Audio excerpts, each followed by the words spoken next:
Welcome to Latin America International Championship. This is the first 2024 season international event, bringing together trainers from around the globe. Trainers are showing up to see friends, trade cards, train Pokemon, and play side events, while others are here to make history as a top Pokemon competitor. Welcome to Latin America International Championship. This is the first 2024 season international event, bringing together trainers from around the globe. Trainers are showing up to see friends, trade cards, train Pokemon, and play side events, while others are here to make history as a top Pokemon competitor. Welcome to Latin America International Championship. This is the first 2024 season international event, bringing together trainers from around the globe. Trainers are showing up to see friends, trade cards, train Pokemon, and play side events, while others are here to make history as a top Pokemon competitor. Welcome to Latin America. This is the first 2024 season international event, bringing together trainers from around the globe. Trainers are showing up to see friends, trade cards, train Pokemon, and play side events, while others are here to make history as a top Pokemon competitor.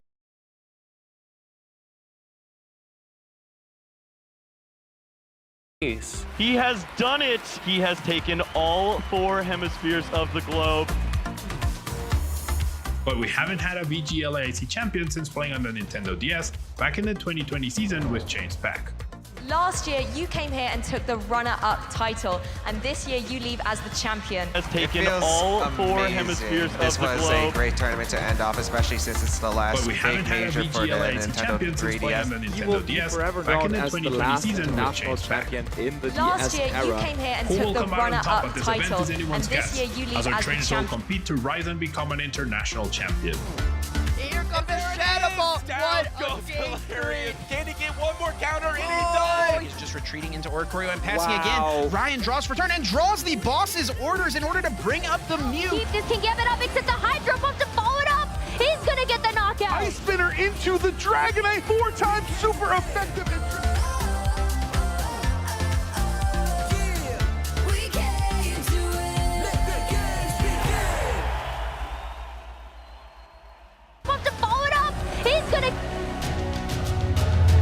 Bom dia, buenos dias, and good morning to all the trainers joining us today.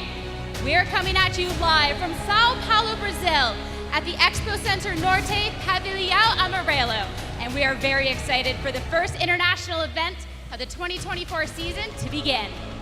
I'm Shea Burton and I'm joined by Sierra Dawn, and we're here to welcome everyone here who came to compete across the various Pokemon titles we have here in attendance today, as well as all the people who are here to cheer them on. Speaking of, who's excited for the Pokemon video game this weekend? And who bought the best deck for the Pokemon trading card game? And who's ready to get the action started in Pokemon Go? Thank you to the over 2,000 trainers who will be competing here this weekend at LAIC 2024. We're excited to see who will make it to Championship Sunday and who will be crowned a new international champion. And trainers aren't just here for the trophy. They're fighting to win a piece of over $500,000 in available prize money and the championship points for an invite on our Road to Worlds in Honolulu, Hawaii next year.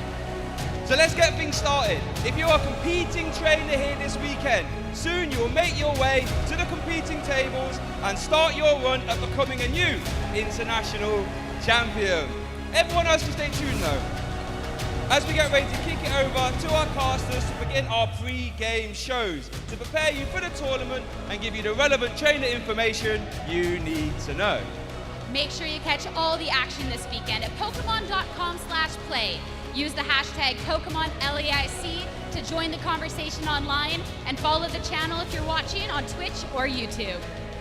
We hope you enjoy the competition and all the broadcasts from here on out.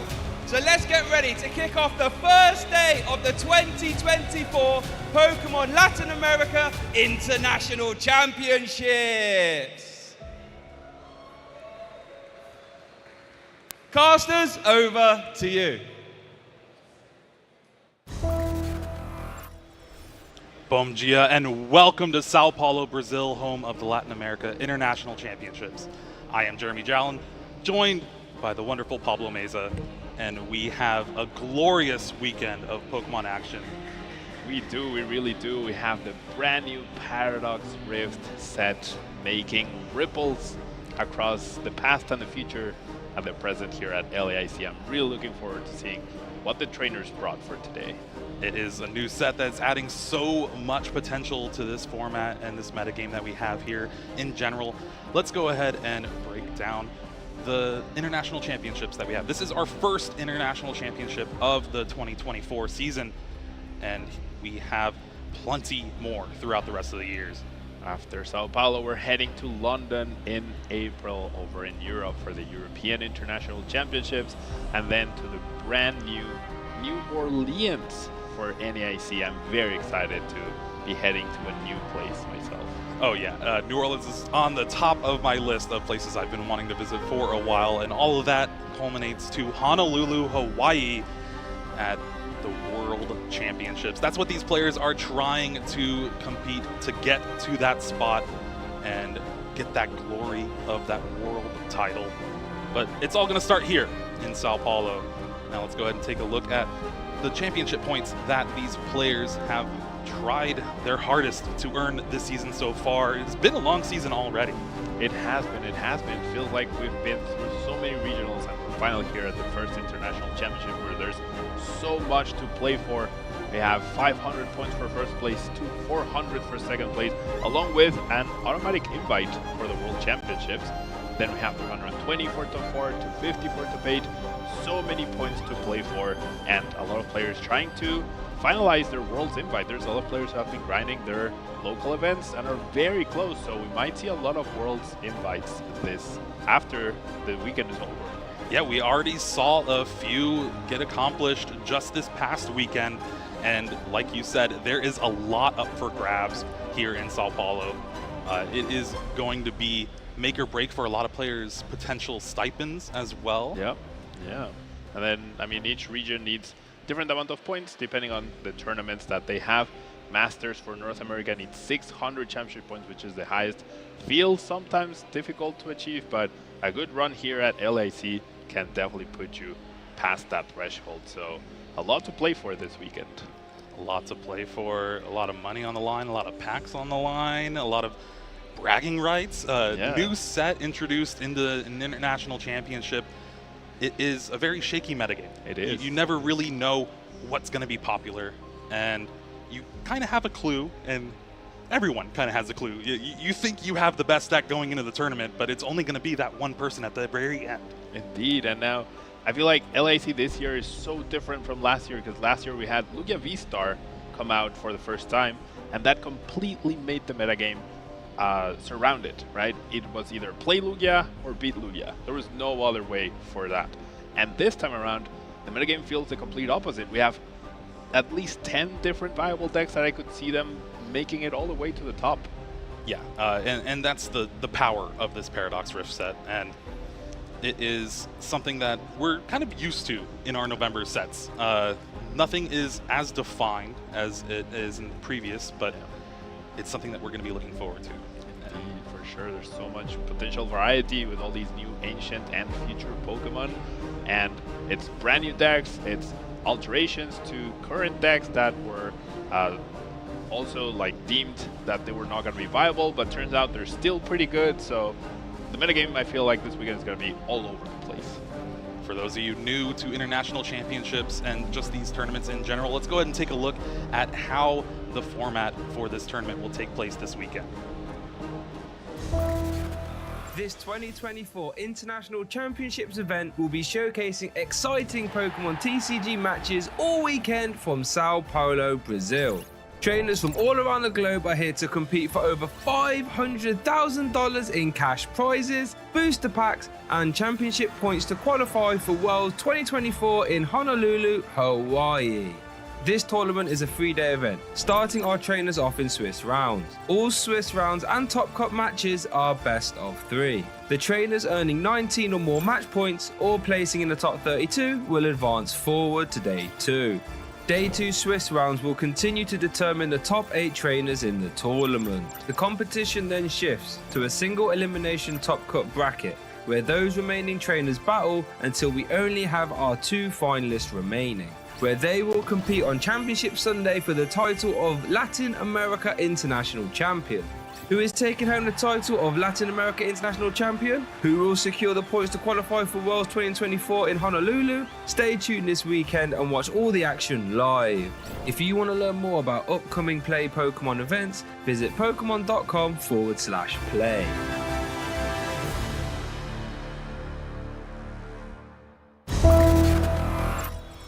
So hopefully that helped y'all get a little sense of how this tournament is going to be playing out this weekend.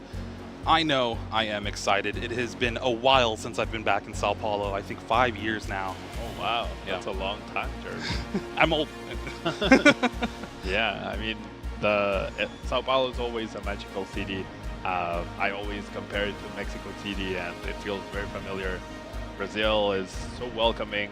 The food is incredible. I love being here. Yeah, honestly, walking around with this guy, I feel like I'm just sitting next to a celebrity all the time. No, that's not true. But it helps. It helps when you speak the local language, right? Helps you move around a little, so that's always useful. Yeah, have a lot of really cool matches throughout the day. I'm really looking forward to seeing brand new decks. I really want to see the take on players for Roaring Moon EX. I feel like that deck, in the lead up to this weekend, we saw so many variations from hyper turbo to like middle of the ground, not super turbo, but also having late game options, and then towards the end, Radiant Greninja being included as an attacker as well because of all the energy acceleration. I'm really looking forward to see what Roaring Moon does this weekend. Yeah, and we kind of highlighted earlier, but there is a new set for this standard format that we have here, that Scarlet and Violet Paradox Rift, introducing those future and ancient Pokemon into the Pokemon TCG, and it has been a long time coming. They have been introduced in the games. Yep. They've been around for a while, dominating the VGC area, indeed. And now we're going to get our hands on Roaring Moon, Iron Hands, Iron Valiant, Screamtail. I am very excited to see how this shapes up. Me too. We were talking earlier with the VG casters about how these new Pokemon are so powerful in their game, and now we finally get to see them in action in ours. Yeah, and I feel like when they were first revealed in Yokohama, it got me really excited. Especially Iron Valiant was like, is that ability for real? Yeah. Like, now you can do what Sableye does, but on turn 1 almost? What? Yeah, it's going to be interesting to see how things play out, and we haven't really had a set since Silver Tempest to really shake up this metagame. Yeah, I mean, we had high expectations of Charizard EX.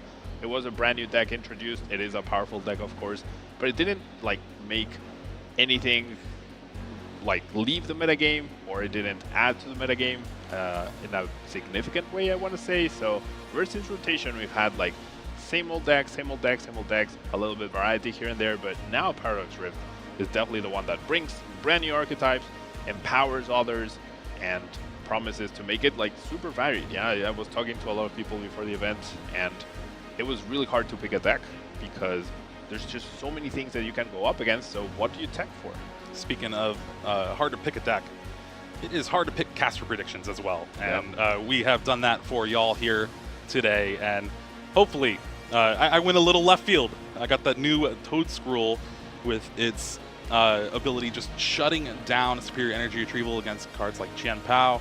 And I'm hoping it does well. You know, you went the classic route. I went with guaranteed picks from Paradox Rift. I feel like Roaring Moon and Iron Hands are super powerful, and they're definitely gonna make a splash. But Shay went with two old but good, two well tried and tested, guaranteed archetypes. I feel like Mew VMAX is definitely a risky choice when we have the brand new Roaring Moon EX, a basic Pokemon that is Darkness and can easily one-shot a Mew VMAX. So interesting picks there. And then, of course, Amy with that Zoroark toolbox-style deck, and that Scizor. Punishing Scizor is actually a very good card and is reminiscent of the same Weavile with Evil Admonition that we've had beforehand. There's a lot of abilities in this format. Yeah, indeed, and I do agree that like that Zoroark Scissor deck could be similar to Zoroark GX Weavile, right, that you were mentioning, because you even have Kirlia for the refinement, which is essentially trade, so very similar.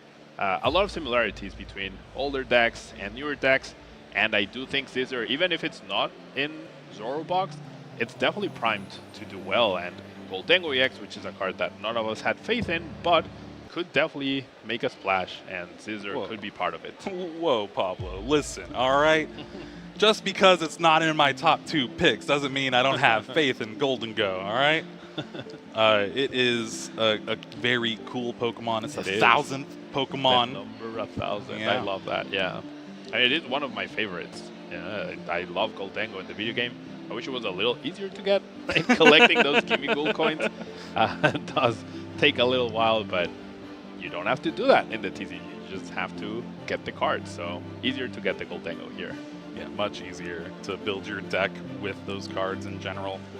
And of course, this is not the only thing we have going on for this entire weekend. We've got some giveaways for y'all all at home. And it is going to be Iron Valiant EX, the special illustration rare with its Tachyon bits. Just an amazing ability, amazing artwork. Sneaking in a few Pokemon that we still haven't really seen yet in the TCG. Indeed, very cool cards. And with code Paradox LAIC, you can get your copy on TCG Live. And that's not all. We also have more giveaways for the video game and for Pokemon Go. So make sure you are on the lookout for those. And Valiant EX will definitely be a powerful card, will be meta relevant, and just look at that art. That art is incredible with all the future Pokemon. I believe that's all the future Pokemon released before the downloadable content. So really love what Pokemon has been doing lately with the illustration rare cards. They look absolutely fantastic. Yeah, and you were mentioning another giveaway, of course. We have Alex Gomez's Dragapult. And I know you were watching this and loved that match. Yeah, this final at NAIC was incredible. So you can get your own Dragapult with code LA1CPHANT0M4CE. So LAIC Phantomace, some sort of play on words with Phantom Menace. Yeah, really cool. Dragapult is really powerful in the video game, as we are seeing it do its attack and pretty much one-shot an Amoonguss. Amoonguss is very bulky in the video game, and pulling that off, I'm sure Alex was able to surprise a lot of opponents by doing that. Dragapult is also just an amazing Pokemon. I love the design and the look of it, and it was a very hyped match to watch there. And of course, Pokemon Go fans, there's still something for you as well. Twitch drops, watch and earn all of these awesome prizes, and even on Pokemon TCG Live. So make sure to stay tuned and keep busy while you're watching this. Pick up those little channel points and get some stuff. The more time you watch, the more likely it is that you'll be able to earn some of these incredible prizes. And with these players that are competing here this weekend, there is a race that is going on, the top 16 in North America. Let's go ahead and take a look at these players so far. A lot of regional winners, and of course, just very consistent players throughout these regionals that we've had so far. Indeed, we have Raymond Long, regional winner, and also past the 600 CP threshold. We have Sawyer Melvin, the first NA qualified Masters player that does so without winning a regional. And we have Jesse Parker just so close. Yeah, it has been a lot of names that we have seen time and time again throughout all these regional championships. We're looking to see if they can take down international championship for themselves. It is going to be a tough battle, though, because there is a ton of amazing players here. Yes, there absolutely are. We have a huge turnout, and Rahul, Caleb, Grant, Nicholas, Alex Shumansky, who unfortunately is not here, but most of these players I think are here, and a decent run, right? They don't even need to make it all the way to top 8 or anything crazy like that.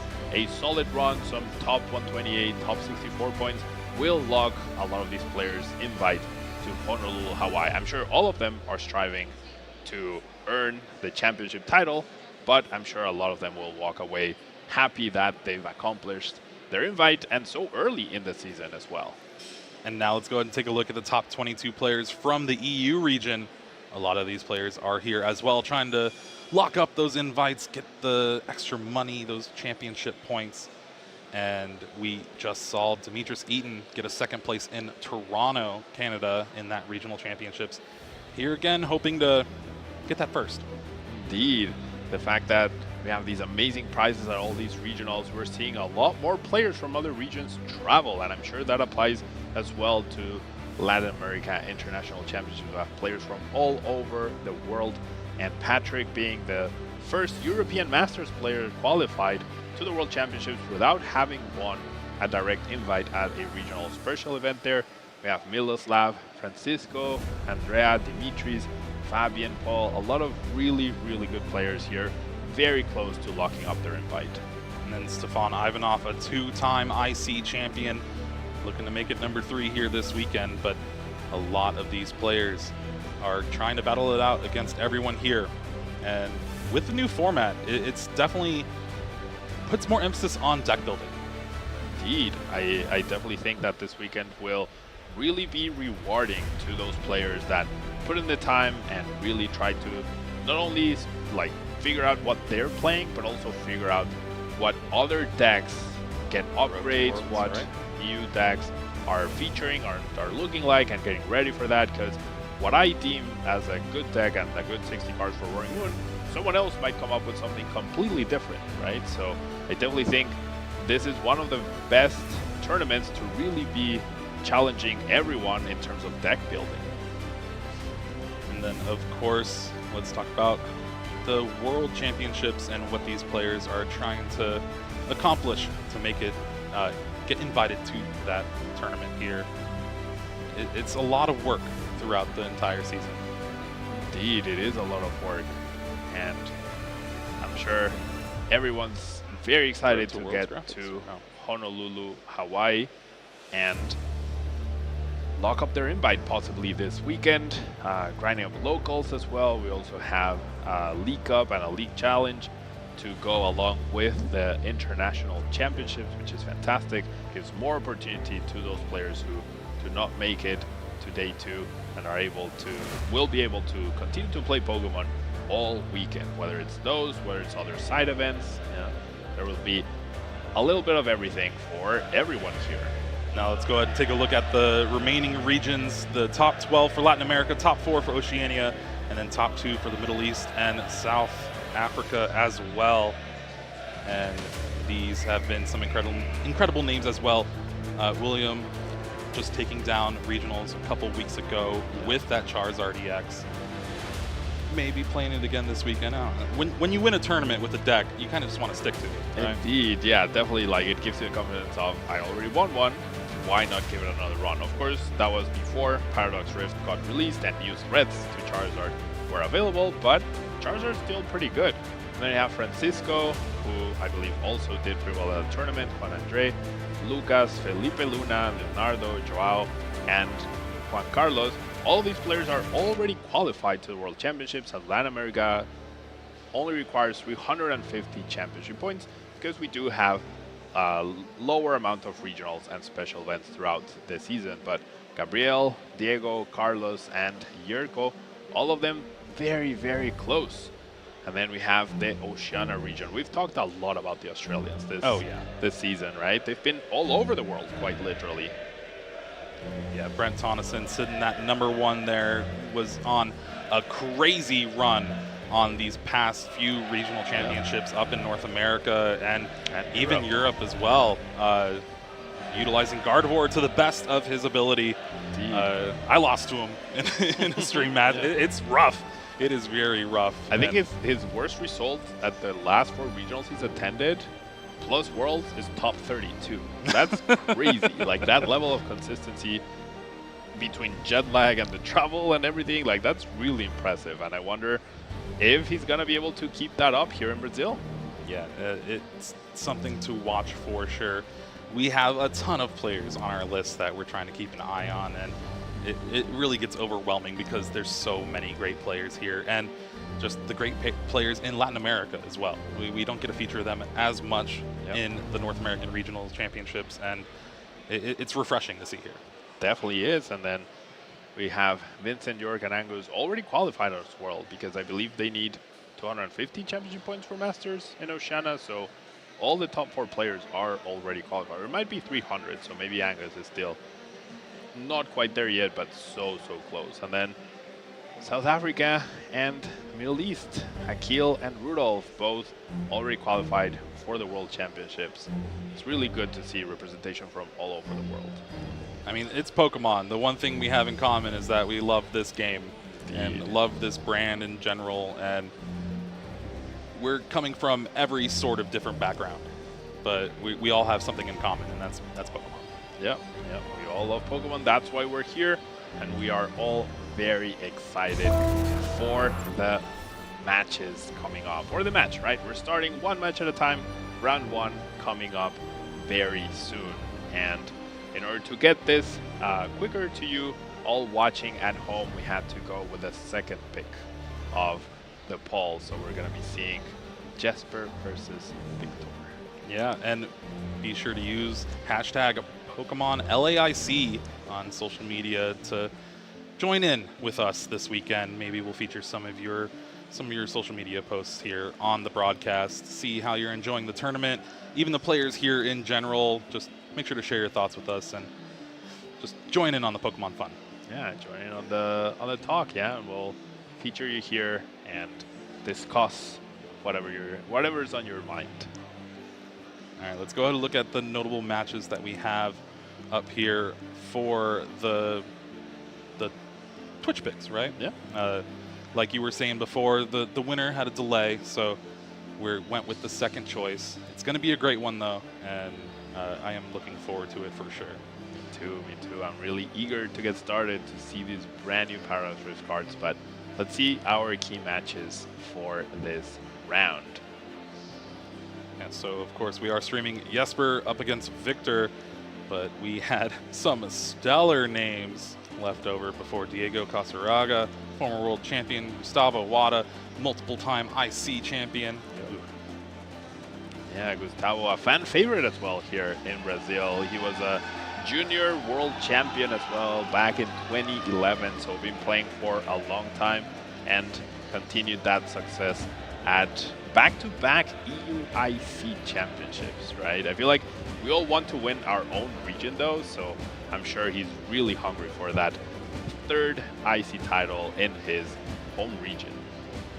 It is less ICs now this season. We did lose Oceania, but that just puts even more pressure and even more fame on being able to take down one of these tournaments. It is one of the hardest tournaments of the year, and there's only 4 of those. 3 ICs and the World Championships. Regionals are their own beast, but there's something different about the smell of an international championship. Definitely is, because it's so big and there's players but literally from all over the world. Not only those who are high in the rankings that get those travel awards or get their stipends, we have players who don't have that and are still looking for that little piece of the action. And Brazil being such a welcoming country, yeah, I know we have players from Japan, from Singapore, from New Zealand, from Mexico, from Canada, from the United States, from Colombia, from Panama, from all over the region. So yeah, ICs hit different, right? Worlds is amazing, and ICs I feel like are Worlds times 5 in that feeling of internationalness. Yeah, it is, like I said before, it's been a while since I've been in Sao Paulo, and it's just the people are so welcoming here, the food's amazing here, and it's a whole different atmosphere, and I'm definitely blessed to be back and, have you in the booth as well. Thank you. Likewise, I'm blessed to have you as my partner, and I'm very happy. It feels special to me as well because this is my region, right?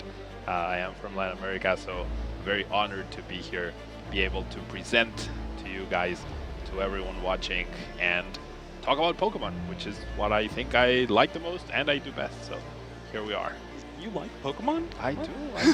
As surprising as it might be, I do tend to like Pokemon a little bit, just a little bit. I like it a lot. So out of the Paradox Rift cards, what is your favorite? What do you think will... So what is your favorite? And then if it's the same answer, what do you think will do the best? All right. So outside of the predictions, you know? My favorite is definitely Iron Valiant DX. I feel like that ability has all the potential in the world to be paired with something else and be really powerful. What that something else is might not have been released yet, might not exist yet, might already be, but I feel like that ability is my favorite ability in a long time, and placing the damage counters correctly with Tachyon Bids can be a very skillful thing to have in the TCG. However, the card I expect to do the best from the set is definitely probably a tie between Screamtail and Roaring Moon EX. I feel like I underestimated how good Screamtail is, and I might have overestimated a little bit how good Roaring Moon is, because it is a little linear for my liking, with the big attacks and you blow yourself up and that's it. However, I really like those two cards, but I feel like Roaring Moon, I would give the edge to Roaring Moon. How about you? All right, well, I like Golden Go, and I believe we have our match ready. So let's go ahead and take it down to the table. Meet our players for round one here. And, oh, look at that. Maybe I'm just a little psychic. What a coincidence, Jeremy. Jesper Eriksson, former world champion, playing Comfey Giratina V-Star up against Victor Sagaldo, playing Golden Go EX, and it is gonna be a pretty crazy one. Indeed, we were talking about Amy's Scissor choice, and we're gonna feature Scissor in the first round, and then Jesper going with a deck that he has been doing really well at locals with. He's been madly in love with Giratina V-Star, and he decided to stick with it with a few very interesting cards in his list. New inclusions like Counter Catcher, and then also runs a Tropius. Yeah, Tropius is definitely something that we've kind of seen in the past to battle against the grass weakness of Charizard EX, but it is one of those tech cards that's very linear in its matchups. It's Roaring Moon, Charizard. That's pretty much it.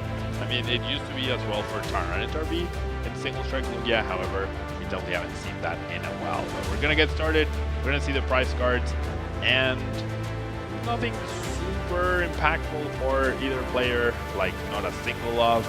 The Cold Risk could be annoying, but it is at the bottom of the deck, and then I feel like the most key card for Victor is probably the Energy. What do you think?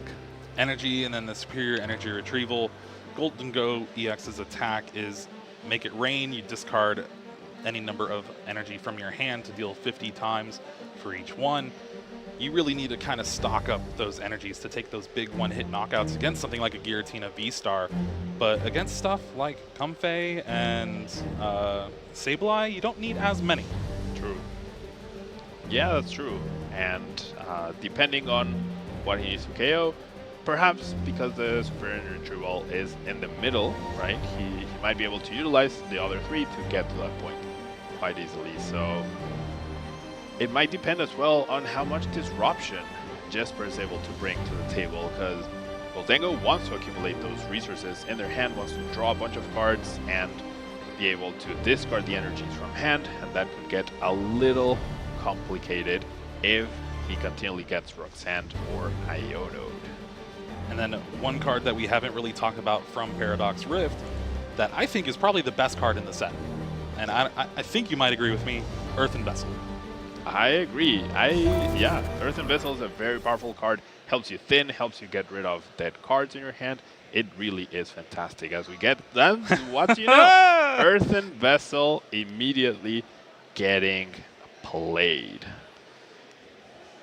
Earthen Vessel, discard a card from your hand, search your deck for 2 basic energy cards, put them in your hand. We have had cards like this in the past: Professor's Letter, Letter of Encouragement, Capacious Bucket. This one I think is probably on the same level, if not a little bit better than Professor's Letter. Professor's Letter, you can just play it, get 2 energy, but a lot of the times, especially in this format, discarding that card is beneficial. for sure, there will be very few instances where you don't want to discard something, but the benefits of discarding those battle VIP passes when you're not using them anymore. Making sure you thin your hand to make yourself less Iona-proof. And wow, we see a attached path from Victor. So now Jesper could get a first turn KO through Cramorant if he's able to pull that off. Well, here is the first deck search, so we'll see if Jesper is able to cobble together a good turn here. Nestball able to search your deck for a basic Pokemon, put it directly onto your bench. But right now, we're seeing the counts. You want to know what is in your prize cards, especially with a deck like this Lost Zone Giratina. There is a lot of moving parts, and especially like you were saying, a lot of kind of one-of techs. There's only like one boss's orders, stuff like that. So a lot of things you need to keep count of. Only one Cramorant, so with that being in the deck is very good here. Now Jesper is trying to get a couple Comfey in play and maybe find a Colress's Experiment, and 4 cards in the Lost Zone with that Cramorant in the active spot. We're moving on to a game 2. Yeah, Jesper actually is already holding the Colress's Experiment in his hand, so probably, and one other Nestball apart from the one he's playing right now. So he's being very thorough in case the Colress doesn't give him the cards he needs. But if he finds a few switching cards, Jet Energy, things like that, we might be seeing a very quick game 1 right here. There's a third Nestball. That's a brilliant start for Jesper. Yeah, who needs Battle VIP Pass? We just can play 3 Nestball on turn 1. Indeed. I feel like the odds of finding 3 Nestball plus the Colress in your starting hand might be around the same of finding a shiny Pokemon. Like it's so rare. I feel like Giratina tends to like have those just very awkward starts because you have such good cards, but usually they're good like in the middle of the later stages of the game. You can get like that Sableye, Mirage Gate, Roxanne starting hand, and you're like, why am I playing this? However, when you get these sort of very powerful hands, you're in for a good time. I think the one thing Jesper is missing here is some switch cards to get those Comfeys in the active spot. This Colress is going to have to find those exactly. I see Jet Energy, switch card. I think that does it. There are exactly, there's 2 switch cards, a Jet Energy. That'll be 2 cards in the Lost Zone. Oh no, he saw 6. Oh, I don't think it's going to matter. So this usually leads to a double prize penalty. If you see an extra card when you're not able to, that's the basic rule, especially for an event of this caliber in an international championship. The thing is, though, how the cards were drawn off the top. Yeah. If it's either that Jet Energy or the switch card. Well, there's 2 other Jet Energies and 2 switch cards inside the 5 cards. So in reality, whichever was the 6th card won't matter. Jesper will probably get a 2 prize penalty, but he'll still be able to just get the game. You can see him shaking a little bit. So I'm pretty sure that 6th card was out of excitement, out of, wow, I actually pulled this off. And I'm about to be up one game with my first turn. Yeah. Doesn't even look at the flower selecting here.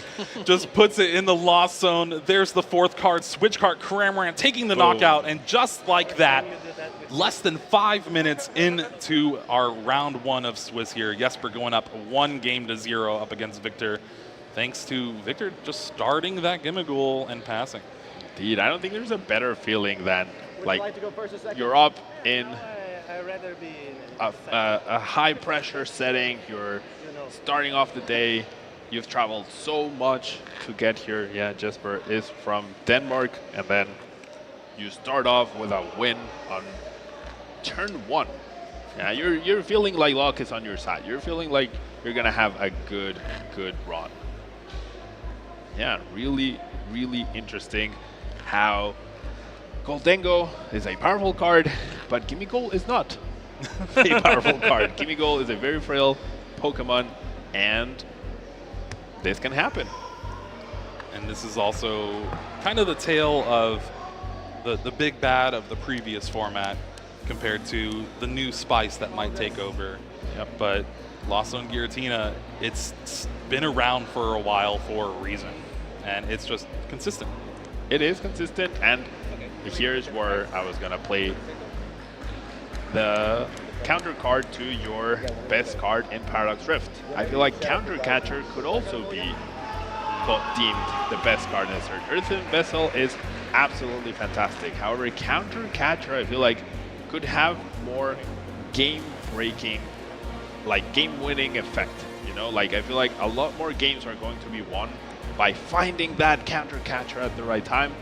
Because Earthen Vessel is a card you probably want to find early to fit your deck, to get that stable setup. But Counter Catcher at the right time can be as powerful as Boss's Orders. And how many times do we see Boss for game? Every time. Every time, right? So then I'm pretty sure now it's going to be 50-50 between Boss for game or Counter Catcher for game. Listen, it's a reprint, so I wasn't really including it with the new card. Oh, that's fair. You know. That's fair. No. It is an amazing card. It's going to be great to have it back in the format. It put in a ton of work when it was first released, and hopefully we'll be able to see some good use of it here. Looking at the prize cards, though, for Jesper, double Escape Rope, Super Rod, and then two Jet Energy and a Psychic. Meanwhile, for Victor, nothing too bad there. A couple energies. Nothing too bad. And funnily enough, a Color's Experiment in Victor's prizes now. This time around, Victor did choose to go second. This will allow him to play a supporter, to have hopefully a more stable setup. And I feel like Paradox Rift will definitely be a turning point for who goes first and who goes second. That choice that is so crucial. I do think that now there's more merit to go second, because if you're up against Roaring Moon, if you're up against a deck like Lost Box, if you're up against a deck like Raiden that can immediately get a turn 1 attack of, because that's how their deck is built, it's more likely that you survive that if you get to play a supporter, get to use Muse's ability along with a supporter. Playing that supporter, I think, is now so key, so that hopefully you have a higher chance at finding Battle VIP Pass. And then here is the difference of setups for Jesper. Instead of 3 Nest Ball, we just have double Battle VIP Pass. This is able to search your deck for 2 basic Pokemon, put them on your bench, but only during the first turn. So seeing 2 of them, I think that's a shiny legendary. That's exactly that's exactly what I was going to mention. Sometimes finding 1 Battle VIP Pass or starting Battle VIP Pass feels harder than finding a shiny Pokemon. Starting with 2 in your starting hand, that's just unheard of. You know, like there's just no way that happens. So with Cramorant in the active spot, Jesper goes ahead and gets 2 Comfey, that Radiant Greninja, and a Giratina V. Now Victor did start Mew, which is a card to help dig further with that Mysterious Tail ability, trying to find his own Battle VIP Pass if necessary. But we're going to start things off with the concealed cards. Discard an energy to draw 2 cards, and Jet Energy, which honestly is one of my favorite cards in this deck. It provides so much utility and equals 2 flower selectings most of the time. Indeed, Jet Energy, such a powerful effect. The switch plus the energy to be able to retreat, as we just saw. Such a great effect to have. And then Jesper's hand looking really powerful for next turn. So as long as there's no Iono, Jesper is going to have a very explosive turn too, whilst we see Victor now. And here is that Mysterious Tail from you. Looking at the top 6, I do believe there's a Battle VIP Pass there. So Victor not going to just last 1 turn in this game 2 here. Hopefully having a little bit more of a game against Jesper in this Giratina V-Star deck. Indeed, hopefully a more stable setup for him. I really like an aspect of Goldengo EX is that you don't become a 2-prize deck until you choose to, right? Until you decide to evolve. And now, something interesting about Victor's deck is that he's running a copy of a Grass Energy, and he's running a copy of a Water Energy, which it won't allow him to attack with Radiant Greninja. It's not like Scyther is an actual threat or anything, but it will keep your opponent second-guessing themselves in terms of, well, what are they planning? Can they actually attack me with Greninja? And could force some mana fee benching, which is less than ideal for some decks, right? Because it is a bench space occupied. So I really like that variation. The fact that you won't have a Metal Energy sometimes to compensate for that, like, mind games, I love that. Yeah, we actually saw that in NAIC and Worlds last year with Giratina V-Star. A lot of people were opting not to play the Water Energy at all, or playing 1 just to try to get that edge on your opponent, those mind games. Well, here we have Victor using Colress's Experiment, finds double Goldengo EX. With 2 others already in his hands. So he's holding all 4 Goldengo EX. So we're pretty much guaranteed to see Goldengo EX make an appearance at this time now. Goldengo EX's ability, very powerful, that bonus coin to draw extra cards. But Jesper is playing 3 Path to a Peak. So the Stadium War is going to be interesting. And Victor did play the first Stadium and is only running 2, I believe, 2 Artisans. So if that bonus coin ability gets shut down, that could lead to a difficult late game for Victor. Especially when Jesper is trying to play that Roxanne path game that we've seen time and time again out of the Giratina V-Star. But with the Artisan fetches the Scyther, which Scizor, I think, is the best attacker against a deck like Lost Zone. Every Pokemon is pretty much going to have an ability, and it's hard for Jesper to kind of play around it. Indeed, it's hard to take down. Doesn't go down to Cramorant in one hit, so if you're making that single prize Pokemon take 1 or 2 prizes, you're getting a really good trade. But Jesper's hand looking really powerful here, as we see the Colress get him to 4 cards in the Lost Zone now, I believe, and allowing that Cramorant to take the first prize card of this game too. And with that Colress's Experiment, I believe, opted to keep the Tropius. Yeah, interesting decision there. I mean, at this point, Jesper has very little information on Victor's deck, so you never know what you might encounter, right? You never know what might be paired with Goldengo EX, so keeping your options open could be good. But so far, it's still not working either. Playing it safe. Yeah, when you don't know exactly what you're up against, keeping all your options open is definitely the way to go. Well, after that flower selecting, here comes another one. Thanks to that switch cart.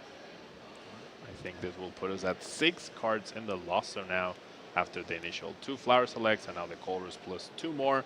So we could see Jesper play down another Comfey and get to 7 and start activating that Mirage Gate. Probably not necessary, probably a little overdoing it if that were the case, but he's eyeing up that Comfey. I feel like what I'd love to see in that bench spot that is now occupied would be a second Giratina, because a boss KO in Giratina with Goldengo could actually be not so great for Jesper, and then how you deal with the Goldengo EX at that point.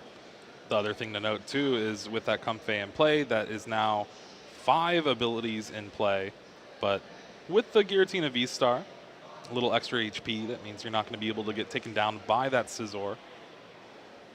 And there's that retreat off the Jet Energy. Cramorant in the active spot, Path to the Peak. The big Stadium card. It shuts off all rule box Pokemon abilities, and there's that Spit Innocently for the knockout. Indeed, then we're going to see the Scyther get promoted. It does have free retreat, so it's a very nice pivot to have. Yes, we're going to go ahead and read Goldengo EX. I'm sure he's already played against it and tried it, but just double checking, making sure he never hurts. And I'm actually noticing now that there are 4 Stadiums in Victor's deck. He does have 2 Pokestops and 2 Artisans. Oh, so okay. The Stadium War will be very, very key in order to determine how fluent Victor's deck is. Well, speaking of Pokestop, we found one off this Colress's Experiment here. Also the Water Energy. So if the Water Energy is the one that hits the Lost Zone, I think that'll leave Jesper thinking like, what am I playing against? However, it is the Pokestop. Wow. So this Path to the Peak could cause a lot of problems for Victor. He's now down 2 out of the 4 Stadiums. Has a Pokestop in hand already. But there we see that Metal Energy attached to the Scizor. Will be able to take the knockout on anything other than that Giratina V-Star. Gimmighoul is going to round out the bench there, and we're going to see a couple cards drawn now that that Path to the Peak is not in play. Indeed, that is 3 Stadiums now having played for Victor, and now Scizor is extremely powerful in this match because it has 140 HP. Therefore, it's out of range of Cramorant and out of range of Sableye attacks, which means the only way Jesper has to deal with that Scizor is through Giratina V-Star, and Lost Zoning 2 energies or using your V-Star to take only 1 prize card never feels great. Not at all. You really want to save it for those Goldengo EX and just kind of have your prize map planned out for the future. But there is that concealed cards, gets rid of that Water Energy, so now Jesper's got to be a little bit worried Jesper must be more confused than a Psyduck at this point. Like, what is my opponent playing? Why are they playing Water Energy? Is it just for Greninja? Is it to attack with Manaphy? Probably not. No. Are they running a Palkia line of sorts because it covers Goldengo's weakness? What is that Water Energy doing there? It's the Manaphy. It's the Manaphy. Yeah. Yep, that 20 damage can be pretty crucial against Gardevoir. It can, so, yeah. There you go. Now we're going to see Jesper bench that Sableye. Sableye can definitely target down this, whilst Jesper finds a better way to deal with the Scissor, but yeah, this is going to be tough. Well, with that 7 in the Lost Zone, Mirage Gate is now able to be played. Search your deck for 2 energy that are different types and attach them to your Pokemon any way you like. Looks like with the way Jesper's planned out these energies, Sableye is going to be the attacker of choice here. Jesper is also playing a super fancy deck. Golden, Nest Balls, the play Pokemon prize packs, foil, Mirage Gates, the fancy energies, the 3 different Comfeys. Yeah, going all out with the Blink here. Alternate art, Chorus Experiment. That'll get us to 9 cards, I believe, in the Lost Zone now. I believe so, and then still has the flower selecting available in the active spot. And that is the 10th card needed for Jesper to start using that Lost Mine attack. Does get rid of the Manaphy though, so the Water Energy not too scary right now. Indeed. Did hesitate though, did hesitate a little bit, and I feel like Jesper is playing at a level where he definitely factors in, well, how likely is it that I have to worry about a water shuriken coming in? However, there's no space for Manaphy anyway, so there's not much he can do about it at this point in time, but maybe something to think about for Game 3. Now, we are going to see Sableye probably targeting down the Gimme Goal and putting the rest of the damage onto the Scissor. Could also take down Manaphy to open up a potential Greninja play later down the line, although there aren't many good targets for Greninja anyways. So there's the 7 on the Gimme Goal, and there's 2-to-1 spread. So putting Scissor in range, putting Manaphy in range of a 2-price turn if Victor benches another Gimme Goal, and then putting Greninja in range as well. Very smart damage placement there. Now it is Victor's turn here. He's going to start things off with a Metal Energy. Has Chorus's Experiment in hand, but might as well draw a couple cards with Goldengo.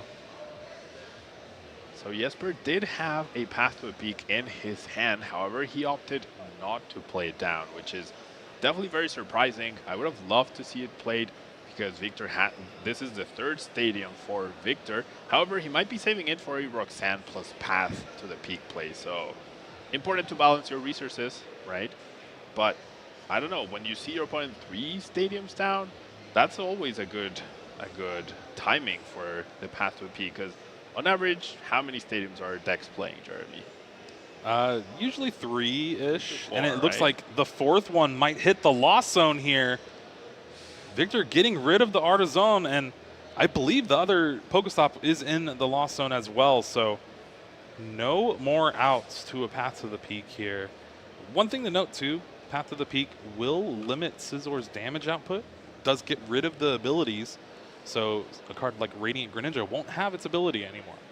Indeed. Now going from 200 to 150, not going to make a big difference right now, but it is something important to consider in case Jesper's bench ends up looking a little smaller down the line. But now it's up to Victor to do something. Just going to take the knockout on the Sableye and holding a really, really big hand. And no, there's a Roxanne that was found off that Chorus's Experiment for Victor, so maybe looking to eye that down next turn. Yeah, well, we'll have to wait a little bit, right? Because, right, next turn after Victor has taken a knockout, pardon me. Well, no, I'm saying Victor has one in hand. Oh, Victor Jesper has one as well. Oh, that's right, that's right. Victor has a Roxanne in hand as well. Which is a little awkward sometimes, as if you Roxanne, all these resources are going back into the deck, and Goldengo has been compared a lot to Chien-Pao EX in the sense that it does similar damage, it discards energy. However, you cannot leave all your energy on the board and then play a supporter such as Roxanne and then be able to take the knockout. Then if you play the Roxanne, you'll have to draw the right cards of the Roxanne to try to be able to take the knockout, which is sometimes a little awkward. And if you're using Roxanne, unless you combine it with Counter Catcher, you're not using Boss's Orders at that point. A little awkward here. Mirage Gate only finds 1 energy. And Jesper, unfortunately, flower selecting's into that water energy that he decided not to grab. Could use it for concealed cards, but the deck's already getting pretty thin as well. So might be opting down a Boss's Orders play this turn to take down a Golden Go EX. I think that would definitely be the best use of his resources, but then what happens? Victor comes up with a Scissor again and hits that Giratina, forcing a response from Jesper. So there we see the boss, as you mentioned. Will we see the V-Star? Yeah, well, with attaching to the active for the retreat, not really going to have the resources to attach that 3rd energy to that Giratina V-Star, but you can Star Requiem to just take the knockout. You already have enough in the loss zone, and Jesper now down to 2 prize cards left to try and seal up this round 1 victory here. Now, Victor is able to Roxanne Jesper into a 2-card hand and is able to knock out this Giratina V-Star after drawing from the Roxanne. That's going to be very impactful because there's no real good attacker for Jesper. He did bench the Tropius last turn, which can rally back in order to do 120 damage, but that's definitely not enough. There's going to be a 3-hit KO at that point. Ultra Ball here gets rid of a Battle VIP pass and a Nest Ball. Victor opts not to grab that Gimmighoul that's left in the deck.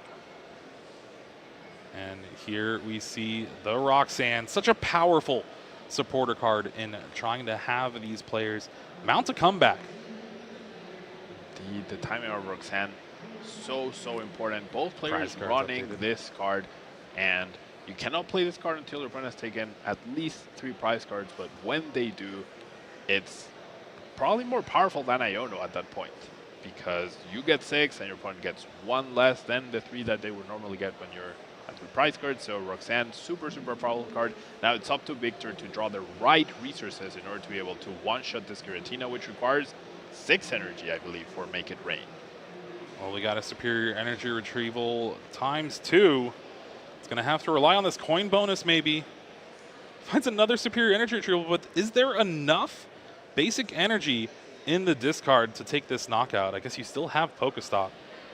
Yeah, based on the fact that he's playing the superior energy retrieval, I would imagine there are. We see 4. However, we still need 2 more. Is there an Earthen Vessel?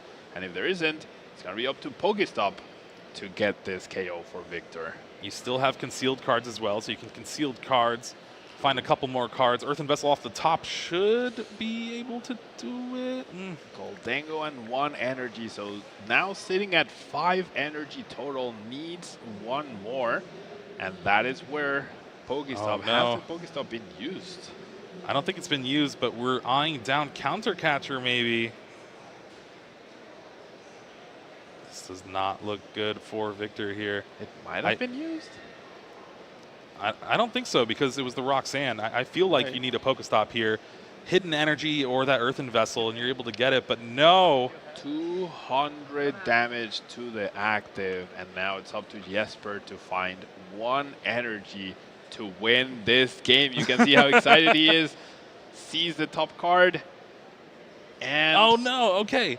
There's a little bit of help. Pokestop here. Have energy. Energy! No! The 2 cards Jesper needed, and now if he plays the escape rope, that Goldango will head to the bench. Has the option to switch cart, but if you switch cart into a Comfey, or you can't switch cart, it's the Giratina V-Star. Yeah. What am I even saying? Has to go for the escape rope.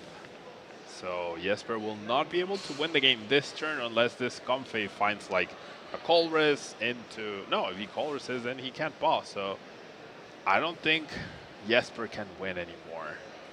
Roxanne able to stymie the setup for Jesper here a little bit.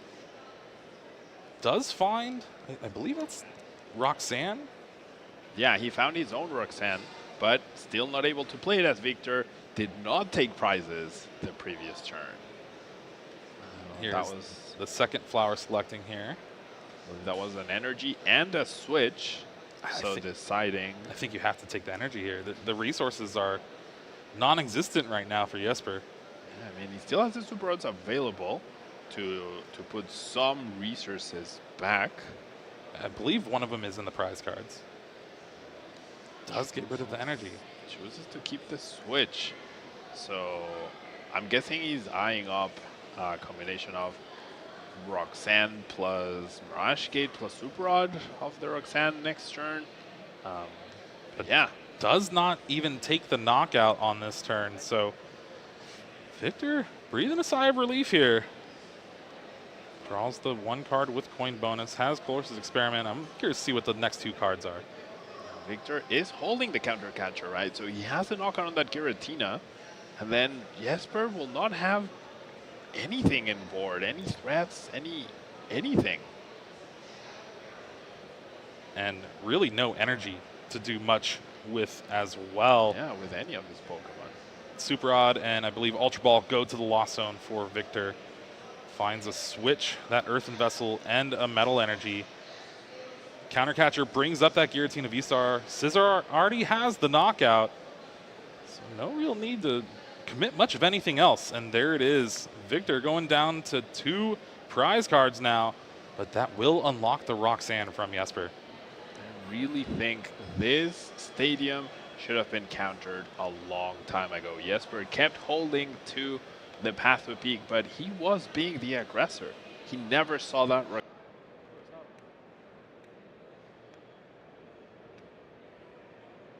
The peak himself, it would have been really good. Yeah, playing 3 paths to the peak, you really want to just get it down. But I guess he was valuing that concealed cards just a little bit more from Jesper. You can see the flower select, but what is Jesper even looking for? I lost Pablo's audio for Sableye and Super Rod. So difficult choice there, because one Sableye has been KO'd, but if you keep the Super Rod for resources and you're losing the other Sableye, really awkward choice for Jesper. And he went from a commanding game-winning position with 1 energy into this very underwhelming, awkward situation. If he keeps the Sableye, he has an attacker, but he doesn't have the energy. If he keeps the Super Rod, he has the resources, but does not have an attacker left. Well, yeah, you can Super Rod. I guess he can attack with Tropius then, because he is holding the Mirage Gate. But then how do you take your last prize card? It'd have to be with another Sableye, right? Yeah, another Super Rod and another Psychic. You have to find the other Super Rod. You attack this turn, you have the switch, you have the Mirage Gate, you get to attack. Well, there is the 2 energy on the Tropius there. There's the switch for the knockout, and this can be combined with a Roxanne. Roxanne did not. Oh no, it doesn't even take the knockout? Oh, there's grass resistance on the Scizor. Oh no! Oh my gosh, metal type Pokemon have grass resistance, so no KO. Both Pokemon are still in range for Sableye, however, so the play remains the same. However, we will have to see if Jesper is able to power through and find those cards. Did put back the Sableye into the deck with the Super Rod. Still needs to find a Psychic Energy, which I'm not sure he'll be able to do. And a way to switch into that Sableye as well. Yeah, I still can't remember if the Super Rod was up towards the top of the prize cards for Jesper. But if it is, there's only 2 in the list. And we might see a Game 3 here. A very surprising Game 3. Indeed. We went from a 1-turn Game 1 into and almost went 1 energy away for Jesper. And now Victor is the one that's 1 turn away from beating the former world champion, Jesper Eriksson. Knockout with the Scizor yet again. Jesper promotes the Comfey and starts off with the Roxanne. Is going to draw the entire deck here. No Super Rod available. No Psychic, no way to switch even. So there we have it. We're going to get into Game 3. All right, Pablo. I wouldn't have it any other way to start off our round 1 here in Sao Paulo. A game 3, one of the big bads of the format for a while in Lost Zone Giratina, up against some of the new spice, that Golden Go EX. Indeed, it feels like we've had Giratina for a very, very long time now in the format, and it's one of the most powerful V-Star Pokemon. However, it's now up against one of the most powerful Pokemon EX, and Goldengo coming out on top in a full game. So we'll have to see if Victor is able to keep that up. Now, as Jesper, do you choose to go first or second? Because going first, you can get some cards in Lost Zone and get closer to threatening with Greninja, threatening with a Giratina. However, if you go second, you can get that dog possibly. Yeah, I feel like with this, I think you still want to go second, especially after seeing Victor choose to go second in Game 2, just so he can get that setup that you don't want to see that Game 1. Yeah, the more stable setup for sure. And now we'll have to see here. I'm very surprised. One Goldengo EX was able to carry Victor, but it was the Scissor, right? It was mostly the Scissor. The Scissor is a difficult Pokemon to take down. It's a very powerful threat. It's set up very nicely, some KOs. Jesper could not find a way to deal with it, and I really think Jesper has to emphasize on benching more than one Giratina V this time around. Only having one is very, very difficult to pull through, because you are up against something that can one KO that Giratina V-Star. It felt like it was just Jesper struggling to find energies throughout the entire game, or found them early and decided to have to get rid of them through flower selectings, Colress's experiments, and just concealed cards in general. And I think the players are having a conversation here. Trying to get things set up. Something is going on. Something might have been an extra card in Jesper's starting hand, something along those lines. I don't know exactly what's going on, but as soon as we find out, we will definitely let you all know. And now there still is plenty of time left to finish a game. There was around 18 minutes before this discussion started happening, so judges usually will add that extra time that they take in discussing a ruling and deciding what's going to be happening for the players. Indeed.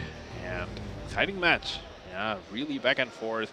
Scissor pulling through, and Goldengo EX. I feel like Goldengo EX has one job, which is get the one KO on the big Pokemon, and Scissor can deal with the little dudes. And then Goldengo EX couldn't do that.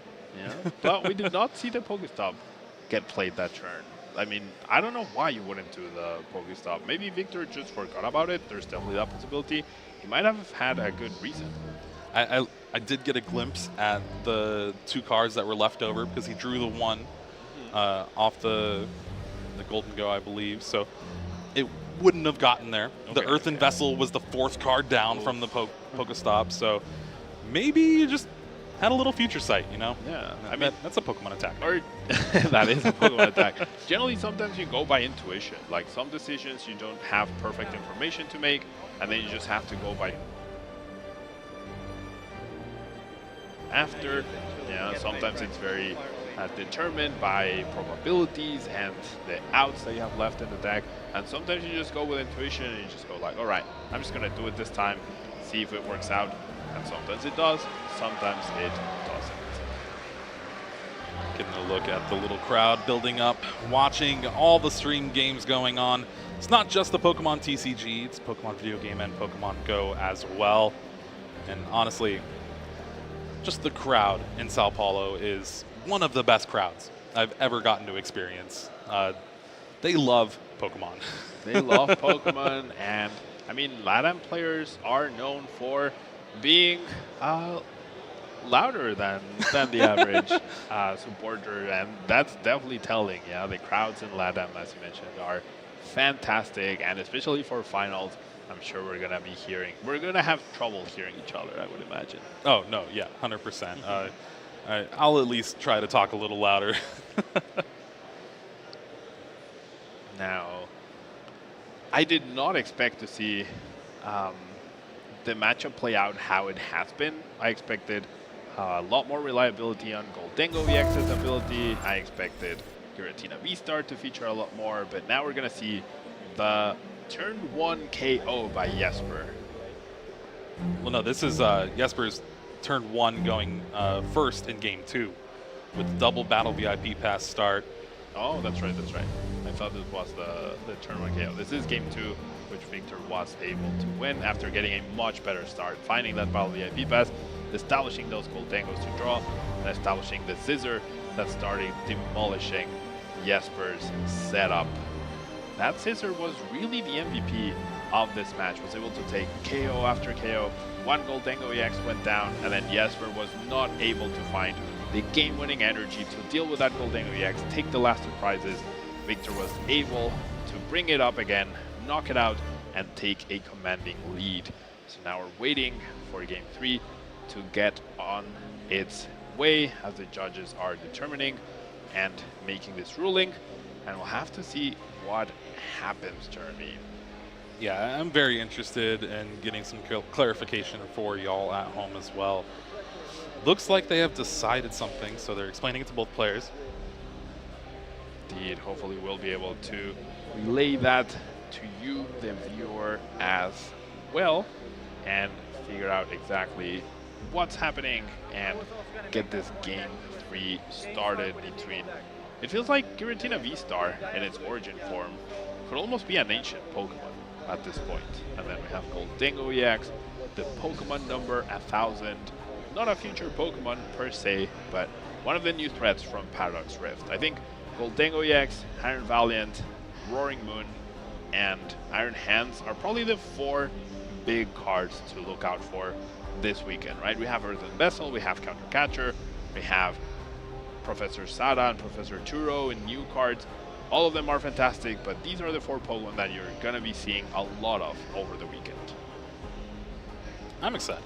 I'm a little tired of Lugia and all that stuff just popping up yet again. One thing I'm interested, who's bringing the Arceus V-Star pile that always seems to just squeak in and do very well, because Arceus V-Star has just been one of the best V-Stars. You know, we're talking about Giratina V-Star being one of the best V-Stars. Arceus has been putting in a ton of work. Honestly, Arceus V-Star feels like a Ditto sometimes. It just adapts so well to the metagame. It can pair with anything. It's very versatile. It's very flexible. Any good enough attacker you can pair with and adapt to the metagame, as you mentioned. So we've seen it paired with pretty much every card, right? I guess we haven't seen Arceus Guardi or Arceus Lugia, but other than those, we've pretty much seen Arceus with everything. It even found its way into some Qianpao Baxcalibur decks just for its V-Star ability, just trying to search for some cards. Right, so it might have been that we started a potential game with 59 cards, so... Oh no. Yeah, maybe a prize left over at the prizes before shuffling and setting up. The match will resume shortly as soon as we have confirmation on what happened and how we are going to move from that. Again, these things happen. It's live. Live, yeah, it's definitely live. There's a lot of things that happen that are out of our control, and so we'll get this match resumed as soon as we can. Listen, we're just giving everyone else in the tournament a little time to breathe. Indeed, indeed. A little breather, get some pau de queijo, get some coxinhas. Yeah, keep them rolling, keep them rolling. Yeah. What else do I need to get after the All broadcast? Right, pau de queijo, coxinhas. You need to have some brigadeiros, which you I love brigadeiros. A special add. What else? Maracuya drink as well. Guarana. Yeah, there you go. All the food here is fantastic. A picanha for lunch. I love picanha. You're getting me hungry, Pablo. I was hungry for Pokemon TCG action, but now I'm just hungry. Would you say you're feeling more Pico-like? Say it again? Are you gonna be like a more Pico on me? Oh no, I'll contain myself. It'll be fine. It'll be fine. It'll be the nice more Pico. We're seeing the crowds go loud. I imagine that's where Pokemon go, perhaps. Yeah, I'm guessing with the green. You know. Yeah. We at least have our color coordination pretty down pat here. The green for Pokemon Go, red for Pokemon VG, and blue for Pokemon TCG. We are at the center stage, I will say. Yeah. Because, you know, we're the best. We are. Yeah. I wanted to be more subtle with the rock I threw into the other games. However, I do believe TCG it's my favorite. It's my personal favorite. Oh, yeah. If you had to pick between VGC and Pokemon Go, if you weren't competitive TCG, which would you try to stick your toe into? I mean, I started with the Pokemon video game, Pokemon Blue, 27 years ago, so I'd have to go with the Pokemon video game. It's a long time ago. Yeah, I am old. I feel like that's a recurring theme with you and I. We're just old. I am, or how old we are, yeah. Pokemon Blue, good memories. I started with Pokemon Red myself. Okay. Yeah. So we can't be friends anymore, I'm sorry. No. All right, I'll leave. Yeah, I always, all the water starters, they were always my favorite. I did always pick all the water starters for a while. Why did you buy Pokemon Red? Was it fired? I didn't buy it. I was like That's fair. 6 years old or something. That's fair. Yeah, Squirtle's the best. If anyone asks, Squirtle's the best. I don't know. Squirtle's pretty good, but there's been some great starters throughout the entirety of Pokemon's catalog. I agree. There's also been some questionable ones. But what's throwing shade already here. What's your favorite water type starter? Favorite water type starter? Yeah, water type. I love Froakie. I also love Froakie. Greninja, such a cool design. Agreed. I'm personally, my favorite, I think, is Totodile. Okay. Yeah. There's something about that blue crocodile that always gets to me. At least for me personally, with the newest generation of starters, I'm a Fuecoco guy. Oh, me too. Yeah. And we saw Fuecoco hats. I want a Fuecoco hat. We saw people in the crowd with a Fuecoco hat. I want one. I agree. Fuecoco is definitely the best starter in Scarlet and Violet. By far. Again, this is a pretty big ruling here, so we're going to have to just bear with us as the judges make their decision and players do their appeals and all the stuff that goes along with this great card game. Indeed, there are many things, because we're doing all physically, right? There are many things that sometimes we overlook, sometimes we all make mistakes, and things can happen. So, especially at this highest level of competition, right? There could be many things going on players' minds, and all the calculations you're doing, all the thinking you're doing in order to make sure that you're going through and winning this game. Sometimes things get overlooked, sometimes things happen in order to have these sort of situations. I've definitely had my fair share of long judge rulings and calls. Oh yeah, I've been a part of a few of them. It's never what you want to see.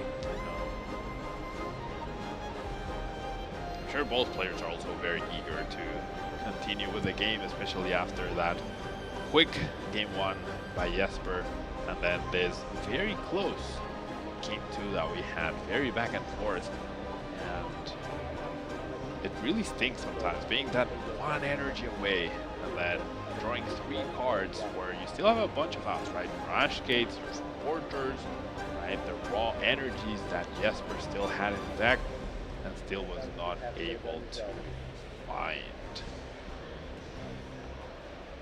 Now, for this tournament, how do you think each of their decks are kind of positioned?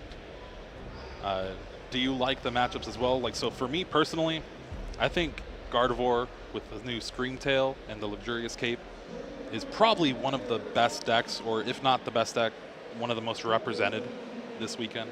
Yeah, most likely. I think Screamtail definitely added a new dimension to Gardevoir, having that very powerful bench threat. Cresselia was already a powerful bench threat, but it was very limited in the amount of damage that it could deal, right? You could pick off those key low HP basic Pokemon, but we do seem to be transitioning to a more high HP basic Pokemon EX sort of metagame, and that's where Screamtail just shines. It can do so much damage.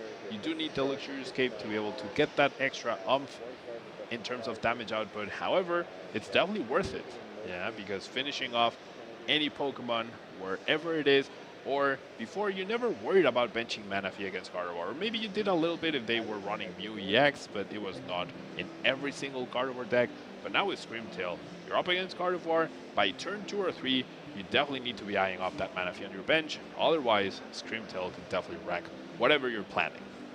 Yeah, up to, what, 360 damage with that Luxurious Cape, potentially to take a knockout on literally anything in the format. Yeah. Nothing stands that hit, absolutely nothing. And the Luxurious Cape also helps your Shining Arcana Gardevoir as well, being able to no longer be limited by the 140 HP, being able to attach more than 6 energies with Gardevoir EX's Psychic Embrace, and being able to hit those 300, 330. Sometimes, is there anything that requires 260 damage? Blastoise EX? Yeah, that's what, maybe, yeah. Yeah, maybe. Maybe not that much, but you have the option, right? Yeah. And we don't know what the future holds. Therefore, we might be seeing some big, tanky Pokemon that features more than 330 HP. Well, we know at least what it holds a little bit, like Iron Valiant is from the future, Iron Hands from the future. I mean, the future. Yeah, so the future meaning whatever we get in our next main set, which I believe might be in April, might be in February. I'm not so sure. We do have Paldean Fates. That was announced this week, and we're going to get a lot of shiny cool Pokemon. Yeah, all of those cards that have been expanded upon, and just shiny Pokemon in general. You really love to see more crossover between the video game and the card game and Pokemon Go. I know it's always a treat to run into one in the wild. It is definitely. And I mean, we've talked about probabilities of finding a shiny Pokemon compared to starting Battle VIP Pass. And I feel like I always think about shiny Pokemon when I prize like 3 of my Curlias. I'm like, oh my gosh. This is actually worse odds than finding a shiny Pokemon. I might be wrong though. I think that's like 1 in 1,000, and shiny Pokemon is 1 in 8,000, something along those lines. Yeah, you're probably wrong. Depends on if you have the shiny charm. There's just so many factors, Jared. Yeah, so don't say I'm wrong if you don't know the exact odds. Never tell me the odds. It is interesting to see just kind of the decks that these players have chosen to play for this event. You either can go one of 2 routes. You can go something more consistent and familiar, and I think that's what Jesper kind of chose with this Lost Zone Giratina. Yep. Or you just embrace the new. New is always better, right? New is always better. That's one of the golden rules of some people. And yeah, I do feel like we do tend to see a trend of, in order for the new cards to be very appealing, right, and competitive, they need to be better than what already exists. So it is a trend that we see that the newer cards continually do better and better than the older ones, as they do get power crept a little bit, right? We see slightly higher HPs, slightly stronger attacks, slightly more efficient attacks, right? You could compare Goldengo to Chen Pao Excalibur, right? It's that combination into a single attack, essentially, in a stage 1. Not the exact same, but similar enough to where Goldengo being released 2 sets after Chen Pao and Excalibur is that little bit of, perhaps not super power creep, but definitely different enough and powerful enough to be making its mark. And we could see Goldengo make its mark at LAIC this weekend. Well, you also have to take into account that a lot of the cards are very similar in both decks, Qianpao and Golden Go. Yeah. You're playing the full count of superior energy retrievals, maybe energy retrieval as well. Both decks are now playing Earthen Vessel to its maximum potential, and you just have to trade off Excalibur Rare Candy for multiple Golden Go in play. Yeah, and then you have the reliance on Radiant Greninja's concealed cards to fill up your hand. You also have the Pokestop engine, so you're focusing a lot on item cards, as you mentioned. So definitely a lot of similarities, even playing water energy in both decks. Yeah. I guess. It looks like the players have been told, and it does look like we're going to have a match resolution. Yeah, game loss for Victor there. Presented 59 cards in the game prior, I believe. And because of that, an illegal deck. And unfortunate to have things end that way, but your winner for round one, Jesper Eriksson, with Lost Zone Giratina V-Star. Jesper must be feeling a little relief, right? Game one very nicely. Then that game two was so close, yet couldn't close it out. So winning this one definitely should feel good for him. Of course, you can only feel so good with the way the result was achieved. You're happy about the result. You're not happy with the way it played out. But now both players will be able to get a little bit of a breather after that long judge roll and hopefully get their minds refreshed for round two. A little bit of that anticlimactic ending there for our round one here in Sao Paulo, Brazil. But we still got to see one game of action. Yeah, we did. One game and a turn. And a turn. Right? Yeah, that Cramorant turn 1 KO was flawlessly executed, right? Despite the extra card that Jesper drew off that Colress. And then Scissor. Yeah, Amy predicted Scissor. We already saw it do a lot of work. I wonder if we're going to see Scissor a lot this weekend. Yeah, well, it'll be interesting to see. It's mostly in a deck like Golden Go EX. It is also kind of figuring its way out in something like that Zoroark box, which she also had as one of her predictions as well. And it is a very powerful card. It's been out for a little bit now, but it hasn't really just seen much play. I know our own Adam Skarsgård-Watson is a big fan of that card. Indeed, definitely a big fan. And one of the reasons why I feel like Zorobox hasn't made its splash in the metagame was because of how weak it was to Sableye. But now we have the brand new Jirachi, which its ability basically says, I stop Sableye, right? And maybe Yoga Loop sometimes, but it's mostly Sableye. So now that Sableye can be kept under control for the deck, now it can thrive and utilize all the myriad of Stage 1 Pokemon that Zorobox has in order to adapt to what they're playing against and hopefully make either good price trade-offs. Sometimes it becomes a spread deck. There's just so much versatility in that deck. And again, that's really the trade-off you kind of do: versatility versus consistency. Yeah. For me, I tend to lean more towards consistency, especially with a brand new format. You don't know what you're really going to be playing against. Maybe in a couple of tournaments, right? That's when you kind of like, okay, I'm gonna break this deck out. It's gonna be good against the top 3 decks that have been doing well, and as long as I hit 2 or 3 of each of those, I'm gonna be sitting pretty in day 2. For sure, and LAC will definitely be the trendsetter for the next 3 to 5 months of decks, because whatever does well this weekend will certainly lead to whatever does well at the upcoming regionals we have next weekend already as well. So Paradox Rift promises to be a very impactful set, and whatever does well at LAC, I feel like the top 8 decks that we see this weekend, we will definitely see a lot of in the upcoming weeks.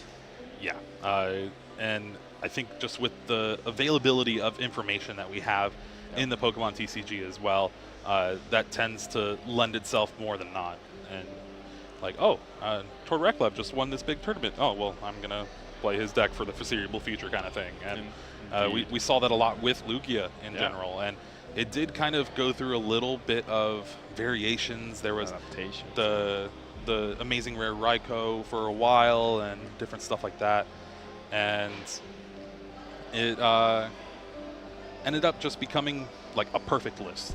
And we saw that for a while until rotation, then it kind of shook up a little bit, but still sticking around. And it's one of those decks that is a comfort pick for a lot of players here this weekend. Only real new card you're adding to it, Earthen Vessel and Iron Hands EX.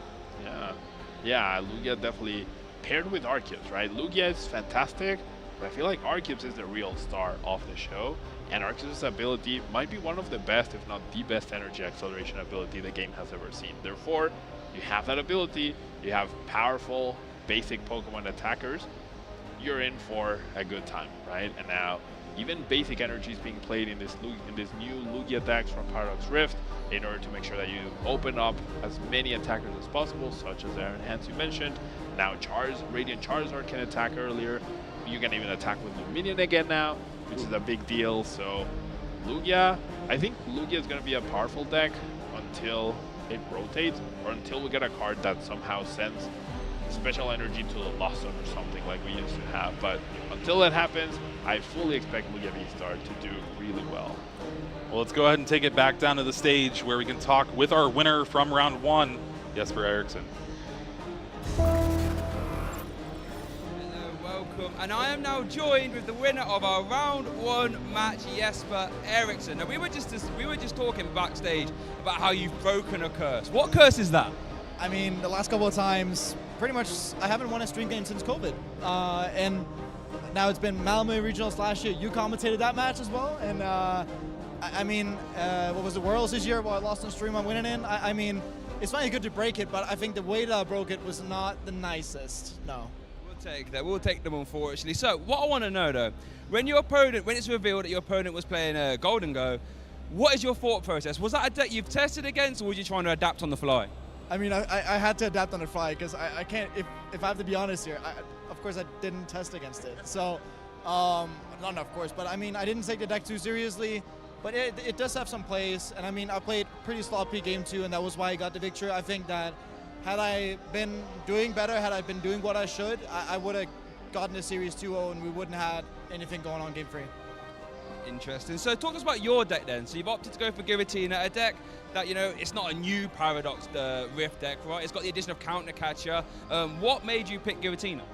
I mean, I've been playing it for a whole season. I played it every event besides 2. Toronto Regionals, I played Gardevoir, which I regret. I should have played Tina. And then one challenge where I played Chien-Pao. So, I mean, it's like a pet deck for me, and I've gotten like 200 CP now with it, and I feel that going into an event where my goal is just CP for a top 512, it gets me 60, that's fine enough for me. So I just want to play something I'm safe with and something that I trust. Okay, I like that. Now, for the viewers watching, in case you didn't know, Jesper is a world champion. So I'm going to pick your brains a little bit for the viewers at home. How important would you say for an event like this where you are just aiming for CP, is it better to play, like you said, a pet safe deck, or try and swing for the fences with a new rogue? I mean, the ladder is good enough for winning a tournament. If you come with something super crazy, like, for example, Yamega was back in 2016, right? But I think if you just want to, you know, be comfortable, get the CP that you want, then we're definitely talking that you just play your safe deck, your pet deck that you've tested and done. For me, it's 55 cards, my Worlds list, so it is there, yeah. Love that, love that. So you said that we are playing Tina now, obviously. Was there ever any other considerations in the lead up to this event? I mean, everyone has been hyping up Guardy in different versions of Lost Box, even though people were like, oh yeah, Iron Hands kills Lost Box, but it doesn't quite. It doesn't, you know, sweep Lost Box off. It maybe just have to adapt, and the same Guardy had to adapt as well. But I just think there were some considerations, but not real considerations, no. Considerations. Right, then my last question for Jesper before I let you get back is, any tips for anyone at home that maybe haven't gone to IRL events and looking to start this season? What are your tips for them? I mean, it's just go to locals first and, like, you know, try and play the game in real life. Of course, most people who go to leagues first have to try to play it against their brothers and sisters like I did back when I was a kid. But, I mean, you got to try local scenes first before you go to IC, because, I mean, if you jump from your house where you learn to play and you jump directly to an IC, there's going to be a lot of nerves going on. And, you know, you need some kind of routine to be able to, you know, make it through these tournaments.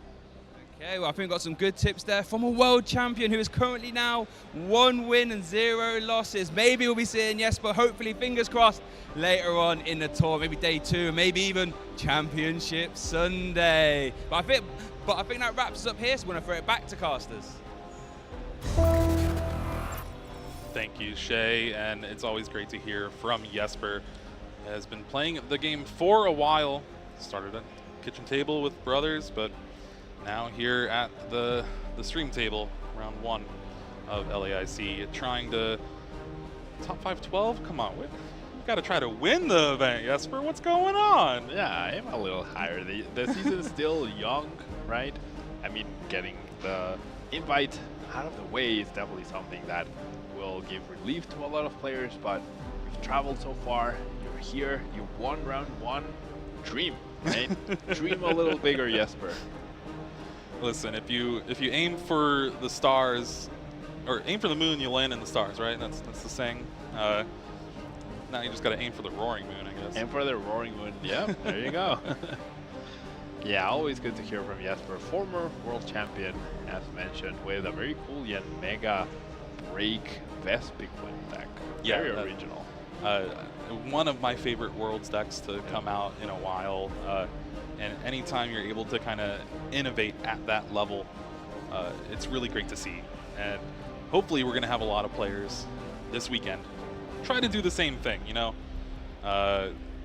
The Paradox Rift set has introduced so many new cards that this is the tournament to do it. Exactly, this is a tournament to be creative, right? Because every little surprise factor can help you win a game. Yeah, even running different energies in your Goldengo deck will keep your opponent on their toes, and maybe that leads to them making a less than optimal play or a mistake, or they don't see something coming that you were preparing, and that gives you that little bit of an edge, which at the highest level of play, those little percentages end up making the biggest difference.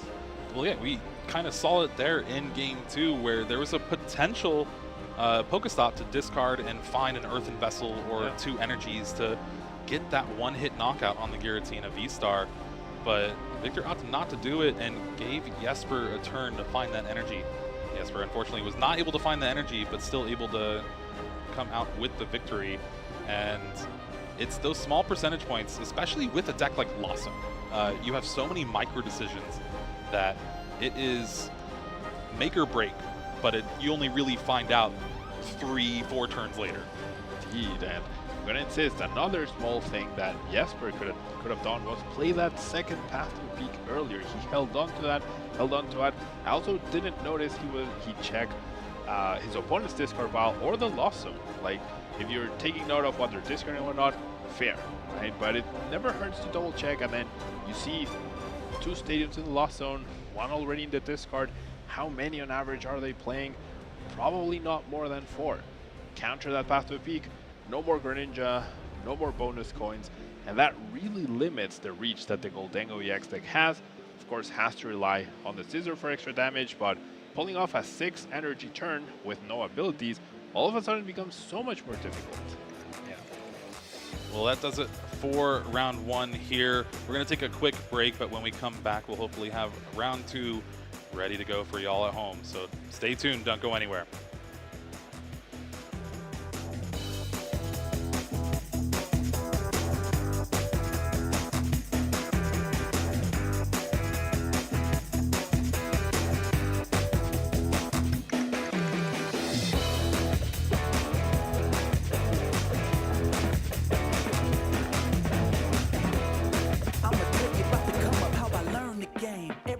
That I faced, how I earned the name. Nobody said that it was easy going for the gold. You gotta take risks, you gotta be bold. But I'm here to run the race, yeah, I'm here to go far.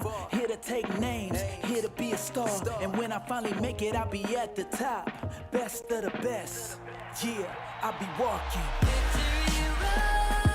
where legends are alive. I'll be walking, I'ma be right there by their side. I'll be walking where everyone can see. I'll be walking that I'm the best to ever be.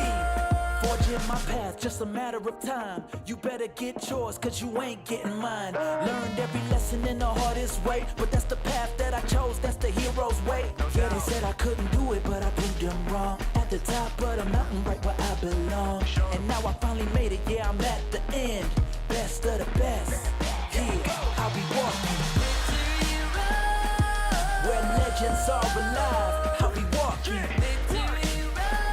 I'ma be right there by their side. I'll be walking. Where everyone can see. I'll be walking. That I'm the best to ever be. I'ma walk the road with pride. I'ma hold my head up high.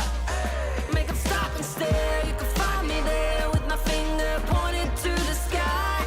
I'll be electric, and I'll never grow old. Here on Victory Road,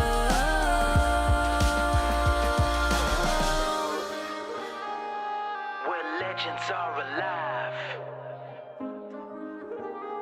I'ma be right there, right there. Just watch me. I'll be walking where everyone can see. I'll be walking. That I'm the best to ever be. I'ma walk the road with pride. I'ma hold my head up high. Make them stop and stare. You can find me there with my finger pointed to the sky. I'll be electric. I'll be a legend. Now I'm finally home. Here on Victory Road. Victory Road.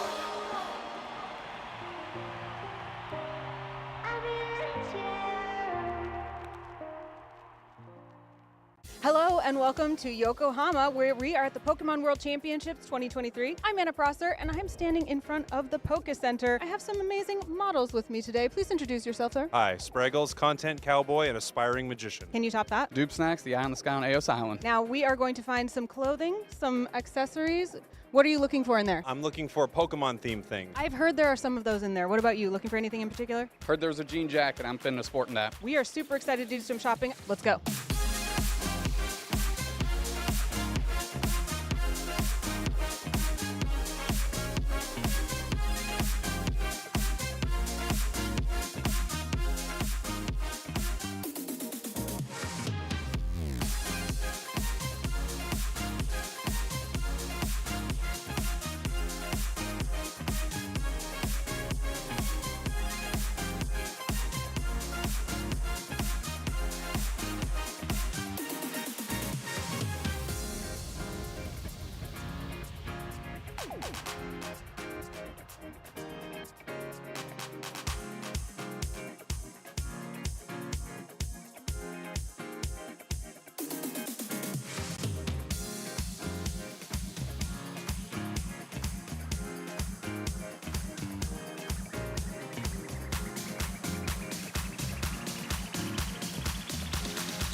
Welcome back, Pokemon fans, to the LAIC in Sao Paulo, Brazil. I am Jeremy Jallin here with Pablo Meza.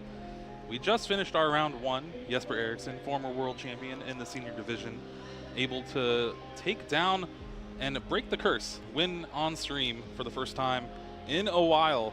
And we still have our tournament running in the background, but we're waiting for our next round.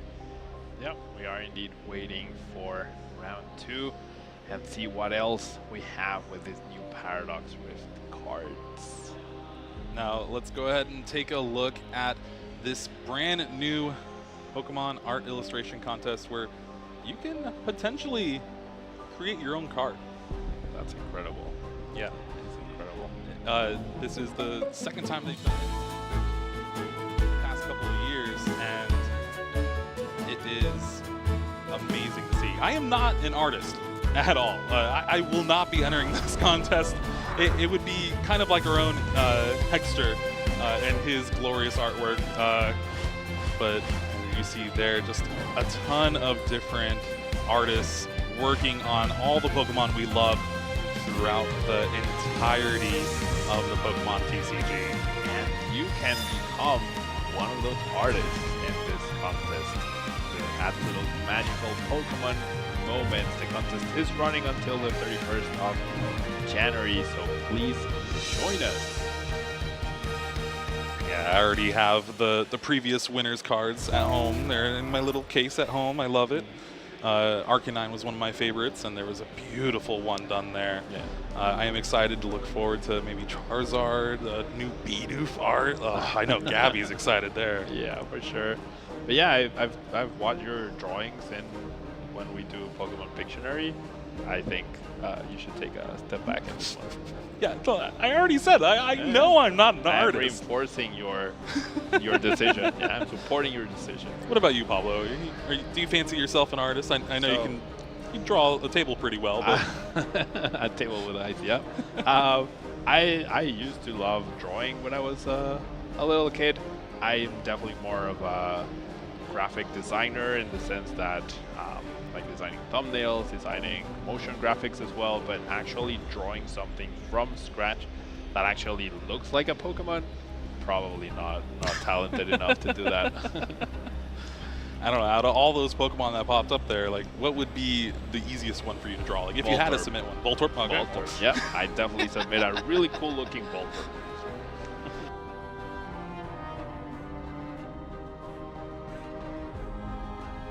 Actually, a really cool idea, I want to say. All right, probably well, I'm going to trademark hazard, that. Just get shocked in the ball. Yeah, exactly. Self-destruct. Oh! Oh, no. Now, I believe we'll have some tweets soon. We can see if they're ready or not, but I would love to hear from all y'all at home. Be sure to use the hashtag PokemonLAIC to keep us in the loop with how you're enjoying the tournament here, what you're looking forward to, what cards from Paradox Rift that you think will do well in this tournament. And again, I have to say, Screamtail has just been so good in my testing. Agreed. Screamtail is a fantastic addition to Gardevoir, and players watching agree. Yeah, let us know your predictions, right? Use the hashtag. Let us know what you think will be the best card from Paradox Rift to shine this weekend. I feel like we're definitely going to see either an ancient or a future Pokemon win the tournament. Oh yeah, 100%. And you went with both routes, you know, ancient and future. Covering all bases. Yeah, the only one to really do that. I did choose the Toedscruel from Paradox Rift, but that's because I am not a fan of Chien-Pao EX. I am an Arceus man at heart, and has a very bad matchup against a deck that can one-shot your Arceus V-Stars. Yeah, and Toedscruel can definitely stop you from doing that with a Slime Mold Colony ability. I'm going to say, when I first played Scarlet and Violet, I was very surprised to see a walking tentacle. I was like, what is going on right here? Like, oh, they gave them feet? Yep. Now, Amy gets her check mark, right? Gets her tick for good prediction. Scissor already putting in the work, as we saw in round 1. Despite not winning, Victor was able to almost achieve victory. Yeah. And that grass resistance. Somehow coming in clutch. Yeah. Grass resistance into Tropius, right? Which, when was the last time we saw Tropius? Probably not for a long time. right? So Tropius was talked for EUIC. I feel like that's when I heard a lot about Tropius for EUIC earlier this year. People were wanting to counter Tyranitar V, really big threats in single strike Lugia, but grass weakness, that almost never comes up. Yeah, and it's kind of just telling of the format at the time. The popular decks are the ones that you're going to want to kind of have that weakness to take advantage, and so far the biggest one we've really had is Lightning weakness for Lugia V-Star. That's why we see like Iron Hands EX being very hyped up coming into this tournament. Ampu very much is an attack that is game breaking a lot of the times, being able to take an extra prize for your knockout, and it is something that could speed the game up a lot. Certainly Ampu very much a very powerful and hot topic amongst the community as well. Some people very scared that Iron Hands would completely make it impossible to play some sort of strategies. However, I think we got the opposite of that. I don't think we've seen a more varied metagame as we are seeing in today's tournament. So many viable decks, so many cool ideas that are being played this weekend, and it'll be really cool to see what makes it to the top. But back on the topic of resistance, like in this screen, right, there's only 3 Pokemon with resistance. I do feel like resistance factors in less than it would, for example, in the video game, right? Resistances and immunities are so important, switching in and out, super clutch. But in the TCG, it plays less of a role because it's not half the damage, it's just -30, but definitely played a role in this last match. Yeah, and it is something that we might see more and more. But speaking of seeing things, we have our tweets ready to see what y'all at home have to say about this tournament weekend so far. Yo, champ in the making. Today will be a tough challenge, but you are ready for it. Believe in yourself, stay focused, and you will achieve your goals. Best of luck to all my friends competing at Pokemon LAIC this weekend. Show them what you got. The best words of encouragement for any Pokemon fan, Pokemon trainer here at the tournament. It's all about positivity. Indeed, very wholesome tweet for sure. Very good advice, very positive attitude, and it's all about the community, right? So wishing your friends good luck, even if you're not there accompanying them, always a very nice sentiment to see. And we've been a long time coming from that 8-bit design there. Great days spent in Rio with other fellow Pokemon judges and friends. Now it's time to work.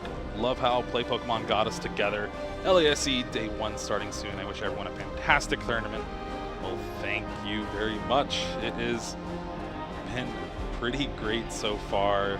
I'm excited for this weekend, and honestly, I don't know if it's sad or not, but all my friends I've met through Pokemon. I don't really think I've had friends outside of Pokemon anymore. I don't think it's sad. I think it's fantastic, and Pokemon just keeps on growing. Yeah, I feel like it's the people outside Pokemon that are finally understanding how amazing Pokemon is. I mean, to be fair, any person I meet that doesn't know how to play Pokemon, I'm like, hey, do you want to learn how to play Pokemon? Yeah, for sure. And I mean, look at the picture, right? All the nice food, that looks delicious. Ready for LAIC, hashtag play Pokemon. Well, we're ready for you too. It is going to be a long weekend, but it is going to be so much fun. I really do love talking about this card game.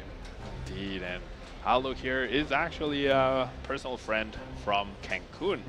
Yeah, so really cool to see him make it down here as part of the staff, helping us run things this weekend and being part of everything, right? It's not just about the players, staff, production, casters, all of the people involved to make this a fantastic tournament this weekend. Yeah, a lot more than you realize goes on behind the scenes here, even just to get everything set up and ready to go. And it really is great to have everyone here. It takes a village, and it's definitely, all right, I guess it takes a town, you know, Pallet Town. Yeah. Yeah, pretty cool to see people enjoying themselves. Yeah, I know Aldo was up early yesterday and today to help set everything up and make sure things run as smooth as possible for everyone attending, not just the players, right? The spectators, people playing in side events. There's a little bit for everyone. There's something for everyone. And that's really just Pokemon in general. You'll be able to find your favorite Pokemon out of the over 1,000 Pokemon we have already. It's only going to get bigger. Every few years, there's always some new Pokemon coming out, and I have to get rid of brain space for more Pokemon as they get released. I've forgotten a lot of things over the years. Yeah, so who knows what I'll forget next. I know, there's so many new cards coming out every 3 months, remembering everything. When we have our caster battles with older cards and older formats, I have to admit, sometimes I have to go back and double check what some of the cards did, what some of the rules were back then, because the rules are also continually changing. At that. Yeah, the turn 1 rules are, like, they've been changing so much over the years. We used to be able to play a support on turn 1 and without attacking or without drawing a card, or then we could attack but no supporter, and all over the place. So I feel like this stretch of time with the current no turn 1 attack, no supporter rule since Sword and Shield came out might be one of the longer times that we've had like a stable, this is the turn 1 rule set and the cards are balanced around that. Could it change with the 10th generation of Pokemon? I don't know, but it seems like we're going to stick with it through Scarlet and Violet for now. Well, we've had a few kind of cards kind of break that rule a little bit, like, hey, if it's your first turn, you can use the attack. Most famously right now, Raichu V, being able to use that fast charge to get an extra energy. There's the new Bombardier EX in Paradox Rift. I don't know if we're really going to see that yet, but it is a card to look out for. It does kind of your Battle VIP Pass role if you don't want to play Battle VIP Pass. Yeah, and it might see, once we get the eventual rotation of Battle VIP Pass, cards like that one might find their ways into decks a little bit more often, right? If things slow down a little bit without Battle VIP Pass, then those supporting Pokemon definitely have more room in the metagame to shine, right? Because its second attack also synergies this. With the first attack, you get set up, and then you pick up the Bombardier EX, put it back into your hand, no more liability, and it helped you get set up and maybe even get a prize card along the way. And don't forget, we have giveaways going on all weekend. For the TCG side of things, it's going to be that Iron Valiant EX Special Illustration Rare. One of the best looking cards from Paradox Rift, at least in my opinion. Use that code Paradox LAIC. A lot easier to say than some of the other codes. For sure. Yeah, this code's the easy one. Make sure you get your Illustration Rare Iron Valiant DX, a card that promises to be really, really good and really impactful. Might not be its time to shine, might be, we don't know yet. We will know by the end of Championship Sunday, but Tachyon Bits, a very good ability, and if you're getting into competitive Pokemon, or if you are already competitive, this is a card that you always want to factor into your playtesting. Make sure you are aware of it. This card alone might be part of the group of new cards that really reinforces the need to be very aware of what you're doing on turn 1, what you're choosing, and if you're going second, you probably want to make sure you have more than one basic Pokemon in play, because a couple or 3 Tachyon Bits abilities on turn 1, so you're not attacking, but you're doing damage, you're placing those damage counters, and that could lead to a quick loss if you're not careful. And that's something that is kind of new in the Pokemon TCG, at least for this format, since Sword and Shield, where most of the time you didn't want to play down extra Pokemon because you didn't want to give your opponent information, have it brought up with escape rope and things like that. But then we saw the release of the item card grabber, kind of introducing a little bit of that kind of play style into, well, if I'm saving one of my best cards, it might get shuffled back into the bottom of the deck, and I won't have that card. So I might as well play it down if I'm playing something like Mew. Yeah. And especially now that players are considering going second more often, there's like, things did change quite a bit. Even from before you start a game, the new cards from Paradox Rift are already changing how you approach your setup, how you approach your deck building, which Pokemon you pick, and how many you bench. There's no way to do anything to your opponent's hand, or for your opponent to do anything to your hand during turn 1, but the threat of Tachyon bits is very, very real. Yeah, we'll have to see if we're lucky enough to get some exciting Iron Valiant EX plays throughout this tournament. And I'm really hoping for it. We were talking a little bit earlier, and you were saying NTV was your favorite partner with the Iron Valiant. I do have to agree. It just synergizes very well. The Magma Basin really does help out. And we've also seen some lists online do well. Jolteon VMAX and even just Iron Valiant in Lost Zone, trying to get that little extra damage that you would need. Maybe Sableye can start doing 140 damage now.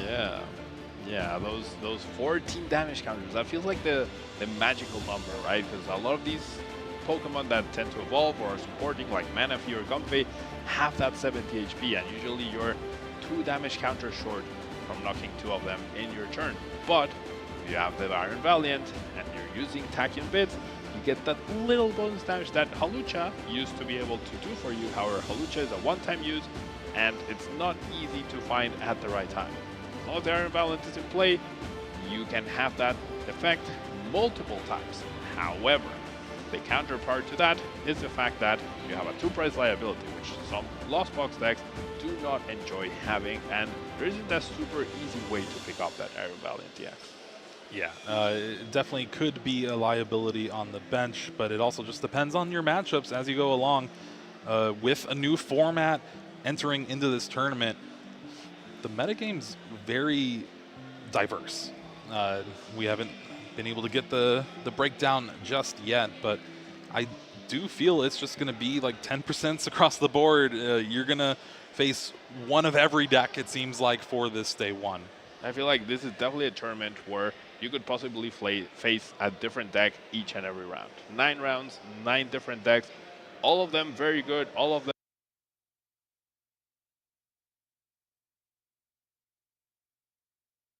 Iron Valiant variants. We have Lost Box variants, we have Giratina V-Star, we have Goldengo, we have Miraidon, we have Lugia, we have Mew VMAX, we have Zorobox, we have everything. Yeah. The tier lists all online are starting to get very big. Indeed. Chien-Pao, Excalibur, Palkia V-Star even putting in the work, yeah? And then if you split the Iron Valiant variants, you have Rapid Strike Urshifu VMAX, NTV on its own as well, with Klefki I've seen it heard. And then you have all the Lost Box variants with Roaring Moon, without Roaring Moon, with V-Attackers, with no V-Attackers. You can just pair everything. So there's so much variety. You could literally play your favorite Pokemon at this point, I feel. I don't know if Krogunk is really very good right now, but I mean, you can play it. There is a vibe. There's no. Well, there is a Nidoqueen. Oh, I can play a Nidoqueen deck. I don't know if we'd be making day 2, but probably we'll at least have fun doing it. Yeah, we definitely would. A lot of these players are opting for their pet decks, but again, new's always better. New decks. News always better. Even just the changes in Gardevoir that we've seen from just Toronto to now is drastically different. You're getting cards like Avery being included in multiples just because it goes so well with Screamtail. Yep. And you really change the supporter lineup that we've been used to seeing. Yeah, Screamtail is a fantastic card. Synergizes perfectly, as you mentioned, with Avery. You put your opponent in a decision where, do I discard my Manaphy and therefore open myself up to the Screamtail, or do I discard other Pokemon that are probably more valuable than the Manaphy to prevent the Screamtail, but then my active Pokemon probably gets taken out by Shining Arcana. So yeah, I also love when newer cards like Screamtail make older cards like Avery viable. Charizard EX made, it's not older, but made Avery a staple now. Yeah, it is pretty cool to see the future planning. And here we see our glorious tournament hall. All our players sit down ready, playing their round 2. We're still waiting for our players to get everything ready for our string match, but I have been enjoying Sao Paulo. It is, what, the biggest city in Brazil, over 22 million people. Yep. Also has the largest Japanese population outside of Japan. So the sushi here, amazing. Yeah. Very large Italian community as well. So the pizza here, amazing. The barbecue, amazing. The barbecue, yeah. The picanha. Get picanha. Like anytime I come to Brazil, I'm not getting anything other than picanha. It's my favorite cut of meat here. They just do it special here. Yeah. I'm a foodie. I'm a foodie at heart, and obviously I'm a bigger guy too, so I like to enjoy it every now and then. Food is amazing, and Brazil definitely very good place for that.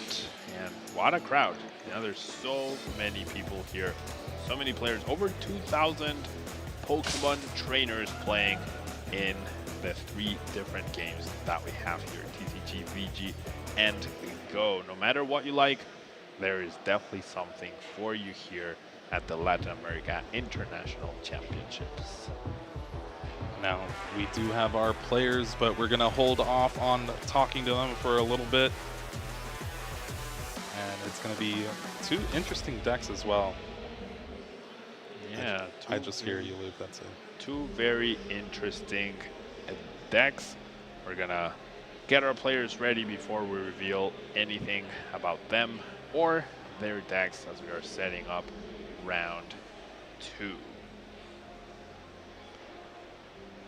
And now we did see Lost Zone Giratina up against Golden Go. Is there anything you're hoping to see? I'm eager to see, if not a full new archetype, I'm really eager to see some of the newer decks like Iron Hands. Iron Hands was probably one of the most talked about cards in the in recent memory. No card has been as polarizing as Iron Hands as of late, and Lugia has been talked a lot about in terms of like how powerful it was, how dominating it was. Then we got rotation. Lugia was checked in that way. However, I want to see what Iron Hands does to the metagame, and if it is as powerful as a lot of people predicted.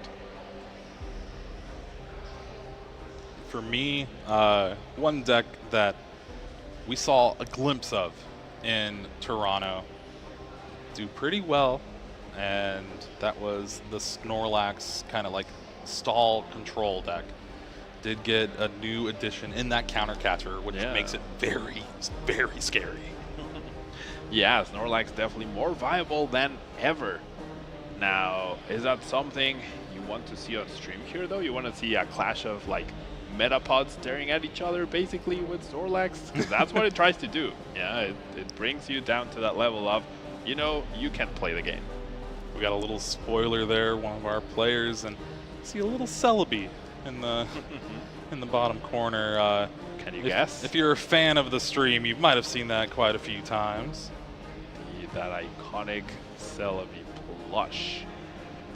We are getting our players as ready as fast as possible so that we can get this round 2 match started, and we're in for a good one, Jeremy. We're in for a good one. I'm excited. I like a good play. Yeah, two really good players as well. We'll reveal them in just a second, but of course we are seeing, like, look at this room. There's so many good players out there, so many good players, already established names, and I'm sure we will see a lot of players make a name for themselves this weekend. LAIC, especially international championships, have this like extra prestigiousness to them, right? Not to the level of the World Championships, but definitely ICs are amazing tournaments, and even making day 2 at an IC feels like a fantastic accomplishment. Yeah, also a ton of money on the line. I believe it's like $2,000 for a top 32 here this weekend.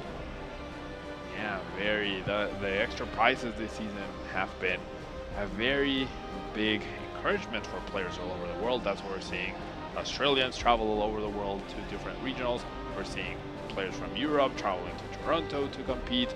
I'm sure we are going to see we have more diversity here at this tournament just based on the increase in this fantastic prizes. So amazing to see.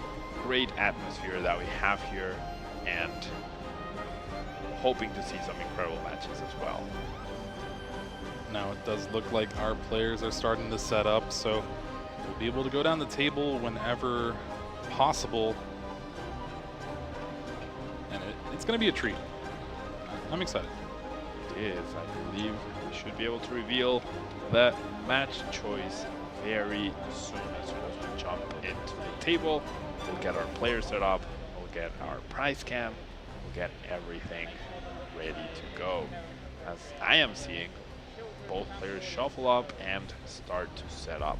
Well, with that, our match is ready. Let's go ahead and take it down to the stage and start our long-awaited round 2 here in Sao Paulo. We have Pedro Vieira up against Tord Reklev. Now, those of you at home, Tord Reklev, the champion just last year here in Sao Paulo, finally completing that gauntlet of all those IC titles. Hoping to do it again. And one of my favorite stats about Tord is I think he has a better odds of top 8ing in IC than most people have at day 2ing. Yeah, that's like, if you make it all the way to the top 8 at an IC, odds are more favorable that you will be seeing Tord as well up there, which is truly incredible. Truly, truly incredible. The level of consistency that he has at these tournaments is just outstanding. And then, of course, you got a quick glimpse of those decks as well. Pedro is going to be playing Lugia, V-Star, Archeops, and Tord, of course, deciding, I'm going to draw a bunch of cards, playing that Gardevoir EX, and is using that Screamtail inclusion. Indeed, we've talked a lot about that Screamtail, and we will probably be seeing it in action in this match, along with the Luxurious Cape, along with Avery. Yeah, so this new era Gardevoir EX. However, look at those prizes. 2 Gardevoir EX in the prize cards to start us off. That is not good. To go along with a Ralts and that Zacian V. Meanwhile, for Pedro, nothing too bad. Archeops, a couple energies that might be able to hurt him a little bit later, but we'll have to see how things go. But wow, double Gardevoir EX in the prize cards. At least one of them's down close to the bottom. Yeah. Maybe you can work in some reversal energy shenanigans to be able to take a knockout, grab that Gardevoir EX right when you need it. Indeed, those reversal energies will have to come in clutch. Maybe some lucky Shining Arcana hits as well. And we'll have to see how quickly Tord figures out that both Gardevoir EXs are in the prize cards. I know he's very thorough with his price checks and whatnot, but I feel like you usually check for Ralts, you check for Kirlias, you check for energies perhaps. Not necessarily the Gardevoir EXs immediately, but we'll have to see. And this also might prompt an early concession if Pedro gets too far ahead by the time Tord is able to take a prize card. And here we go. Round 2 of our Swiss here today in Sao Paulo. Tord is going to start things. Looks like it's switched a little bit. So it is going to be Pedro on the right, Tord on the left here. And Mew EX in the active spot. Mezagoza gets the heads, finds the Lugia V. And that's step number 1 for a deck like Lugia. Yeah, you have one mission as Lugia, and that is bench a Lugia, right? You pull that off, then you are good to go. And we're seeing at the top the names are indeed the other. I was a little confused. I was like, wait, Mew EX in Guardi and Mew in Lugia? I was a little confused at first. So double turbo energy to end things on that Lugia V for Pedro. Now it's Tord's turn. Has that Mew in the active spot. Probably the best starter for Gardevoir, especially for Tord, and is starting things off with a Fog Crystal. This will allow to search the deck for a Psychic Energy or a basic Psychic Pokemon. And the name of the game, get as many Ralts down as possible. You do have option to Mirage Step with Kirlia to cheat out a bunch of Kirlia in play. But it also just depends on your hand, the setup, if your opponent's able to get early prize cards. Starting to note a little bit of an urgency in Tord's deck search here, which might signify that he's realizing, uh-oh, 2 Gardevoir EXs are no longer available to me. What is the plan? All right, looks like we are all set with the names there. They are right now Tord on the right, Pedro on the left. And honestly, it's got to be somewhat scary to win your round one, and then all of a sudden you get paired against last year's champion. Yep. One of the best players in the game right now. Yep, one of the best players, not only right now, I think in history, right? What Tord has achieved is truly impressive and probably very difficult to not even like replicate, but even come close to, right? 4 IC titles, 1 in each region. We do have players who have accomplished back-to-back titles in the same region. Stefan Ivanov has won back-to-back NAICs. Tawada has won back-to-back EUICs. Azul Garcia Grego has 2 different titles and a 2nd place as well, but no player is close yet to what Tord has achieved so far. And of course, not only that, coming off a 2nd place at the World Championships in Yokohama just a few months ago. Top of that, yeah, the sprinkling of. Yeah.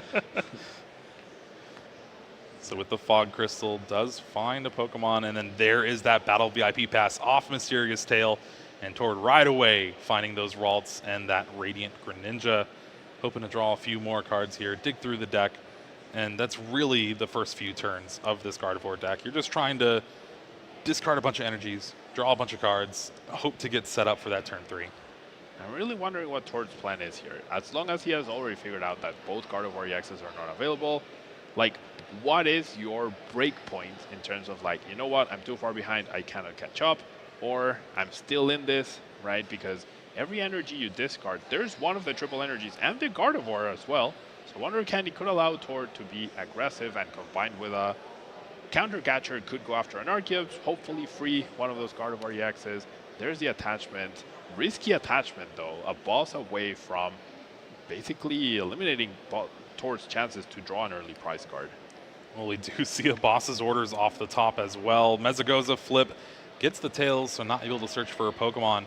And I guess the one thing Tord is thinking is, well, my opponent doesn't have Archeops in the discard. Yep. The best way to get those in the discard is something like a Professor Burnett. And if you're using a Professor Burnett, you're not going to be able to use that boss's orders. And here we see Lumineon V, its ability, Luminous Sign, able to search your deck for a supporter card, put it in your hand. I think we're going to see a Burnett, especially if there's a V-Star in Pedro's hand. Certainly, and that made the Mesagoza flip even more important, because if Pedro had flipped heads, he'd be set. He would have been able to go grab the Lugia V-Star, get the Professor Burnett with Lumineon, and perhaps not chase down that Ralts with the energy, but would have been able to initiate the prize trade in his favor now. Not a big threat from Tord at this point in time, especially if Pedro does not take a prize card this turn. So no need to bench a second Lugia to be careful or anything like that. Could even read the wind comfortably in this spot to get more resources and hopefully find a Lugia V-Star before having to research this hand away to find it and potentially play the boss's orders next turn. Yeah, this is definitely an awkward hand here. Just going to have to finish with an attachment of that reversal energy. Not going to be able to add extra energy if Pedro is behind in prize cards, but there's just to read the wind, discards that Mesagoza to draw 3 cards. Not a fan of that Mesagoza discard, because if the current Mesagoza gets discarded, Mesagoza was your best bet, a 50% chance at finding the Lugia V-Star. However, now over to Tord. We should see him try to set up maybe with a Mirage Step, though that is risky. Actually, there's no possibility of Mirage Step because we can't attach 2 energies to set up. Well, there is the concealed cards, and then Refinement grabs another Kirlia off the top, decides for Mysterious Tail before evolving into that second Kirlia, finds a Battle VIP Pass, won't be able to use that, but can discard it with Refinement. Interesting choice on the Battle VIP Pass. There was a counter catcher there, and assuming next turn your Mew gets KO'd or your Kirlia is able to survive, counter catcher plus the Shiny Arcana Gardevoir plus the reversal energy was a knockout on an upcoming Arceus. Or if you find an energy, you could knock out Mew EX as well. Well, there is another counter catcher in Tord's hand, so I guess you at least have that, along with a boss's orders. Oh, it's a blingy one. That's why I didn't recognize it.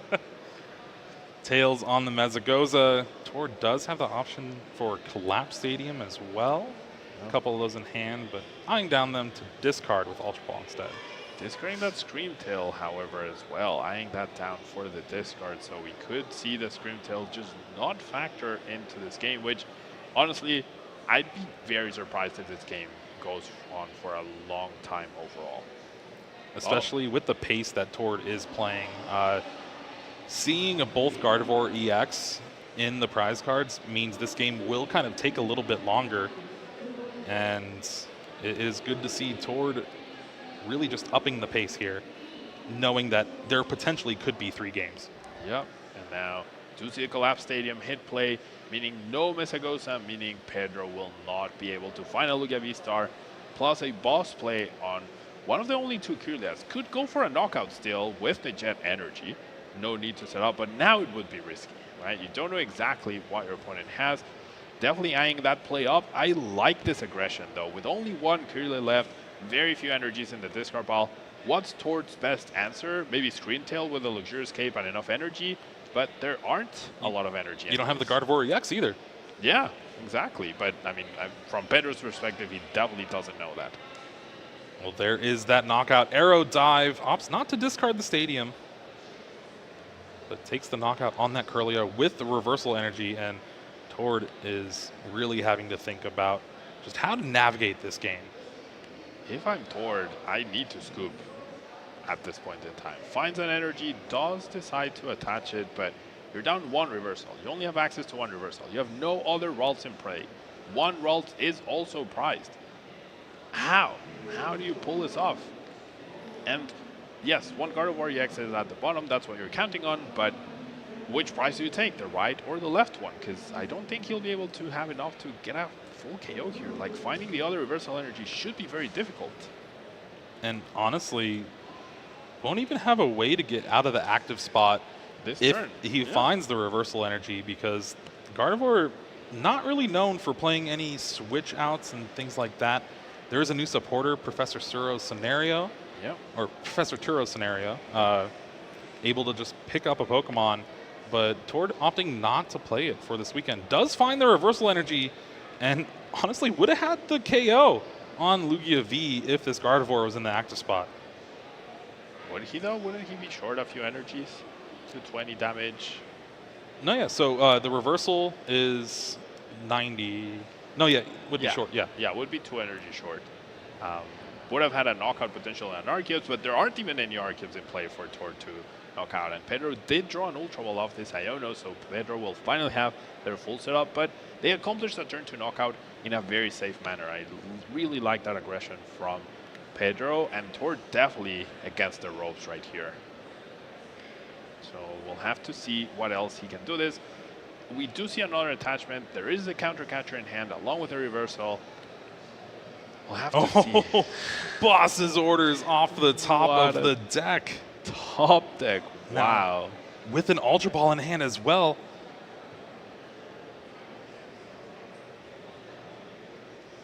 Yep. I think we're going to see. I mean, actually eyeing up the Mew EX play onto the Radiant Greninja as well. That is an option that Pedro has to eliminate the Ralts and the Screamtail or the Mew.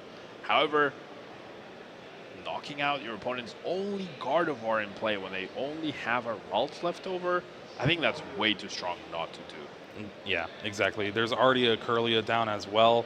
Yep. Can't use the Summoning Star for max benefit. Yeah, and that's where Snorlax. That's where not discarding the stadium the turn prior with Arrow Dive is going to hurt Pedro here. But even so, the way the board is set up, the way the game has gone so far, and with Tord's prize cards, it is still overwhelmingly favored for Pedro here. Indeed, though that is a very small but important mistake to have made, not setting up your full board with the double Arceus. That Snorlax isn't even getting powered up. We can see Pedro not too happy with his mistake, being a little careless there with the Collapse Stadium. So this could factor in. Now Tord has the possibility to go after the Arceus. We see the boss's orders onto the Gardevoir, and we're gonna see the knockout. I really like this, and I'm having a lot of trouble seeing how Tord comes back from this with Gardevoir gone, 1 Ralt in play, 1 reversal energy available, still not able to attack this turn. I don't know what the plan is here. I really can't see it. Yeah, having the reversal and rare candy in hand is definitely a little bit awkward here, with the only supporter cards being Iono and Professor's Research. And bringing the Mew to the active spot again just means that it's going to be even harder to attack this turn again. That means Pedro's going to be going up 3 prize cards towards 0 so far in this game 1. And like you were saying before, I really do think Tord just needs to concede this game, go to the next one. Agreed. Now, the one small ray of hope is the fact that Pedro only has 1 Archeops in play at this point, so maybe that will allow Tord to pull off something. And there's also 2 Bosses orders now gone, right? So that last Kirlia must be a little safer than before.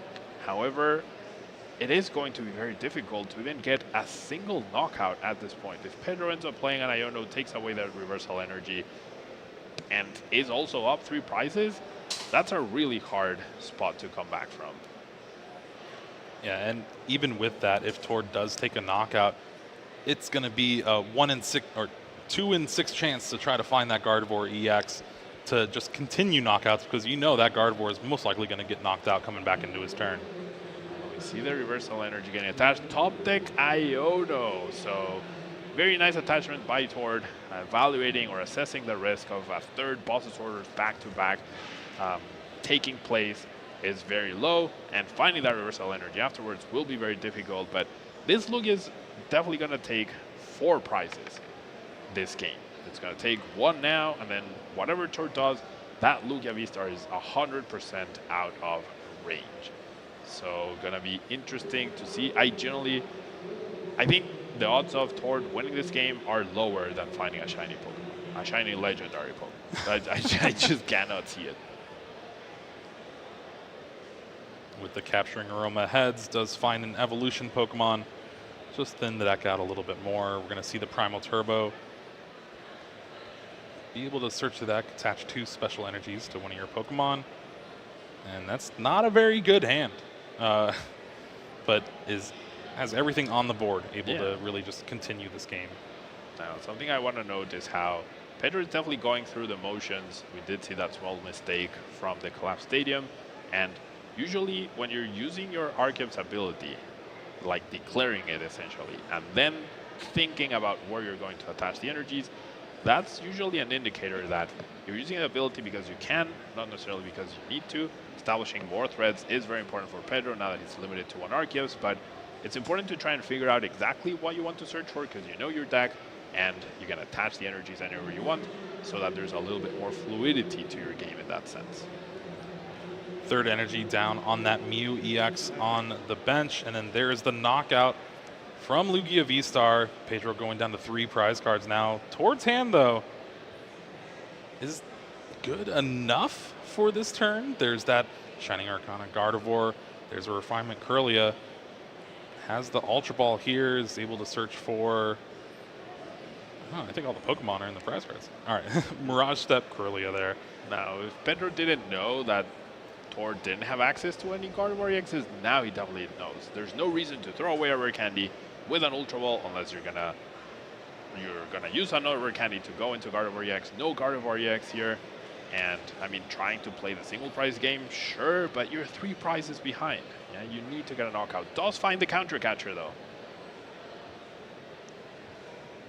Counter catcher. Here's discarding of the rare candy with Refinement. Counter catcher brings up the Archeops. Tord will be able to take a knockout here. 50-50. 50-50 on the prize card. He got it! Get the Gardevoir EX. There's a little bit of play left for Tord, but at what cost? It is now just under 34 minutes left in the round here. We play 50-minute rounds here for Swiss. Trying to fit 3 games into that is pretty difficult to do, but this format has sped up a little bit. But Gardevoir, still one of those decks that likes to take its time. Now This is where that second Arceus not hitting play could be very problematic for Pedro. His attacks are now very limited. I don't even like that benching of the Snorlax, because if for some reason you can't power it up, all of a sudden Screamtail can become a threat and can destroy your bench. So saving that jet energy is going to be super, super crucial for Pedro. Attaching to a Snorlax, but just because you can play a card doesn't mean you have to. And now this Snorlax waking up is not gonna be easy. It's rough. Yeah, things could get a little bit tricky when Pedro had such a big advantage here. Does gift energy work on the Tord bench? has very limited amount of cards left in deck, but finally that Gardevoir EX available to hit play. For sure, Tord's double checking on whether if he knocks out the Mew on the bench with Screamtail, will the gift energy activate or not? I would imagine that's the only reason to ask the judge on whether the gift energy will activate. I don't believe, no, I do believe it will. It should. It activates whenever a Pokemon is knocked out by damage. Doesn't matter if it's in the active or on the bench, as we see it on the screen, confirming that. So, an important thing to note, right, in terms of who you target for Tord. Level Ball will fail the search here.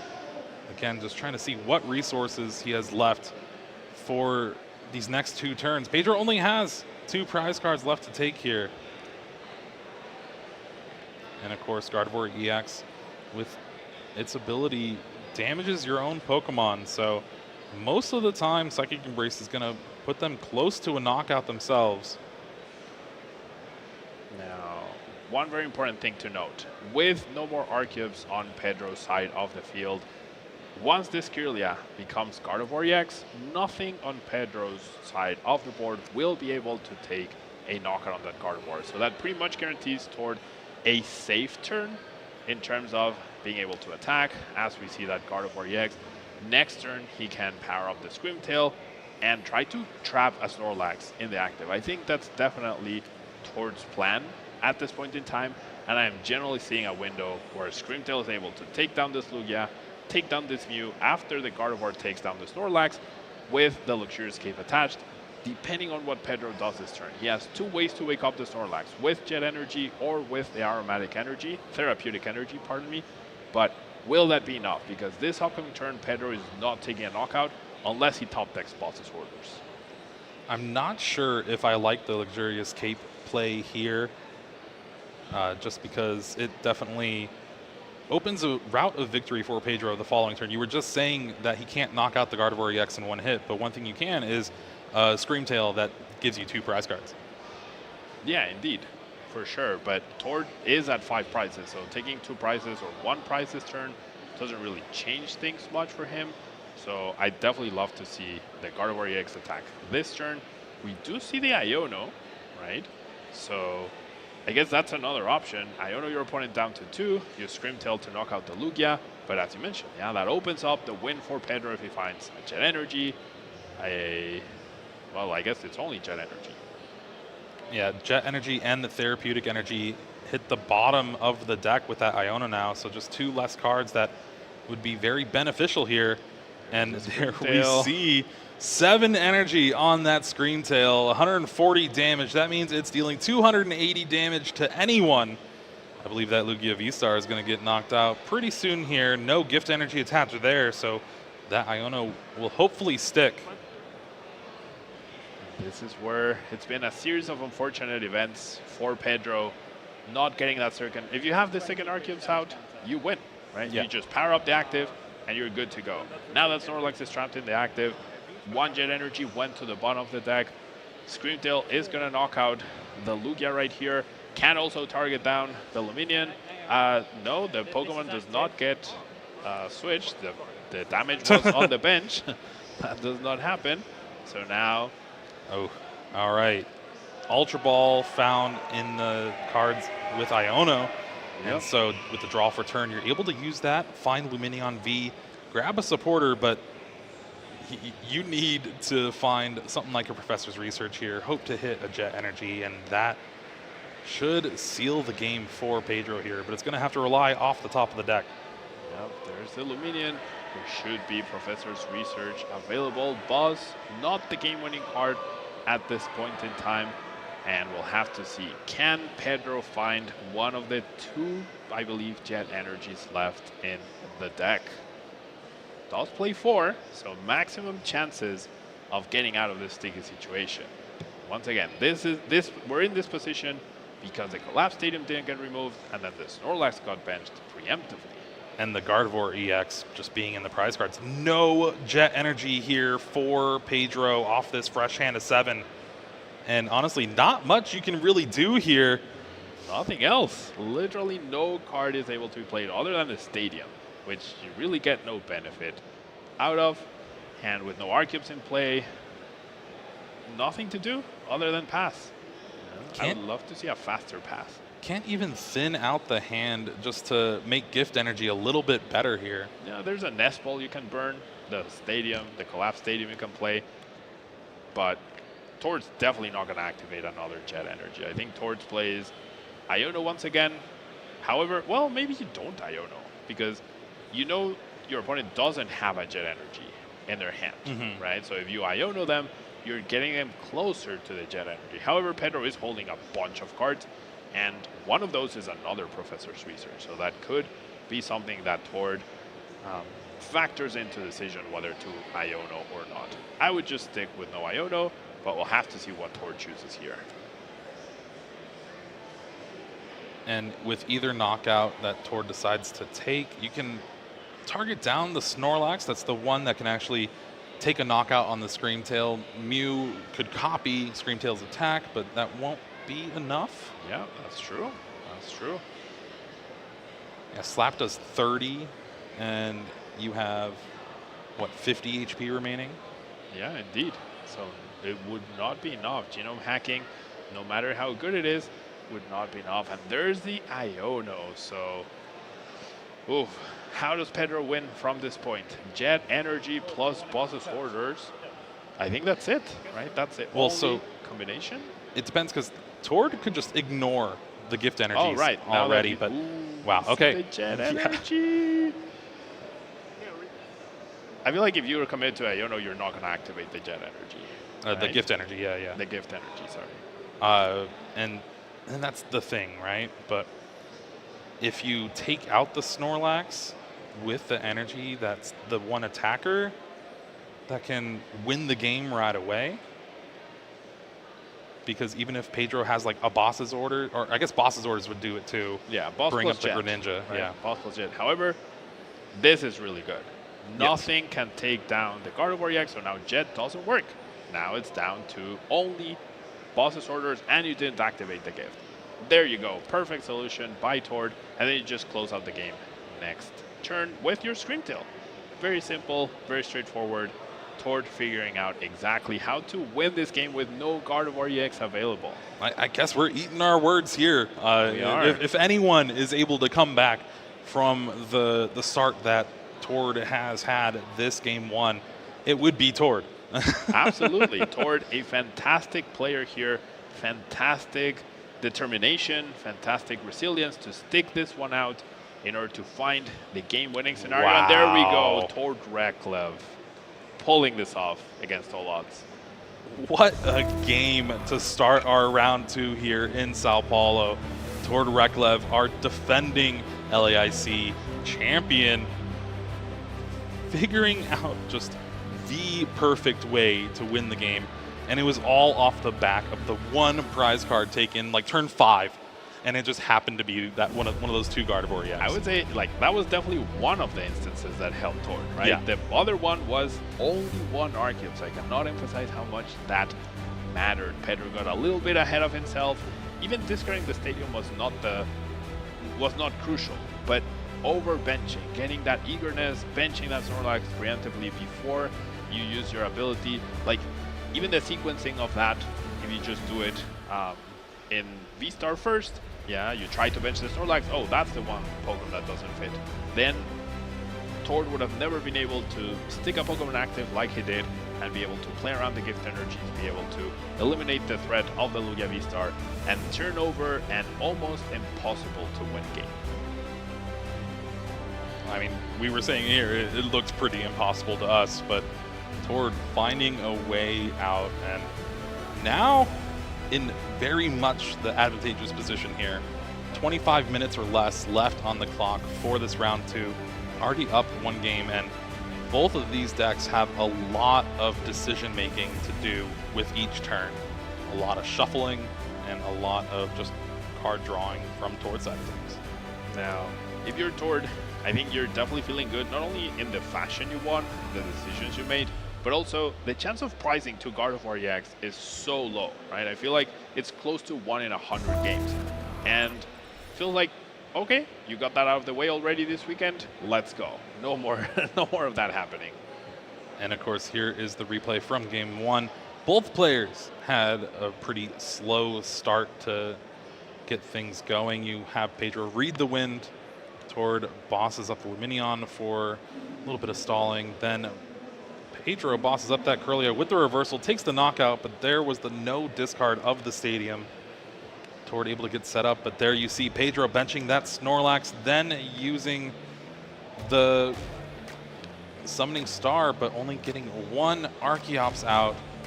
And while Pedro was continuing to take knockouts again and again, wasn't really beneficial, and Tord able to clear it out with Screamtail. Now we see a bunch of energies prized for Pedro along with a Luxray, which can be a good attacker and a boss. And we see a Ralts and a Kirlia prize, but no Gardevoir EX. So I think Tord will play this one a lot more straightforward, right? Now he has all the tools he needs to be able to keep up with the attacks. No need to get fancy with your counter catchers, trying to stick something active. And I'm sure Pedro will be extra careful when figuring out the sequencing of his decisions this time around. So we have already had a couple, our turn now, and it's been a bad one. Pedro attached a Gift Energy and passed with a Weirdeer V in play. When you're playing a Lugia V-Star Archeops deck, you kind of need the Lugia V in play. That's a pretty important part of the Lugia V-Star deck indeed. You have 1 goal on turn 1, and that is the bare minimum, which is bench a Lugia V. Fortunately, Pedro's hand not very permissive to that, and Tord just flying through his hand now. A much stronger start than before.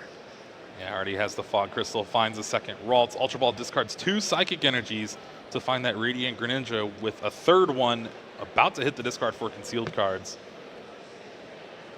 Yeah, Concealed Cards, a fantastic ability. Already 3 energies in the discard pile. We could see a turn 2 win now, but for Tord, depending on what Pedro's hand is looking like. By a Rare Candy Gardevoir EX, Screamtail, or Sasha V somehow. But seems like Pedro does have a playable hand, just not a great turn 1 hand. Capturing Aroma does get the tails, so that will allow Pedro to search for a basic Pokemon.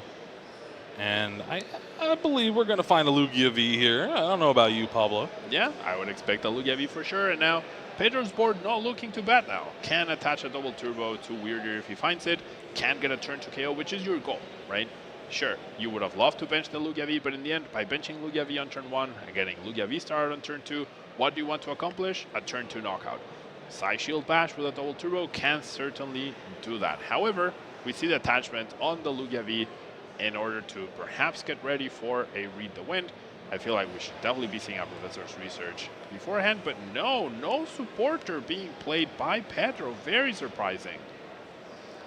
Surprising indeed. 3 cards drawn off Read the Wind. Does find another Professor's Research along with that Lugia V-Star. Tord, though, starting things off with that Kirlia Evolvement on the bench. Energy to the active Ralts and then an Iono. So the cards that Pedro just found get shuffled to the bottom of the deck. And Tord finds, wow, a couple Battle VIP pass here. Those are going to get discarded.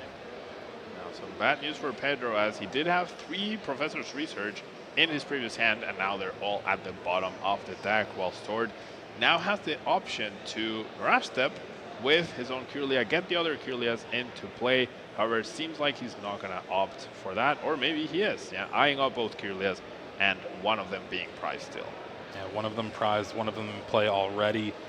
He did attach the energy to the active, kind of in preparation for this, or even just a retreat to something like a Mew maybe, but Mew is prized.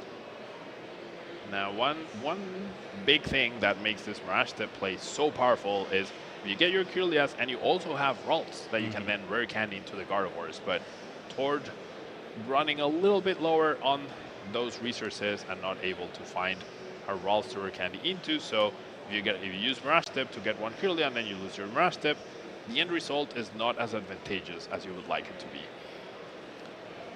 Luminion V drawn for Pedro off the top of the deck. Didn't really get a good glimpse at the hand after Iono. There is an Ultra Ball there, so Pedro will be able to power up. However, preemptively benching once again, which cost him dearly last time. No Collapse Stadium this time around, but you want to be careful with doing things in the right order. No reason to bench that Snorlax until you absolutely have to. Ultra Ball does discard the second Archeops for Pedro here, along with the Mezagoza. We'll be able to find Lugia V-Star and get that Summoning Star up and running and get those Archeops in play so you can get those Primal Turbos set and ready. Pedro does have an interesting decision to make here, is holding the Luminion, which could get played for a boss's order. However, that's usually something. Wait. Professor Burnett. There's already 2 Archeops in the discard pile. So we're just going for 4. That's good. Now there's a liability of the Luminion on the bench.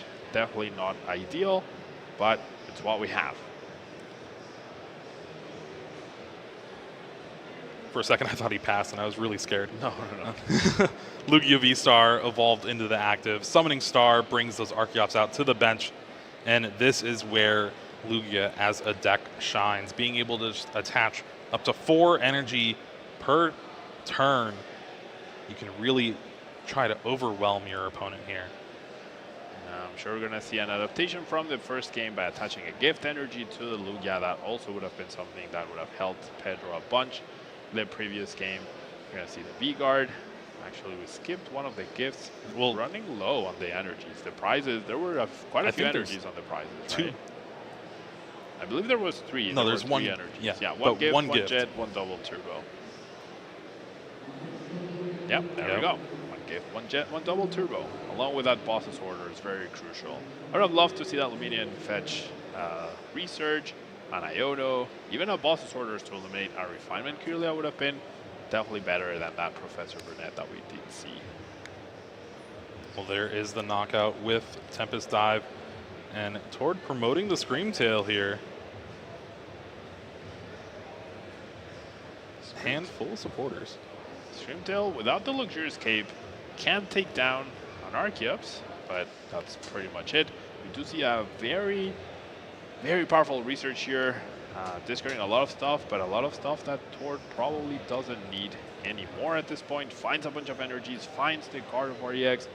The Luxurious Cape is the key piece here that he did draw in order to potentially knock out this Lugia V-Star, and you can trade, right? You can trade 2 prizes on the Lugia V-Star right now with your Screamtail, then use Sasha to take another 2 prizes perhaps along the way, and then finish off that Luminion or the Weirdier. Yeah, I feel like that's what Tord is probably planning at this point in time. Just going 2-2-2 on the prize cards, and they're definitely in play right here. And plenty of energy in the discard for Tord. I think I counted 7.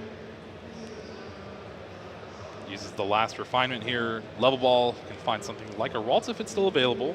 Yep. There's the last Ralts available for now.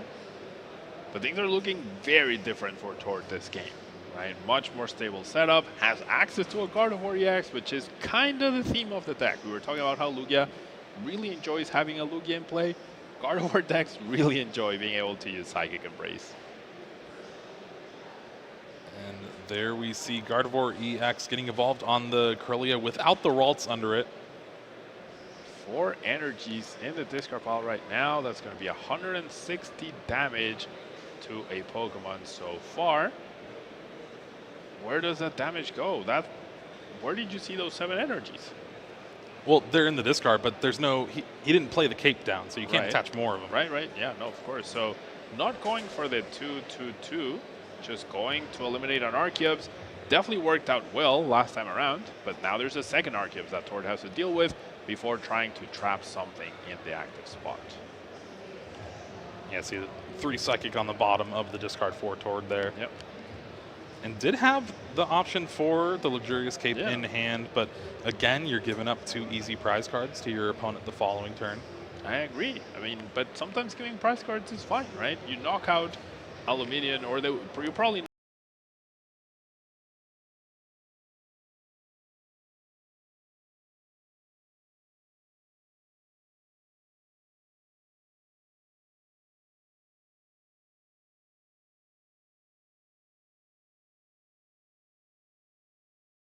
knock out the Weird Year. Then your opponent knocks you out with the Lugia, and then you use Sashen, take 2 more prizes, and then you go Boss KO Luminion.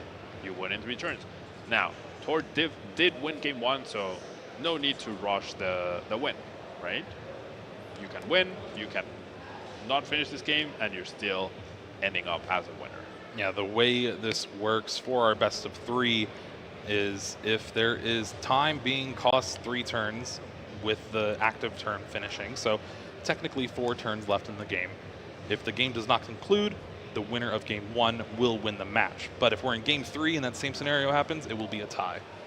Indeed. And as we see the Screamtail get refound, we might be seeing the Screamtail now take down this other Archeops to really limit what Pedro can do this game in terms of attacking options. And with no more Archeops, that means Gardevoir EX is pretty safe from a Drapion getting KO'd, so then you can use Gardevoir EX pretty safely as a way to knock out Luminion or Snorlax.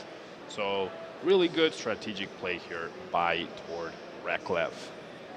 Does promote that Screamtail, so it is just rinse and repeat here.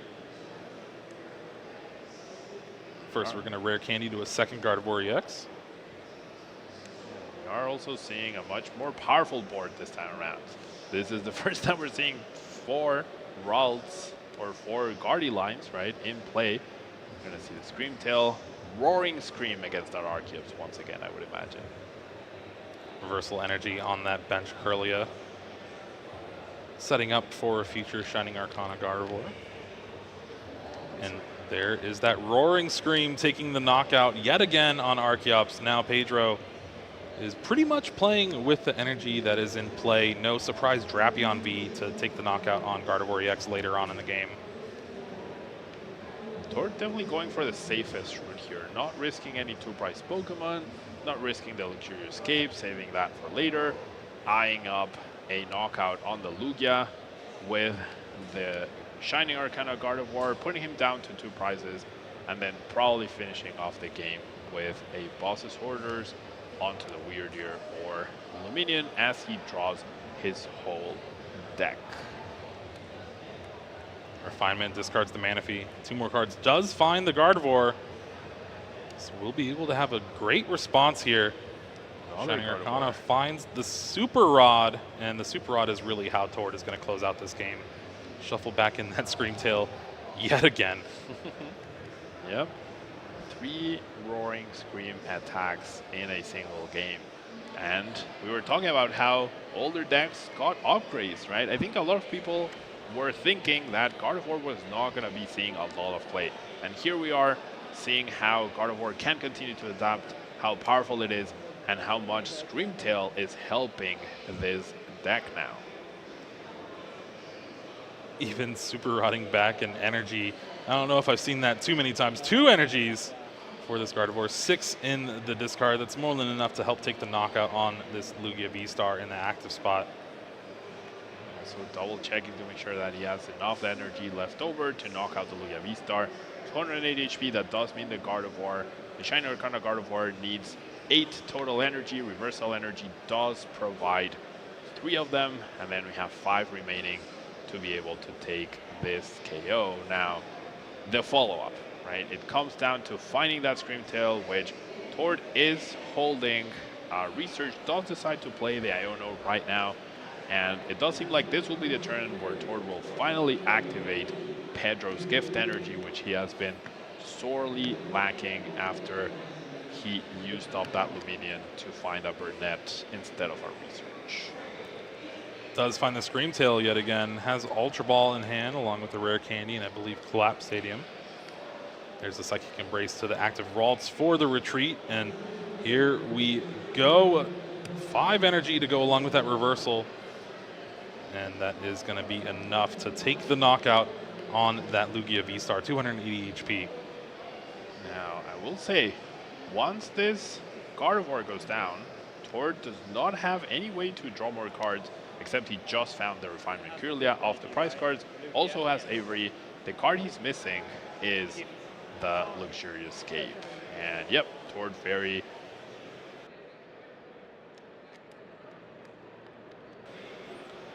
And there's the gift energy, drawing Pedro up to 7. Yep. Providing a few resources here. I think an Iono could be pretty destructive against Tord. I think Iono would be the way maybe Pedro has a chance in this game. I do believe it's there. Or there's definitely a Luminion, right? There's Luminion, but I do believe there's an Iono to go along with something like Professor's Research as well. Because if Tord's hand gets Iono'd, then he will depend on drawing an energy to draw more cards with Radiant Greninja. There will be no more Shining Arcana Gardevoir. There's no Kirlia. So getting that Screamtail to get the last KO will not be easy. However, chooses to boss orders that Screamtail. That is a way to kind of force Tord to attack the active Snorlax, but there wasn't really much else in hand. There wasn't an Iono. There is a Luminion, but maybe we save that for next turn when Tord is put down to 1 card. But now it's going to have a Refinement Kirlia in play.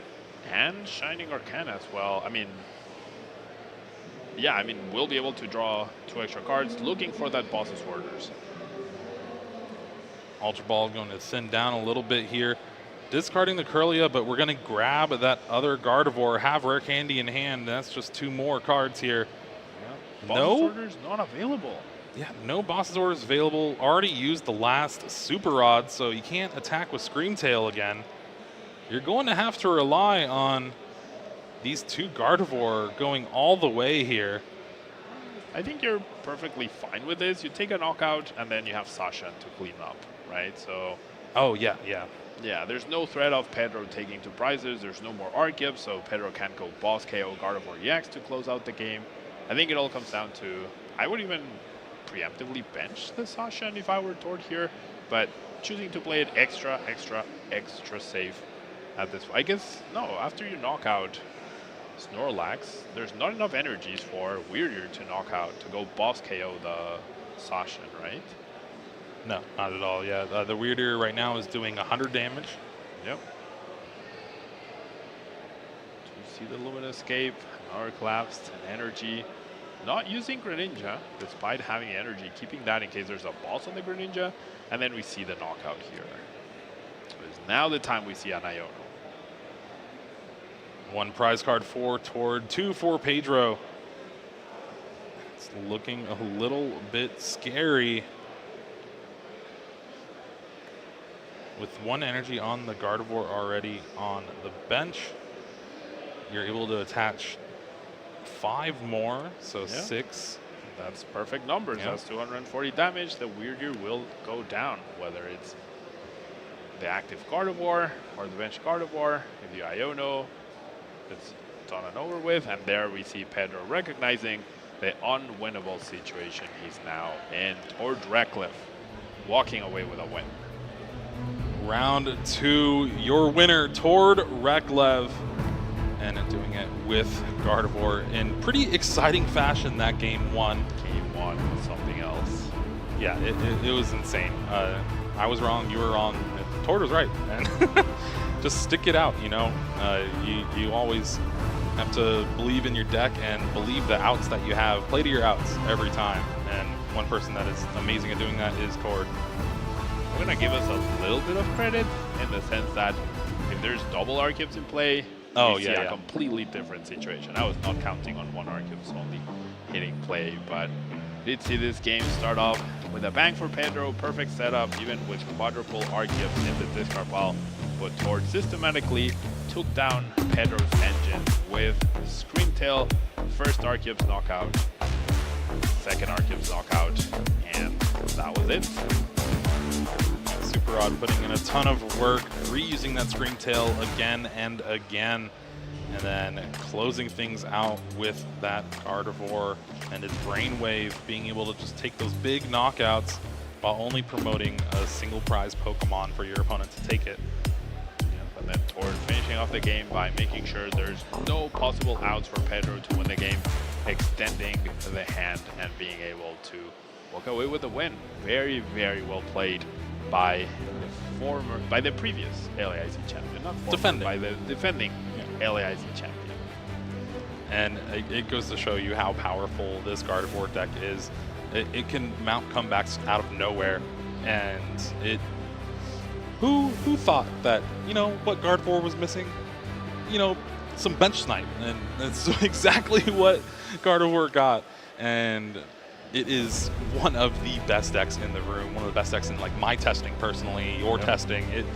It's going to be insane to see, but it's very well poised to make a deep run in this tournament, and someone like Tord piloting it, we'll have to keep an eye on him throughout the rest of the weekend.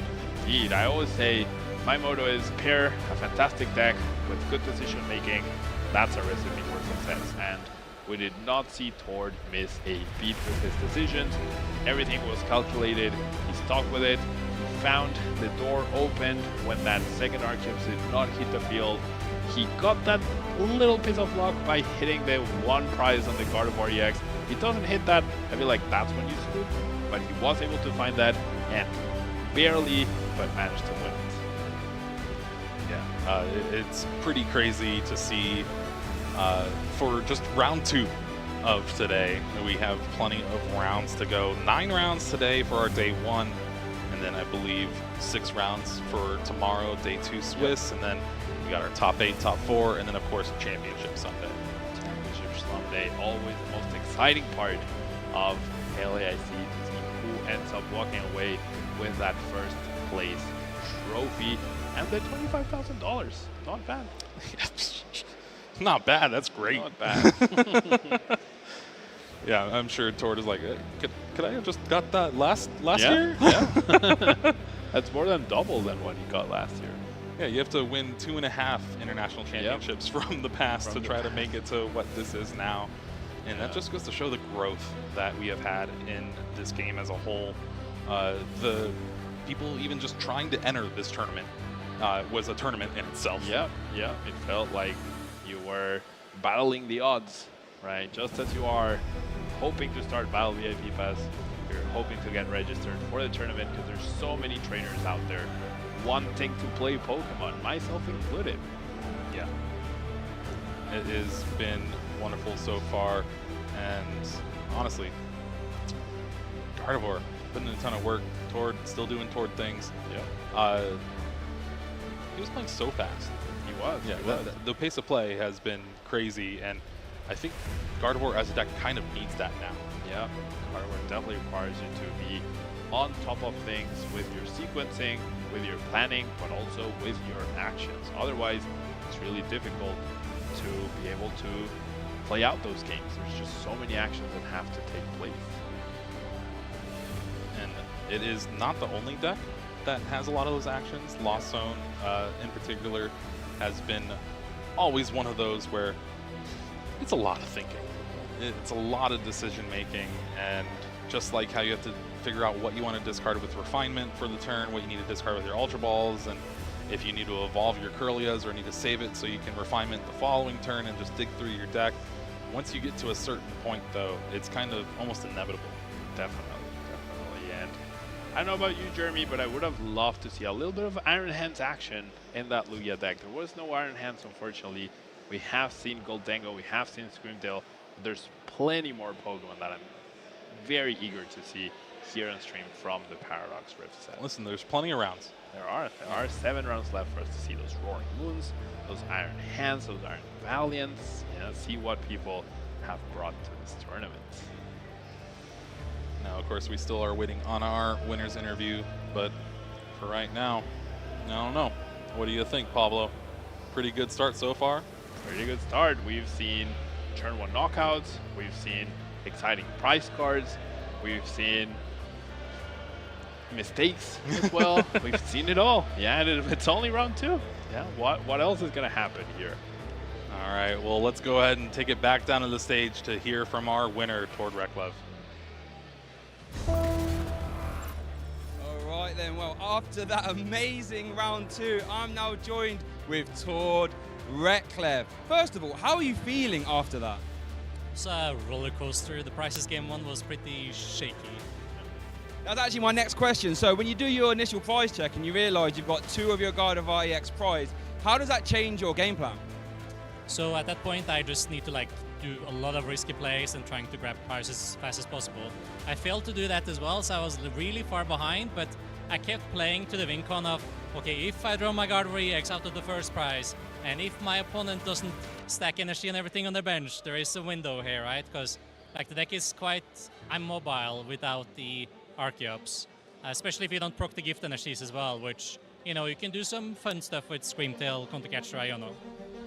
And we mentioned Screamtail there. That's a new card from Paradox Rift in combination with the Luxurious Cape. But one thing I saw that you're still playing, which a lot of Gardevoir players aren't, is the copy of Zacian as well. What made you want to keep that as well?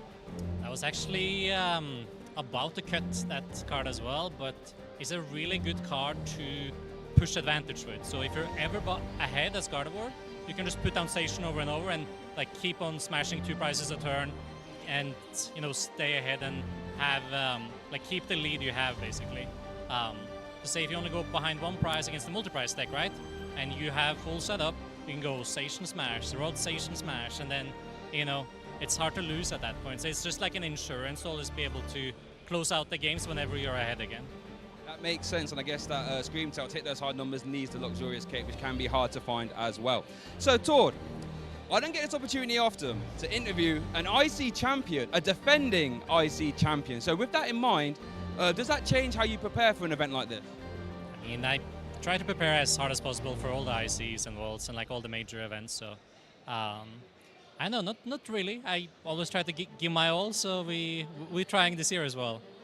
Okay, so my last question for you, Tord, before I let you go is, what's your goal for this event? We start small. Goal for now is trying to squeak into day 2, and then we take it from there. Squeak into day 2, and we take it from there. Now, Tord, I'm going to be honest with you. I'm feeling very emboldened with my caster predictions, because one of my caster predictions was Gardevoir EX. So I'm going to go out there right now. Everyone screenshot this. Quote me, Gardevoir EX will win this event, especially with Tord at the helm. But thank you for your time, though, Tord, and we'll kick it back over to casters. Oh, Shay. Well, you're either going to eat your words or be the biggest fortune teller in this tournament. We'll say that Gardevoir EX as a choice, it wouldn't surprise anyone. Yeah. Right? And we just saw the power of Screamtail over and over in this round. I fully expect that to happen for Tord so many more rounds. That, before you had pseudo bench attacking with Mew EX, copying Radiant Greninja, now you get to KO whatever you want, wherever it is. Yeah, and just like Tord said, the combination of Countercatcher, Iono, and Screamtail really can put in a ton of work, allows you to maneuver around those gift energies, and just hope that Iono sticks for that turn or 2 that you need to be able to mount that comeback. It means also you ask more out of your opponent for them to respond, right? Before it's well, if they get their energy or if they find their boss, then that's it. But through Countercatcher, sometimes they'll need boss plus an energy to retreat, or energy plus an evolution, or whatever it is. Yeah, if they can't directly threaten you with whatever's active, so then off a 1 card or 2 card Iono, that's much more difficult. So Countercatcher, as we mentioned earlier, one of the top cards from the set.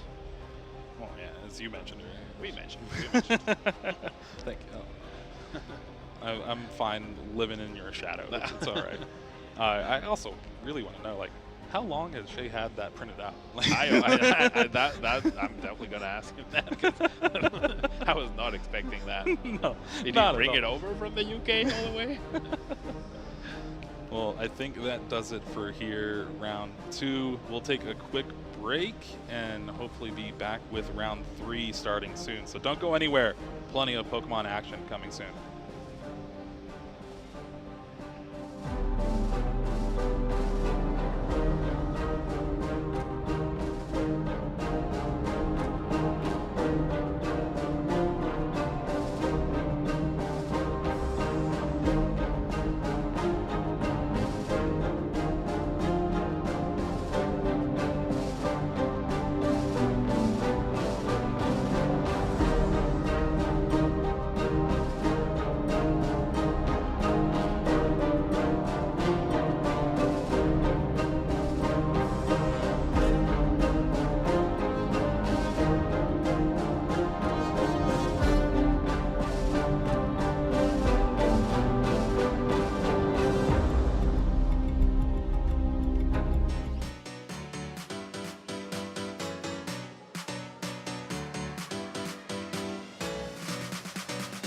Welcome to the 2023 North America International Championship. This is my 4th time at NAIC, and I'm totally blown away by all of the new stuff that's going on here, like that setup where it's like you're in Mesagoza and you're like looking at all of the Scarlet and Violet Pokemon, and it's just really cool and really impressive, and I haven't even gotten to look at everything yet. Everyone's so welcoming. I enjoy the community, and all the battles have been so fun so far. It's always an absolutely great time. The vibes are absolutely electrifying. Just jump right in. These events are so much fun. I've been playing this game for 10 years, going to these tournaments since 2011, and it's just been such a blast. It's just such a great event, such a great community, and yeah, if you win, you win. Yeah, great. But if you lose, you're still here with so many people. It's just amazing.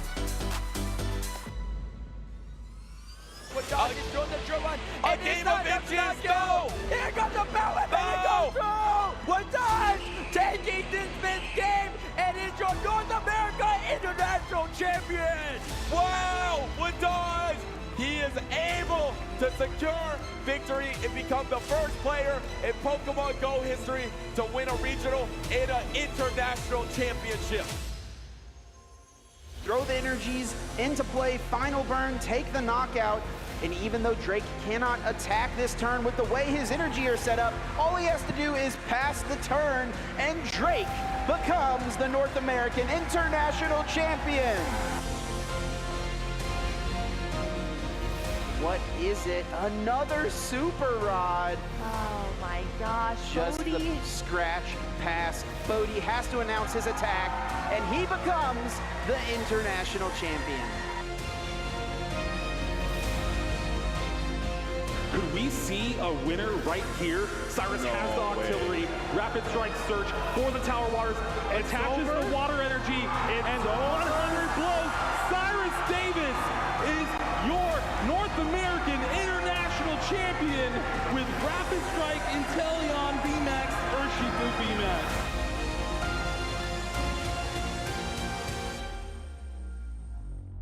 This is going to be massive. The outrage. Dragonite outrages It's into the Flutter Mane!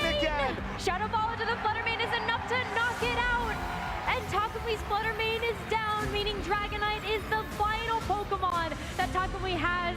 What a choice on the item there. And that's gonna do it! Major congratulations to Avery, your 2023 North America International Champion! And the Gyarados left at this next turn. He is one step away, one Moonblast away from securing the knockout under the Roaring Moon and becoming your 2023 North America International Champion. There's the Iron Hand, pretty much at 50% HP. Will the Ice Spinner follow up and knock it out?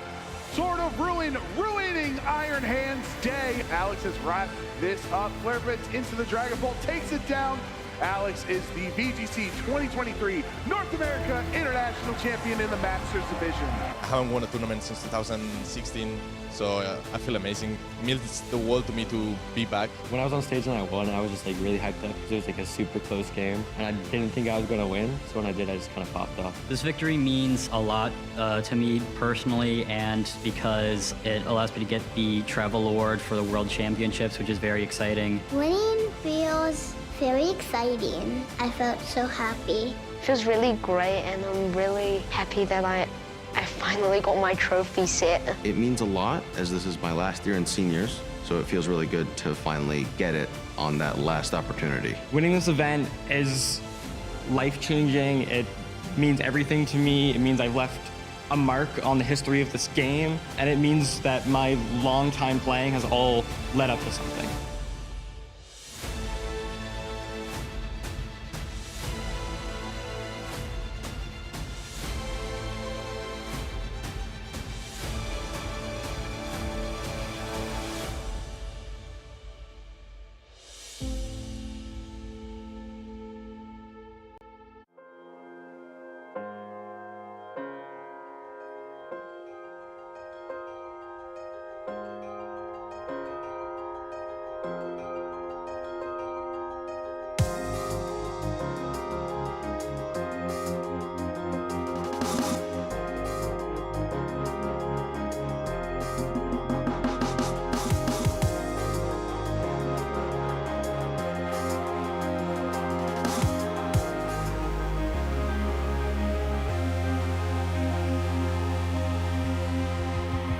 Trainers, let's start the International Championships. Here comes the Shadow Ball. We can hear the crowds. It looks like we have another GBL Lindos going to top 8 here. Is this enough to KO the Stunfisk? And it is. Down what goes a game hilarious Stunfisk. This is huge. I mean, this Latin American community, we're always hyped, and I feel so happy because it's huge for us as a community, it's huge for the game, and it's huge also to receive any new players, so you're always welcome. JW Naldo trying to become a champion here in Sao Paulo. He's 2 wing attacks away. He goes up for it, and that is it. JW Naldo is your first Latin American International Champion here for the Pokemon Go Championship Series. The community is awesome, the card game is awesome, and I think everybody have some fun playing it. This is the perfect time to start playing Pokemon. There it is. Luigi has the Serena. Let's see if he plays it. Does indeed play it. Brings up the Mew VMAX, and Luigi will be the Latin America International Champion for the Juniors division. Go for the flip, and is it? It's a double heads! That means Yuichi wakes up! Snorlax can take out the other Snorlax, and Yuichi will win the Latin America International Championships. We have 2 incredible players lined up here. Tord, of course, 3-time international champion, and trying to accomplish the unthinkable here with the 4th win. I see the quick roll that he also did top deck. Lugia gets discarded. Charizard will get fully powered up here, and there's no way this Lugia can survive here. That and there's will the be game. Enough. Tord Reklev, he has finally taken over the globe, and he is the Latin American International Champion. Feels absolutely unreal to win LAIC. That was the missing piece. Now I have this champion trophy from each continent that I can bring home and feel extremely proud and happy about. I'm absolutely speechless. Eu ainda estou sentindo a sensação de ter vencido, então estou muito feliz. Ainda não caiu a ficha. Winning international feels awesome. Me sinto muito bem, muito realizado. Era o meu sonho ganhar internacional e agora estou à procura de ganhar o mundial. I've never been to Japan before. I'm really looking forward to Worlds. Winning Worlds would mean the world to me, especially winning it in my home country. E seria incrível, né? Você ter um conhecimento mundial, você se provar como jogador, seria sem palavras.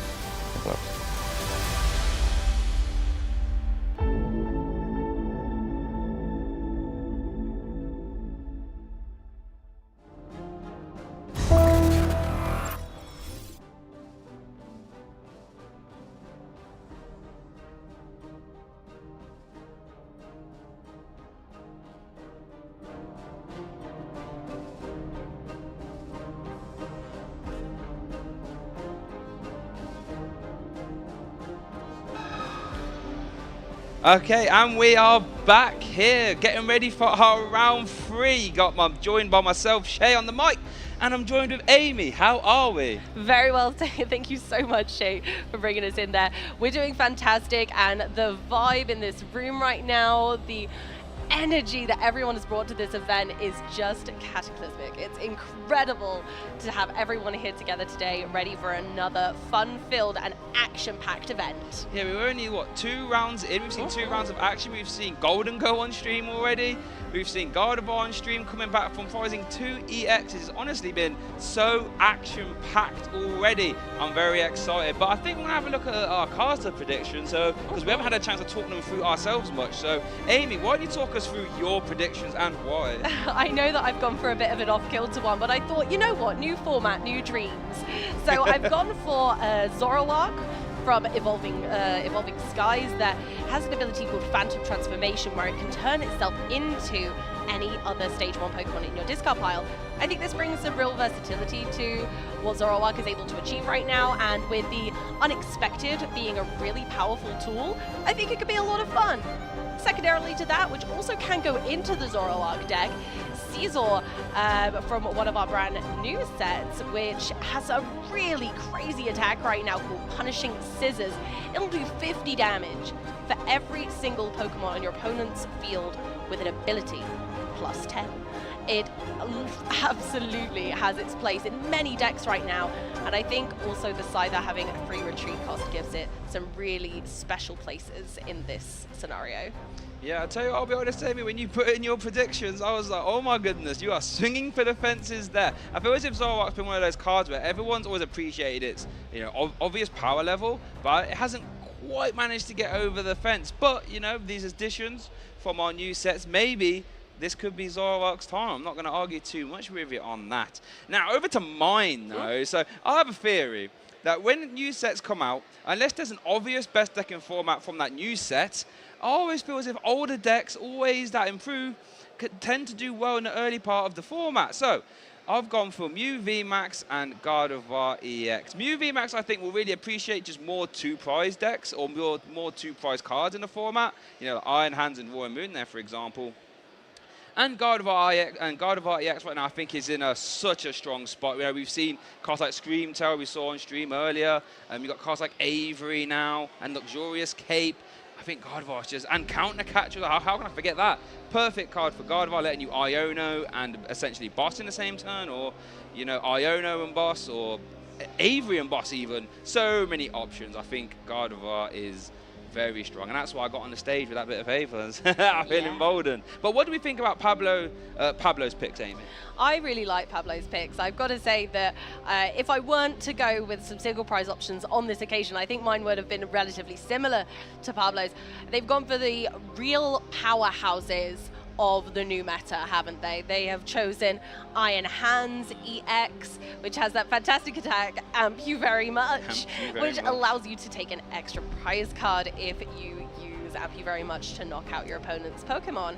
And then Roaring Moon EX, which has an attack which allows you just to simply knock out the opposing Pokemon. You do, unfortunately, take 200 damage back to your Roaring Moon. However, there are lots of ways to make this deck work for not only fast but furious.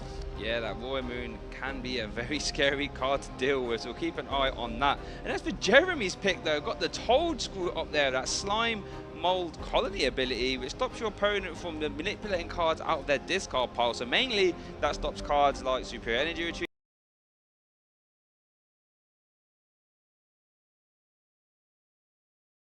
and Pokestop, funnily enough. Really interesting card there from Jeremy. I appreciate Jeremy there getting funky with it, as it were. And we've got Radiant Greninja there. And Radiant Greninja, what an incredible card. Might go down as one of the most broken cards in history, in my opinion. That can seal cards, letting you draw cards by discarding energy. And in the Moonlight Shuriken, we've seen so many decks just trying to abuse it, doing 90 damage to 2 of your opponent's Pokemon. Can get out of hand rather fast. It certainly can. I think Toadscruel's a really fun pick for these caster predictions as well, because it is not a very aggressive card. It sits on the bench. It's peeking out from behind that tree. It's saying, hello, I am still here. You are not allowed to do that. Yeah, literally. And it really stops a lot of decks from being as consistent and fast as they need to be right now. So I wonder whether we'll see some interesting combinations with that Toad Scroll. Yeah, it'd be really interesting to see. And also you got the Toad Scroll EX off the same evolution line, so you could even use that to stop your opponent's Sableye or stuff like this. But I think that sort of wraps up our predictions here. One thing I'm really interested to see, which I think we have coming up next, is the sort of deck analysis of what the other players here have chosen. So let's have a look at this. And it looks like, Amy, 17.8% of the attendees here today agree with me. They've gone with Gardevoir. They have indeed, and not only that, but these Pokemon all look rather familiar, don't they? Now, although we've had an absolutely catastrophic amount of Pokemon released with the newest set of Pokemon trading card game, we are only seeing one fresh out of the kitchen deck take a large percentile of this tournament in Roaring Moon EX, and I think that's very likely due to its speed. It's a very fast deck, and it can keep up with all of these decks that we know are legendary for their speed. Yeah, so like you said, we've got Gardevoir there, got Roaring Moon down as being a sort of standalone Paradox Rift deck. Charizard EX is interesting. I would imagine they're utilising a lot of the Evolution technical machine, so that'd be interesting to see. And then obviously, but one thing I'm interested in though, is that if we look at the Chien-Pao and the Miraidon, if we add those percentages up, take us to, what's that, 18%, that means there's 18% of this metagame have Iron Hands as well. So that's obviously an interesting thing to consider. What out of the two, Chien-Pao EX and Miraidon EX, do you feel is the better Iron Hands deck, Amy? I might throw a spanner in the works. Yeah. I actually think that some of the Lost Zone variants with Iron Hands are going to be the more surprising options to take this tournament by storm. But I think if I had to choose between those two, I think Chien-Pao more consistently can keep up with the energy cost of Iron Hands without having to sacrifice any of its other attacking bodies. But it's interesting, I like to see that there are 30% of this tournament using other decks. Yeah, some of those 30% could be your Zoroark. They could indeed. Could be the Golden Go. One thing also interesting here is that sort of the roundup 10% of the Giratina V-Star. It also almost looks like the sort of traditional one prize lost box at least now has fallen out in popularity, with the only version of a lost box deck being the Giratina V-Star, which we did see on stream, via Jesper. And I guess that makes sense if there's going to be so much more HP you need to hit, with all these like Charizard, Chien-Pao, Miraidon, Roaring Moon. Maybe the traditional, Sableye exclusive, or maybe even a Sablezard version of Lost Box might be getting pushed out of the format. Maybe. Indeed, we could see that there have been lots of changes to the Charizard decks across the latest regionals, and even at local level. I've seen so many different variants of Charizard EX because it does have a lot of Pokemon that it can be partnered with to increase its consistency, or maybe they're trying to stall, like with the Toad Scroll package. So it's interesting to see that each player who's decided Charizard is the one for this tournament, majority of them hopefully have gone with something new for us today. Yeah, I think that TM technical evolution can be really strong, letting you have two Charmeleons in play as early as turn 1, or even having the Bibarel straight away can just be really advantageous, because once that Charizard comes down with that Infernal Rain, it is set up immediately. Burning Darkness can start taking KOs very fast. We all know a 330 HP Pokemon at taking KOs is extremely hard to deal with. So yeah, I'm very intrigued to see how that all pans out. However though, Amy, I think we've talked enough now maybe about the people here and what they're playing. I want to hear what some people at home or on Twitter have been saying. So hopefully we can get a look at some of the tweets that we have lined up. And here we go, all the way from El Ridgeway TCG. I love international events and catching up with friends that you meet playing Pokemon. Ionis Akali and I are ready to compete at LAIC. Good luck to everyone competing today. And remember that life is a journey, and without experiences, you have no journey. Wow, that right there is a tweet and a half. Right, isn't that a great quote from Eric? Thank you so much, and fantastic to see smiling faces outside the center today. Thank you so much, and don't forget that you can tweet and be featured in our streams all weekend.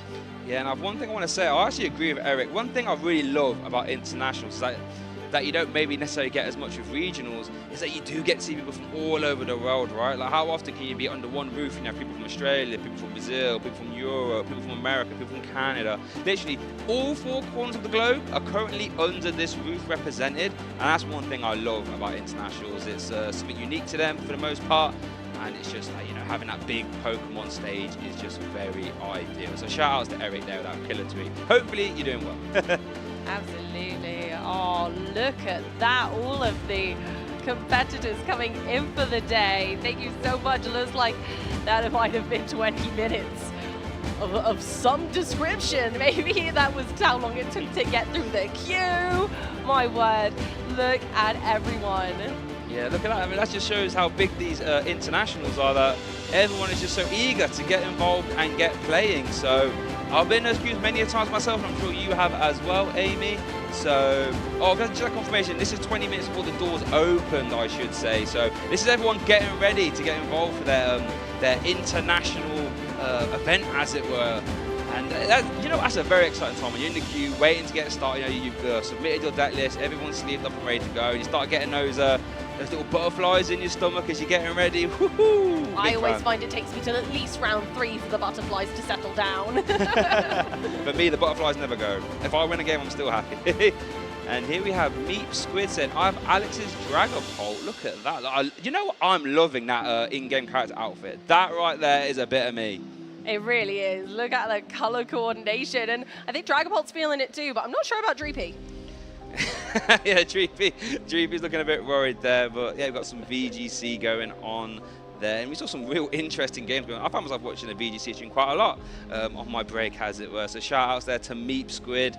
Hopefully you're doing well if you're playing here. And everyone at home, make sure to get involved by tweeting you know, #PlayPokemon, so we can get your tweets on stream and discuss them. Come on, make sure to get involved.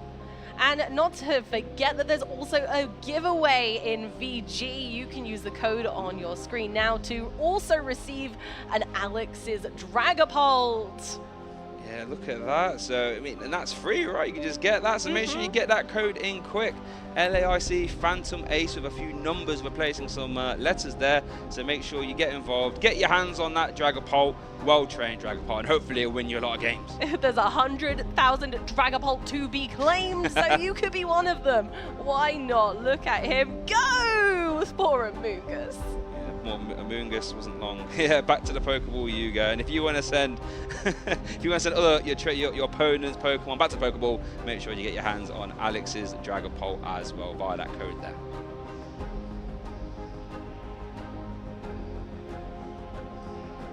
So it looks like we've got our players starting to shuffle up for their next round. What would you ideally want to have on stream next? What are you hoping for? On stream? Oh gosh.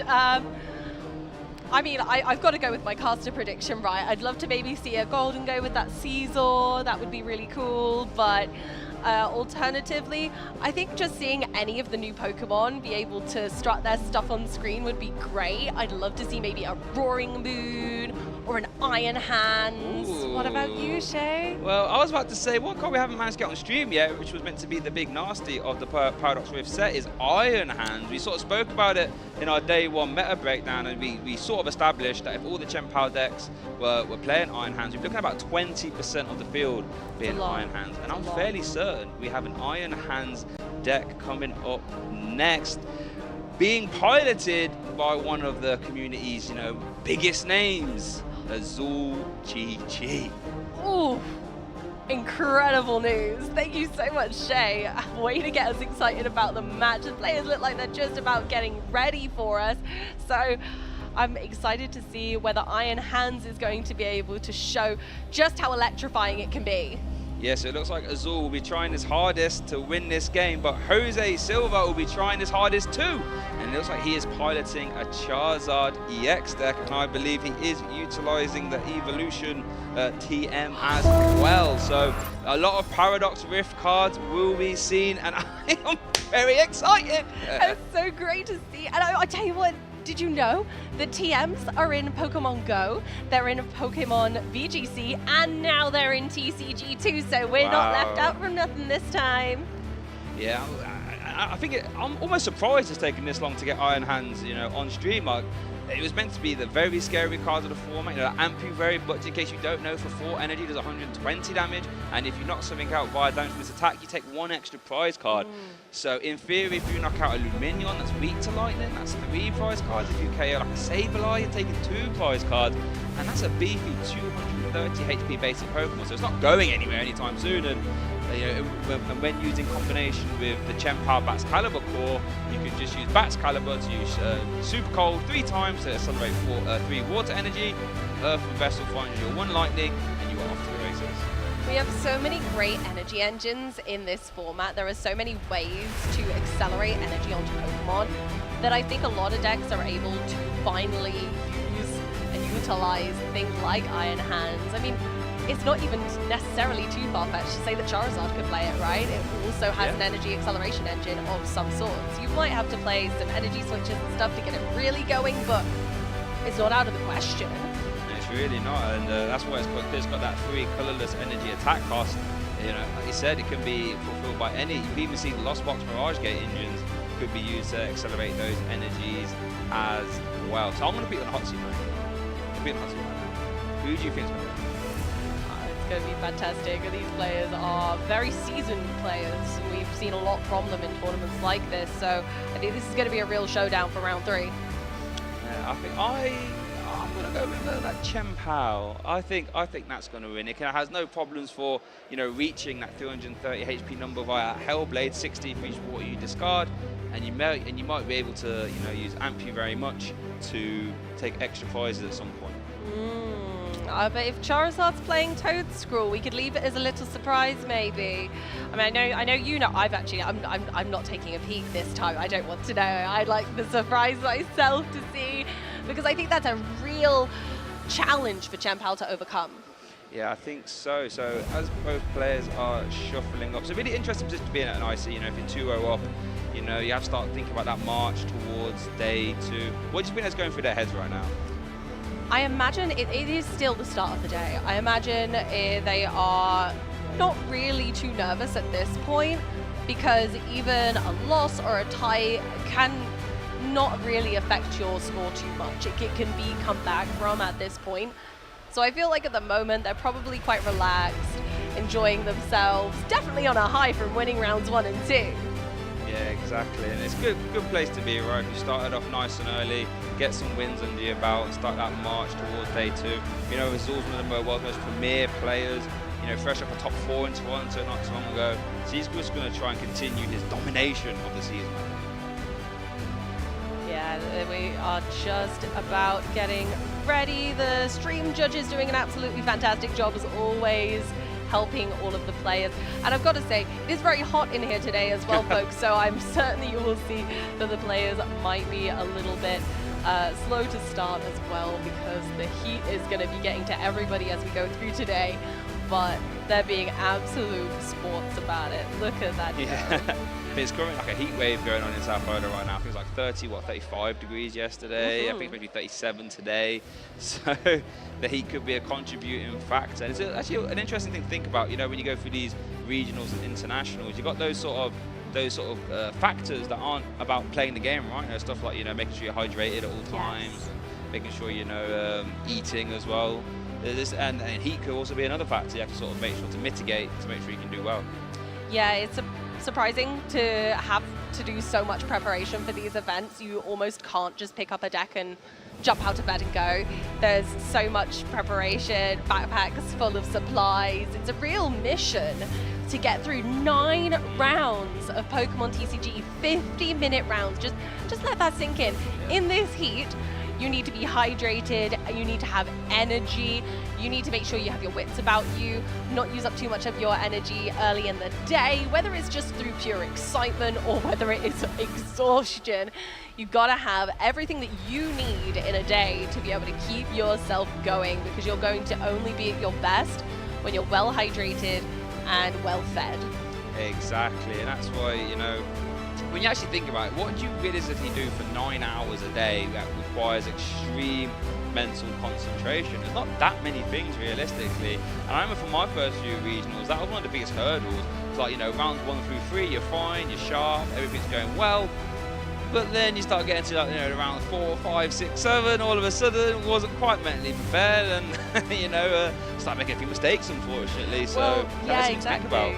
That's why we're on the desk. We're the ones that get to round 5. We're like, we're making misplays. Oh no, these guys are the ones who take it all the way through to day 2 for us.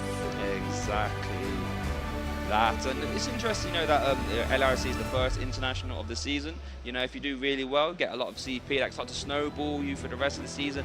Maybe start getting towards those travel awards, which can then, you know, snowball. So now it's easier to get into EUIC if you place there, maybe NAIC, and all of a sudden you might even find yourself in the top 16 or 22 race to get that paid invite to the World Championship. So very important competition. Absolutely. I think all of us are ready to say alola to Honolulu. We are all looking forward to those invites, and each region has their own threshold for points. So depending on where you're from, you're going to be needing to play a different caliber of event. So here we go, it looks like players are shuffling up and getting the game started. I think we saw a dice roll, didn't quite see the conclusion of it though. But on our right we have Azul Garcia Griego, and on our left Jose Silva getting ready. Both players trying to do their best to get into that day 2 and lock up as many wins as possible, as early as possible. Like I said, I'm very excited to see this Iron Hands. Is it all hype? Will it, you know, will it come up this game? I'm very excited to find out. As we can see, both players are getting all ready to rumble. Here we go, right into round 3 of the Pokemon TCG Latin American Championships. So it looks like both players are putting their prize cards out now. Let's have a look. So we see a Promise Silstone with Barrel, 1 copy of Chempao, 2 Water Energy, and all that High Bundle. Ooh! Let's go. And with its fantastic ability, Hyper Blower, it allows you to essentially use a cheeky escape probe, moving your own Pokemon and also your opponent's Pokemon in lay of being able to discard the Iron Bundle itself. But it does have a pretty good attack as well. Yeah, not too bad, and I'll be intrigued to see if that Iron Bundle actually comes up. So, but it looks like players are shuffling up now, so hopefully we'll get a start to our game soon. Jose, both players 2-0 obviously, so the winner of this game will get to 3-0, and that's where we want to be, going undefeated as long as possible. That's a fantastic place to be at an international championship, that's for sure. And here we go, we're going straight on into the game now. Let's have a look at how each player started. Oh, okay, no, actually we're gonna, oh, no, there they are. Whew, both water types, ooh. Interesting, now I think looking at this hand for Azul, it didn't seem particularly great. It looks like Azul's gonna start doing a prize check, try and work out what Pokemon's been prized. And then, which we know we did see 1 copy of Barrel and 1 copy of Chempao, but I do think consulting the hand, I don't think I saw any other Pokemon search. Now I guess Azul has led Frigibax, so, and the 7 HP one at that, so he's probably hoping that it doesn't get KO'd anytime soon. But I think this might be a nest ball to discard the Lightning Energy in the hand, or at least some energy off an Earthen Vessel. And those 2 cards from concealed cards are going to be very, very important for Azul to even get in this game. You can really tell the caliber of the play up in here today. Azul's doing a very thorough deck check there, making sure they're noting down what their prize cards could possibly be. This is a really good tactic to endure and use in very harsh competitive play like this, to make sure that you're doing everything in your power to know what's in your deck at all times. So yeah, it looks that like Earthen Vesseling for a Water Energy and having another little look. Yeah, I mean, you just saw double Water Energy there off the Earthen Vessel. And I feel like I said, I think this concealed card is going to be really important here. In an ideal world, you'd love to see a Battle VIP pass. Obviously, one sort of almost downside for going first is that you don't get supporters. And it's an interesting point, because a lot of decks opting to go second now, like a Roaring Moon, for example, would like to go second. And a lot of decks would like to play the supporters. So let's see what Azul gets off this Radiant Greninja concealed cards. 1, 2. Ooh, I think that... Is that turnover? Yes, it is. Oh, not a particularly strong start. You generally want to get a couple of Frigibax down, but I suppose they might be hoping that Jose doesn't play a deck that can attack too early on. But right now, Azul might be none the wiser to what Jose is playing. Yeah, exactly. And I guess you wouldn't even know off seeing a Mana Fiend active. You wouldn't have a clue necessarily. And it looks like Jose starts with a turn with an Arvin, a fantastic card, letting you grab an item and a tool card at the same time. And I actually said at the start that Jose was playing a TM Evolution. I actually got confused. He actually isn't playing. So we aren't going to see a TM Evolution, unfortunately. We do see the Forest Seal Stone, which could be used, to give any V Pokemon the V-Star, Power Star, Alchemy, which then to let you search any card from your deck, as we do see it getting taken from that Arvin. 2 Charmander on the bench is always a good start. Wanting to get a lot of consistency with Charizard, and Jose does have a lot of energy in their hands, so they can actually start to just manual attach and take it slow and steady. Being able to play another Nest Ball for, yep, we are absolutely on the money there. Everyone's on the Pokeball this morning. There's a Pidgey down as well. Really fantastic bench scenario already, and they're going for an Artisan.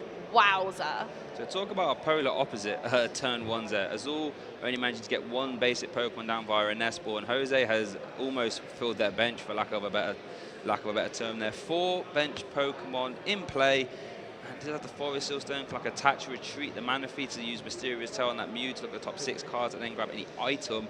Could it maybe even find another Battle VIP pass? Let's see what this Mysterious Tail can grab for Jose. We do see a Battle VIP pass.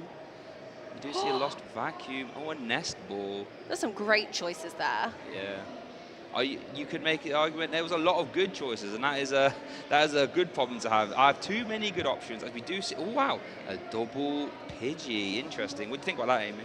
Oh, I mean, the early Pidgey gets the Wurmple, right? So we're going to be able to make sure that the Pidgeot is in play as early as possible so we can combo off those rare candies, getting Charizard set up. I think this is like a really strong start as long as the rest of the deck plays ball right now. Yeah, you can't ask for more than that. 2 Charmander, 2 Pidgey, you've got Manaphy down. This is a great start for Jose, and it looks like, I think he has passed it over. Let's see what Azul can do now. Obviously, supporters are online now, so we can see the Irida being played. We're going to see a Nest Ball as well. So yeah, Azul can start to get in the race, but does kind of need to get working quick, because this game could get out of hand really fast. I think it was like quite a good hand, to be honest. The Irida is going to be able to search out a Red Candy and a Baxcalibur, just straight away evolving this Frigibax. And I suppose then the biggest issue, if you want to call it that, is which attacker does Azul go for in this scenario? Can they Iron Hands? Is it too much of a stretch? Or do they go with the safer option? There it is, Chien-Pao. Yeah, that Chien-Pao, fantastic Pokemon. Has that shivery chill ability when it's in the active position, letting you grab 2 basic water energy from your deck, put them straight into your hand. Obviously, that Hellblade makes very good use of those energies once they're in play, so it lets you do 60 for each energy you choose to discard. As we do see that shivery chill ability being used, grabbing 2 water energy from the deck, and it's just so integral for this Chien-Pao deck to work, because then you can grab those energies, you can then discard them with Greninja to then draw extra cards, and then you can use Superior Energy Retrieval to get them straight back. And then Baxcalibur, that super cold ability, which we will see soon, I would imagine, lets you attach as many as you like. So all very synergistic. Indeed, and being able to go ahead and evolve that Baxcalibur on this turn, allowing Azul to be able to start actually playing. They're going to take the first prize card. The Bidoof there's pretty interesting. He's going down. There he is. Again, the only issue with Chien-Pao is that it does struggle with card draw. Its energy engine is sublime. But if you don't get the B-Barrel, that can be rather problematic. Yeah, we do see a lot of times, a lot of players will opt to KO the B-Barrel and then try and fire off an Iono at some point, just to try and grind the deck down to a halt. But as it stands now, though, what about will be around at some point. You can start to draw cards. Azul does get to use that Artisan to grab another Frigibax, so you can sort of defend yourself against any boss's orders that Jose might have. And Azul's doing everything he can so far. I imagine that Irida will come down soon, and then we can start to see a Baxcalibur. Yeah, Azul's going for the tried and tested, making sure that they have a nice full bench, making sure that all of their Pokemon are watching his Baxcalibur in this instance. Watching his Baxcalibur, let's go. And as we do see the Irida coming down as a supporter card that lets you grab 1 water Pokemon and an item from your deck. So that's extremely strong. You know, when you're trying to set up, or maybe not actually, but when you're trying to set up, you know, Baxcalibur, you know, Irida can find you the Baxcalibur and the rare candy. That could be what Azul opts to go for here, and it basically solves your Baxcalibur puzzle. Indeed, it's best to get those Baxcaliburs out early, make sure that Azul can take that first KO, get the game moving, taking their first prize card in a matchup where you have both decks are capable of pumping out consistently large numbers. They are both capable of hitting really large Pokemon for big KOs. Chien-Pao is very capable of taking out a Charizard, and Charizard is very capable of taking out the Chien-Pao. So being able to take a KO is quite big, but Azul's got for the pass on this one. They're biding their time. Yeah, I guess Azul can think, you know, as good as Charizard EX is, Burning Darkness can't KO Chien-Pao immediately after gate, so Azul's opting to hold, as it were. And let's see what Jose chooses to do here. Starts off the turn with a Mysterious Tail, and will look to grab an Escape Rope off that. Escape Rope will force your opponent to swap their active Pokemon, and then you get to swap afterwards. So a very interesting card. Works really well with Mew, because you can sort of grab an item card for free, and then you can just move the Mew out of the active and get to work. Here we do see an Ultra Ball here from Jose, discarding a Fire Energy, and it looks like maybe the Choice Bell potentially. No, Double Fire Energy. And let's see what this goes for. Could be a Pidgeot, could be a Charizard if you have a rare candy in hand. And let's see, it is, it is that big scary Terra Charizard EX. As we do see the rare candy, Infernal Rain activates Amy, letting you grab 3 Fire Energy from your deck and attach them wherever you like. That really is an insane ability. Being able to just jump right into the deck, it not only allows you to get energy, but also allows you to shuffle, which in this format is also really important with the amount of Ionos that we see going on as well. Being able to have that way of shuffling your deck, allowing things to be maneuvered a little bit more, is really useful. There goes the Escape Rope. Azul's going for one of their Frigibags. They're going for the lesser retreat cost Frigibags by the looks of it, with 60 HP rather than the 70 HP, but it does have 2 retreat cost. Right, now Azul's got a little bit of a mountain to climb here. Can't really let this Charizard keep beating down the door, as it were. Azul opts to start the turn off with that Artisan, the Stadium card, that lets you grab any Pokemon without a rule box and pop it straight onto your bench. As we do see that Frigibags get replaced, for lack of a better term, or not actually. Let's see what opts to go for. Go for a Bidoof even, as it looks like we might be seeing that. Azul maybe thinking, you know, I need some draw power at some point in this game if I want to try and close this game out. Tough decisions. Amy, it's so scary. A 330 HP Pokemon taking KOs. It's not where you want to be. No, it is absolutely gargantuan, and I think Azul knows that. That's why they're biding their time, waiting for their board to be exactly the way they need it to make sure this matchup goes in their favor. It looks like we are going to see that Shivery Chill being used there from Chien-Pao, grabbing just the 1 Water Energy, I believe, this time. Must have a lot in the discard pile, which is fine, actually, for Chien-Pao. That's because Superior Energy Retrieval lets you grab 4 back from the discard pile. So, looking good. As we do see rare candy, Baxcalibur hitting the playing surface there. And I have a feeling it's about to get very cold here in this venue. That super cold will start to get used, letting you attach as many Water Energy from your hand to your Pokemon in a turn. Yeah, Chien-Pao is the master of the snowball effect, making sure that we can get consistent knockouts one after another without wasting any energy. Every single energy that you choose to attach with Baxcalibur's ability is going to get used in this matchup, but also choosing where to place those energies skillfully is incredibly important. But that is a huge amount of HP for Chien-Pao to have to deal with this early in the game. It is. I think the 6 is the magic number, right, for Hellblade to hit that 330 number. And I believe if there's as long as there's 4 in the discard pile, 4 Water Energies, I should say, in the discard pile, 1 Superior Energy Retrieval would get you there. And I actually think Azul has that in hand as well. We do see a Pokestop Stadium replacement, and we do see an Industrious Incisors for 3 cards. Let's see what they are. Oh, another Superior Energy Retrieval as well. Going for the Irida, possibly being able to thin the deck at this point of either a Pokemon. And yeah, there we are. Look at that. An item card that isn't necessary right now. I think that's one of the strengths of this deck, is being able to refine your deck down to exactly what you would like, making sure that even if your opponent disrupts your hand, the things left in the deck are all great for you.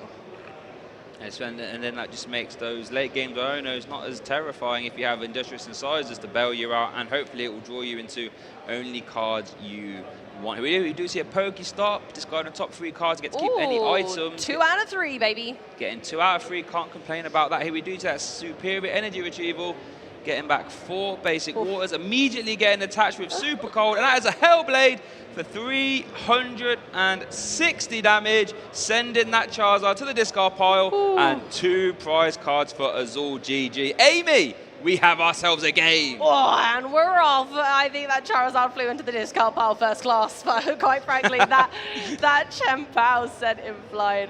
We're straight back into Jose's turn. We're going for Mew again.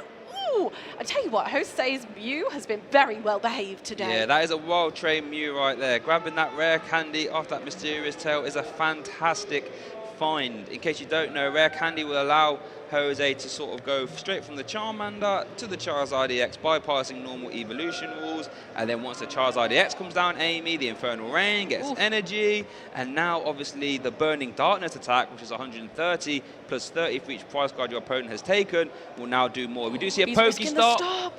No, is that the Was that a triple? It was a triple supporter. Oh my goodness, 2 boss's orders, I think that was. And he only plays 3, so that is something we need you to keep in mind, viewers at home. Jose only has 1 copy, I should say, of boss orders to work with. But however, if you only have 1 card to find, having a Pidgeot EX is fantastic for that quick search ability, letting you search your deck for any card and put it into your hand. Amy, that works once per turn for the rest of the game. Honestly, Shay, how do you feel about the risk of using a Pokestop that isn't yours? It's interesting because it happens a lot, right? As we do see the quick search being target fire, and I imagine we will see that played. It's interesting because normally decks that play Pokestop are really heavily built to use it, right? So they have a very high percentage of the deck being item cards, and then what ends up happening is if you use it when you use your opponent's Pokestop, I should say, you could have a low success rate, as we did see there. Let's see what the Iono... Ooh, hold on a second. No rare candy there, Amy. We've already seen quick search being used, and a supporter. Oh, crumbs.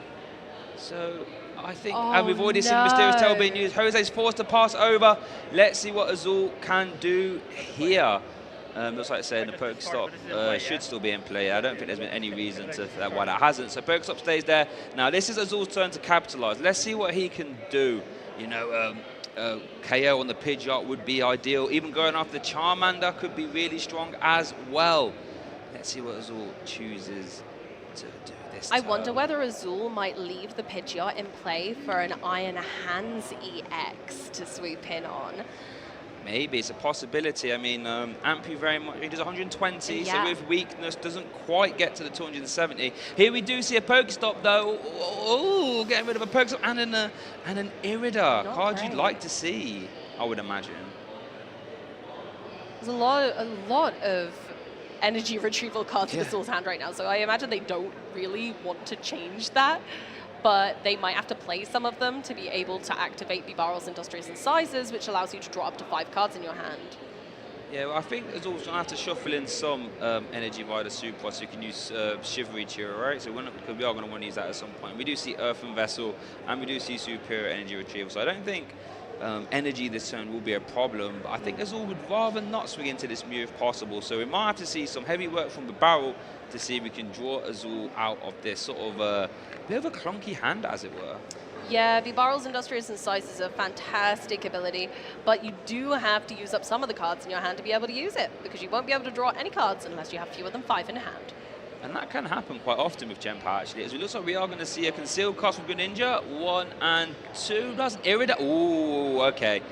Now Irida starts to unlock this Chien-Pao puzzle, as it were. Now we're slipping and sliding. Now we're slipping and sliding. But we kind of do need to see at least one cross switcher, ideally, so you can start to get to work. Oh, Azul doesn't actually play cross switcher, so he just plays the 1 copy of Counter Catcher. So we're not going to see any cross switch. And I think we've actually seen that Counter Catcher get discarded turn 1, so I don't think there's going to be any gush from Azul here. Just going to have to swing into the active, as it were. we Let's go. see. We do see Another the second rare Baxcalibur. candy as well. Could you love say it. then, Amy, that Baxcalibur has the other Baxcalibur's back? Indeed, they've got to. I think that's one of the greatest strengths of Chen Pao, is when you have the whole board set up. You have the whole crew keeping each other safe. We've got 2 Baxcalibur, potential of 2 B-Barrel, and there we go. We're seeing Baxcalibur come in handy there. Again, like, energy placement, really important for this deck. Leaving some littered about for retreat cost or future attacks. Really, really crucial for us all right now. So it looks like here we got to see a lot of energies getting attached, and looks like we're going to see a Hellblade, I would imagine. Only have to discard 1, I believe, to get rid of that Mew. Yep. He only have 60 HP, so there we go. It all goes down to 3 prize cards.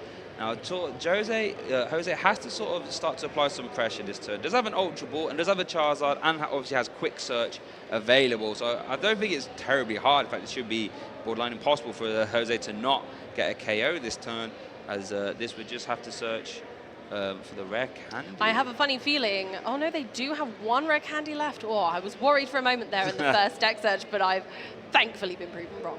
So we do have rare candy available, but are they thinking of a different route?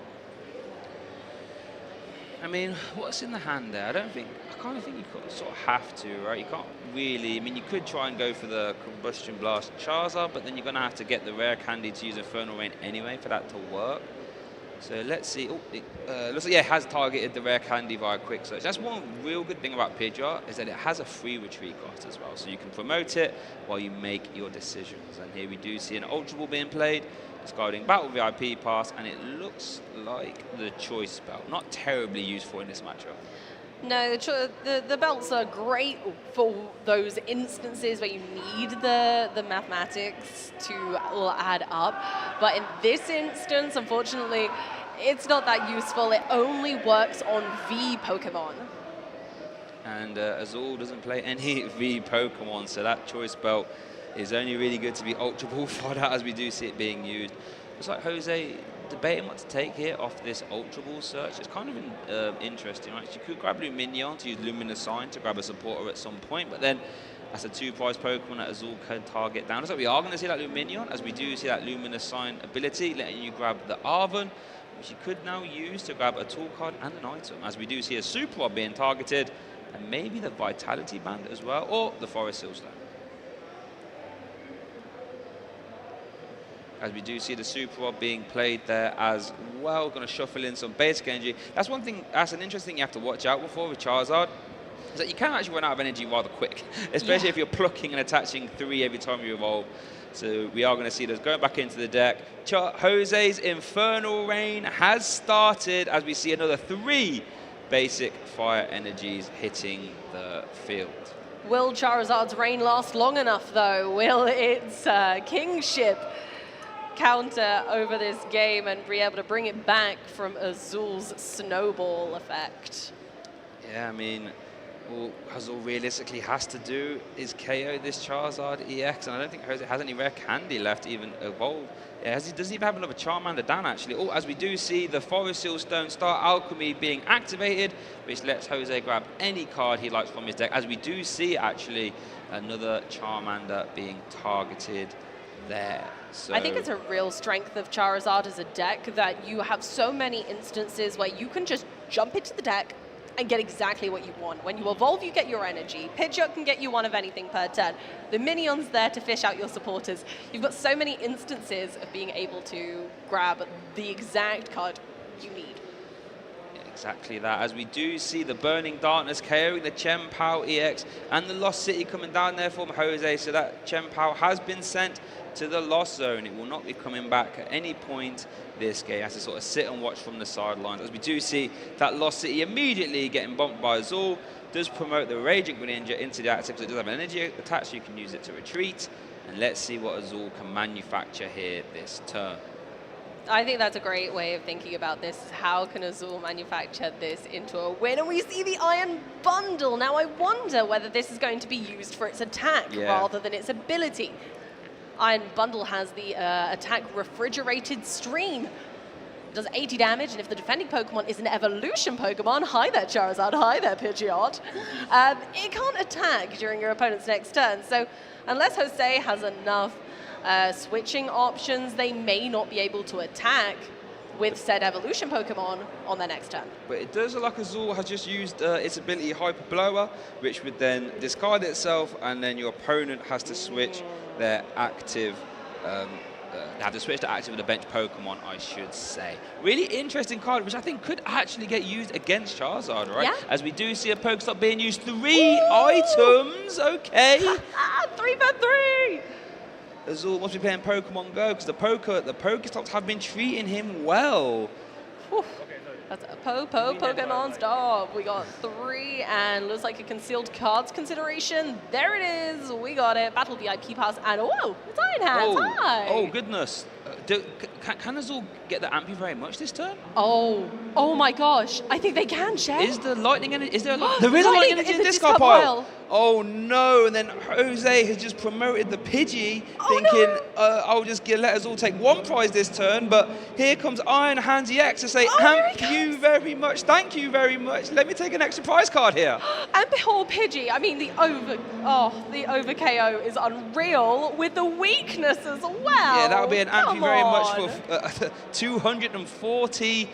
Damage. It's going to be the first Iron Hands being seen on stream. The first Ampy very much being used ever of all time. And we're going to see it on this little Pidgey of all things. Oh, poor little bean. Oh, well, it had to happen to someone. And unfortunately, this Pidgey didn't get the Wurmple in time. Iron Hands has turned up. Oh, Here goodness. they come. Here we go then, Amy. Amp you very much. Oh, bye, Pidgey. 2 prize cards off a Pidgey. Oh, goodness. And that sets up Azul really well, right? So now you only have to take 1 KO to close this game out. And there's actually a few interesting things Azul can do. It does have could shuffle in the Iron Bundle, use High Blower again to push a high HP Pokemon out the active. But now it's over to Jose, and I don't think there's a rare candy left, right? I don't think so, no. I think that previous rare candy might have been their final one, so I'm not sure if they can handle the situation in front of them right now. Well, they do have a Charizard on the bench, so they can deal with the Iron Hands, but then can they make a comeback from that? I think the only thing I can see Jose doing, you can still Combustion Blast this Iron Hands, right? You can KO it, but then all Azul has to do is essentially just hit into the Charizard and KO that. So maybe like to try and weave in an Iono, but then Azul does have a Bibarel, I should say. Oh, as we do see the energy getting attached to the Charmander, so we're not going to see the Radiant Charizard being used. We're going to see this Iono, and I think Jose is in Iono and Prey mode and hopes that this Iono sticks. Will Iono do enough? Azul's going to be down to 1 card in hand, but Pokestop still remains. As we do see the other Charizard coming into the active. Okay, so I guess the mini game for Azul now is, can Azul get 6 energy back and end this game? I think there's a really high chance of Azul doing so. They've been thinning their deck so expertly throughout this game that I think there's a high chance they can do it. They've got Pokestop on their side. They've still got Bibarel and Radiant Greninja for card draw. And look at that deck. It's not super thick. We've got thinning that went on. Okay. So that's a start. There is an energy retrieval there. Ultra Ball energy retrieval. So that's a start. That can obviously grab you the Chem Power. You actually have 1 extra energy to attach. So as long as the energy is in deck, we actually might have it. But I'm not 100% sure there is many water energy in deck at all. Does play 8. Obviously 1 is attached, 1's in hand, which is superior energy retrieval as well. We do see the Ultra Ball being played for the Gem Power. And there he is. There's Gem Power. No, it looks like there may be 1 energy left in deck. So yeah, so we're not quite out of the woods yet here for Azul. Does still... Oh, used him Bald already actually, so I'm not... Yeah, I don't think, can Azul get there? It might have to be... Has he used the Pokestop this turn? Looks like it's been turned, but I don't remember him using it. I don't remember them using it, so I think they still have the Pokestop and Greninja. I'm certain that Bibarel was their first card draw kind of attempt of this turn. There's Chen Pao, the retreat. Into the Chen Pao, Shivery Chill. For the 1, that goes to hand. The sequencing here is just the best you're going to get. The expertise of knowing which of these abilities to activate first is bonkers to me. Great, so Azul needs to get 2 items here to win. And yes, so now you can superior energy retrieval, both of those. Grab 4 water energy from the discard pile. Then you can attach the 2 from hand. That is a 6 energy Hellblade. 360 damage, everyone, as Azul goes 1 game up. Wow! It was so close as well, but I think the Iron Hands just tipped it in Azul's favor. They had thinned their deck down so precisely that they were able to manufacture a deck full of cards they knew were going to be useful at the end there, even if they got Iono. They Iono proved themselves. Yeah, and that's the strength when you have that Industrious Incisors out. You can get Iono down to like 2, 3. You can go back up to 5, and all of a sudden, you can then use your superior energy retrievals, get 4 energy back, and Hellblade is doing some scary numbers. It's really interesting to see that one of the main strengths of Charizard EX, that it's a big 330 HP Pokemon. Chien-Pao has no problems reaching that number, as we can see over and over and over again. Here we get a replay. Let's have a little look of that. Is this the beginning? The beginning. Yeah, the setup was hugely in Jose's favor. Azul was really, really clever in biding their time, though. Yeah, like honestly, from the start, it could have been really, really got out of hand, as we do see, you know, that well-trained Mew grabbing all kinds of stuff. But then all of a sudden, we saw the Chien-Pao start swinging, and then it just got a bit out of hand. Even though Jose, you know what, Jose did everything right. Had the Charizards coming down, the Infernal Rains were being activated, Burning Darkness was doing everything it needed to do.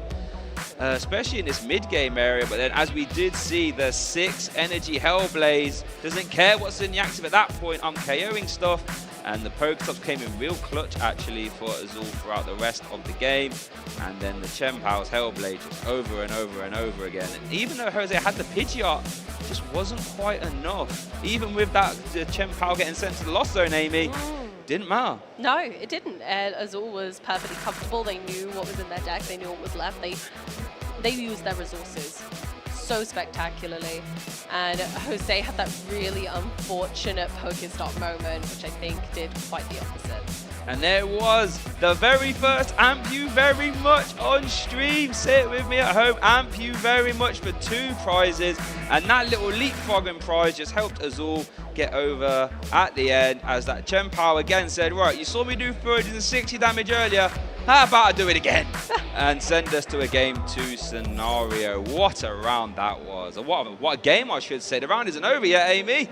We've still got some more to go. Coming right up, we have another little go with Charizard and, of course, our lovely Chien-Pao. I'm so excited to see what happens this time, because I gotta say, although Azul did a great job of managing their resources, I feel like Jose was in control of that game for such a long time, and there are cards in both lists that each other hadn't seen yet or hadn't been used very much, so I wonder whether those tactics will come into play. Yeah, as we do see, Jose starting off this game 1 has played a Battle VIP pass to grab that well-trained Mew, Charmander as well, as we do see another Nest Ball. So Jose's having a fantastic turn 1, again, all things considered. Having that Manaphy there in the lead is amazing, because that Wave Veil will prevent any Moonlight Shuriken shenanigans from Azul's side of the board. And we do see that Pidgey coming down again. Hopefully, won't be getting Amptued very much anytime soon. Wow, look at that start, Amy. You can't ask for more than that. Once again, absolute perfection. Exactly what a Charizard player wants to see against a Chien-Pao deck. Just the most consistent board they can possibly have. A Rare Candy is great at this point. It's very unlikely Jose's going to suffer to any hand disruption at this point. So yeah, that's perfectly fair and understandable to choose off the Mew. I think that is all you want to see in playing a Stage 2 deck, right? Is Rare Candy in your hand and an Ultra Ball. That means you can start off your puzzle. Now, one interesting thing, we are going to see that Iron Hands immediately get discarded there from Azul. As we saw, it did play a pivotal part in Game 1. At least for now, it's not going to play a part until it gets Super back in. But we do see Azul going for that Radiant Greninja. I haven't had a chance to quite look at that hand, but we might be seeing another Concealed Cards. And we are, because that hand isn't very good, Amy. We need to see a Supporter, Battle VIP pass, something on those lines. Chien-Pao, Heavy Ball. This could be enough to to turn the tables on this, once again, slower setup for Azul, but we saw that it didn't hinder them in the last battle. I have a funny feeling that they're gonna find their way around this one too. This could be disastrous, right? Because that is a 2 retreat cost Frigiback, so it has to stay in the active, and it wasn't energy for Azul to attach anyway. But what this means is if Jose can get a Charizard EX in play and can get it into the active, that will remove Azul's only Frigibacks, preventing any energy acceleration, at least in the near future. So Jose could wrap this game, or at least put himself in the driver's seat very fast. Yeah, quite literally leaving the cat among the pigeons on this one. If they manage to take out that Frigibacks, Azul will have no way of accelerating energy onto their Pokemon. But it's whether Jose can get all the puzzle pieces right now. Yeah, that's going to be the question. I believe the hand does support it, as we do see Arven being played, letting you grab an item and a tool card. As we do see the rare candy and the choice belt. I imagine that choice belt is going to be Ultra Ball fodder. Because that's an easy pick, as we mentioned. So Jose probably knows that won't have to use that choice belt. As we do see rare candy, and we're going to see the Pidgeot EX coming down, so you can use that quick search as well. You won't even maybe have to play the Ultra Ball. Can just quick search for the Charizard EX potentially, rare candy that, and then we're off to the races. Although we do see. Yeah, that's the beautiful thing about Charizard again. Oh no, it was a Charizard. Okay. Yeah, there we go. Bringing in that speed and those combos, being able to very early on have a quick search open to Jose is gigantic, right? Yeah, tell you what, that is a turn 2, 2 stage 2s out for Jose. And one of those stage 2s attaches 3 energy and takes a KO, and the other one lets you search any card from your deck. Azul is definitely on the back foot here this game, but if anyone can get out of this, I have to say Azul is high up on that list, but at least right now, Jose is in the lead. And Mew's taking a little rest back onto the bench, saving itself for another day. Charizard into the active, lots of energy already. Oh, goodbye Frigibacks. I'm sure we'll see you again soon though. And Jose actually prized 2 Charmander this game, but did take one out of the prizes, so that's good for him. Now over to Azul, looking a bit dicey. The only saving grace here for Azul is that Burning Darkness can't quite KO a Chien-Pao if the Chien-Pao player hasn't taken a prize card. So it only does 180, so Azul can confidently put that in the active to survive, at least for now.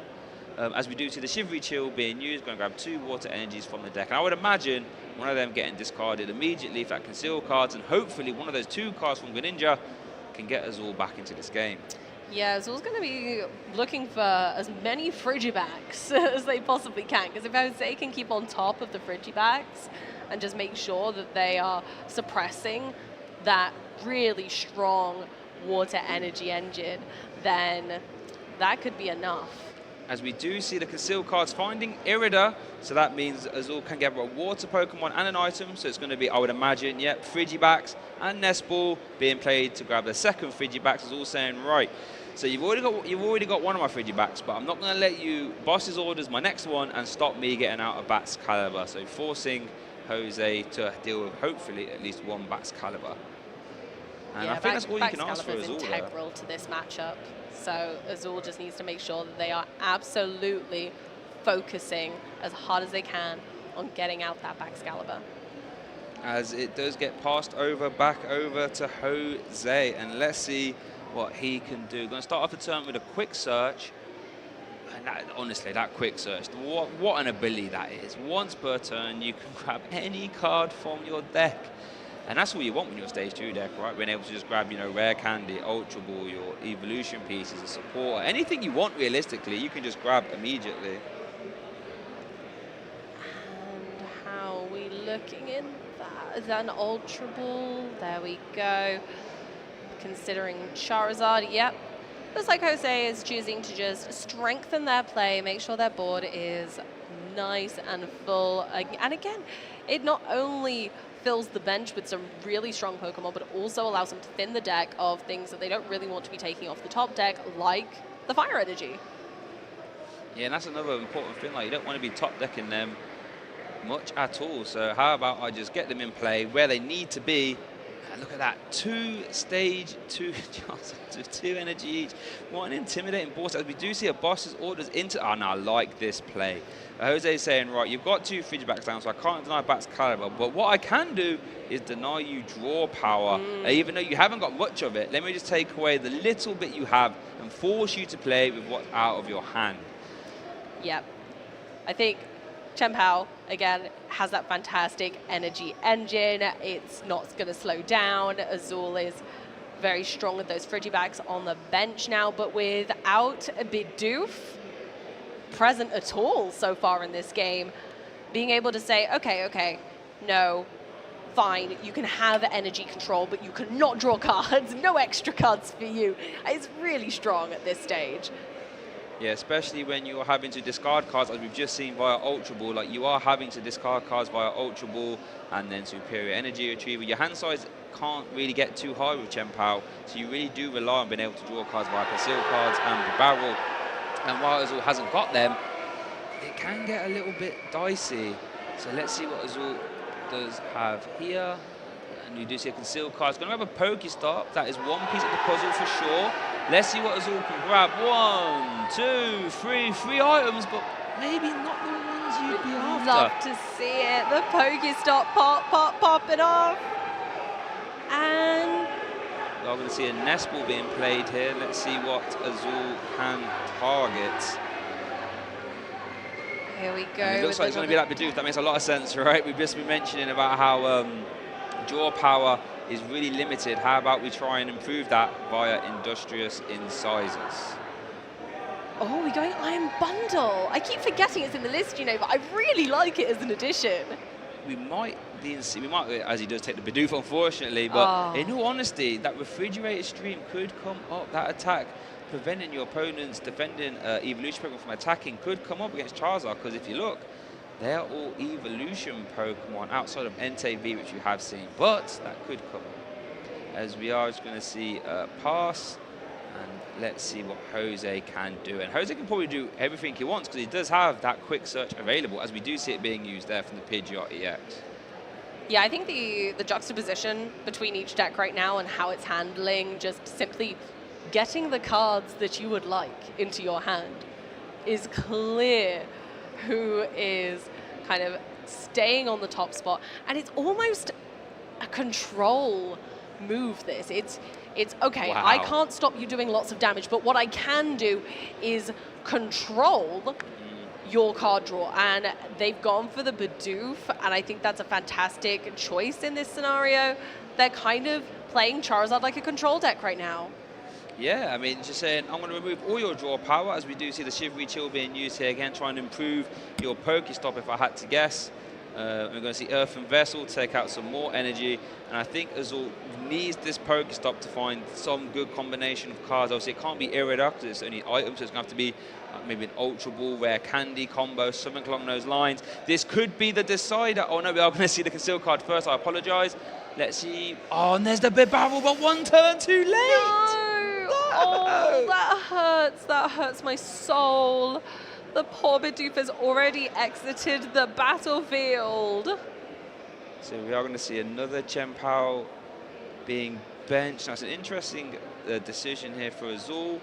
Is he going to go for that Iona? Looks like he is. Just would rather have a complete hand refresh, and for 6, don't mind that, and obviously limiting Jose's hand size. But while Jose does have Pidgeot, it could be a bit fool's gold, as it were. I don't think that hand was particularly great. Azul goes for the Pokestop, Super Pod, Ultra Ball, Earthen Vessel. Was there a Rare Candy in that hand? I don't think there was. No. No. Oh no.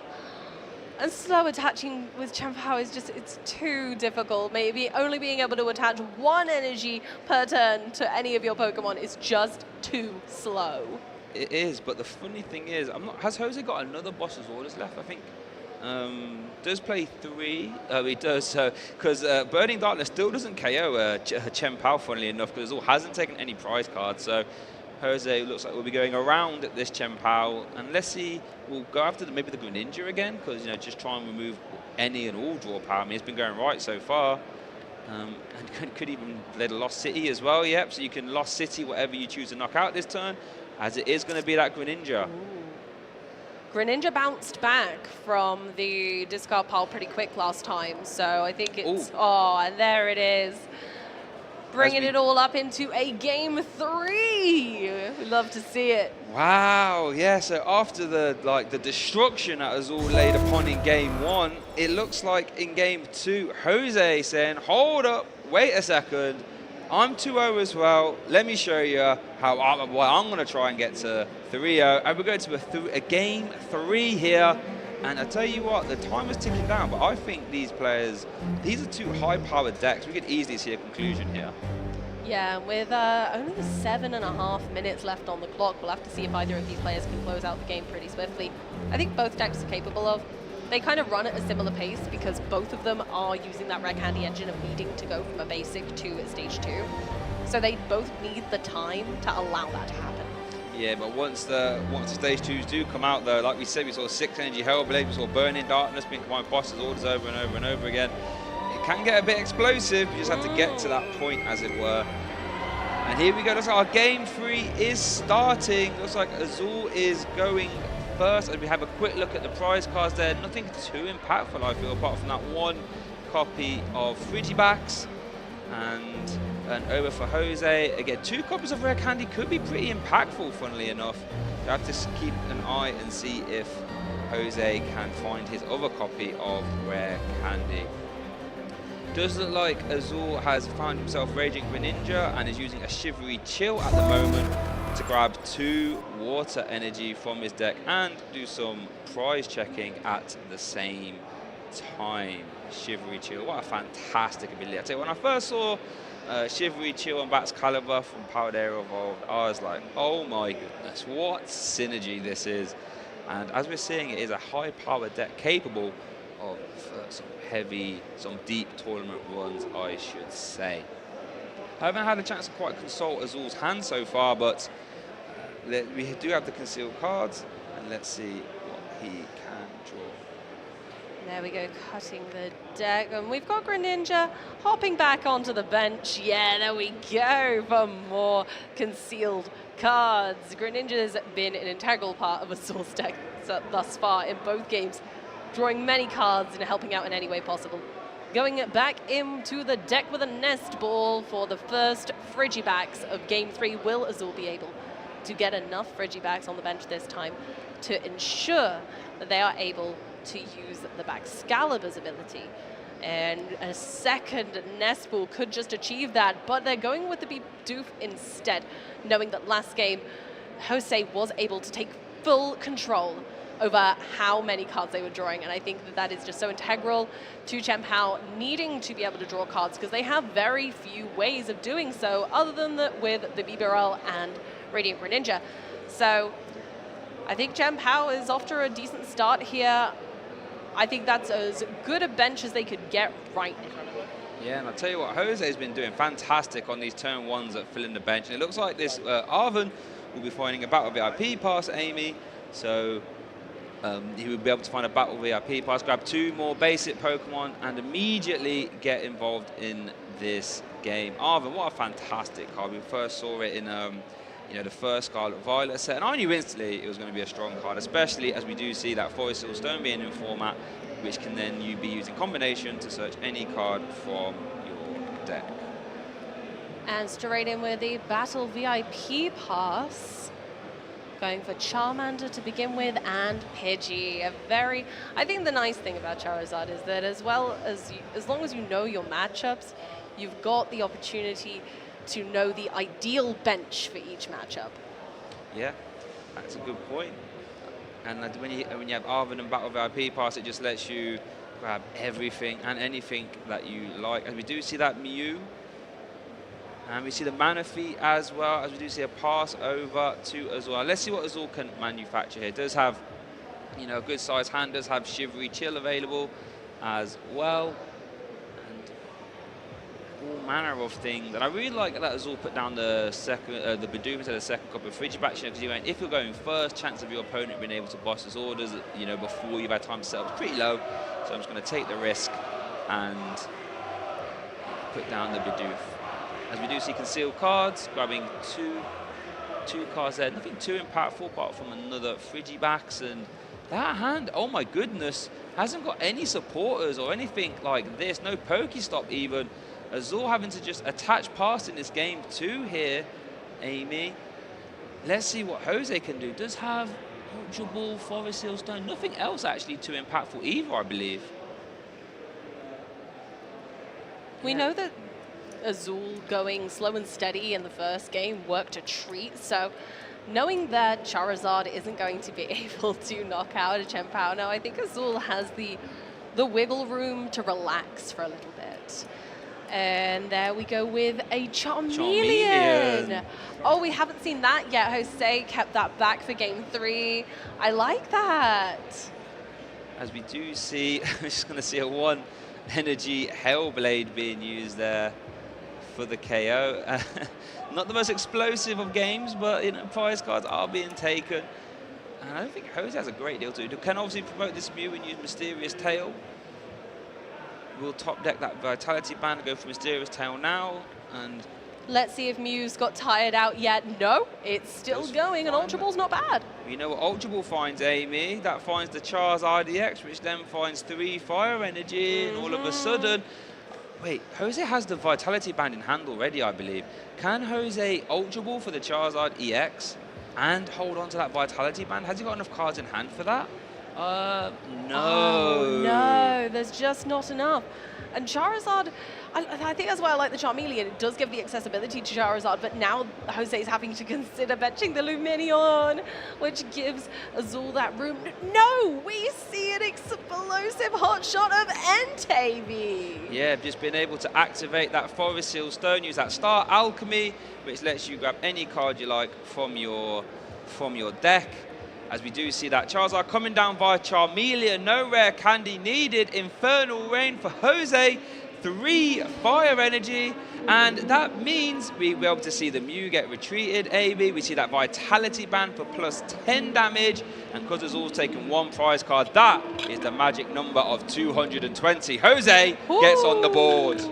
Going down in flames, Chen Pao hits the discard pile, and Azul opts to promote Greninja, going straight in with the draw for turn and a concealed cards to bulk that hand out a bit more, and discarding 2 Battle VIP Pass off the Ultra Ball, which can only be used on your first turn. Yeah, fantastic. I'm sure Azul would have loved to see those rare candy and Ultra Ball last turn, but we do see the Baxcalibur come down. We do see a Chen Pao. Are we going to see the 6 energy Hellblade? I actually think there's a superior energy retrieval in hand. So 1, 2, oh, okay. I think so. Super Rod shuffles in 2 energy as they immediately get searched by a Shivery Chill and attached by a Super Cold. Obviously, both players are playing extremely fast to try and fit this game in. And I think there is a superior energy retrieval. There is. So is there 4 energy in the discard, Amy? 1, 2, 3, 4. So you know what that means, Amy? Let's count them. 1, 2, 3, 4, 5, 6. 360 damage. Woo. And that Charizard is sent to the discard pile. Absolutely. Cataclysmic right there. Taking out the Charizard EX, the only attacker that Jose had set up. Whew. So it looks like now we'll try and get confirmation, but it looks like time might have been called. We'll try and get confirmation on that. But in the meantime, it looks like Jose has started to turn off with a Mysterious Tail, and it looks like grabbed a Super Rod. Does have Arven in hand. Does have... Yeah, looks like a full art Arven there. A really fantastic card, actually. I think Arven's going to become stronger and stronger in the format going forward. I think it's going to see a lot of play in a lot of different styles of decks. So I think Jose has a rare candy and an Ultra Ball in hand, right? So it does have a way of getting down another Charizard EX. Problem with that is, though, that gives up 2 prize cards, and Azul can still win this game. It's currently at 3 prize cards as well. So even though you do take the KO, you do open yourself up as well. So could get a little bit dicey here in this late game scenario, as the Arven does find a Nest Ball and a Forest Seal Stone. As that Nest Ball does get played immediately, and it looks like we are going to go for a Pidgey. I think this game could go either way. I'm not sure who's going to be able to close this out. It could definitely still go either way, 100%. And it looks like Consultant Discard Pile, quite a few energy there. Might have to play that Super Rod just to ensure that you can use Infernal Rain, I should say, from Charizard EX to maximum value. as we looks like debating is going to play out Super Rod, shuffling any combination of basic energy and Pokemon up to 3, as we do see 3 very nice hollow, oh no, 2 I should say, and the Pidgeot. Going in for an Ultra Ball, getting rid of Forest Sealstone and Arven on this occasion. Of course we're going for the Charizard. Need only a rare candy to have that Charmander grow up super quick and grab the 3 energy from the deck to be able to pop onto Charizard, activating Burning Darkness. I wonder if that 3rd energy is going to go somewhere else. Probably has to go on the Mew so you can retreat, for a right? retreat. There Does we go. Jose have any cards in hand? No. Oh my goodness, it's going to be the prize cards that's going to make up for that next hand. Right, this is a monumental turn for Azul here. Does have to kind of deal with this Charizard because otherwise it can just KO anything that Azul has in the active. So we need to see another 6 energy Hellblade in an ideal scenario.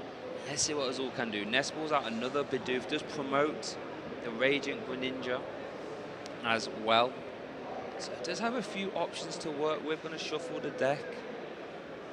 And I would imagine this is turn 1 for time, or we'd have to try and get confirmation of this. Let's see. Does have a Superior Energy Retrieval in hand, so that's going to be at least 4. We kind of need to get this Greninja out of the active as well, so we might need more than 6 energy. We are going to see a Pokestop coming down and an Iono. So that's going to give Jose, oh no, it won't give Jose a bigger hand size, so he only had 2 anyway, and going back down to 2. Does give us all 3. Let's see what those 3 cards are. Irida and a big barrel! The Bibarel is coming out. Look at him. Azul could be barreling into the lead this time. Love that. We do see Earthen Vessel as well. We're going to see the Pokestop being played. Rare Candy, Iron Bundle, Super Rods. Ooh, Iron Bundle has to go to the discard pile, but he's pretty used to that. Yeah. Sends himself to the discard pile whenever he used that ability, right? So.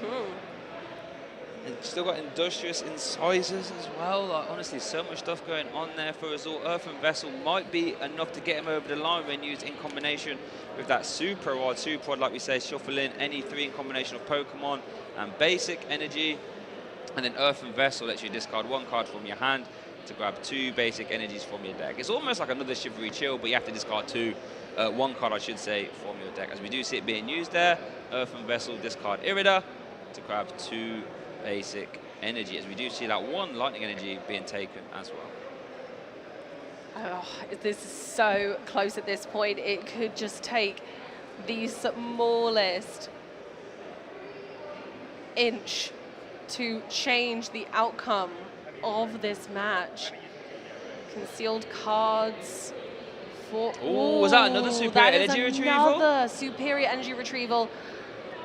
Wow. And Iron Bundle has bounced back as well, back into the hand from discard pile. It looks that way. Oh, this is tense. How did... Yeah, so the Iron Bundle is going to be activated, pushing Jose's Charizard out of the active. And let's see what Azul can do here. Here we go with the Superior Energy Retrieval, discarding, yes, a Water Energy and a Chien-Pao to get 4. Ooh, okay. Onto the Greninja. Go ahead and make a second back Excalibur, and they're just gonna take out the Mew there. So that means Azul's going to have to try and KO the Charizard next, well, can KO the Charizard next turn to win the game, as it were. Or the Entei, but does only have 1 copy of Counter Catcher. But I think that must have been the last turn of time, so it looks like we are going to see a tie here from Azul and Jose. What an exceptional match from 2 incredibly talented players. We really did get such a treat there. Yeah, fantastic. We saw the strength of both decks. We saw Chien-Pao doing those massive Hail Blades, you know, making it rain, ice, and KOing those Charizard in fantastic fashion. But we also saw, I think we saw Pidgeot EX being used fantastic there, letting you just go like boss's orders, KOing everything that Jose wanted. And this third game could have went either way. The Greninja came up super early, as we saw that 1 little KO there was actually super impactful, because that meant Charizard EX on the back of Entei using Star Alchemy could come down with that Vitality Band and take that big KO. But Azul said, hold on, you want to do a KO? How about I do one of my own? 1, 2, 3, 4, 5, 6. And I'm going to send that right back at you, sunshine. And that Charizard wasn't long for this game. Honestly, that was such a to and fro game. Could have went either way. And Jose said, hold on, you want to do a KO? How about I do one right back? That burning darkness, bish, bash, bosh. And then towards the end there, we did see the Raging Greninja as well being used of all things. And honestly, what a fantastic game. I think one big thing we did see was this barrel being used there, that Industrious incisors. And yeah, and honestly, what a fantastic game at the end. We saw the Moonlight Shuriken for the sad one prize, unfortunately. Not something you want to do too often, but Mew did get KO'd. And then towards the end, we saw the tie there because of the time constraints. But wow! Wow, that was what a first game that was for us. It was fantastic, and I'm so glad that we got to see Iron Hands doing its thing as well. We got to see our first future Pokemon, and we got to see two because we also got to see Iron Bundle. And I tell you, I did not expect to see Iron Bundle being used in the very first game as Iron Hands. We did see the Ampu very much, came out very, very important. And I wonder if we're going to see much more. And my real big question is, are we going to see much more Iron Bundle as well? I'm not sure, you know. I think it's an unusual pick for this deck, but I'm behind it. I'm behind it the whole way. I think it's a fantastic use of not only a Pokemon slot because it's searchable, but also being able to utilize it as a potential attacker in Chien-Pao, but also it's almost used as an item because it has that escape rope style ability. So it's almost like a searchable escape rope with a Pokemon search, which is amazing. I just saw the lower third. Azul says Ampu very much, and he did. Azul said it, his deck said it, Iron Hands said it, and we got to say it as well, announcing the first one. But I think you're right. You are honestly so correct with the Iron Bundle because we saw that Azul opting to play cross switcher, I should say. The only form of reliable Gust that Azul had was via counter catcher. So, you know, with that, you might want to have a little bit of way to maneuver your opponent's active. Iron Bundle being an irredeemable escape rope at that point could prove very big. And I'm guaranteed that refrigerated stream will come up for Azul at some point today.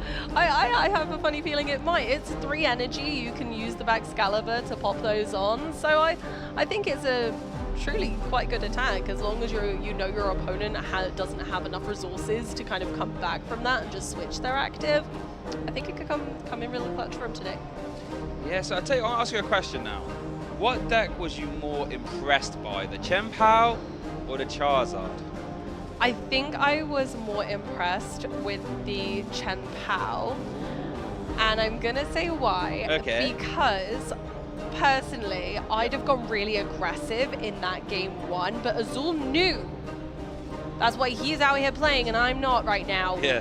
They knew that it was smarter to hold back, wait until they had the right cards in their hand, until they knew that they had made the deck perfect for the rest of the game, and I would have just taken that knockout when it was available.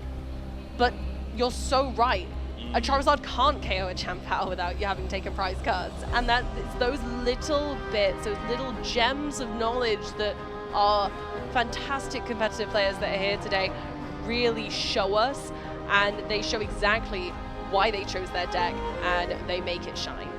Yeah, both players getting to that 2-0-1 record, and I would say I was a bit more impressed with the Charizard deck, to be honest. A lot of people have written off, you know, Charizard, Pidgeot, opting to go for the TM evolution route, but Jose saying, hold on a second, searching any card for my deck is rather good, and we saw it get used amazingly in that best of 3. And those Charizard, they were coming out at an extremely fast rate, and you know, if Jose was playing against any sort of lower powered deck even that can't quite hit that 360, Jose probably could have won that round. But yeah, but just both decks were just firing on all cylinders, and what an explosive round that was. It really was. It was so fantastic to see both of our players just truly show that they are the master of their art. Yeah, and like you said, Azul piling it perfectly as well, opting not to take this KO, having a bigger setup. borrowing off the Iono, having a barrel. And yeah, both decks were really high on our meta day one graph, so yeah, they are represented in high numbers here in the room. So I wouldn't be surprised to see more of them, and I wouldn't be surprised to see a lot of them make day two. I totally agree with you. I think the only comment on that I have is that I think all the lists are going to be really different. Yeah, well, that's the thing.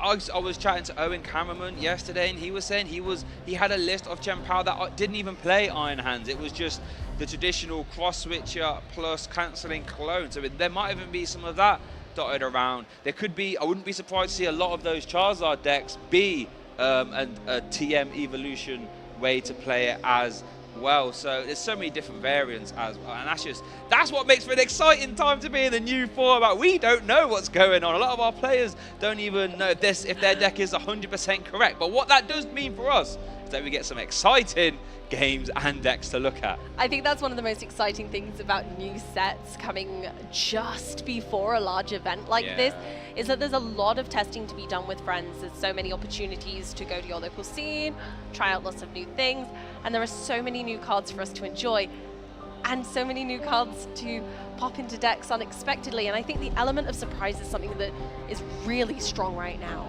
Yeah, it is, and it just really rewards players that have put a lot of time, into testing and working out these lists. And the creativity at this time is going to be rewarded 100%.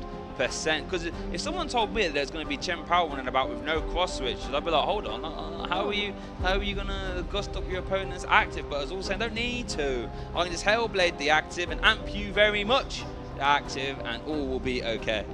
I think that's true. They're using the Iron Bundle so cleverly to be able to kind of time that Iron Hands that's exceptional work. Yeah, that's a good point. It can sort of force your opponent's high HP active to the bench, force them to promote something low HP.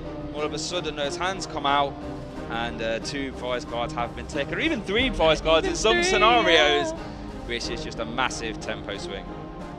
Oh, brilliant. So, looks like don't forget we've got the other 2 streams going on this weekend as well. We've got Pokemon Go, and we also have VGC. Look at our champions, look at them go. Oh, wow. So we've got the VGC there on the left, and on the right-hand side, we've got our Pokemon Go competitors.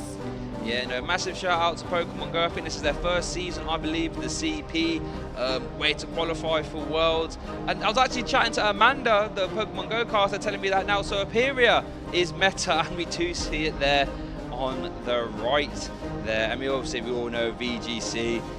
We're all loving to play the Pokemon games. Who hasn't played Scarlet Violet? Let's be honest now. So if you ever want to catch some of those, feel free. Want to encourage the player base to get involved with all the streams at all times. And look at those color schemes. I have to say that VGC red color scheme, that does it for me. That is a nice color scheme right there. I tell you what, I'm quite a fan of the green though. So I'm on the other side there, where I'm quite attracted to the look of the Pokemon Go stream.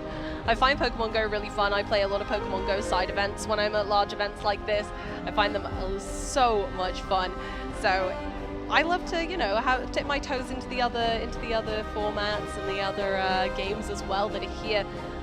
All of them are doing fantastic today, and we have such a phenomenal caster team throughout the entire event. Make sure you go check them out.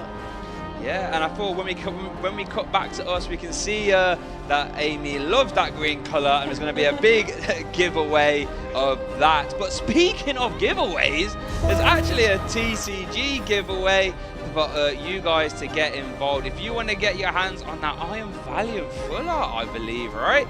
You need to get yourself onto TCG Live and then use the code, and then you can get yourself that shiny new card. That's actually a card that I wouldn't be surprised to see here at this event.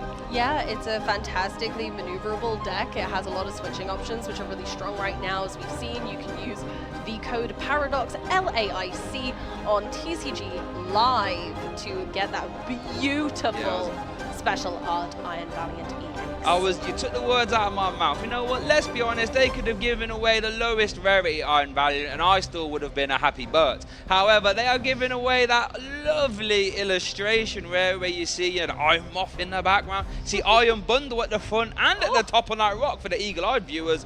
as well. So yeah, make sure you get yourself on TCG Live real fast. Get that Paradox code, Paradox LAIC, and then you can get your hands on that Iron Valiant and use that Tachyon bits to start placing damage counters all over the shop. You've got until the 27th of November to be able to claim one of those as well. So make sure you tell your friends to jump into the stream, grab that code, and enjoy themselves jumping in and out of the active like a laser with Iron Valiant. Yeah, so make sure you get involved with that. Quite honestly, I'm sure once we get a little break, I will be heading on TCG Live and redeeming that code as well. You don't want to miss that, honestly. Absolutely. But speaking of breaks, it is time for us to laser on out of here and take a little rest. So we will be back very, very soon. Thank you for joining us for that really incredible game.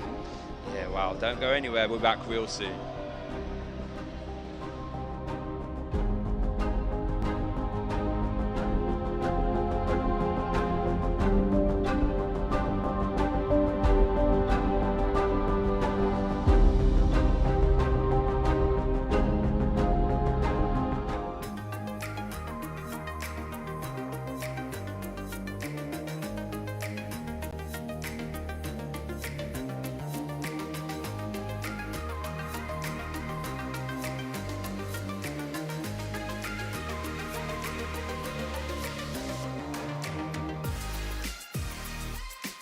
This is the biggest Pokemon tournament Australia's ever had in any game, so that's really exciting. I think it's really interesting to meet everyone from all over the world.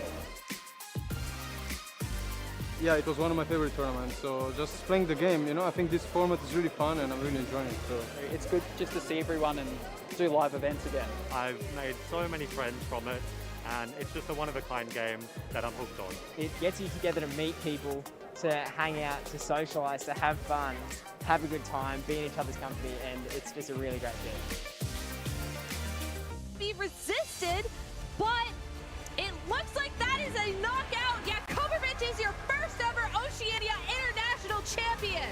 Yako with the clean sweep here at OCIC, making history on this stage, defeating his friend and local fish on a heater to win the championship here.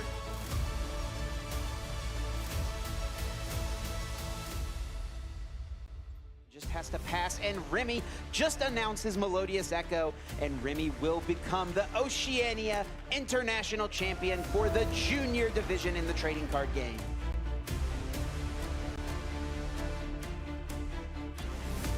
As well, Zigzagoon KOing Comfey, and the Super Zap Cannon gets rid of that Cramorant, and Polaris has won the Oceania International Championship.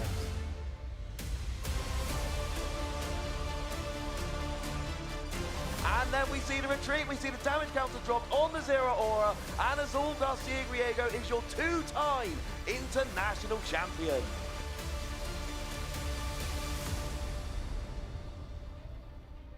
Little bit of hope here as Kiara is actually just going to go ahead and finish up this game with the Icy Wind. There we go. Kiara is your 2023 Oceania International Champion of the Junior Division. Huge congratulations. Well fought battle 2-0.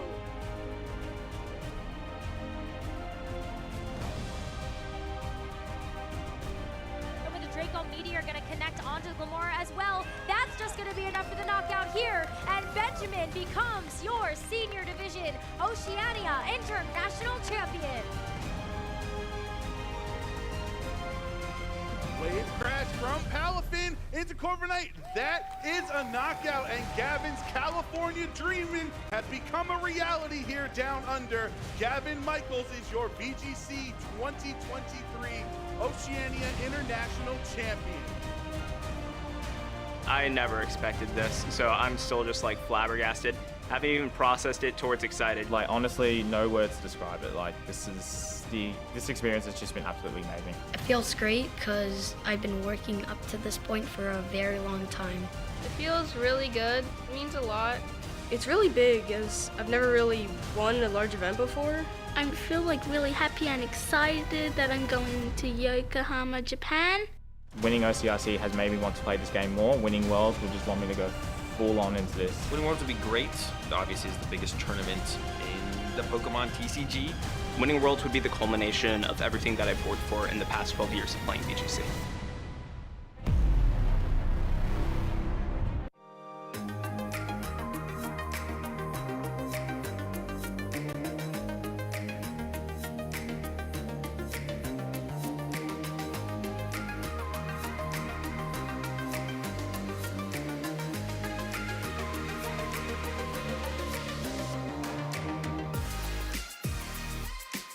This is the biggest Pokemon tournament Australia's ever had in any game, so that's really exciting. I think it's really interesting to meet everyone from all over the world. Yeah, it was one of my favorite tournaments, so just playing the game, I think this format is really fun and I'm really enjoying it. So it's good just to see everyone and do live events again. I've made so many friends from it, and it's just a one-of-a-kind game that I'm hooked on. It gets you together to meet people, to hang out, to socialise, to have fun, have a good time, be in each other's company, and it's just a really great game. Be resisted, but it looks like that is a knockout. Yakovovich is your first ever Oceania International Champion. Yako with the clean sweep here at OCIC, making history on this stage, defeating his friend and local fish on a heater to win the championship here.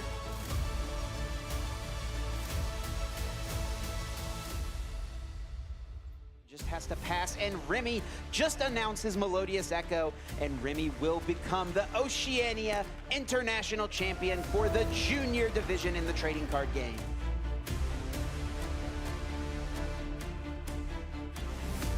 As well, Zigzagoon KOing Comfey, and the Super Zap Cannon gets rid of that Cramorant, and Polaris has won the Oceania International Championship.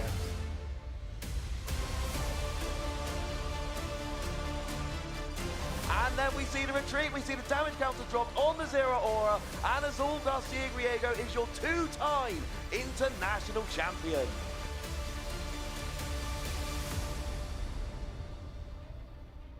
Little bit of hope here as Kiara is actually just going to go ahead and finish up this game with the Icy Wind. There we go, Kiara is your 2023 Oceania International Champion of the Junior Division. Huge congratulations, well fought battle 2-0.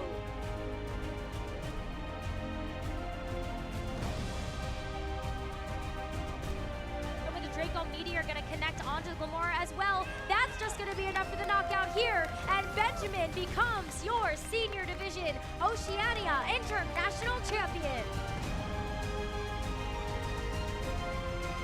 Wave crash from Palafin into Corviknight. That is a knockout, and Gavin's California Dreamin' has become a reality here down under. Gavin Michaels is your VGC 2023 Oceania International Champion. I never expected this, so I'm still just like flabbergasted. Haven't even processed it towards excited. Like, honestly, no words to describe it. Like, this experience has just been absolutely amazing. It feels great because I've been working up to this point for a very long time. It feels really good. It means a lot. It's really big as I've never really won a large event before. I feel like really happy and excited that I'm going to Yokohama, Japan. Winning OCIC has made me want to play this game more. Winning Worlds will just want me to go full on into this. Winning Worlds would be great. Obviously, it's the biggest tournament in the Pokemon TCG. Winning Worlds would be the culmination of everything that I've worked for in the past 12 years of playing VGC.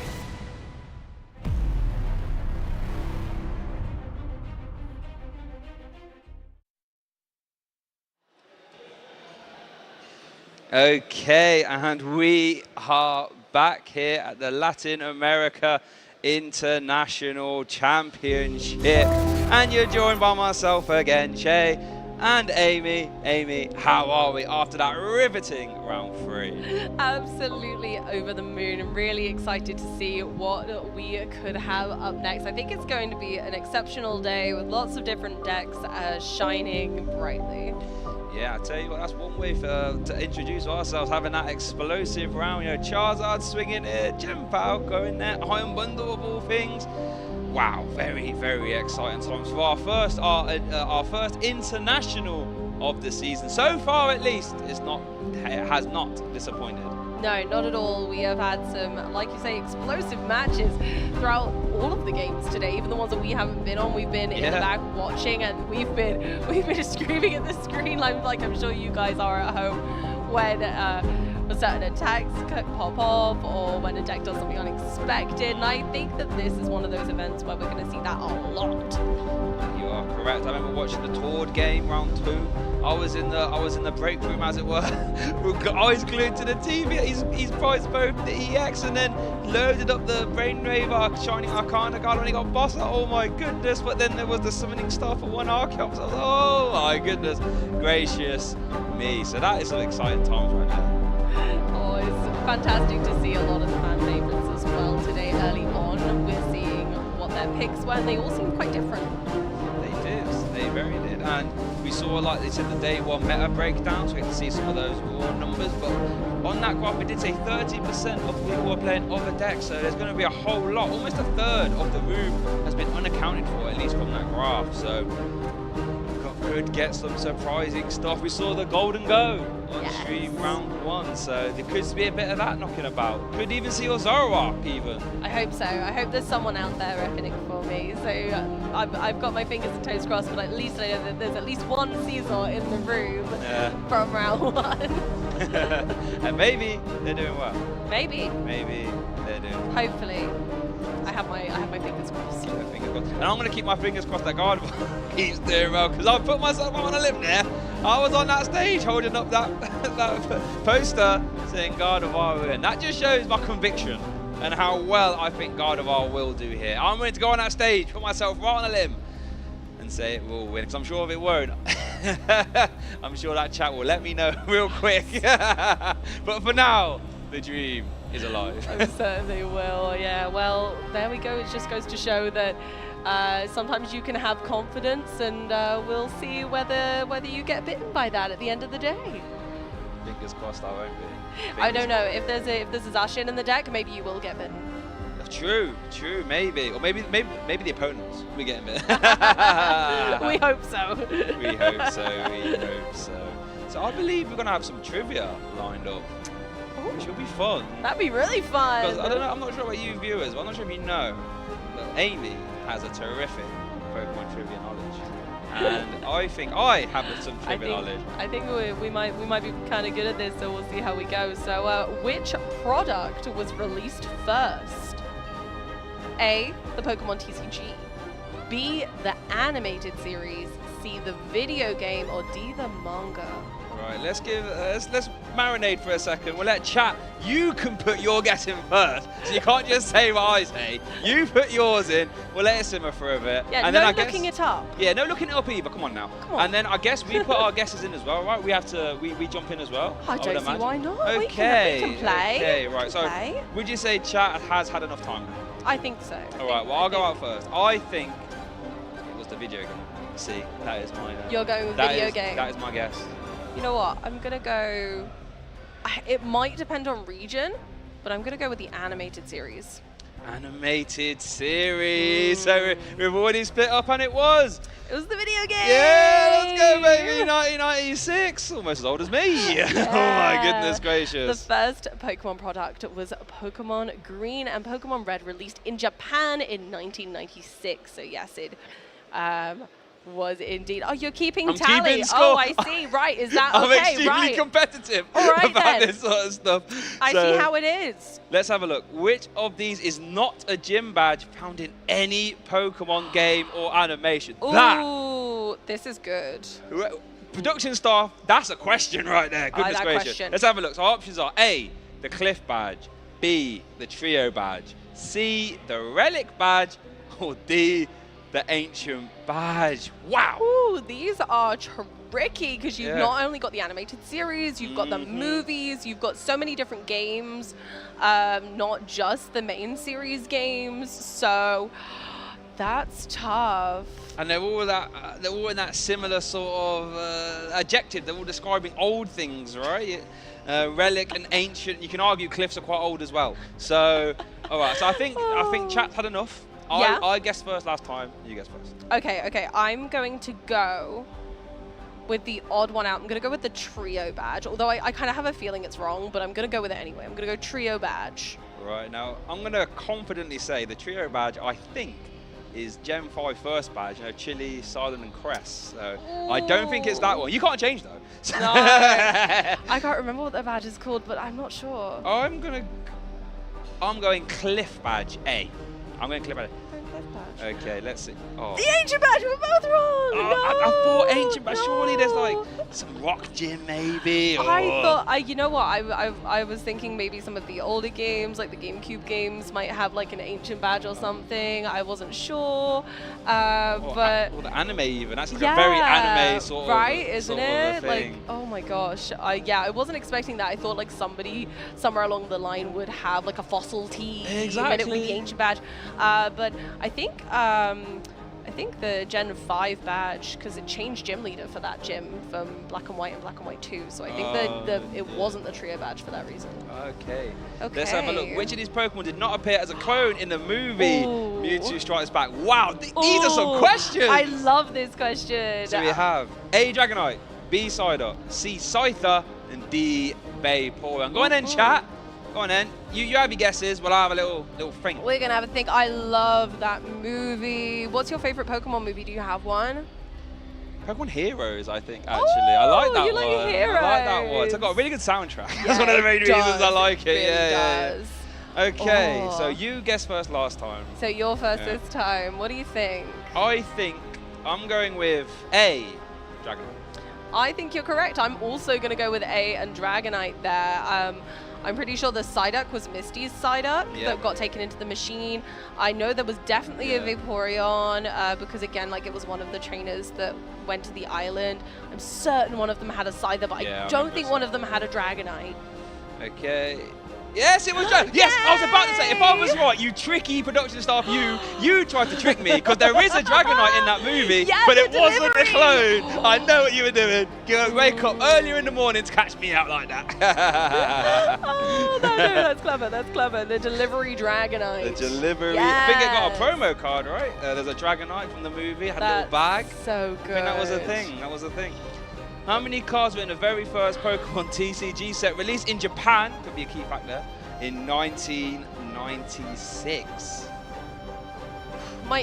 You know everyone's instinct on this one, right? Yeah. We're Pokemon fans. We live off of the number 151. We literally just had a 151 set, right? Yeah. Literally just had a 151 set. But I have a funny feeling it's not the answer. I think they're trying to get me here. I think they're baiting me with the 151 because they know I want to say it. Yeah. So, Amy, I guess first last time. I think chat's had enough time. I'm going to go with 120. I don't think there were as many as 151. I'm going to go 120. I was going to go 120 as well. I don't think it was quite 151, so I know there were cards. I don't think there was a Mew, I think, in base set. So I'm going to go 120 as well. Oh, 102! Oh no! We was on the right line. We were. We wasn't falling for the bait again for the production staff. No. Nice try. But I was only little when it came out. Come on. I couldn't count to 102 then. I can't now. Okay, do you have any more? I'm not sure. Oh, yes, we do. Oh, in Pokemon Indigo League, what was the first Pokemon to ever be caught by Ash Ketchum? Was it A, Pikachu, B, Squirtle, C, Caterpie, or D, Togepi? This is an interesting one because they're trying to, you know what's going on here, don't you? I think. Does he catch Pikachu? Oh, that's actually, I didn't even think about that. I was trying to think, while you guess. I mean, was Indigo League even the first season? Because if it wasn't, Togepi could be the answer. Did it actually even have a Togepi? I'm not sure. Did the first season even have a name? Togepi didn't get caught, it hatched. Okay. Ooh, this could be an interesting one. Okay, who's going first this time? I can't remember. I think it's you. It's me. I'm gonna Indigo League. I think Indigo League was the first season. So I'm gonna go. Did he cat? No, he was given that. Production staff, you wouldn't do us like that, would you? So I'm going naughty. Caterpie. Caterpie. I would also go Caterpie. I think he was given Pikachu. Squirtle wasn't the first episode, but I'm certain Caterpie was. I think it was. Okay, so we've locked in our answers. Yay! Yes, see you. Yes! Oh, I knew it. Trick question. Yeah, you're trying us, aren't you? They're getting us. Yeah, They're trying, but yes, Caterpie is the first Pokemon that Ash caught for himself. Yeah, I remember the episode where it was like the Metapods fighting each other. Which Pokemon World Championships was the first to have an official live stream produced by the Pokemon Company International? Ooh, that is a question. First one. World Championships. That's a loaded question as we're sitting here casting the international ourselves. See us like sweating. Yeah, okay. Right. Which World Championships? Okay, I think I've answered. Do you have yours? A live stream. Live stream. I know. Okay. I think I've got an answer. Okay. I think it's you this time. Is it me first? Yeah. I think it was 2016. 2016. World Championships. I was gonna go earlier. I was gonna say 2011. Ooh. I think it's 2011. Okay. Let's see. So everyone in chat is probably like. 2016 was Mega Ordino, I think. So. So yeah. I think 2013 between the two. Oh, you were too early. So that was Vancouver, too late. Right? So that was the Virgin Geneset Mirror. So I remember the final. That's like a half point, right? You didn't say it before we got the answer. No, that is true. No, that is true. I hope loads of you guys in chat managed to get that one. This is good. I like this. This is fun. I like this. I like this too. I like a good bit of trivia, me. It's very fun. I think testing our Pokemon knowledge from all of the different walks of life of Pokemon, showing that, you know, we're not just TCG fans. We have watched the anime. We have danced the dance. Don't just talk the talk. We're not just TCG fans. We are Pokemon fans under that umbrella. It's at the same time as well. That's good, that, wasn't it? You think we'd have practiced that? We'll do that for next time. So that was some good fun. So I feel as if we have some scores on the doors now. Let's have a look at how this tournament is panning out as we get towards our round 3. Oh no! Oh, what you mean scores on the doors for us? Yeah, I got 2. You've got 3. Did I get 3? I must not marked it, but yeah, okay. Yeah. Okay, well, you've been. See, we have a history of doing this sort of trivia. We do this all the time. Yeah, all the time. So, and it's quite close. So I'm gonna take this as a win for myself. What? Are you gonna put that on our tally? Yeah, of course. Oh, okay, it's on, Shay. There were some hard questions. The production stuff. They were trying to catch us. They wanted us to look silly, but like I said, you have to wake up a little bit earlier than that to catch old Burton out when it comes to Pokemon trivia. I'm gonna catch you up. Don't you worry. Maybe at some point we'll have some more trivia over the weekend and we can settle this. I'm gonna study. I'm gonna be watching Pokemon before I go to bed tonight. Watching all the anime, yeah. Yeah. I'm gonna look at all the gyms. Yeah, I'm gonna look at all the badges. I'm gonna study all of them. Sure, the production staff are back there thinking, right, so they're gonna study that. So let's give them a question on this. Yeah, something Pokemon Go related. They probably haven't researched that. Don't do that. Don't do that. Oh no, you don't want that? Yeah. Pokemon Go questions, please. I'll be in educated guest city if we're doing Pokemon Go questions. So I'm crossing my fingers we don't see them.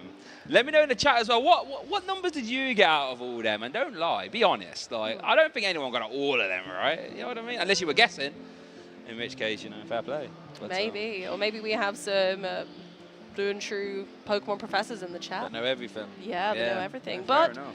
that's enough trivia for right now. Okay. We do have our next game almost ready to rumble.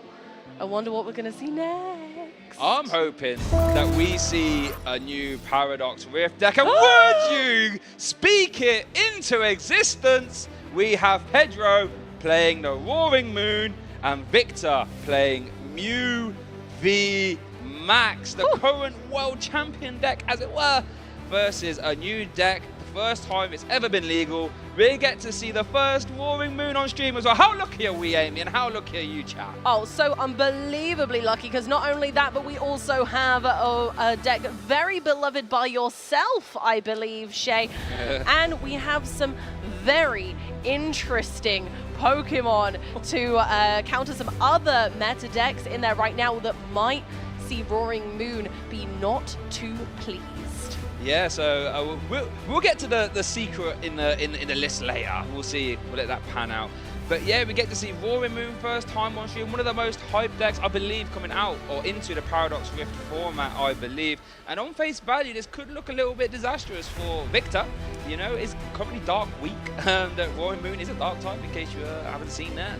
And that Roaring Moon is probably one of the only decks that can take a turn 1 KO, facing off against another deck which can take a 1 prize KO if it's a fusion variant, of course, Mew VMAX. So something tells me this is going to be a fast-paced game. I'm going to enjoy it, honestly. I think we've been waiting for decks like this to resurface that can just pick up the pace, and both of these decks are very well known already for being incredibly fast. I'm really excited to see how this Roaring Moon variant manages this slightly unusual Mew. Really, really excited to see this one pop off. Mew has some lovely friends from the same set. I wonder if anyone can guess. Oh, we're doing more trivia now. Yeah, here we go. Can anybody guess what Pokemon the Mew list has that is slightly unusual but still from Fusion Strike? Yeah. That does very well against a Roaring Moon. Let's see, does it get revealed in the prize cards? The answer is no. So have a look at these prize cards. 2 copies of Dark Patch from Pedro, 1 cross switcher, nothing too impactful there. Victor does prize 1 Mew VMAX, does only play 2, so keep an eye on that, and a Genesect and a double turbo energy. But it looks like the players are getting started here in our Swiss round 4 at the 2024 Pokemon Latin America International Championships. Both players are currently 3-0, so a win takes them to that 4-0. And Victor Amy is starting us off. Let's go for it. And here we go, Mew doing Mew things. We've got a Battle VIP pass straight away, getting as many fusion Pokemon as we can so that Genesect has its full potential of being able to draw cards. So let's have a look, Amy. I'm sure some people have seen some grass energy flying around. What could that grass energy be for? Can you see that little one there? That is an Excelgor, everybody, with that grass typing, and that grass typing is very good against Roaring Moon, because that Roaring Moon, as you can see there, is weak to dark. The Excelgor's attack, you can use it for 1 grass. If it switches into the active this turn, it is 120 damage. 120 times 2 is perfect mass for KOing that Roaring Moon. And for a single prize Pokemon to be able to achieve that is absolutely spectacular. So we'll be seeing what this Battle VIP pass actually produces here, whether Victor wants to save that knowledge, leave Pedro thinking, oh, Mew, fine, I can deal with this. Saying that, Mew's still quite a difficult matchup for Pedro, so we'll see how we go. But no, Victor says that's actually no. The Excelgor, here he is. So Shelma is here to say hi and show that this is going to be a real threat if you don't also pick up the pace. Ooh. I tell you what, Amy, that was a very important chromatic there, because Victor didn't have much else going on in the hand. So that second VIP pass can now let him fill the bench, get more Genesect, more Mew V down, and continue this race. Because as good as Shelma and Excelgor are, you're probably going to need a Mew V, and probably a Mew VMAX at some point. So Victor with the clutch Battle VIP pass there, I'm going to try and stay in this game.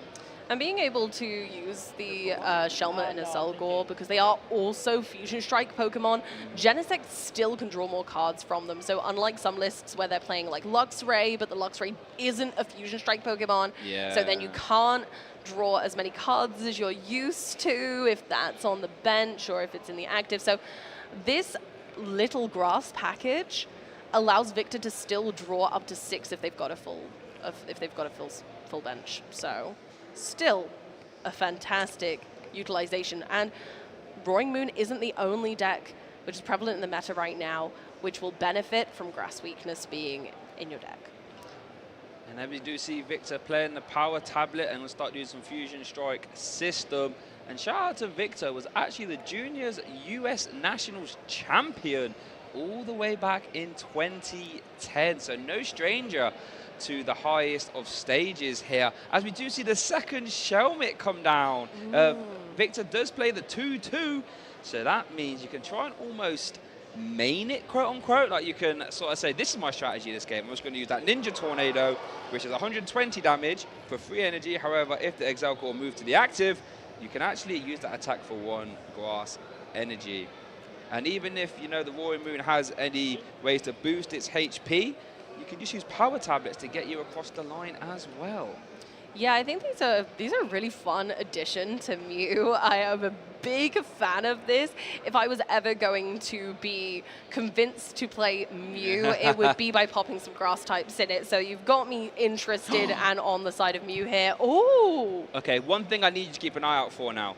We saw that Victor prized 1 Mew VMAX, and he's just discarded his second one. So that means Mew VMAX is not going to be an option until Victor finds the 1 copy of Super Rod that he has. So until that Mew VMAX gets shuffled in, the Mew VMAX will not be an option for Victor.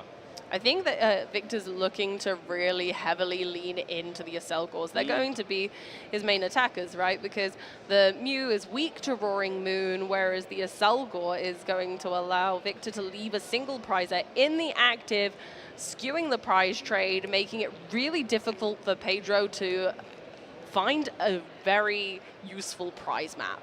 When you've got single prizes, double prizes, and potentially triple prizes on the field. So Victor's able to go, okay, no, I'm gonna make sure that I am in control of your prize map as much as I can be.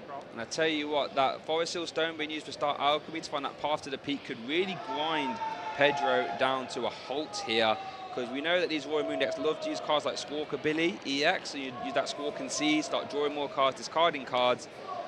Pedro will have to at least replace the stadium in order to do that. Does start the turn off with the Earthen Vessel though, discarding 1 Dark Energy to grab 2 more. And shout outs to Pedro as well, sorry. He was the semi-finalist at the Joinville Regionals 2022. So again, no stranger to the highest of stages here. And, you know, in his home region, going to look to try and do well here at this International. What do you think, Amy? What do you think Pedro is going to try and do here? Depending on what is in Pedro's hand, I think it might be essential to get a Squawk and Seize off pretty early on to be able to kind of accelerate their play. But with that path to the peak in right now, it's seeming like they might not have too many options. That other card draw is looking like Greninja, which also gets stopped by path to the peak. So it's... I think that this has been such a strong turn 1 for Victor, being able to really give Pedro a hard time to get set up, because Roaring Moon can get set up really quickly. It has so many cards that utilize it, but not if there aren't enough cards in the discard pile. Oh, but there it goes into a Pokestop. Oh no. Oh, okay.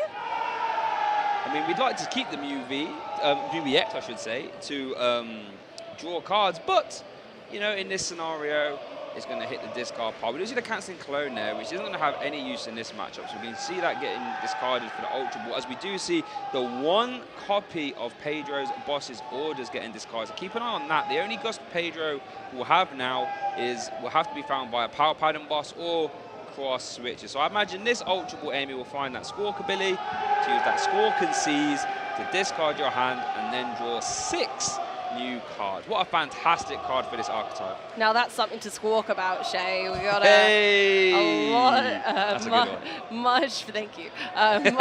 much better hand potential coming in here, because unfortunately, yeah, that was really looking dire for a moment there, being able to get rid of that path to the peak, so that Pedro actually has anything that they can do right now to be able to get any energy onto their Pokemon and get going here, because I think they're going to want to possibly take advantage of the fact that a double prizer has been left in the active. Yeah, you would love to see the is it Calamity Storm off the Roaring Moon there, but would actually require a lot of work. You might have to, about to say, switch cart it to the bench. You can then use Dark Patch, Professor Sada later on. But it looks like we are going to see that Squawk and Seize, discard your hand on your first turn only, and then draw 6 new cards. And let's see what cards these are for Pedro. Double cross switches, energy switch, Professor Sada. No Dark Patch though, and we did see 2 copies of them were prized for Pedro, so this might prove difficult to try and draw into them. Yeah, it's not looking great. There's again not a great hand. That's 2 in a row, and you've seen Pedro draw through a lot of cards like that. It's really disappointing to not see them come to light, but they are going to go ahead and use Professor Sada's Vitality. You could choose up to 2 of your ancient Pokemon and attach a basic energy from your discard pile to them, and then draw 3 cards. So thankfully, the Darkness Energy in the discard pile has come in handy then, but only 1 Pokemon on the bench means that there is limitations. So I think we are going to see the Motivate. Love that attack name. It's actually a really cool attack as well from the Squawkabilly.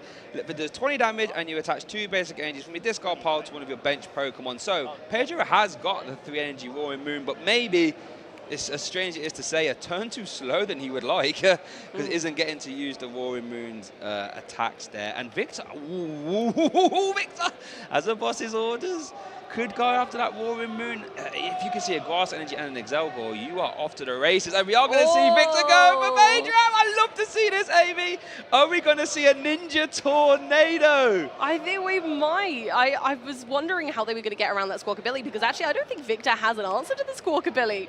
It's not often you see Squawkabilly being the preference of attacker.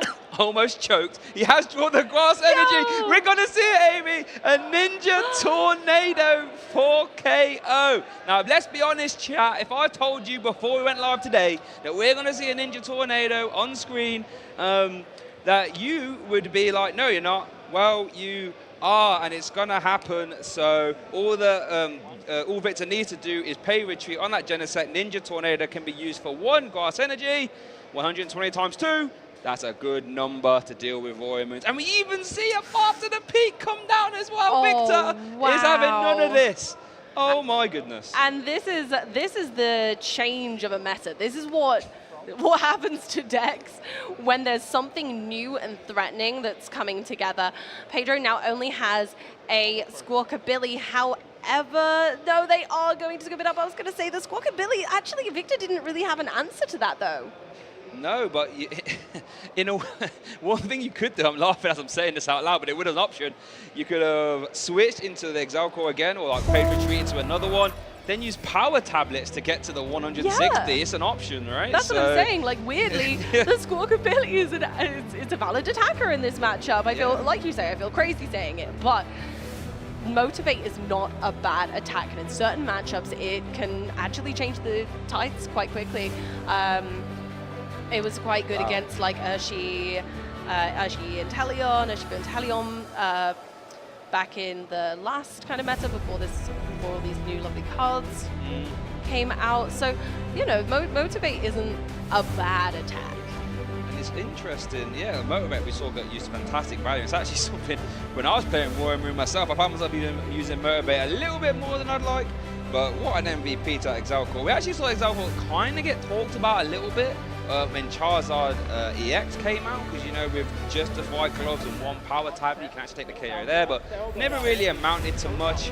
But I tell you what we did see in that round was that cram, and I tell you, as a new player, sometimes you get those cram and pray games. That was one of them. Victor got the heads, off to the races immediately. We saw the Excelgor come down, and Pedro I should say, a little bit slow off the mark, and Victor put down the path, did get replaced. The Pokestop didn't quite do too much, and then it was all a little bit uphill struggle, as we do see. This was the turn, this was the swing turn though, right? Yeah. The Path to the Peak, pay retreat, Ninja Tornado, and that's it, scoop them up for game 2. Fairly quick replay, but fairly quick game.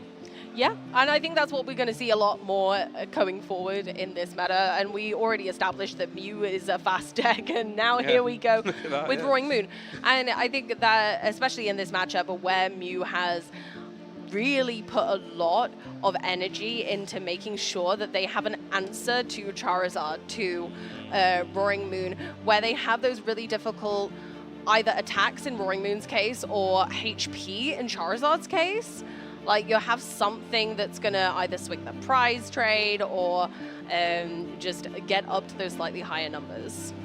So it looks like we're starting off, and it looks like Roaring Moon has opted to go first. Not something you hear too often, funnily enough. As we do get our game 2 started here in our Swiss round 4. Reminder, the winner of this round will get to that fabled 4-0. As we do see, look at this. 2 Mews, love. So there could be 3 different Mews, 4 different Mews if you include the VMAX as well. Is this a Mew mirror now all of a sudden? Yeah. Are we changing things up? No, the Pokestop goes down. They go straight for it. Pokegear, cross switcher, and an Ultra Ball. That was a nice 3 for 3. We take those. Yeah, it was. No dark patches yet. Do see the Ultra Ball, so we could see our old friend Squawkabilly coming down as well to do that Squawk and Seize. But do you want to get rid of 2 Sada this early in the game? That's true, but I think you kind of want to, if you're going, I guess to be fair, if you're going first, maybe 1 energy isn't really the end of the world. That could be fine. Worth noting, Victor did prize 1 copy of Shelmet and then 1 Mew VMAX as well. So that's something that we're going to have to keep an eye on here. The Victor won't be able to do that sort of 2-2 Exalgor attack that he did game 1 because 1 of them is prize. But Genesect still has that Fusion Strike system to be able to draw as many cards as Victor can manage in a turn. And we're just looking through Pedro's deck now. Obviously, we've got the Roaring Moon there at the front, having a look at what might be best to take off that Ultra Ball. There we go. Definitely going for a second Roaring Moon. I think this is great. You know, with Sada, lots of Sada in hand, we're going to be able to hopefully attach more than 1 energy this time to their benched Pokemon. And it's an interesting thing because Pedro, you know, Pedro can't put down 2 1-prize Pokemon, right? Traditionally, against Mew VMAX, Meloetta can be really strong, so you might want to try and play 2 1-prize Pokemon so you don't give up 2 prize cards immediately. But one concession in Victor's deck, there is no Meloetta, so that will not be an option. Let's see what this Mysterious Tail grabs. Earthen Vessel is a fantastic find there. The one thing I like about Earthen Vessel, one like cheeky little play that I love about Roaring Moon, is being able to Earthen Vessel away a Darkness Energy to get 2 more Darkness Energy, and then Dark Patch onto the bench. It's so much fun. Has so much synergy with everything. Unfortunately, in this instance, Pedro didn't have the Darkness Energy in hand to be able to do that little interaction, but I find it so much fun. And I also think it's worth noting that this Roaring Moon list is one that does enable the use of water energy. We can make that Greninja live, so both decks are rocking some ninja action. This is true, yeah, there's 2 different ninja Pokemon. As we kick it over to Victor, this could be another Cram and Pray. Here we go, that is a heads. Woo! Goodness gracious me, Victor with the Cramomatic heads. We'll be able to do a deck search here as well, so we'll be able to prize check. And Chromatic, in case you don't know, you flip you discard an item from your hand with this card. You then flip a coin. If heads, you can grab any card from your deck. If tails, well, nothing happens. No, but it's, again, one of those really nice interactions with Mew where making your hand thinner so your Genesect allows you to draw more cards is fantastic. So Cramomatic kind of feels like a win-win. Ideally, of course, you want the heads. Yeah. But in the circumstance that you don't, you have got 2 cards out of your hand, so Fusion Strike system will be able to allow you to draw more cards. And that Fusion Strike system, what an incredible ability that is. Then you draw up to the amount of Fusion Pokemon you have in play. So if you have 6 Fusion Strike Pokemon in play, and you have no cards in your hand, you're drawing 6, which is honestly letting you draw cards very strong. As we do see there, Victor, probably making a note of his prize cards there, as we are going to see that Battle VIP pass being taken. And and once that Battle VIP pass is taken, he'll be able to start filling that bench, Fusion Strike system, start drawing cards, and maybe start threatening that Ninja Tornado. Yeah, being able to threaten it early like this is going to be fantastic, especially considering that Pedro, once again, did have a slightly slow start with their setup. With no Squawkabilly this time, but again, making sure that hand stays intact was important. Ooh, a path this early, could it matter? We do have the Mew EX in play, which does have an ability which is relevant in this instance, being able to draw Pedro 3 cards. Ooh, Victor, 3 for 3 on your crams. Goodness. Now, one thing worth noting though, is that Victor did have to discard the Lost Vacuum from his hand in order to play that Cram. So that means if Victor opts to play that Path to the Peak, he will not have a staging replacement. We'll have to use that Star Alchemy, I would imagine, to use that. So keep that in mind. If Victor does go for the Path to the Peak, he will have to try and find a staging out, either via these Fusion Strike system or via that Forest Seal Stone. They might hold on to it for now. And they're going to go for the judge and just, yep, hold on to that path until it's a slightly less scary time for them to put that down, knowing that they also need to keep up the pace and the momentum right now of the game and just keep things chugging along, because that's the terrifying thing about Roaring Moon. It can just take a comeback. It has frenzied gouging, where you just get to KO your opponent's Pokemon. And with something like Mew VMAX in play, that's really scary, taking 3 prize cards. But the kind of big damage that you have to do back to yourself does feel like a bit of a step back, kind of 2 steps forward, 1 step back. But then Calamity Storm, as long as there's a stadium in play, can also pack a lot of damage out in one go. Yeah, via weakness, that Calamity Storm can KO Mew VMAX. As Victor draws into another Battle VIP pass there, as we do see the Judge being played, and he plays a Power Tablet, attaches an Energy, and then Fusion Strike system for the first one there, that third Battle VIP. As a fellow Mew player, this is you can't have some more than this on your first turn, let me tell you. 3 Battle VIP pass, couple Cram Heads as well. You know, it's happy days. It's interesting that Victor's gone for the second UV, probably identifying, you know, cannot use 2 Excel Core this turn. I mean, this game, I should say, at least until it's taken from the prize cards. So I might have to use Mew VMAX in this game to try and close this game out. As we do see another Fusion Strike system being used, I would imagine. Just going to start in the discard pile. Yeah, I like the turning the Genesect upside down to make sure that the opponent knows I have used this. They're not confused on the bench. I have used this. We do see that Hisuian Heavy Ball being played here, and let's see, we'll be able to take the Shelmet out of prize cards. So both of the Exelco are live, but unfortunately, Victor has now bench locks himself. So that second Shelmet will not be able to be put down until something of Victor has been KO'd. Or we see a Psychic Leap as well. Yes, like you say, Psychic Leap's a really valid option here, especially with the 60 HP Mew in Pedro's active right now. Yeah, this is true. It's not out of question. There are Pokemon that can go down from a Psychic Leap that don't need a lot of powering up, but you could even get to a Mew EX with power tabs, right? So. Yeah. And we are going to see the Escape Rope going into the Mew V. And the Mew EX, I should say. So I got that mixed up. The Mew EX, I should say, into the Mew. There's so many Mews going on now. Come on. Mew's one of my favorite Pokemon, so I'm quite happy about this. Oh, there are so many good Mews right now. Yeah, and are we going to see, looks like Victor was debating to play that Cram. Looks like opted not to. We're going to see a Fusion Strike system for a Choice Belt. That isn't terribly helpful in this matchup, as there are no Vs. So that Choice Belt can go on a Shelmet for just so he feels a bit better. Oh, we are going to see the Star Alchemy being used here. What is this one? Ultra Ball. Going for the. Ooh, here we go. Going for the slightly more aggressive play this time potentially, and trying to slow Pedro down even more.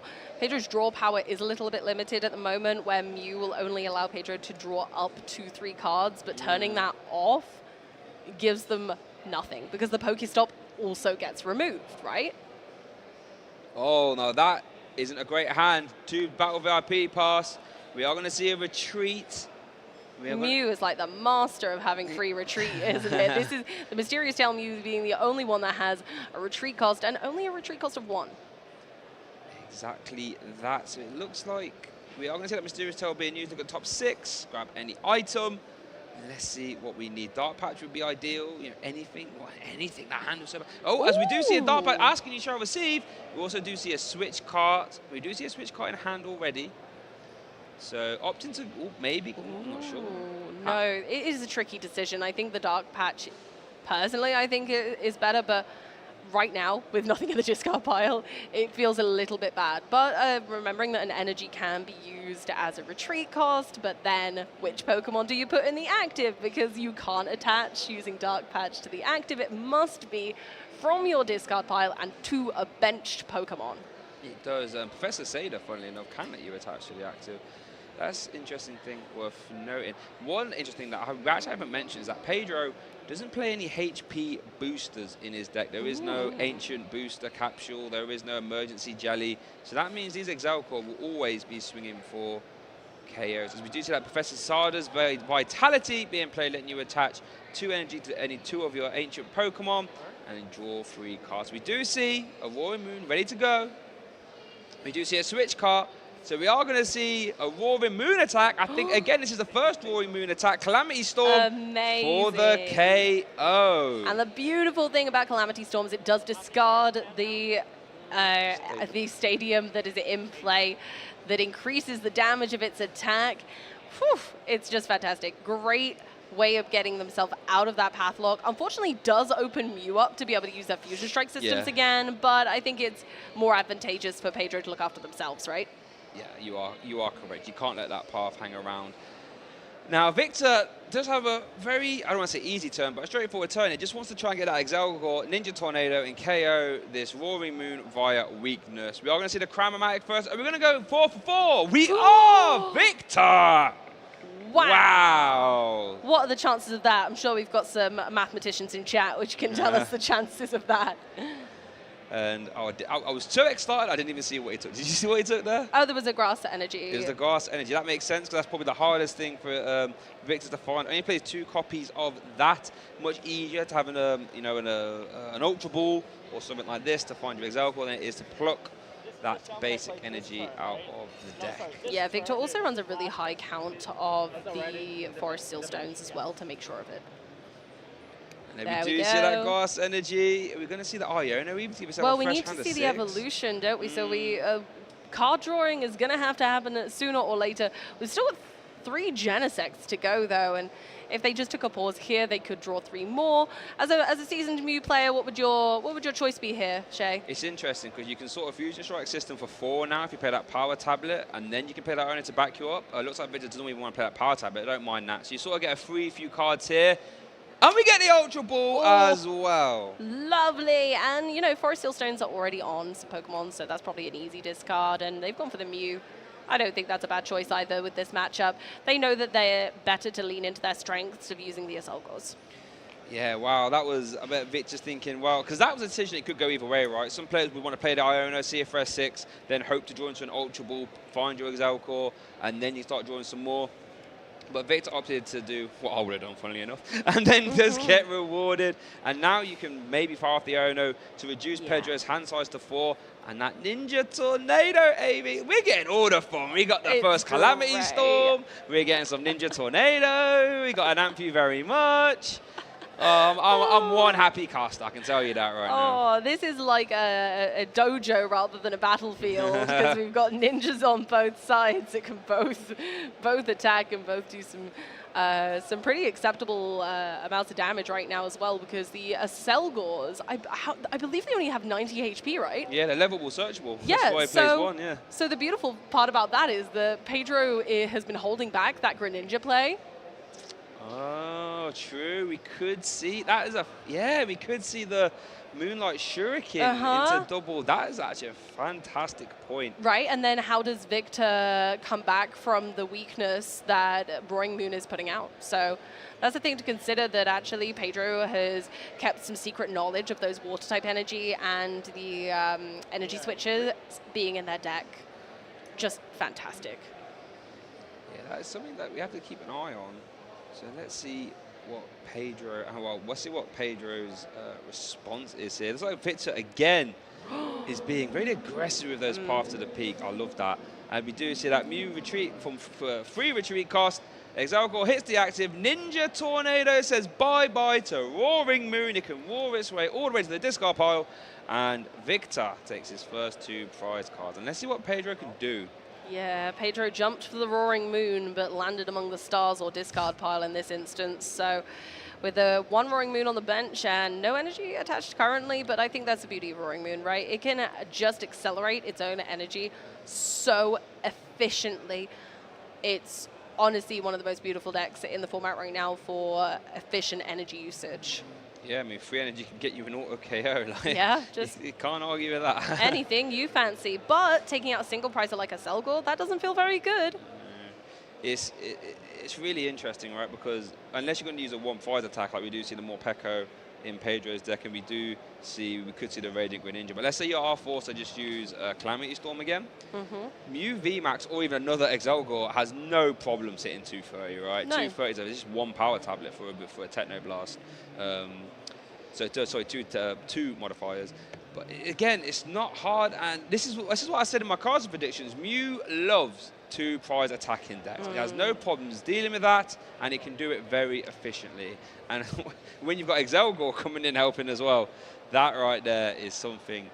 It's poetry in motion. But it's like they're padding some Professor Sada's Vitality back into the deck. Again, it's a really important card to be able to keep Roaring Moon powered up and quickly.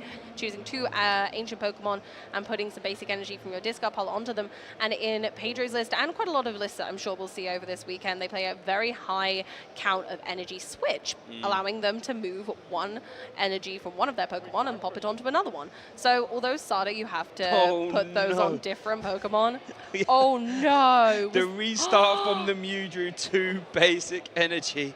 Here we see a Pokestop. Goodness. Okay, just get 2 items off that, but there's that little more Pekka, which we could actually saw being used, but unfortunately not. But that Mew EX, that restart, not great. I'm sure Pedro would love to restart that Billy and try again.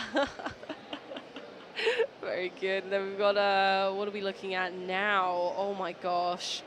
There's so many decisions to be made here. They are eyeing up that water energy. That's cool. Like to see that that's, being chosen on this occasion from the Earthen Vessel. Yeah, I mean, if the hand supported it, you'd love to see like that little cheeky Moonlight Shuriken, but it'd be great. I think we all know with that hand, that is definitely off the card. So what's the hand like? What, 4 energy then and 1 cross switcher? Oh my goodness. Is the Mysterious Tail? Okay, we just still see Mysterious Tail actually. And let's see what we see. Oh, the Greninja's prize, sorry. Okay, so we're definitely not seeing that anytime soon. And off the Mysterious Tail, there was 2 targets there. A switch card, and I think was that an Earthen Vessel as well? Yes, it was. Yes, it is. So we've got the Earthen Vessel. This is such a sticky situation for Pedro to be in. This is not ideal at all. Really difficult to deal with single prize attackers when all of your attackers are massive. You've got these giant roaring dragons and then the legendary mythical Mew, which kind of all offer up multiple prizes. You have no way without the Greninja of being able to go, oh, hi, can I just take a knockout back that isn't going to then bite me back? And let's see what Victor can do here as it's passed over to him. Does have some power tap. Does have that Silene as well. Does have another Path to the Peak. We know Victor has been loving that this round. It's been working out for them. I can see why it's been a consistent choice for them.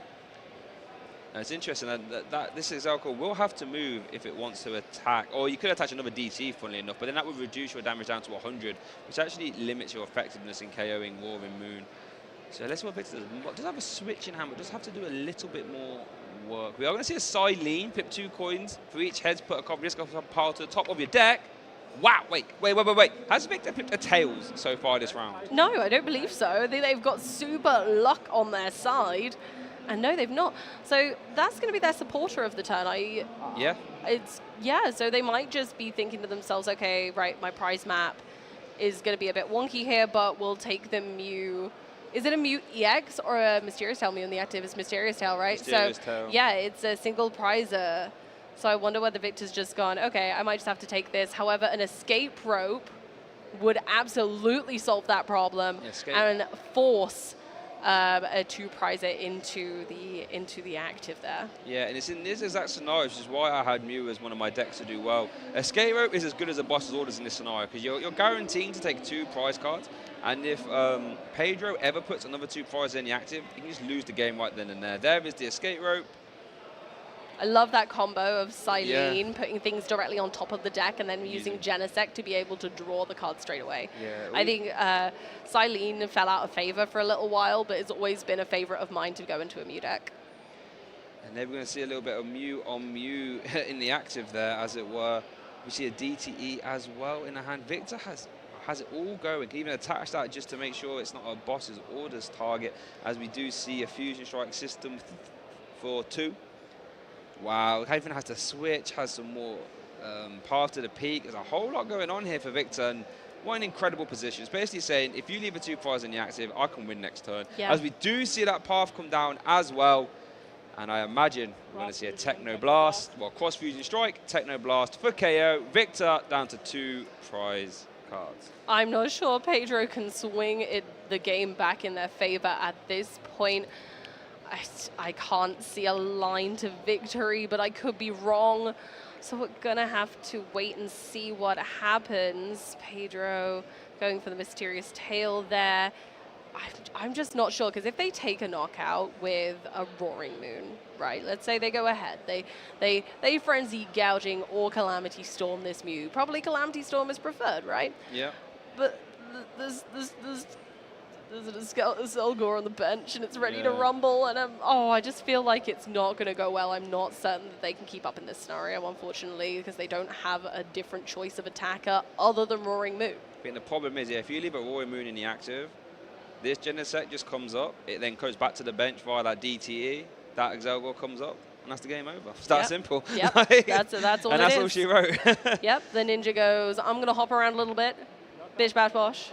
And there it is, yeah. There it is, wrapping up the game. Oh my goodness gracious, that did not go Roaring Moon's way, but I'm sure we'll see some more success from Roaring Moon across the weekend. Yeah, I think so too. Victor even had the switch in hand, by the way, so go just use that switch as well. But yeah, we did see the Roaring Moon there on stream. Wasn't quite able to take the W, but I do feel as if that was an uphill struggle. When you have a one-prize Pokemon that can take 2 prize KOs, and you've got no choice but to attack with those 2 prizes, that leaves Victor. Oh, round 4. Victor, as it were. Victor being victorious. Yes. We love it. It's in the name. Talk about manifesting your destiny there, right? No, absolutely. Both players play fantastically considering the circumstances for Pedro there. The Mew additions to Mew with the Aselgor and Shelmet are just fantastic. I'm a big fan. I hope that we see more success from this list as we go through the weekend. I tell you what, I mean, if Victor can keep matching these Roaring Moon, as we're going to see here in the replay, it was also so one-sided. Victor immediately flipping the head there to get the Battle VIP pass and said, you know what, if it works well once, let's try it again. Ah, here we go, have another one. And all of a sudden, you know, he had 2 Shelmets coming down. We could draw some cards with Fusion Strike system. And then off to the races. You know, the heavy ball liberating that next Shelmet. And Pedro had no choice but to say, well, all I can attack with is this Roaring Moon. I hope that you can't piece together your combo. And unfortunately, Victor was able to say, you know what, it's only 1 energy. All I have to do is move around the active. Ninja Tornado for the KO. And that's all she wrote, really. Yeah, Aselgors are going to fly all over the place. And good luck, your Roaring Moon, in its big, scary format, being able to deal with this agile ninja flurrying around and taking some KOs. We didn't even see the Mew VMAX coming in KO in the Mew EX, but yeah, we all saw Victor was able to set up this board in a way where that Ninja Tornado was always going to be live, and he wins there, Victor. Well done. And I tell you what, I'll be honest, I'm talking as if I said, you know, I predicted Mew to do well. I did not predict that I would see Exelgor or Ninja Tornado, but when you see it in action, just poetry in motion. It really is, and I think it's really clear to see that when a new set comes out, which is so meta-defining, that has so many different options, that old decks or older decks still get a time to shine. Even just adjusting the cards that they're using. Those Aselgors are still from the Fusion Strike set. Yeah. It's still a great set. We get so many beautiful things. You even can get the gold grass energy in Fusion Strike to go with it. So, just saying, I'm a big fan of this Mew list. Maybe I am finally a Mew convert. Are you saying you might have been converted? I think There's I might. No way. I think this might have done it. Wow. I think watching that poetry in motion, I've seen the odes that, you know, people might be including more grass types in their decks because of the ferocity of Charizard and Roaring Moon. But I never expected Mew. Yeah, honestly, like I said, we saw the Exelgor get talked about a little bit, and we saw it back then with like justified gloves. You can try and deal with Charizard, but I tell you what, when you haven't got to reach that 330 number, if you only have to reach Roaring Moon HP, Exelgor does that perfectly, as we saw 120 times 2. If there is no ancient booster capsule or any HP buffing, that Exelgor can just run amok. And we even saw Victor go for that 2-2, putting them both down off the Battle VIP pass, saying, I don't even really need Mew VMAX here. I'm just going to win off this. Mew VMAX can just, you know, weave in a little KO at some point. and close the game up. But what I do want to say is massive shout outs to Pedro there. Tried his best, was unfortunately had a suspect to a few bad hands, but did navigate it, I think, to the best of his ability. But he's still, 3-1, so still a very fine record, and has plenty of chance to get himself into day 2. I wouldn't be surprised if we saw Pedro in day 2 either. Yep. They played spectacularly, and within the realms of possibility that was there, they did fantastic. So really pleased to see. But I believe it is time for us to be ninjas ourselves and take a ninja tornado over to our winners interview. Thank you, casters. I am here with our round 4 winner, Victor Ung. Congratulations. Thank you. Thank you so much. So excited to be here.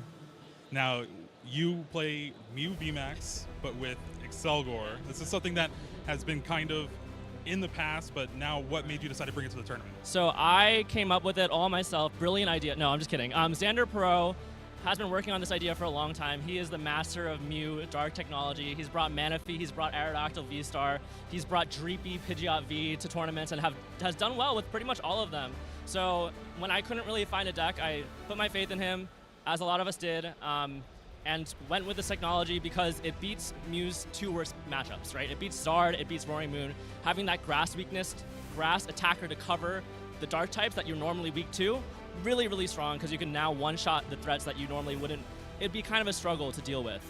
So overall, your matchup spread with the Excelgor, pretty good. So that's the reason how I ended up on the deck. And now you were playing up against Roaring Moon in this past round, and normally it's a pretty bad matchup, but it seemed like their Excelgor was just putting in a ton of work. Excelgor is actually the primary attacker in that matchup, so it's less of a Mew deck and more of an Excelgor deck in that situation. The only one weird thing that they can do is Moonlight Shuriken, of course, knocking out 2 Excelgor, 2 Shelmet. But if you throw in some Disruption in there also to make it harder for them, the combination of Disruption and a Grass Attacker one-shotting all their energy on their board is just a little bit too much for Roaring Moon to handle, usually.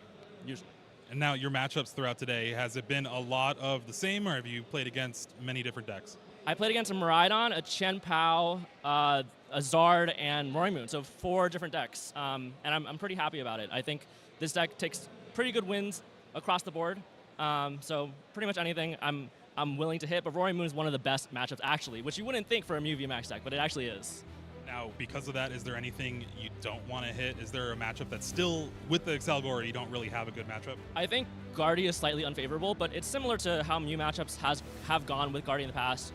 You always have Judge Path, you always have Iono Path as options to kind of deal with it. It's a little bit tricky because they play Avery sometimes, but that might mean they cut Worker as a path out, so it's kind of a real back and forth struggle. It's definitely close to 50-50, but that's not a matchup I feel favorable in, at least. Well, you feel pretty good with the deck right now. 4-0, you need to win, at least 2 more in ID, but 3 at least, maybe a 9-0. I mean, you've done it before, right? I've done it once at NAIC. We'll see if we can do it again. Hopefully, fingers crossed. All right, any other shout-outs or anything you want to do? Yeah, thank you to everyone that's playing the deck. There's like 9 of us or so. There's a lot of people playing the deck, and having full faith in the group. Appreciate them. I'm staying with a lot of them in the hotel.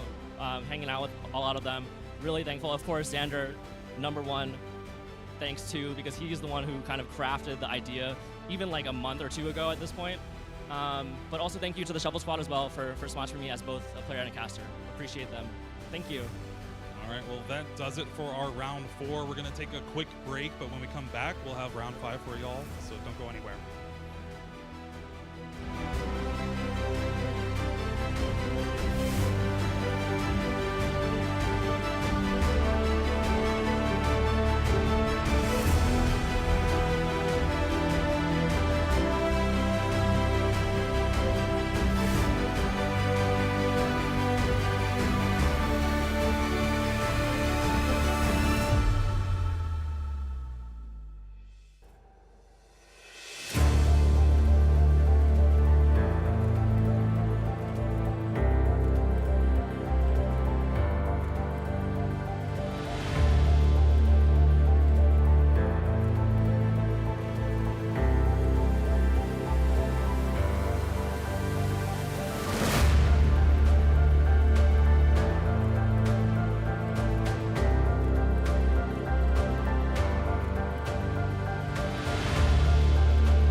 Welcome back, everyone, to Sao Paulo, Brazil, here at LAIC. I am Jeremy Jowlin, joined with Pablo Meza.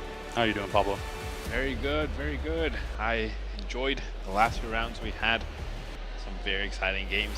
An unexpected result in this round, When I saw Roaring Moon against Mew Max, I was like, ooh, Mew is in for a difficult time. But then we saw Axelgor pop in and turn things around. Was not expecting that.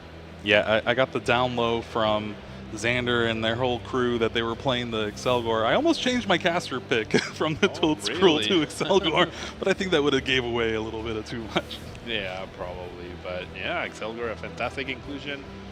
Your biggest threat, Roaring Moon, is number one, not being played as much as I thought it would be. We did see the meta share, and it's the 5th most played deck, I believe. So not what I expected. Yeah, my prediction is not looking too great so far. No, and Shay looking amazing so far. Gardevoir and Mew putting in a ton of work so far in these first few rounds that we've had today. And there's still plenty more to go. We just got finished with round 4. Round 5 is still waiting to be paired. And then from there, round 6, 7, that's where you start to get the real, like, actual win-in games. Yeah, for sure. The next few rounds are so key to put yourself in that win-and-in position. Rounds 5 and 6 is where you start getting to that 5-0, 6-0. Start thinking about an ID possibly if you're 6-0 in order to guarantee that day 2. Of course, if you're looking to win the tournament, you want to get as many match points as possible, but it always feels nice to make day 2 at an IC, such an important stage here, and some players do choose to do that. Yeah, it is one of the bigger tournaments in our season, and it is the start of our IC season, at least for this 2024 season. It's been great so far. A little hot. Yeah. Yeah, Brazil is a little hot at this time of the year, and it's been especially hot this week, but we are managing, and watching these great games definitely helps with that. Yeah. I'm looking forward to seeing perhaps Zorobox. I did see one that was doing pretty well so far, so I would not be surprised to see if Amy also got some good picks. And here we go. This is the meta share for day 1. Kind of what we expected. Gardevoir EX sitting at the top, 17.8%, 224 decks, and then well kind of above the Charizard EX, Pidgeot EX decks, only just 202. And then outside of that, a big drop off for everything else, but that's just because everything can win this tournament. It's a pretty wide open format. Yeah, certainly. It does feel like players defaulted to like safe picks with Gardevoir and Charizard for this event, and Chenpa and Giratina as well. We did see Roaring Moon have perhaps not the exceptional showing that we were all expecting from it, but Gardevoir and Charizard now being the top decks in the format after many people deemed them not viable anymore because of Iron Hands EX coming up. Now, I will say, Shay beat really you mad. Yeah. to the amp you very much. The first amp you very much on stream, you got beat into it. Yeah, I'm very mad at him, and no, it's a great attack name. Yeah, love to say it. We haven't really seen much of it though, so it'll be interesting to see how the rest of the tournament shapes up and how these matchups play out. I got a chance to walk around a little bit outside during one of my breaks, and there is a lot of Gardevoir, a lot of Blossom Giratina up at the top tables. Indeed, and Chenpa also featuring up there the inclusion of Iron Hands, giving the deck that extra dimension, that extra layer. Vivo Azul utilized that in his favor in that very exciting series against Charizard, which usually a great matchup for Chenpa, but his opponent was able to navigate that very, very well. All right, let's go ahead and take a look at some tweets, some social media posts that y'all have been talking about throughout. And hey, look, that's us. Watching Jeremy and David Long crush it in the booth definitely minimizes the sting of waking up at 6 a.m. to watch LAIC. Working on the cube, watching great games with a nice cup of coffee, not having to work today. How could this be better? Well, it'd be better if you were here, Xander. That's how it could be better. That's how it would definitely be better. And look, that that pile of cards definitely looks way neater than my pile of cards back home. My closet is out of this world, like a mess, and I try to work on it, and every time I try to work on it, it just like, it feels like it ends up worse, because I find new things that I don't remember I had, and then I start a new pile to sort, and then it just becomes very messy. So very nice looking cube right there by Sander. Let's see, do we have any more? It does not look like it, so hey, always love to hear from everyone at home. Xander Bennett, great friend of us, so might as well. And it has been 4 rounds now. I do believe round 5 is paired, and we're wrangling the players together, getting them set up and everything. I think it's going to be a good one, Pablo. Yeah, definitely. Hope we get a good match to cast. Very back and forth. We had some exciting games. We've also had some one-sided games. We've seen turn 1 wins as well. We saw Axelgor, which I'm pretty sure no one had in their bingo card for this weekend, other than very few people. So we'll have to see what other surprises Paradox Rift has in for us this weekend. Yeah, and honestly, with that Axelgor, it's all thanks to Xander. You heard it from the interview that I did with Victor. It was his technology. He wanted it all the way through and convinced, what, 9 people to play it for this tournament? Yeah, very impressive. And I mean, I definitely think Mew is a great pick for this weekend. The brand new basic Dark-type Pokemon gets released. No one pays attention to Mew. No one's playing Drapion. No one's playing Spiritomb. Therefore, Mew says hello, hello. And we saw the match played out perfectly. You don't even need Mew VMAX pretty much in that game when you have Axelgor. You can get it out, sure, to finish off the game, or when it's going to give you such a big advantage. However, you can play a game without Mew VMAX. Nothing forces you to bench that when you're up against Roaring.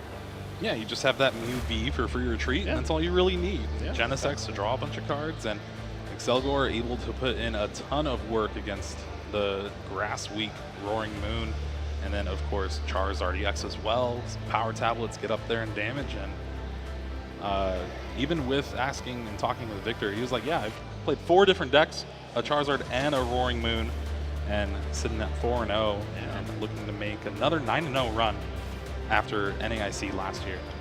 Yeah, and that definitely talks about, like, number 1, deck creativity, also deck building skill, and also in-game decision skill, right? Just because your Pokemon happens to be weak to whatever your opponent is playing, that doesn't immediately give them the win, right? We see this happen all the time. We see Lugia beat Miraidon, despite Lugia being weak to Lightning. We see now Mew beating its Dark-type counterpart, so very nice to see how players can adapt through these weaknesses that decks have. And the fact that you can add a 2-2 line of a Pokemon that's been out for ages, and it changes your 2 worst matchups into 2 of your best matchups. It's pretty crazy to think about, and the fact that how much the new set has affected this meta going forward, you're able to really kind of shake things up. Yeah, and we were talking about the impact of November sets. Guess which Pokemon got released 2 years ago in November? What Pokemon? Mew VMAX. Ooh. Yeah, Fusion Strike did come out, I believe. Yeah, I might be wrong, but I'm pretty sure Mew VMAX came out in November of 2021. As by the time March arrived, we got all the tournaments back and everything, and Mew VMAX has featured at the highest level of play ever since winning the last World Championships, and I'm pretty sure we're going to see Mew until it rotates. Yeah, and it's been one of those things where you're saying this is the time now where people aren't really playing Drapion, or they aren't playing Spiritomb. Roaring Moon was the new hot tech, and Mew didn't do so well in Toronto just a couple weeks ago, and now I think this is Mew's tournament, but then maybe next weekend in Poland it's gonna be heavily teched for. Everyone's playing their Spiritombs, everyone's playing Drapion, and it kind of does the ebb and flow. Yeah, exactly. And like, if you actually take a look at the raw numbers, the deck list that are published for the day 2 players, you can definitely see a shift in usage of especially Spiritomb, because not a lot of decks can fit the Drapion. It's also a little less effective in the sense that, sure, you get 2 prizes, but then it's also a 2-prize liability, and sometimes Mew is so far ahead that they can use that to finish the game, or you can use 1 Drapion to KO 1 VMAX, but then how do you KO the next one? right? So Spiritomb a much more definitive answer to Mew VMAX, and you can tell. Mew does well, the next weekend there's a lot more Spiritomb in day 2. Therefore, Mew doesn't do as well. And then the next weekend, there's a lot less Spiritomb and a little bit more Mew. It's never been in the big dominating numbers that it used to have a couple years ago, but it's always there, and it seems like a lot of top players continue to go back to it because it's just so inherently powerful. Yeah, I mean, who would have thought Pokemon that can take one-hit knockouts, have damage modifiers and Power Tablet, and then, you know, just draw through your entire deck with Genesect and that Fusion Strike system. Ridiculous draw engine, exactly. So pretty powerful deck overall. And there are other Fusion Strike Pokemon available as well, such as Excelgor. We've even seen Dreepy make an appearance in Mew VMAX deck, so that's really cool to see. And of course, it's all thanks to Xander Peru. Yep, Xander Pero, the campaigner behind me. Yeah. I would say Xander is Mew's biggest cheerleader. 100%. Yeah, it definitely excites me to see someone so passionate about a deck that they're really able to dive deep into the bulk box. Yeah. So make sure you read all the comments and uncomments of each set in order to find those neat little tech cards that might have been overlooked by pretty much everyone, right? Yeah. Here we see our beautiful venue yet again. All these players here to do one thing, and that's play Pokemon. And it is just great to see. We have a ton of TCG players. You see there, video game players, and then, of course, hiding over in the corner with the Pokemon Go as well. So, do you see that Baxcalibur banner right there? Do you think that's foreshadowing a little bit what we're gonna see in the tournament? Because I know Baxcalibur is really good in VGC as well.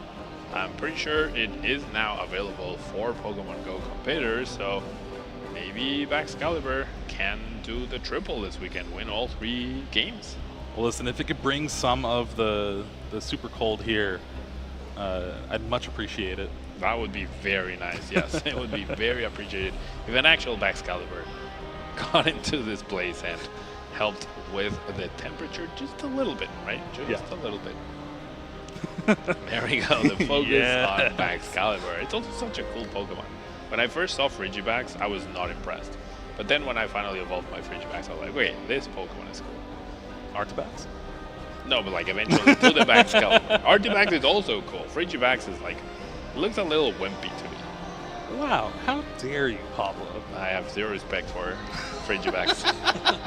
It's also cost me so many games. Yeah, that is like true. Starting it on its own that I'm not care. But Baxcalibur wins me games. Yeah, especially if you start the 70 HP 2 retreat. Yeah, you're like, oh my gosh, why I'm am I not playing winning this card? game. Yep. Yeah. And it has been a great week here so far in Sao Paulo. I got in Wednesday. Pretty nice. Enjoyed a bunch of food. Yep. Just hung out with a bunch of Pokemon players. It's really all these tournaments are, is amalgamation of all of us in a couple hotels and just enjoy our time together. All of us who are very, very into Pokemon, right? Probably the biggest fans, I want to say, right? The most dedicated ones who travel all over the world to get some of this experience, which is fantastic. Like, I don't know how many ICs I've been to now. I've lost count, and it still feels magical every time. Oh yeah, the stage, everyone here, just the amount of people that are here for this game. It's insane to think about. And of course, side events and food vendors and everything. You like to see it. Yeah, the game has grown so much. I'm pretty sure the first LAIC would not have filled, or would have filled like a quarter of this room that we have today. Like, I'm pretty sure Masters were like 500, 600 players maximum, and probably didn't even sell out because that wasn't a thing before. But now the game has grown so much, the competitive scene has grown so much, and the prizes have grown so much. So there's never been a better time to start playing the Pokemon trading card game than today. I guess yesterday was a better time, but today is the next best time. Maybe when registration was happening. That's that's true. And then of course having video game here was not here last year. Indeed. They were waiting for the release of Scarlet and Violet. Now to have them back, it's always great to see. Video game, I have to admit, definitely gets a lot more hype than TCG some of the times. Definitely, yeah. They are a much louder crowd. And the terrestrialization aspect of it has definitely added a new dimension. I dabbled a little bit on VGC myself, and it really, like, thanks to open team sheets, that's like a little bit more controlled, but like transforming your Pokemon into a completely different type to change your weakness on the spot, right? Here we have Charizard EX, which you know is dark type and is weak to grass, but when you're playing VGC, there could be a poison Charizard, a grass Charizard, a rock Charizard, a lightning Charizard, a ground Charizard, just like take your pick. And each battle, there could be a different type Charizard that you face off against. Why did you say like fighting twice? I did? rock and ground. Oh, right? there you go, there you go. Anytime you need like VGC coaching, Jeremy, just call me. Okay, you have my number. Right, we should be heading down to the table very soon as our players are setting up for this very special match that we have for you today. Oh, look at them. There are our players. All right, here we go. Round 5 here in Sao Paulo. Douglas Borges with Hisuian Electrode V Cloth. I know you were excited for this one, up against Farley Kuba playing Gardevoir EX. Indeed, what a very interesting matchup. I don't think anyone would have imagined Hisuian Electrode V all of a sudden becoming viable, but that Tantrum Blast attack for 0 energy. Yeah, that's not a misprint. The attack costs 0 energy, and then Cloth is also a pretty powerful card, and there's a lot going on in this list with a lot of cards that we have yet to see, both old and new. Yeah, talking about spicy seasoned curry. Yeah. Not just one of my favorite dishes, but also a powerful item card in this deck. I feel like we're going to be very hungry after this match. I'm hungry now. Looks like both of our players are set up.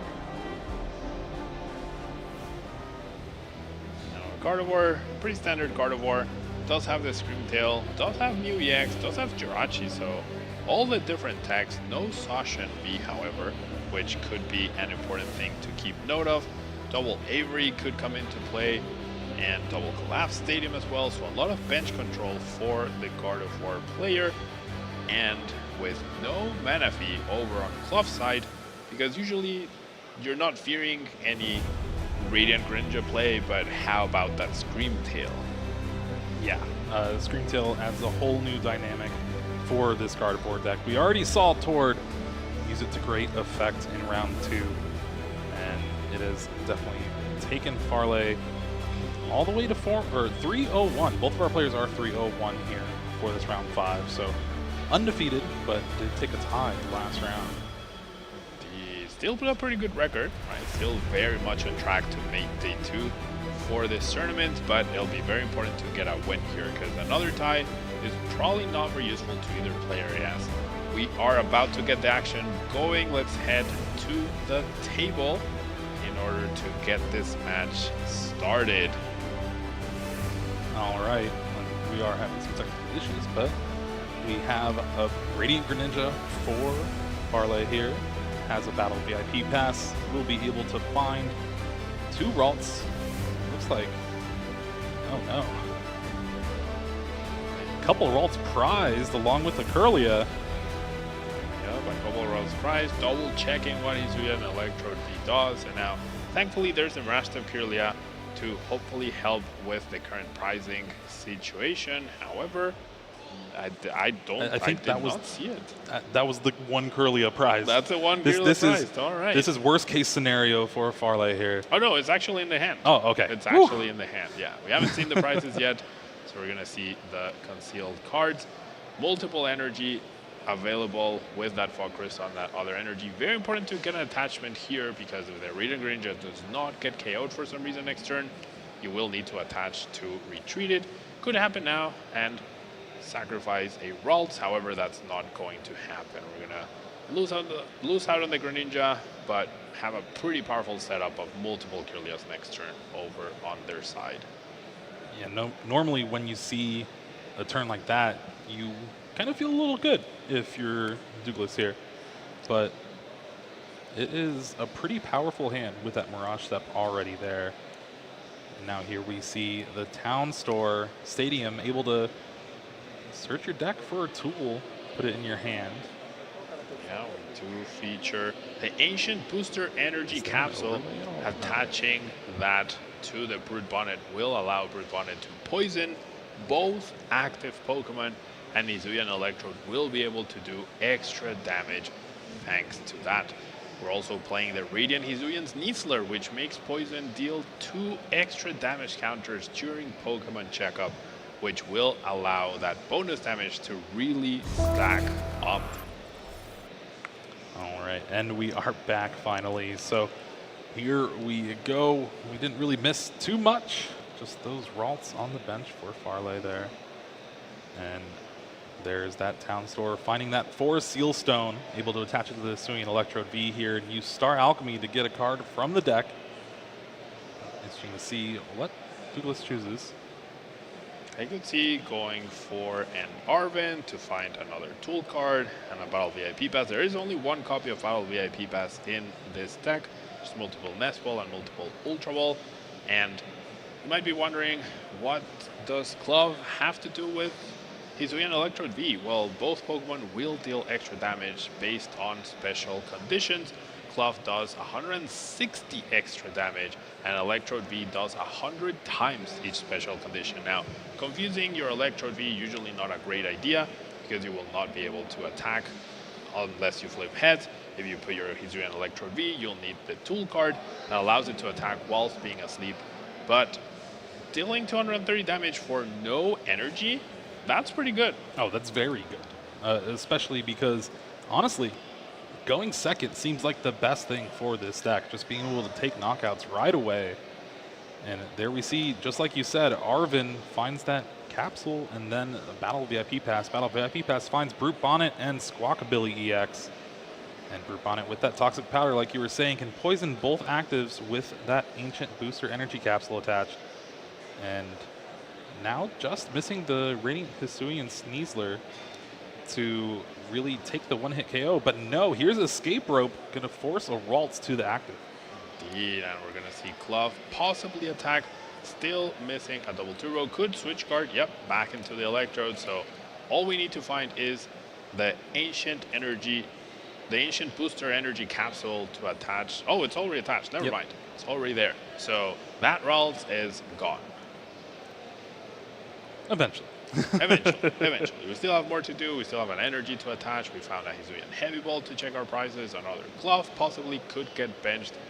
And this deck is very, very aggressive for sure. Yeah, and after that Squawk and Seize, Douglas found the double turbo energy, attached it to the Cloth on the bench. And that's the real benefit of having a free attack that takes a bunch of knockouts early, is you can start setting up your Cloths just on the bench, ready to go.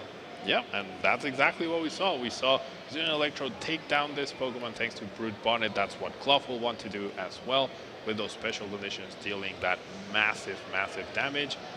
And up to a very perfect start for Douglas, being one prize card up. But this is where Farley wants to be. You have that Ralts in the active spot with that Mirage Step Kirlia in hand, 3 Kirlia in the deck already, so looking like a pretty good setup here. It's just, can you avoid the constant pressure of this Brute Bonnet and Hisuian Electrode? Yeah, I mean, I think as a Gardevoir player, you always factor in the fact that you're going to start behind, right? 1 or 2 prizes usually, and then you try to take down multiple prize Pokemon with your very powerful attackers in order to compensate for that. So this is where Douglas will maybe regret a little bit benching that Squawkabilly X. Did need it, I guess, to finalize their setup, but 2 prizes from Electrode V, 2 prizes from Squawkabilly X could get a little bit dicey, but utilizing Clough EX Clough as much as possible, not Clough EX, that card is not good. Clough will be the main attacker, should be main attacker, and try to force the most, or the most difficult response from Farley. Oh, whoa. All right. Farley almost rare candied the active Ralts, but you need to Mirage Step this turn. Having those Ralts prized means this is the only way you can really play the game here. And we'll get out 3 Refinement Kirlia from the deck and play them right on your bench. Such a powerful attack. Such a powerful attack, reminiscent of the Frogadier, right? With a water duplicate attack. Pretty cool to see. I love that Greninja, and I'm really happy to see Kirlia used to this potential. At first, no one was using this Mirage Step Kirlia. It was available from day 1 for Gardevoir, and no one was using it. And now I can't fathom myself not using the Kirlia. Yeah, exactly. It makes such a big difference in decks that play multiple prize Pokemon, just because Gardevoir is really able to play a really great single prize game. Here we do see an Ultra Ball, discard Arven, and then another card to get that B-Barrel. Has the ability Industrious Incisors, allowing you to draw up to 5 cards during your turn. Indeed, and Hisuian Electrode V is poisoned. Doesn't really mind that too much. Will be able to take another prize card thanks to Brood Bonnet's poison, and will be up 2 prizes, which is pretty standard, right? That's why you want to go second, get that early aggression, and it's going to be up to Farley to figure out a game plan to start getting back into this game. Well, Iono is going to be a pretty big one here. There was a ton of Gardevoir in Farley's hand, to where now they're going to the bottom of the deck. Thankfully, a deck like Gardevoir does have a lot of shuffle outs. Fog Crystal, Level Ball, Ultra Ball. Indeed. Even Douglas's own stadium could help Farley just shuffle up the deck, make sure that those Guardies do not stay at the bottom before we start using that refinement. And even though you're 2 prizes down, I think if you're Farley, you're feeling pretty good. You have energy in your hand to utilize concealed cards, and you have triple refinement. So you're going to see at least 9 new cards, your top deck, and 8 more from the Pokemon on your bench. So a very powerful turn coming up here for Farley.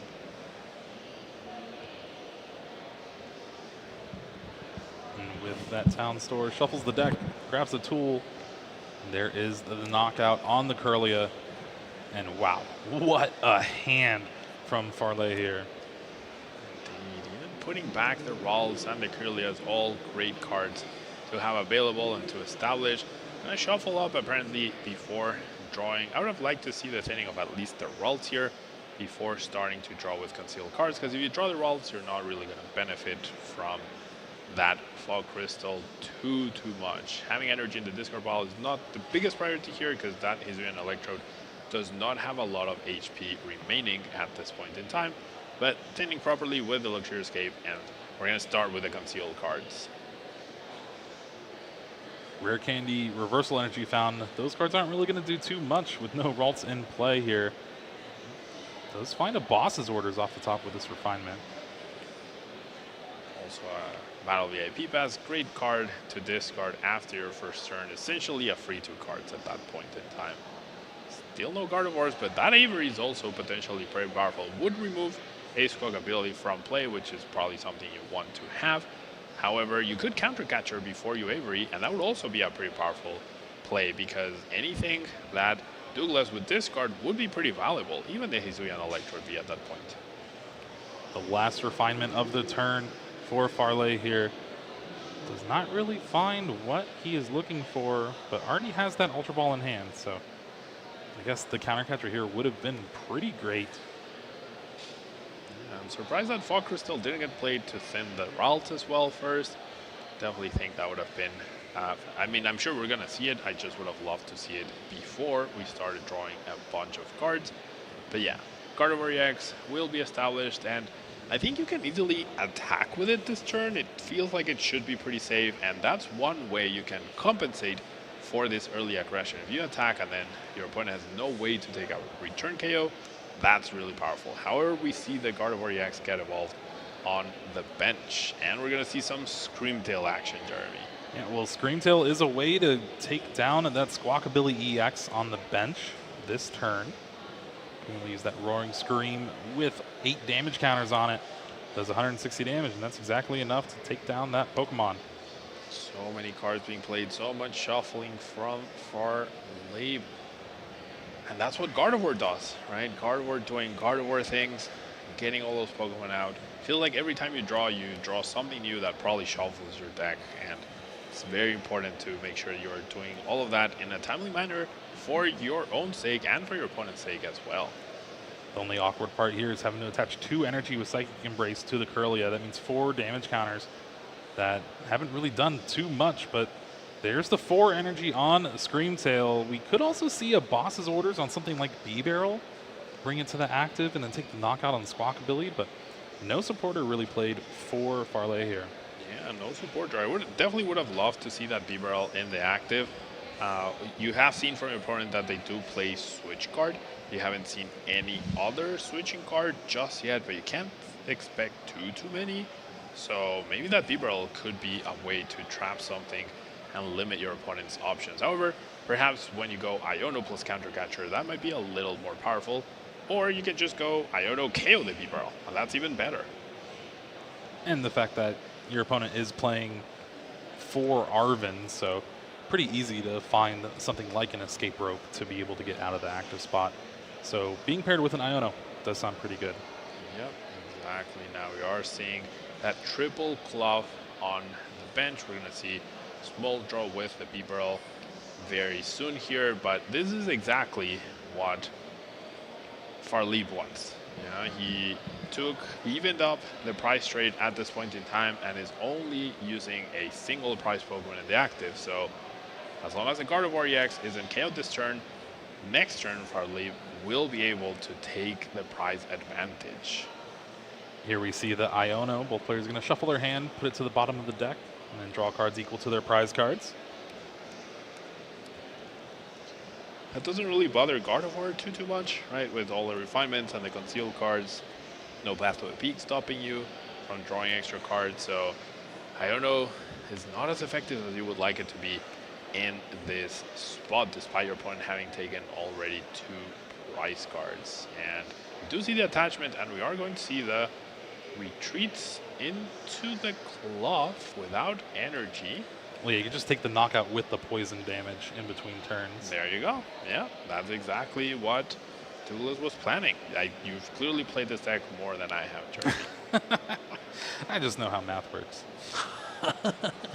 Okay. Collapse Stadium is going to get rid of that Hisuian Electrode V, and then all of a sudden, Douglas now turns into a single prize deck here, and Radiant Greninja hits the discard for Farley. Yep, no more 2 prize attackers for Douglas. Pretty good play for sure. Very, very good play.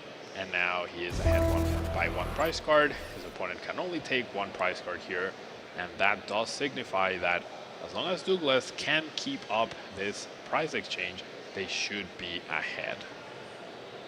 The question is, can they keep that up? Interesting hand from Farley here. Has a Ralts, has the Cresselia. Ooh, okay. Cresselia gets picked up because of the Collapse Stadium. There we go. Yep. Now the Cresselia can be benched. With all Psychic Pokemon, that Collapse Stadium might have benefited Farley, because now you can attach all 6 energies to different Pokemon, or at least 5, clean up the damage on your board, and snipe guess who? B-Barrel? Yep, B-Barrel combined with an Iono, right? It's not Screamtail, but it's good enough. Cresselia being one of those really good attackers against single prize decks in this Gardevoir deck ever since it really came to prominence. Debating on whether to attach, not whether to attach. Well, I guess it was also debating whether to attach. And we're going to see that Iono very well done before the refinement, before the Shining Arcana, limiting Douglas's hand to 3 cards. And then I firmly believe we're going to see the snipe of that B-barrel.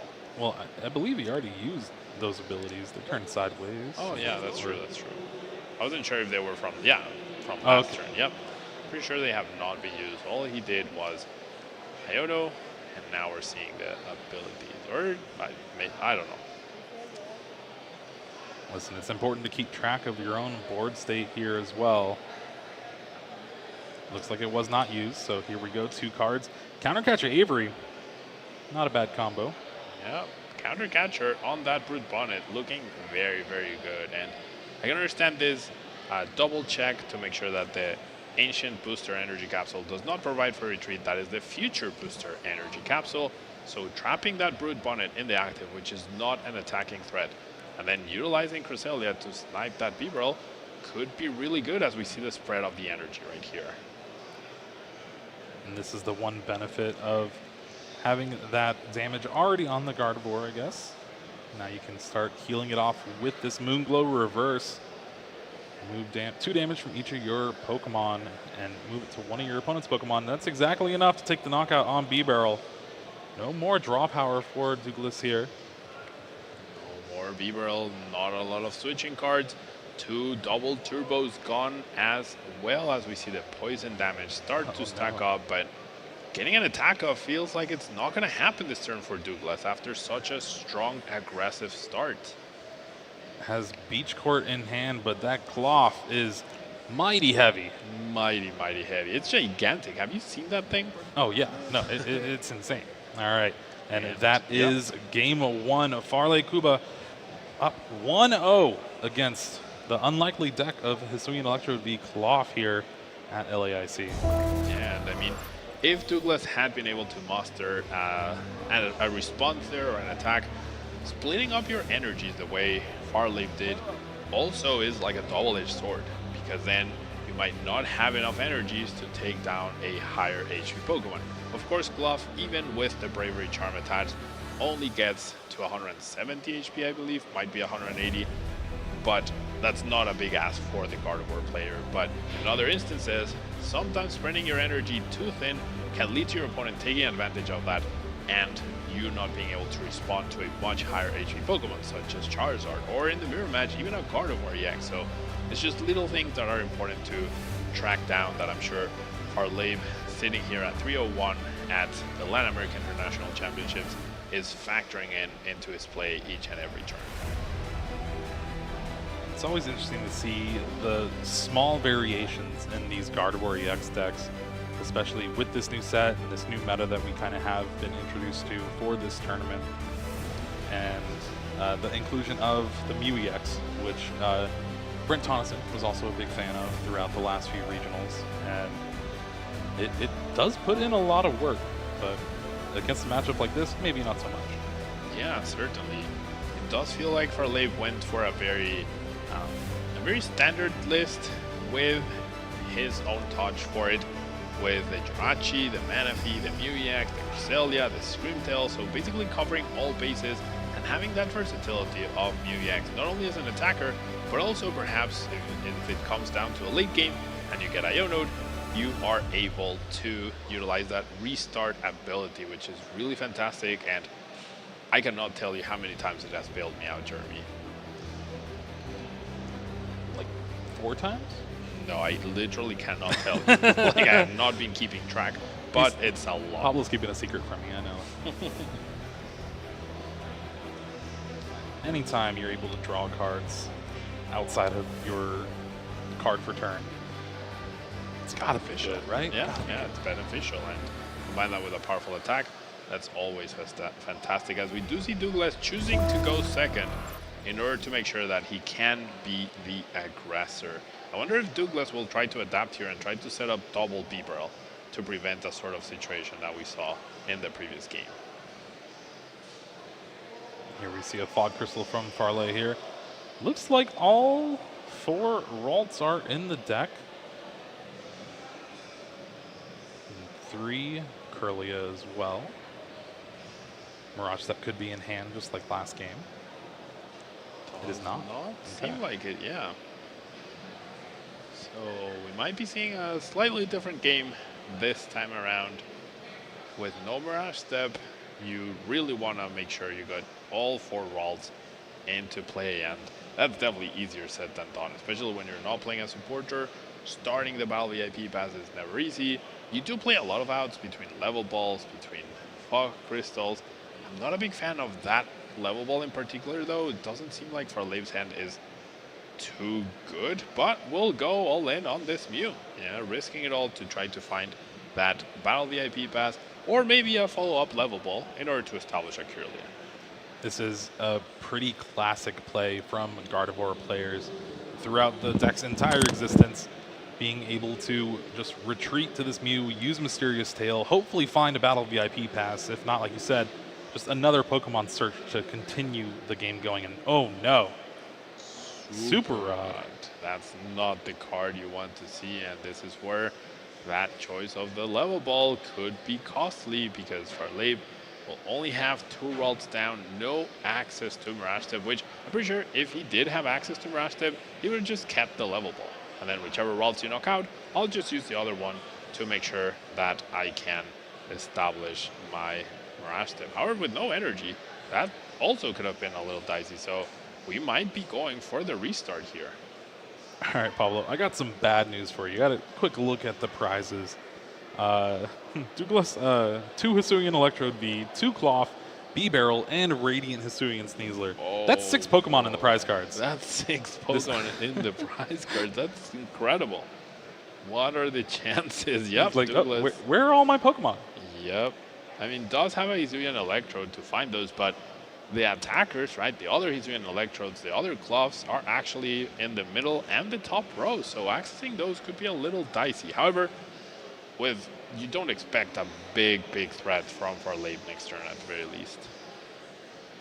It actually might be a little beneficial here. You can use Luminion V, Luminous Sign, grab an Arven.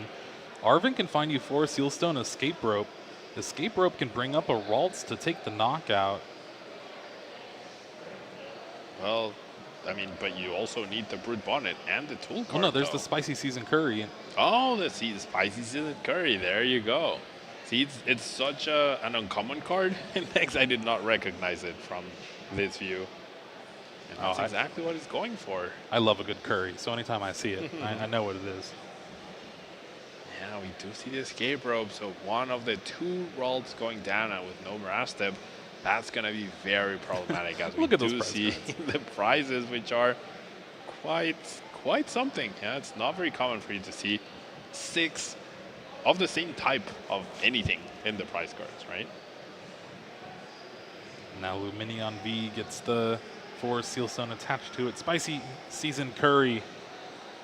Hisuian Electrode V is burned, and then you heal 50 damage. We just want the burn. We just want the burn, and you actually want to flip Tails so that the burn doesn't go away potentially for the upcoming turns. And there's a Tails flip, yeah? One of the few instances where you're very happy to see a Tails flip. I'm still never happy.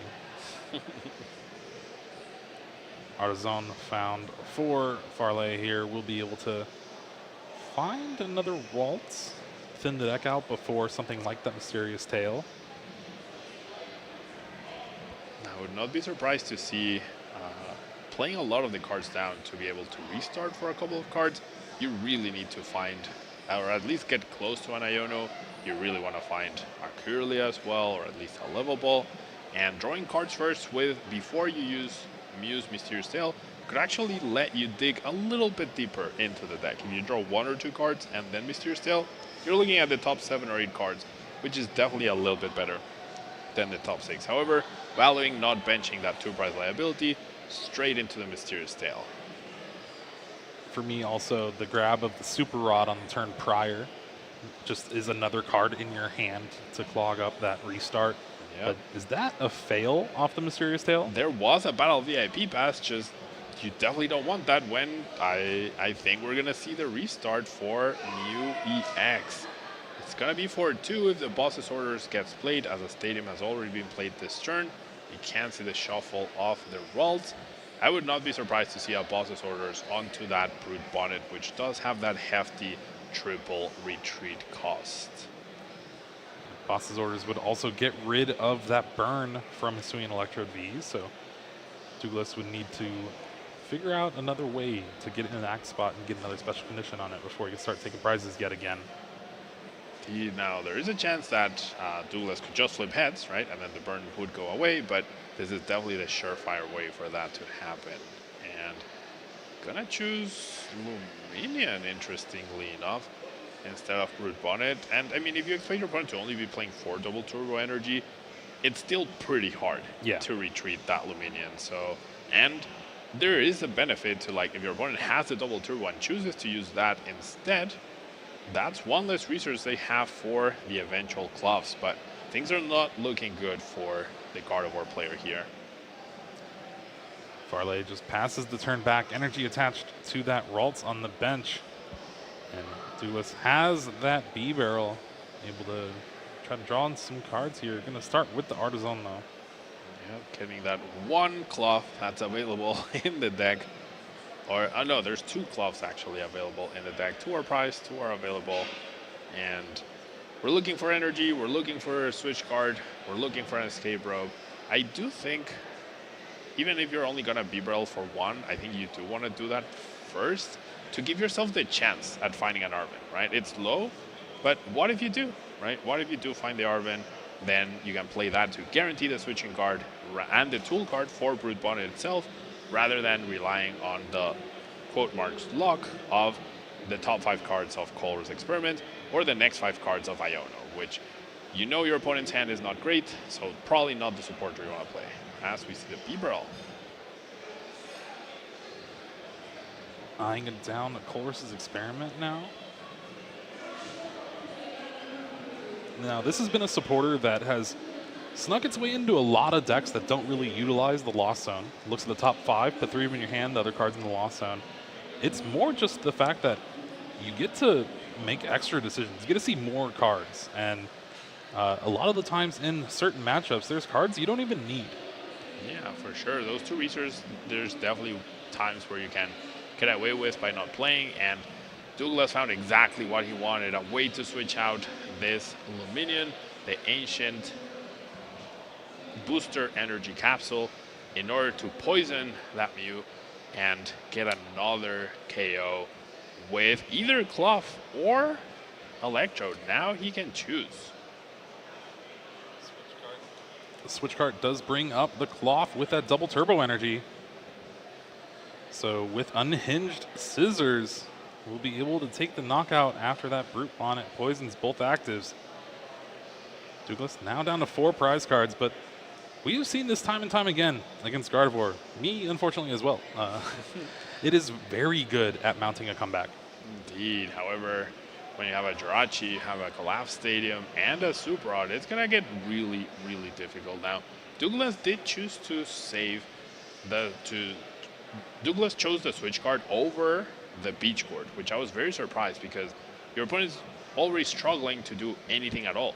If you keep the Beach Court instead of the switch card, you essentially get the same effect. Yes, you give your opponent free retreat, which they already have access to with the Mew EX, but you remove the resource of the Artisan, preventing them from getting more basic Pokemon out, as Farleeb's struggling to get something going here and will rely on that restart once again to get going.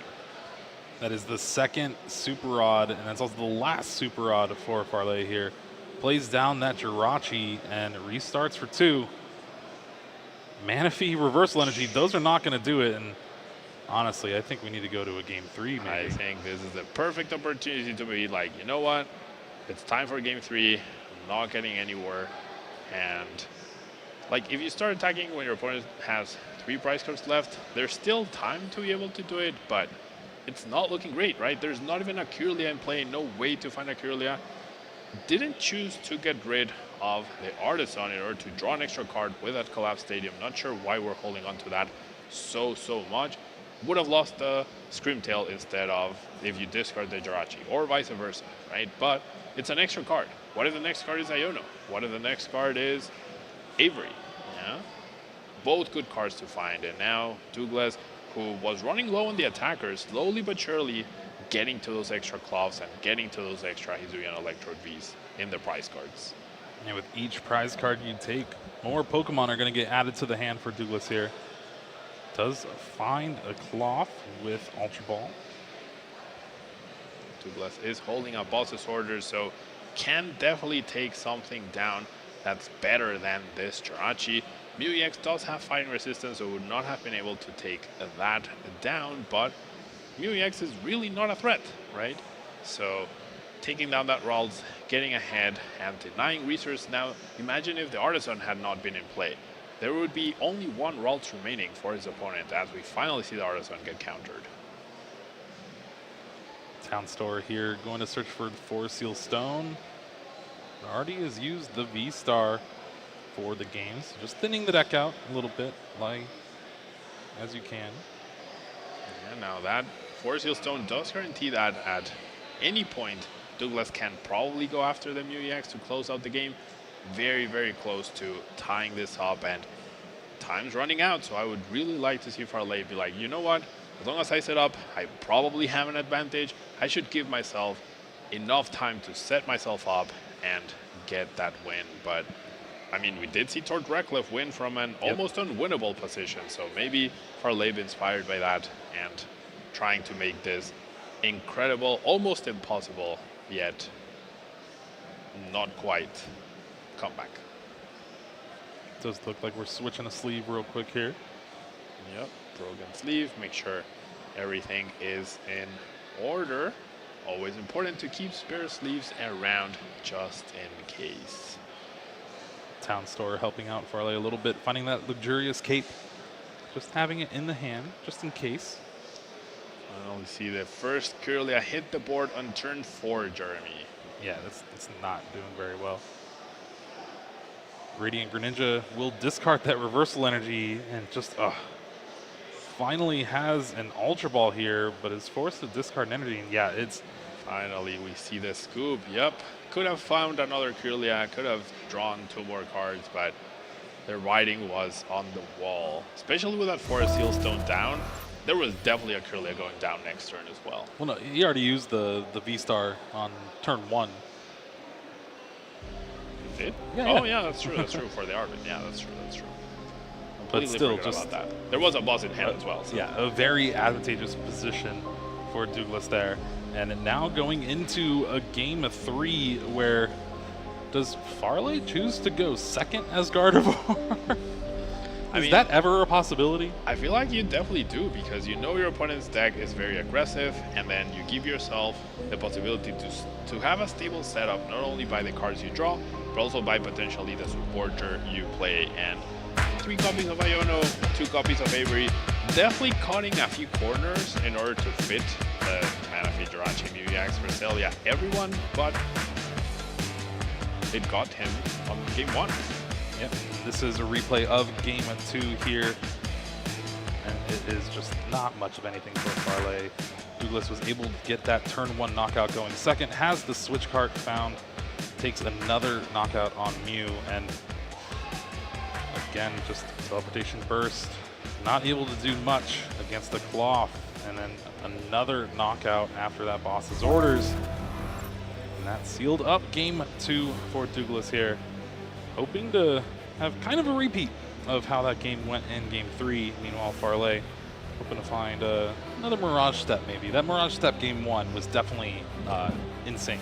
Yeah, the Mirage Step being prized definitely dictated that game 2 and how it went for Farley. No access to Kirlias. I do feel like the Mew play was a little greedy in a way, and instead of just guaranteeing the extra 2 cards.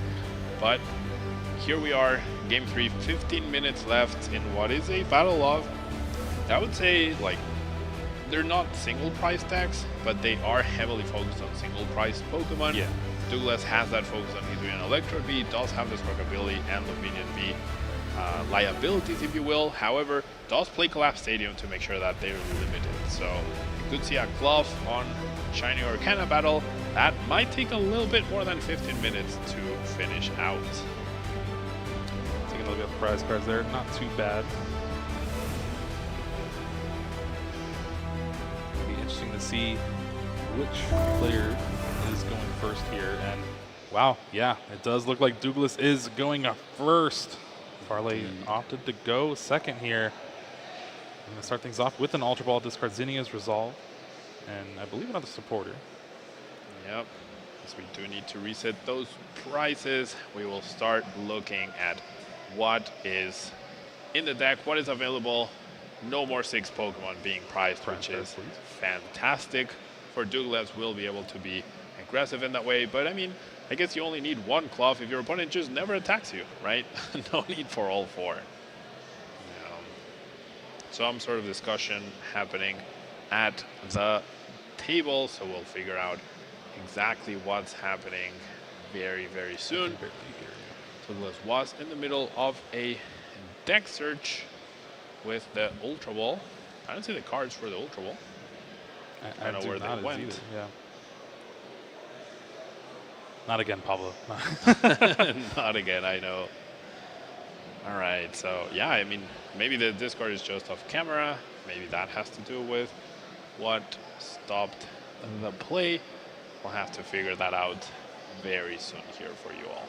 No, I meant reset the Pokeballs. All right, so Green and Greninja start, not the start you want to see. Haven't been able to take a look at Farley's hand from this angle, but Cloth, yeah, who, be honest, if you are watching, did you expect Cloth to make an appearance? Did you have faith in Cloth? I know a lot of people are big fans of Cloth. It's also a very cool looking Pokemon, just as Bidoof. And yeah, I mean, those unhinged scissors can get pretty crazy. Yeah, well, I just want to shout out my good old friend Drew Bennett.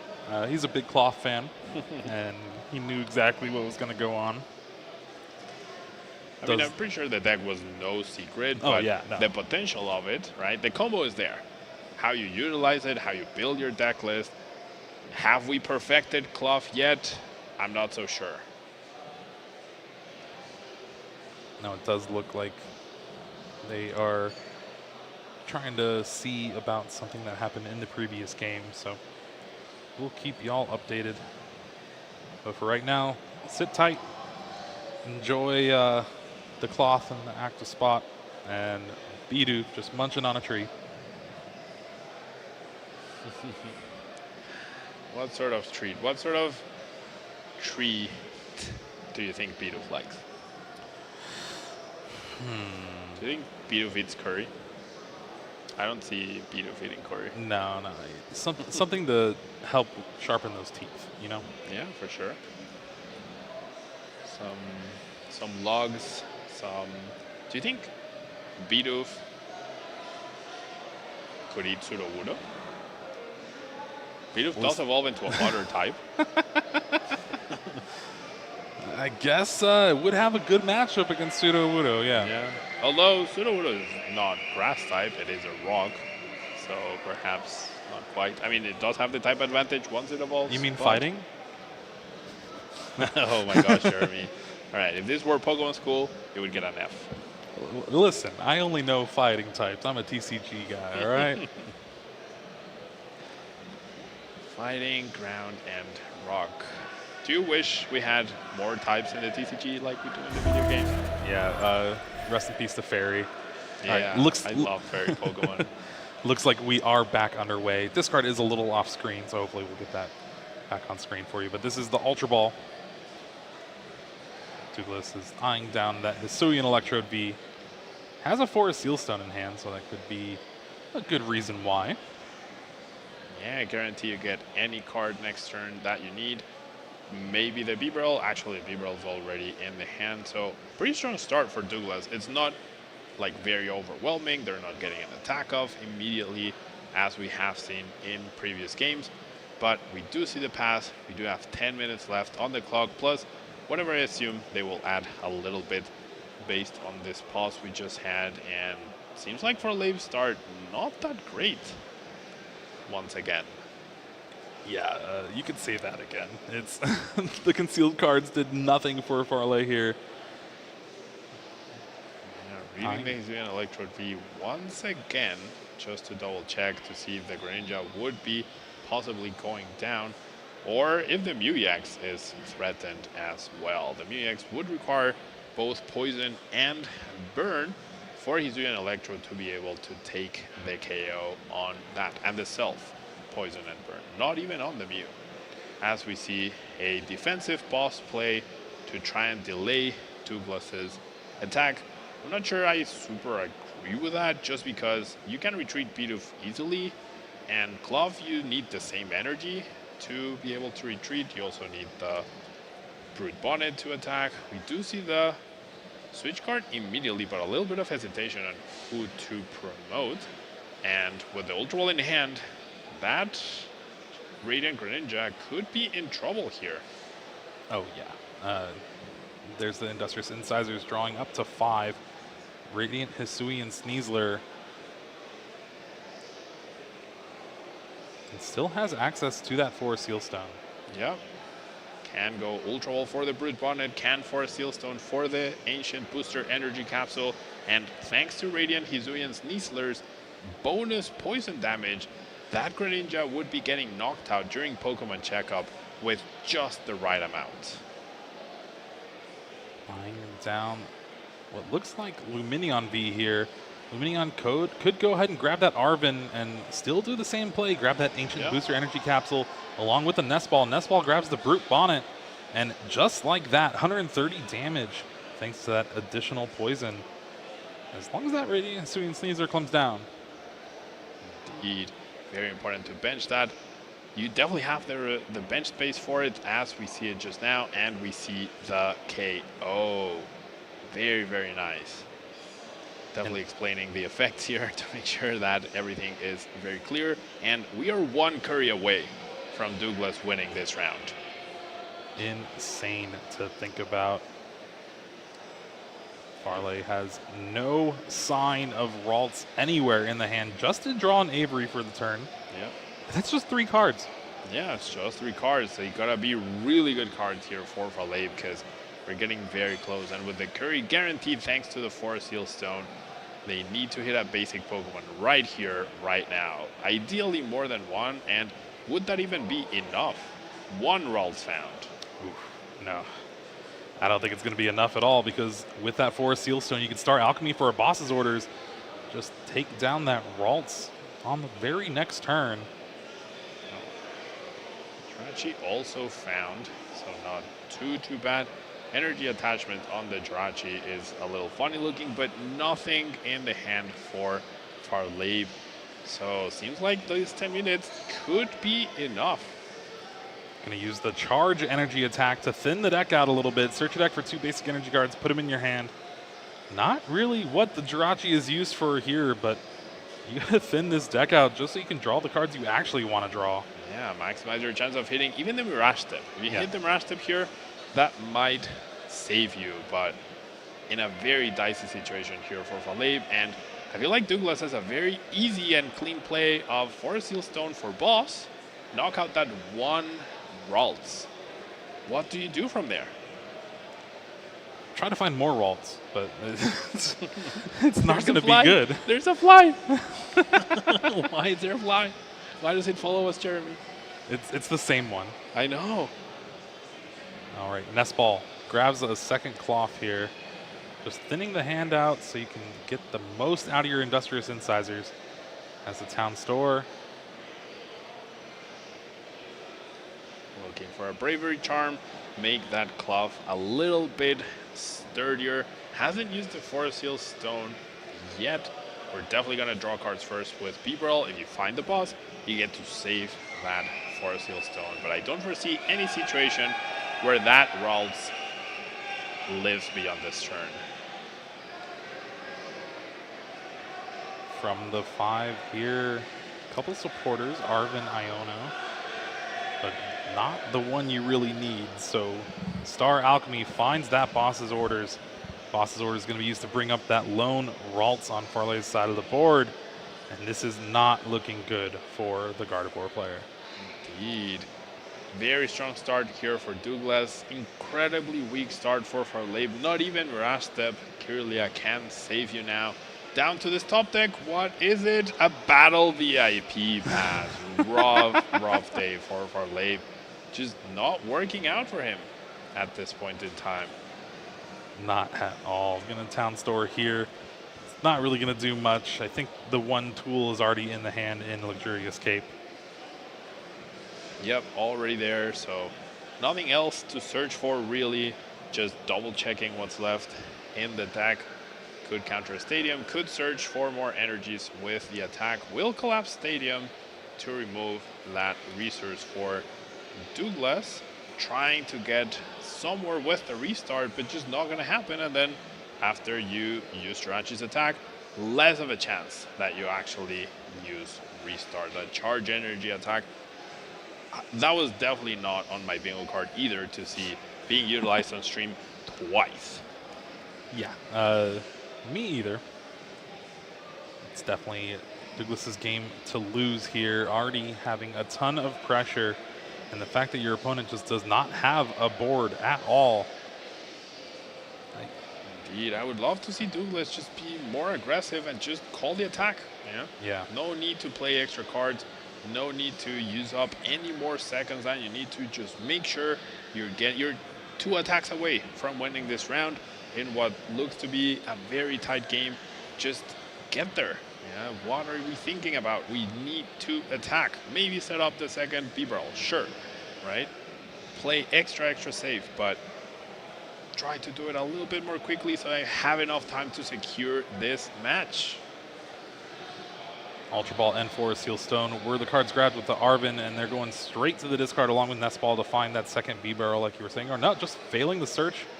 For Ultra Ball, still does need a shuffle though, so just trying to get cards out of the hand for Industrious Incisors. I guess the one thing you're looking for is just some double turbo energies, just in case. Yeah, I mean, the other B-roll is priced, I just noticed, so that's the reason why it's not being played. We're going to see a Hisuian Heavy Ball as well, so lots of actions that are eating up valuable seconds. I mean, with 3 prizes down and a Mew EX in play, you can't win if you get to time and you get those extra turns, right? So it's still looking good, but what better way than to have even more turns available? And I don't believe Douglas actually revealed the Hisuian Electrode V with that Heavy Ball, just put it face down. So yeah, we know need to get to reveal it, but we do know it was a basic Pokemon. It was a legal target. Yep, just needs to be revealed to his opponent whenever they have a chance. Mew top deck, we're gonna see a Mysterious Tail. So far, Lieb, honestly, living by the top decks, but I don't think, like, Gardevoir is good at making comebacks, but it's not this good. Not at all. Mysterious Tail does find a level ball here. And an Ultra Ball. So could go for the Ultra Ball in order to thin the hand. Chooses to go for the level ball, however. Establish 1 Ralts, but 1 Ralts at a time is not going to get us anywhere. Was there a possibility to find the memory skip Ralts and just start using that? I mean, sure, that's actually pretty viable. Douglas's hand is pretty big, so you'd expect him to have access to his switch cards and his escape ropes. He did burn a Arven last turn, but we do see him holding one of those escape ropes. Now, the issue here is, as mentioned with the time and whatnot, now there's 2 single prize Pokemon that will probably be promoted before the Mew EX, so it's going to be at least 3 more turns before Douglas can probably win this game, and the clock is ticking, Jeremy. The clock is ticking. Just under 4 minutes to go in this match, but Escape Rope will force Farley to make a tough choice. Does bring up the Mew EX, and with this, it's probably going to be over. Yeah, we do see the Spicy Curry. We do see that available. So for the first time on stream, I believe, we're going to see that Spicy Curry get played, burn. Don't forget to heal off the 50. Yep, we need to heal the damage on that Hisuian Electrode B. That's one of the benefits of eating the curry, right? You burn yourself, but you get full in the belly, therefore you're healthier. Yeah. And with that Brute on it, poisoning both actives. This Hisuian Electrode V is dealing 200 damage. Baiting an Iono. I feel like Iono would not be a good idea here. You've seen Farlabe do nothing for so long. So I don't think healing that damage is going to be too important, but it could be. You know, we could see a rare candy Gardevoir, and we need to heal that 50 damage from the spicy curry. There we go. We're finally so 10 doing damage, then 20 with the poison, and then 20 with the burn. All right. I think it should be at 40, but it's all right. All right. Now we have the Mew. Douglas down to 1 prize card remaining. Can Farley stall this out somehow? Like, can he prevent the loss? There's no more high HP Pokemon. Everything gets taken down by Hisuian Electrode, other than, I guess, a rare candy Gardevoir, and then you get return KO, but then Brood Bonnet just poisons the Clough, and Clough will do enough damage to knock out that Gardevoir. So I think the writing's on the wall, and Clough will come out victorious from this match. Yeah, Countercatcher is in the prize cards, so just one way to bring up that B-Barrel and hope and pray with an Iono is not available. Here we're seeing Ultra Ball eyeing down that Shining Arcana Gardevoir. Farley does have a rare candy in hand. Yep, so that could be the way to go here. Did promote the Mew, so we'll need to attach in order to retreat, but game is on board, right? Farley could Iono down to 1 and somehow play a stadium that would prevent B-Barrel, which does not exist, and Douglas still already has the win in his hand. We see another rare candy for good measure, and I think that's going to be it, Jeremy. Yeah. Still got the Shining Arcana. And with the math, the reversal energy should take the knockout. Yep. It would still burned, right? Yeah, it's still burned, and the poison, right? 150 damage plus 50, that's 200, plus the 10 from poison. Don't even need the burn.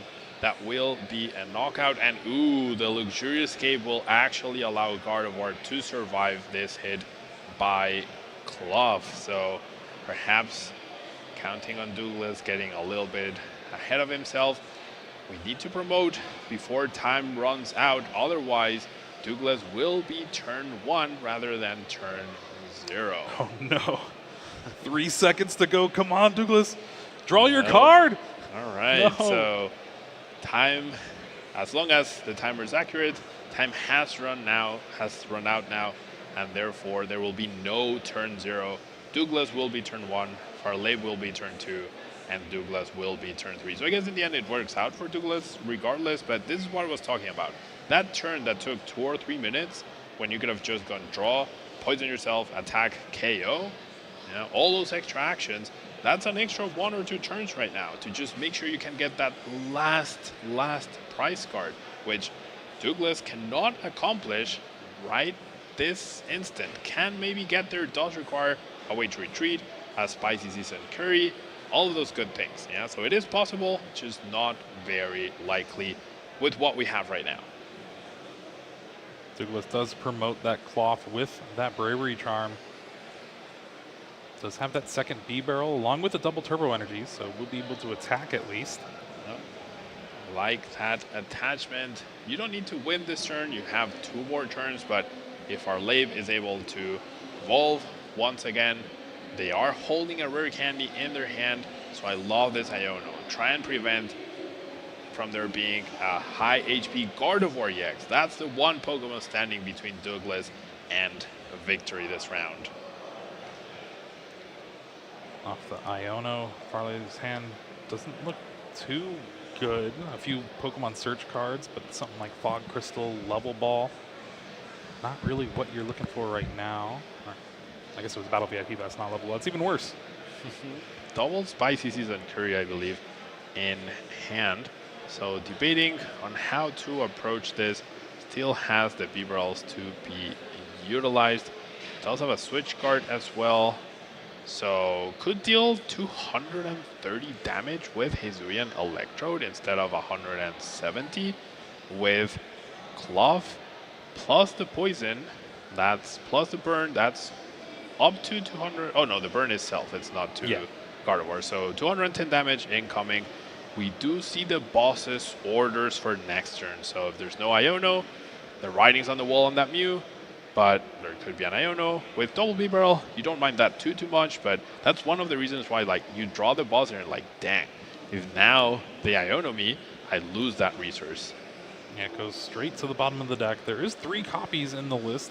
Douglas has been using them throughout this entire game to target down those vaults. And there's the heads. No more burn for Hisuian Electrode V. When was the last time we saw the burn and poison markers utilized? Like, I don't ever recall seeing the burn markers utilized on stream. Well, listen, one of my favorite decks, Galarian Wheezing Eternatus VMAX, used poison a lot. Yeah, poison for sure, but not burn. with the burn, yeah. When was the last time we saw burn?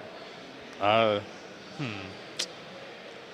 I mean, the classic of poison and burn is the Flareon Ariados back forever back ago. in 2006? Yeah, yeah. When streams did not exist. Yeah, so that luxurious escape giving a little bit of life to Farley. This is their last turn, so it's quite impossible for them to win this game. Their one salvation is Rare Candy Gardevoir EX, promote that, and hope Douglas cannot deal with that massive 310 HP. We do know Douglas has that boss's orders in hand, though we do see an Iono. Getting Rare Candy plus Gardevoir EX, not an easy task. 1 Rare Candy is down. We only play 2 copies of Gardevoir EX, so can that happen for Farley? And then Douglas still has that extra turn to find the boss's orders. However, there's the card you were talking about, Jeremy. Yep. Energy on that Ralts. Memory Skip is a way to kind of just prevent Douglas from attacking for a turn. There's the Lost Vacuum, getting rid of that Ancient Booster Energy Capsule. Yeah. No more easy poison, so Douglas now, if the first attack of Electrode gets memory skipped, now they need to find a way to switch out that Electrode. So a double turbo, a beach cord, all those options will be fine, but they also need to find the Ancient Booster Energy Capsule that was just removed by that Lost Vacuum that we just played. I'm not sure if I like the Artisan here because it gives Douglas an out to shuffle the deck to put that boss's orders back in range of drawing with those Industrious Incisors. Yep, that is very, very true. An important thing to note, I mean, Farley has no way to know that the boss's orders is available already, or was available in the hand, to see the Iono down to 1, so it does benefit Douglas, but when you're not playing with perfect information like we sort of are for the most part, that card thinning the Ralts increases your chances a little bit of the Rare Candy Gardevoir EX. I feel like Rare Candy Gardevoir EX is even better than Memory Skip. It takes away a lot of the outs. It's not just any switching card, any stadium, even any energy, right? Oh, we're having a little bit of discussion here, just double checking. I think Farley was asking if the Ralts was just come into play this turn or not. I don't believe so. It was already in play the previous turn. Yep, it's the other Ralts that was just played this turn. So no Rare Candy Gardevoir. We're gonna see the memory skip denying Electrode V's Tantrum Blast. And it's up to Douglas to find not only an energy, a way to self-poison. Well, Colress's Experiment off the top, along with the boss's orders in hand. Ooh. Right. We got a, Artisan first, thin the deck. However, now that you need the tool card, right, which there are 2 at the very top, now that you need the tool card, maybe I didn't want to shuffle, right? Because you know the cards at the bottom are not the tool card. There is an energy at the bottom, so Douglas might have been considering that, but I mean, there are plenty of combinations and outs, right? And Arvin. 2 energy escape rope, Arvin. Those are all outs here. Yeah. The tool card is the difficult piece, though. Escape rope is not good enough at this point in time. We need that tool card. That's the difficult card to find here. There's plenty of ways to get that Electrode out of the active spot, but we need to find an Arvin or the tool card, and we have double Industrious Incisors, and we have potentially Colress along with Arvin to pull this off. So there's also Spicy Season Curry. Be able to Yep, but you still need an energy, right? Yeah. So you need a combination. There's one of the pieces. And the Arven as well. So this should lock it up for Douglas here. No Arven. Oh, it was Iona. Okay, it's a little bit different. So that was the first B-barrel used. There is another one available. No bench space for that Cloth, so at max it's going to be an Iono, a B-barrel for 1, and Iono to 1 for yourself, and then B-barrel 4 is 1 less card total than if you B-barrel into the Colress, so definitely not, we don't want to do that. And there we go, Brute Bonnet off the top. We need an energy, we need a switch card, we need an escape rope. Any of those will do the trick, Jeremy. Do we find them? 5 cards off the top. There's the energy. And with that, Douglas Borges wins round 5 up against Gardevoir with Cloth Hisuian Electrode V. Who would have thought? Who would have thought? A lot of players probably, right? It is a deck that was being seen in the online tournament scene heading into LAIC, but I think most of us, or most people, yeah, including myself, thought of it more of as a meme, right? Like, Cloth is just such a goofy Pokemon. Like, who can take Cloth seriously? Well, now we all have to. Yeah, now we all have to. It reminds me of another deck where people just thought it was a joke and not really that good. Regigigas. Oh, well, I mean, I was #1 Regigigas believer. I played it at the World Championships. Yeah. So, yep. I mean, sometimes these cards can definitely surprise us, right? And Cloth certainly has. But I do feel like Hisuian Electrode V was the star of the show, right? Hisuian Electrode V does do that little bit extra damage to that Mew EX. That was able to seal the deal in this match. Yeah, that you saw that turn 1 knockout thanks to that. This Radiant Hisuian Sneasel along with the Brute Bonnet and that Hisuian Electrode V. And then, of course, once you start taking those knockouts, they just keep rolling, especially if your opponent is not able to get the namesake card set up for his deck in that Gardevoir EX. I do have to give Farley props. They did make it as difficult as possible for Douglas to win that game on the last turn. And that's sometimes what you need to do, right? In order to get that little bit of extra point from the round, make sure your opponent requires as many cards as possible in order to actually beat you. And that Luxurious Escape, which was in Farleib's hand the whole time, ended up almost allowing him to squeak out with a tie instead of with a loss. But Douglas also sequenced perfectly, found their outs, knew what they were doing, and were able to win off of that Colress. And this is why the card is in the deck. Just more ways to try to just draw off the top of the deck, especially when it's so thin towards the end of the game. Double Turbo Energy was the card found, retreated, and able to take the victory there. It could be well positioned. I think out of a lot of the decks, Hisuian Electrode V Cloth has a pretty good Gardevoir matchup. Yeah, it seems like it's decent. And then you have the grass typing of Hisuian Electrode V for Roaring Moon and Charizard. You have the fighting typing as well against potential Arceus V-Star decks, against Raiden, right? And you're a very powerful, sturdy, single-price Pokemon. So I think we gotta respect Cloth a little bit more, or at least I do. Yeah, you should. Yeah, you should. Yeah, definitely start testing against Cloth, because I feel like after the showing, it's gonna get a little bit more popular, and I would not be surprised to see a few up in day 2. And be sure to follow our channels, Pokemon TCG on Twitch and Pokemon on YouTube.com, so you can stay tuned for all the other tournaments we have going on throughout the season, not just LAIC. Feels like the season is just beginning, right? We're maybe a third of the way on our way to Worlds. Still plenty more Pokemon to be played all over the world too. Yep. Good Dance next weekend in Poland. And Melbourne, I believe, in Australia. And Melbourne. Oof. Yeah, All double right. event next weekend. And I'm sure everyone playing in those events are going to be glued to the screen for this weekend, trying to figure out how this format's actually going to shape up. Yep, I'm pretty sure. We mentioned how LAC will be the trendsetter. Yeah, Clough stocks just went really high after this game.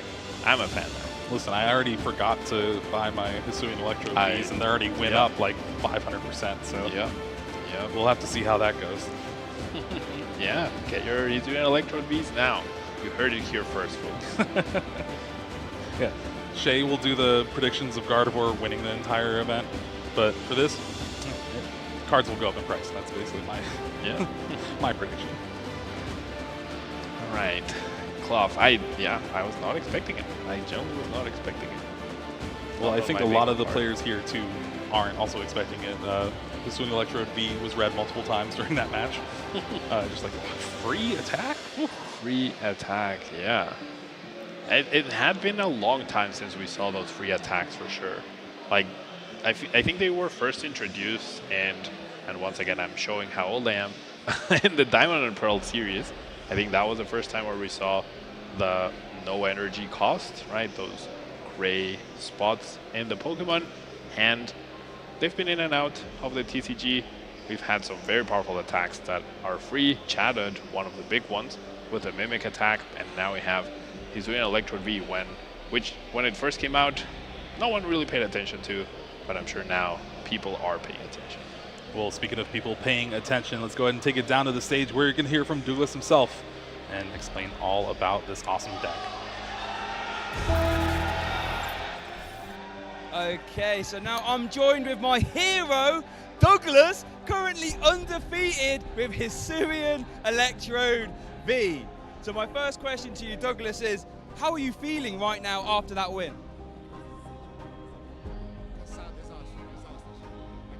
I'm very tired and exhausted. Well, you still got a good few rounds to go. So my second question, I should say, Douglas, is how did you settle on this deck?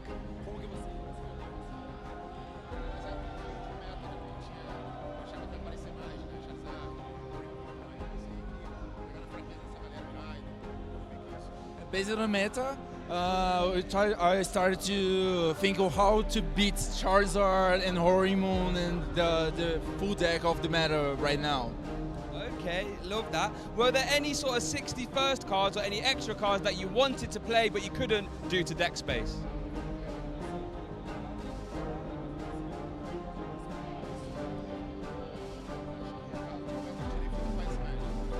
Defiance Man, maybe put in the deck earlier, but it lacked space and I couldn't. Fair enough, that makes sense. Are there any decks that you're really looking to not play this event? Golden Gold, definitely Golden Gold. Fingers crossed then. So, Douglas, what are your goals for this event? Because you're currently doing very well. What do you want to accomplish?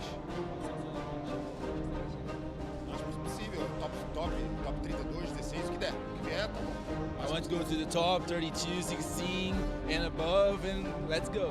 Yeah, let's go. Right, my last question for you, Douglas, is have you got any tips for anyone at home that want to play your deck? What tips would you have for them?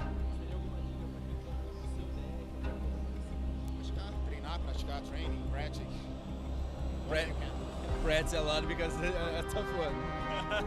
I think that's good advice that we've heard quite a lot on the stream today. Practice, practice, practice. And if you do practice, maybe you'll end up like Douglas here, undefeated at an international championship. But right now, we're going to kick it to a quick break and get back to the action as soon as possible. Hello, we're break. Good to be back and great to hear from Douglas himself about the deck. Hopefully we can see him later on in the weekend. Maybe even on Championship Sunday. Wouldn't that be a treat? Wouldn't that be a treat? Seeing Clough carry the carry the trophy with its claws, yeah, that would be incredible. And of course, not the only incredible thing we have this weekend, we have a giveaway that we have been promoting all day today. It is that special illustration rare Iron Valiant EX, a card that we still haven't really seen perform on stream just yet, but it is one of those very powerful cards from Paradox Rift. The attack invincibility is fantastic, and you can use it too if you use Paradox LAIC code on PTCG Live. And I mean, look at that art. It's not as cool as Clough, but it's really darn cool. I'm a big Clough fan now. Yeah. Hey, it takes that much to win you over then. Yeah, Iron Valiant DX, definitely we have our eyes on a couple that are doing well. They're not quite fully undefeated, but they continue to do well. We could be seeing them on stream sometime soon. Not the most dominant deck so far, didn't even make the graphic in terms of popularity, but it is out there, it is being played, and it's certainly a very powerful card. I do feel like its right partner is still coming in the near future. Yeah, a lot of people have been testing a wide variety of Pokemon with this Iron Valiant. You were saying Klefki earlier, there's the Jolteon VMAX, there's Entei, which seems to be one of the most popular ones, is Entei V. We'll have to see how it shapes up, but an ability like that, just having a quick attack as well for 3 energy, 200 damage, it's not too bad. And the fact that it is very easy to pair with other cards, this could be a card we see going on in the future for sure. Yeah, for sure. Doing that little bit of extra damage. How many times have we seen players come up short by 1 or 2 damage counters? Tachyon Bits fixes exactly that. You do have to center your deck a little bit around the ability to really get the most out of it. But in something like Lost Box, perhaps, you're only playing 2-price Pokemon, or as a dedicated deck with a powerful enough partner, because Tachyon Bits is really good at dealing with Ralts, dealing with Manaphy's, dealing with Jirachis, but when you get to that Gardevoir, when you get to the Gardevoir EX, when you get to that even Radiant Greninja, it starts to get a little dicey. But paired with something like Entei, paired with something like Rapid Strike or Shibu VMAX, and then a little bit of Yoga Loop Spice in order to get back-to-back turns, it definitely has something to say. Alright, well it looks like we are getting ready for our next round, so we're going to do a quick break, but don't go anywhere. We're going to have a round, what, 6 coming up? 6? Ooh, round we're 6. We're flying by now. Alright, stay tuned.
Welcome back to Sao Paulo, Brazil, home of LAIC for this 2024 season of Play Pokemon. I am Jeremy Jallin, joined yet again with Pablo Meza, and we have our round 6 coming up, and I believe our players are already set up, so if we're ready, let's go ahead and take it down to the table and introduce our next round. Indeed, we have Pedro Pertusi against Thiago Ricardo. A very interesting matchup for sure. We have the, I feel like, veterans of the format at this point. Rapid Strike Urshi VMAX along with Inteleon VMAX against the newcomers, or some of the newcomers, in Charizard EX and Pidgeot EX. So no big Paradox Rift Pokemon in this matchup quite yet, but I think we're in for a good one. Yeah. Some fun facts. Thiago, recent father of twins. Congratulations. And congratulations. That is a lot of work. A lot of work, yep. A lot of work for sure. Meanwhile, Pedro has known Thiago for a long time. Always nice to play against friends, and you get to do it on stream. That's pretty cool. Now, we didn't see anything too impactful priced, I think, for either player. One Pidgey and one Pidgey DX prize for Pedro could come into play, but as long as you set up the other one, Thiago's damage output is definitely not super high to be able to like really threaten that Pidgey DX too quickly. So I think you're fine with those prizes, but setting it up might be a different story, right? Because you have half the pieces available for you. And here we go, our round 6 action. And Thiago starts with that Remoraid in the active spot. Indeed, now that's 70 HP Remoraid, an interesting choice as it is not a Rapid Strike Pokemon, so it does not have free retreat with Tower of Waters if that ever comes into play. It's mainly there to evolve into Octillery, so probably not the biggest of deals, and that little bit of extra HP could be useful against Sableye in a certain matchup, but I feel like that's already such a good matchup that interesting decision. Yeah, it is a Remoraid from Paradox Rift, so I guess I lied when I said we weren't seeing any new Pokemon from the new set. There's Jirachi and Pedro's side of the field too, or side of the deck, but here we see another Ultra Ball. So first one grabs Squawkabilly EX, second one grabs Inteleon V, and having to discard an Octillery in hand already, but does have that Rapid Strike energy, and we're going to see a Squawk and Seize. No high five, but 0 cards discarded. Draw 6 cards off that powerful turn 1 ability. I really like Thiago's play here. Very straightforward, no hesitation. This is what I need to do in order to set up. This is what I need to do in order to refresh my hand. Sure, I'm going to lose the resources, but I'm more focused on the resources that I'm actually gaining off of this Squawk and Seize. And now that Octillery discarded with the Super Rod being prized could come into play a little bit, but that's why we have the second copy. So the prizes hopefully not coming into play, and we're going to see the matchup play out in full now. Aluminium Star for Pedro, though, not what you want to see. Not at all. Only having 1 copy of that Luminion V in the deck, but is going to start things off with an Arven that's going to be able to search for a Battle VIP pass and that Forest Seal Stone, so at least the Luminion is a V, so it can utilize that Star Alchemy from that tool. Yep, there is that small benefit of starting the Luminion V, and once again, based on Thiago's deck, the Luminion V is actually not super threatened, and Pedro does play a way to pick it up, I believe. Actually, no. There's no Penny. There's no Professor Turo scenario. There is a Professor Turo on the other side, however, so this Luminion could actually end up being a liability. Pedro choosing to run something like Jirachi instead of this recovery to protect from those damage counters. Not a fan of Jirachi and Charizard, honestly. Once you evolve, you're not really threatened by Sableye. Yeah, not at all. The one big card in this matchup, looking at the list, is going to be a card that we haven't really seen very much, and that's going to be that Technical Machine Devolution. When your opponent's trying to rare candy all of their Stage 2 Pokemon in play, if you're able to get some damage counters on them with that Inteleon VMAX and then get a big Devolution out, you're going to be taking quite a few prizes and stick Pedro with just a bunch of useless Stage 2 in hand. Yeah, and This is definitely something that was not available to this deck before. You'd have to go through those humongous HPs of Charizard and Pidgeot, 330, but now all you need to do is get 6 damage counters on them, and then all of a sudden, they're not threats anymore. Yeah, you get one less prize card in that regard, but you have to deal so much less damage that it's definitely worth it, and any Pokemon can do that attack. Even Squawkabilly, even Remoraid, even Manaphy can do it. Instead of a Rain Splash? What? Now, the one awkward thing about Tiago's turn 1 is he did opt to discard that Octillery with an Ultra Ball, the second Ultra Ball. Granted, you were going to discard the entire hand with Squawk and Seize anyway, but in the prize cards, there's the other Octillery and the Super Rod. Normally, or at least in the past, we've seen these lists play something like a Clara, but looking through, I do not see a Clara, so with that one of Super Rod, it's pretty much it. And it's prized too. Yeah. Now, this might be the time where that Tower of Waters and the Paradox Rift Remoraid actually hurts Tiago, as that Remoraid will not be able to retreat. Did not find any evolution, so probably wasn't planning on attacking or doing anything really significant. That retreat that just happened is not possible. Tower of Waters, the Remoraid, is not a rapid strike Pokemon, so we see that immediately come into play, and perhaps that 70 HP is not worth it. Having already attached for the turn as well, so can't just attach a water to the active and retreat into something like that in Teleon V. And a little bit of a misstep for Tiago there, and again, you were calling it out from the moment that Remoraid was flipped over as the starter. I tend to think myself as a psychic Pokemon in some ways. Or I tried. Yeah, so is that 10 HP worth it? Probably in some cases. I feel like Tiago did that so naturally that it was probably more on the thought of this is the extra HP and not really thinking on the benefit of the free retreat. I feel like after what just happened, he might be reconsidering his choice, but a little too late. Could also be like, I'm going to build this deck last minute. Yeah, I forgot the Remoraids at home. Definitely been there, done that. Playing the suboptimal Mareep in Miraidon because I didn't open any Scarlet and Violet, and therefore I had to play the 70 HP with 2 retreat costs. Meanwhile, Pedro has been having one amazing turn so far. For a Seal Stone, allows the Rare Candy Pidgeot EX. Here is the quick search, eyeing down what looks to be a Professor's Research, maybe an Arven, but yeah, with the way this hand is, just a Charmeleon. It's going to be a little awkward to discard that Charmeleon too, though.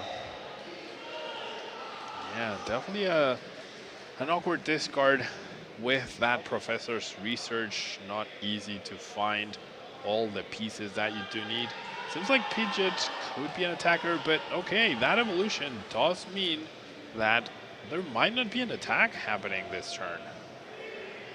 Lost Vacuum will get rid of that boss's orders and allow that Tower of Waters sent to the Lost Zone. And there's that Professor's Research. Discards a Fire Energy. And Pedro's getting a new hand here. Finds another Charmander. It's going to be pretty good. Yeah, another Charmander, very important. And it's also very well protected by this Manaphy right here. So we need to deal with that first before we can deal with those Charmanders. And I think Pedro might actually be considering the Technical Machine Devolution. Might have to do with the fact that they're friends and they know each other's lists. But yeah, only one Charmeleon though. Only one Charmeleon in the list is definitely trouble for Pedro in the long run. Well, Tiago did draw that Technical Machine Devolution, but is starting things off with a Melanie. Gets that third energy on that Rapid Strike Urshifu V on the bench. 3 cards to the hand. Does find that Rapid Strike Urshifu VMAX. So we could see at least a Gale Thrust here. Yeah, Gale Thrust for 150, essentially sentencing that poor Luminion would be pretty good. No way to pick it up, no way to remove it from... Well, there is a Collapsed Stadium, actually, so that could be the way. And you can search for it with Pidgeot, so that could fully nullify the damage that Tiago does this turn. Tiago would have loved to find, or can actually still find, the Inteleon VMAX. Use the ability, put 2 damage counters on the bench, transfer them up to the Luminion, through Radiant Alakazam, and that's how you're able to deal that perfect 170 damage. Now, is that what you want to do this turn? Probably. You get ahead into prizes, but dealing with that Charizard that is evolved through Charmeleon is a little bit harder. That 100 HP from the Charmeleon could be problematic. There is that Intelligent VMAX off of the Ultra Ball, energy attached to the active Remoraid, and now you can retreat that to that Rapid Strike Urshifu VMAX. Earthen Vessel is going to discard Echoing Horn. Not really a card you're going to be needing too much right now, at least. Grabbing 2 Water Energy.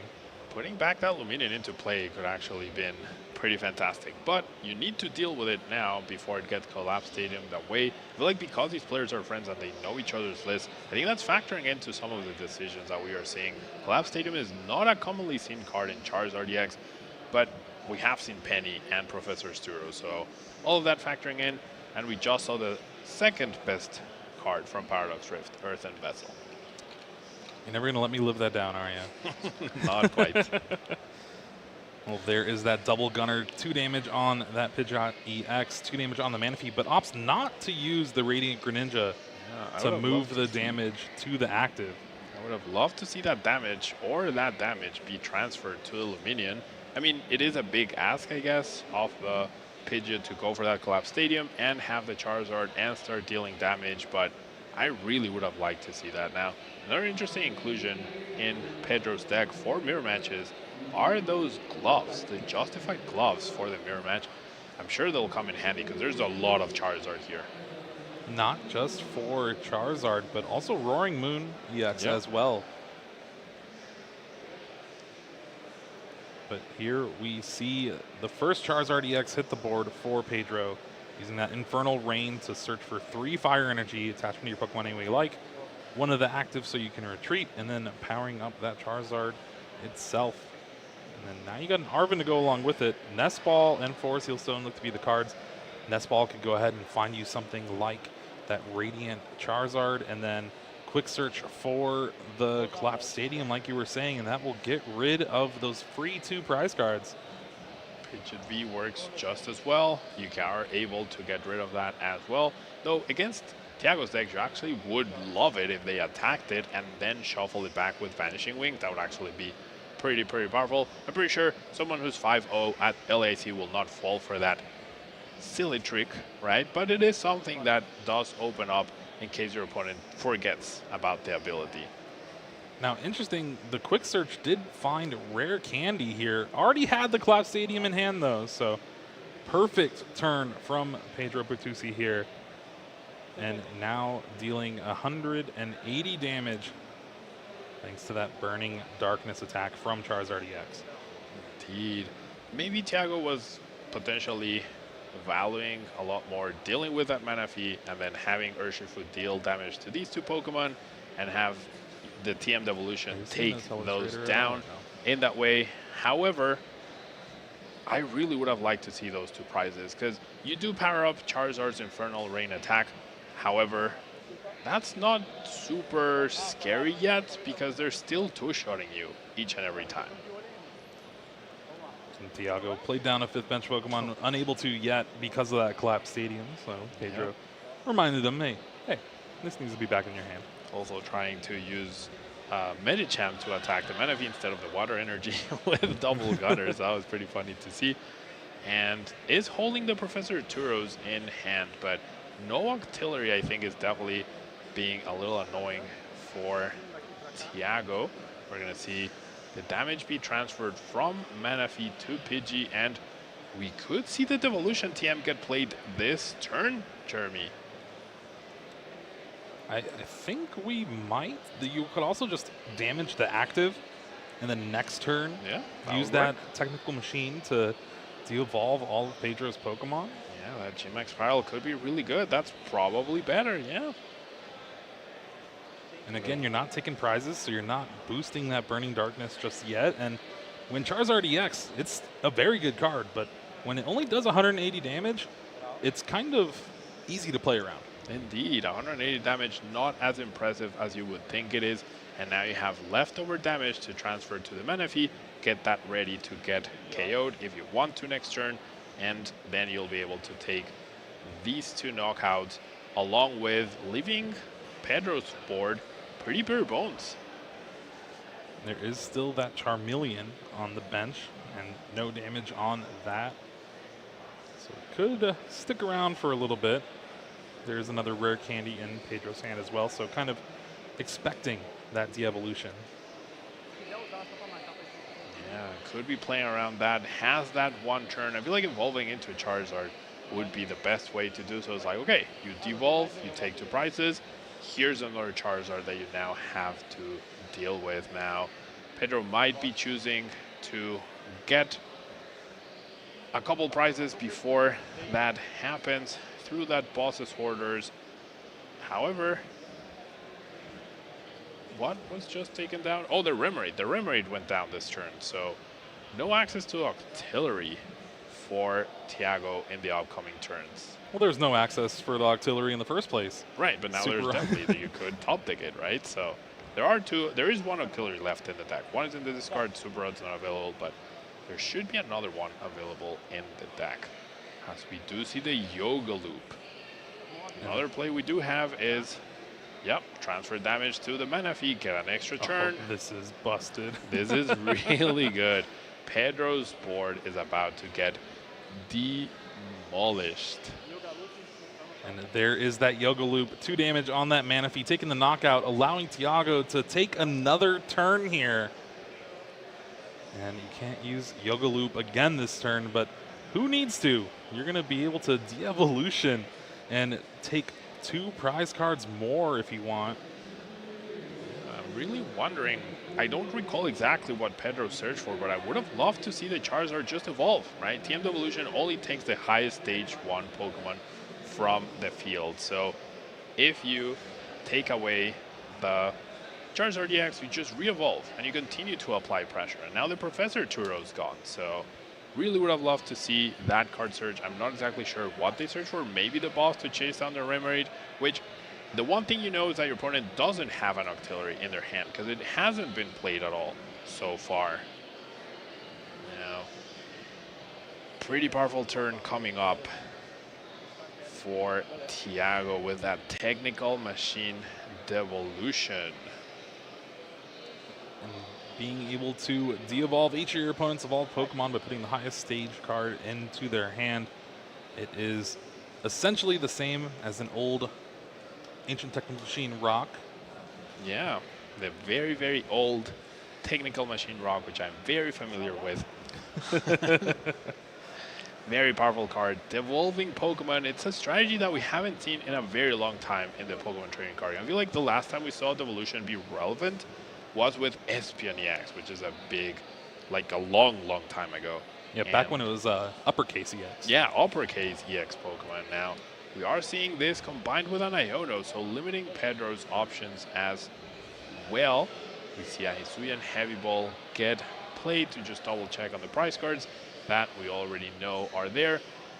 A Tower of Waters, an Energy, Octillery, Rapid Strike, Urshifu VMAX, and Earthen Vessel. Thiago just going through the motions, trying to get set up for the following turn now. This Metacham able to put in a ton of work thanks to Yoga Loop and that powerful Technical Machine Devolution. We see another Inteleon V hit the bench for Thiago, so maybe a second Inteleon VMAX on the following turn. Gonna move off a couple damage, save as much damage as possible. Yeah, we already have more than enough to knock out that Charmander. Gonna transfer a little bit to the Charmeleon, and now Yoga Loop is the attack that can't be used this upcoming turn as it was used the prior turn, but Medicham can still attack as we see an Escape Rope. Oh, we do have the Tower of Waters for free treat. No worries. That one, I'm not sure. Maybe Thiago thinks that they can't attack. Maybe I'm wrong on the Yoga Loop. And it's Medicham that can't attack. You can Sky Uppercut. Right, you can Sky Uppercut, right? So that Escape Rope, I do not understand why that was played at this point in time. Maybe thinning, but I feel like you're... Just save the resource in hand. Yeah, but save the resource. Honestly, with the way this game has gone for Thiago already, it is all Rapid Strike all the time right now. Pedro is going to need a lot of help here. Has an Ultra Ball off that Iono. We'll be able to find what looks like the Radiant Charizard. Nope. Nope, just a Charmander. Did Pedro have a lot of Charizard EXs prized? I don't recall so, right? Well, it doesn't matter now. One's in hand. Yep. Now, TM Devolution does not stick in play after it has been utilized. It does get discarded, so Pedro will be able to potentially evolve into a Charizard EX that now went to the bottom of the deck. However, Thiago could potentially, now that the bench is free for the taking with no mana fee, could actually, I mean, even just a boss's orders. Is there a boss in the list? No. The escape rope, right? If there was an escape rope, we could escape rope the Charmeleon into play with, I mean, there's only one of Irida, so a lot of one-offs in this list. Probably not very likely to do, but now this extra damage could be important. Well, there is the energy retrieval. 2 water energies back to the hand for Thiago. He's going to double gunner number 1, only getting 20 damage because there's only one bench Pokemon. But might as well get the damage while you can. Pedro very smartly did not play down the Charmander even though they went for it, therefore minimizing the damage that double gunner can produce on the bench Pokemon, and therefore Radiant Alakazam has it's less of a threat. And if Pedro's able to establish one Charizard EX, because Thiago's damage output is not very high, and that hand from Iono is not too good either, it could be difficult to close out this game. If Pedro just limits their bench, right? Limits their bench as much as they can, and makes Thiago deal with a Charizard EX, it could get dicey here. No attack either. Thiago just passes the turn back to Pedro. Pedro has Ultra Ball in hand, already has the Charizard EX in hand to go along with a Super Rod. So we will see potential attack off here. I guess, how many fire energies has Pedro gone through? Yeah, at quite least a 5. lot. We are seeing quite a few, but is holding the Super Rod as well. So pretty good turn for Pedro, and despite things not looking too great, I really like putting this Luminion back. I mean, you've seen your opponent has gotten rid of one Echoing Horn. There's always a chance that there's a second copy, though very unlikely. But having an Ultra Ball into Luminion, into the game-winning boss potentially after you attack or your opponent takes prizes, and you can afford to lose that Luminion if it really comes to that, right? Thiago still sitting at 3 prize cards, and therefore Pedro can still lose a Luminion and probably would like welcome it, because then you're one-shotting those high HP VMAX Pokemon with Burning Darkness. Exactly. Ultra Ball here, discarding Ultra Ball and Vitality Band. Maybe thinning the deck down a little bit more. Is this where we see the Luminion? I imagine so, yep. I'm guessing you go for a boss to just take 2 prizes this turn.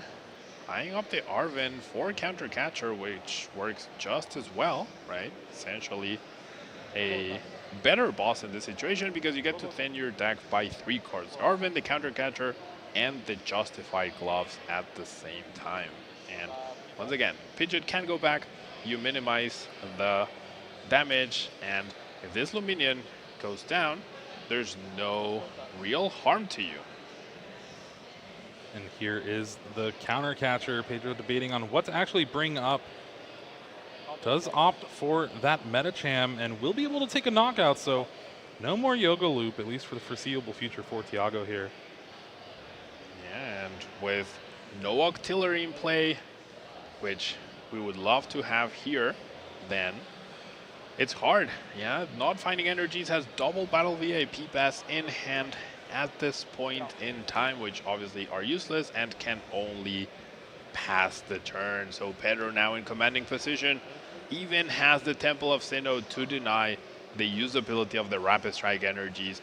I think we're about to see a pretty good comeback here, Jeremy. All right.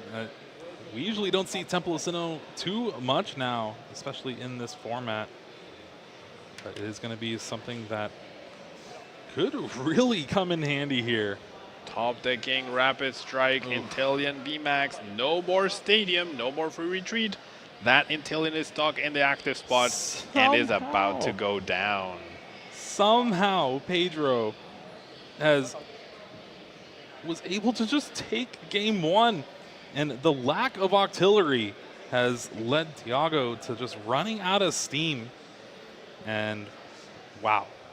Wow, indeed. Now, no fault of Thiago of pricing that other artillery, but not having the Rapid Strike Remoraid available might have been very costly. It definitely made Thiago miss at least one attack, and then Thiago opted not to knock out the Luminion, which was immediately discarded through the collapsed Stadium, which meant Thiago essentially lost another turn and also lost the Echoing Horn. If Thiago had been able to knock out the Luminion earlier, that would have put him at one prize card, and then maybe through the Echoing Horn, along with the play that you did, you would have been able to clean up the game and get the last prize card. But that collapsed Stadium was the MVP for Pedro. Oh yeah, just already having access to it in hand as well.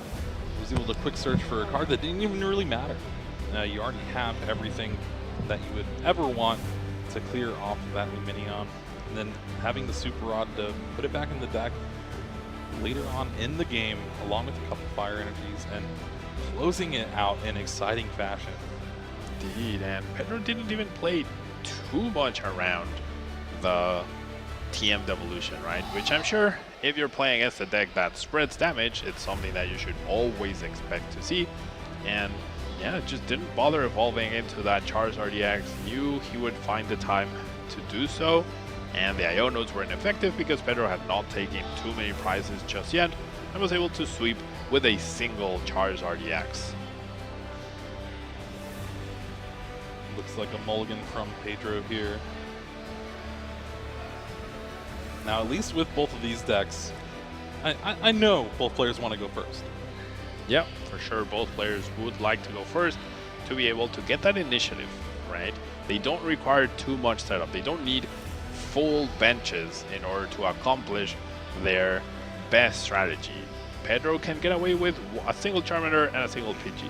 Thiago can get away with a single Rapid Strike Urshifu and an Intellion V. So the fact that you don't need to really have a wide bench, really get all those Pokemon out on turn 1, ready to evolve them on turn 2, does mean they do have an inherent advantage going first, because they will be the first ones to evolve and the first ones to be aggressive.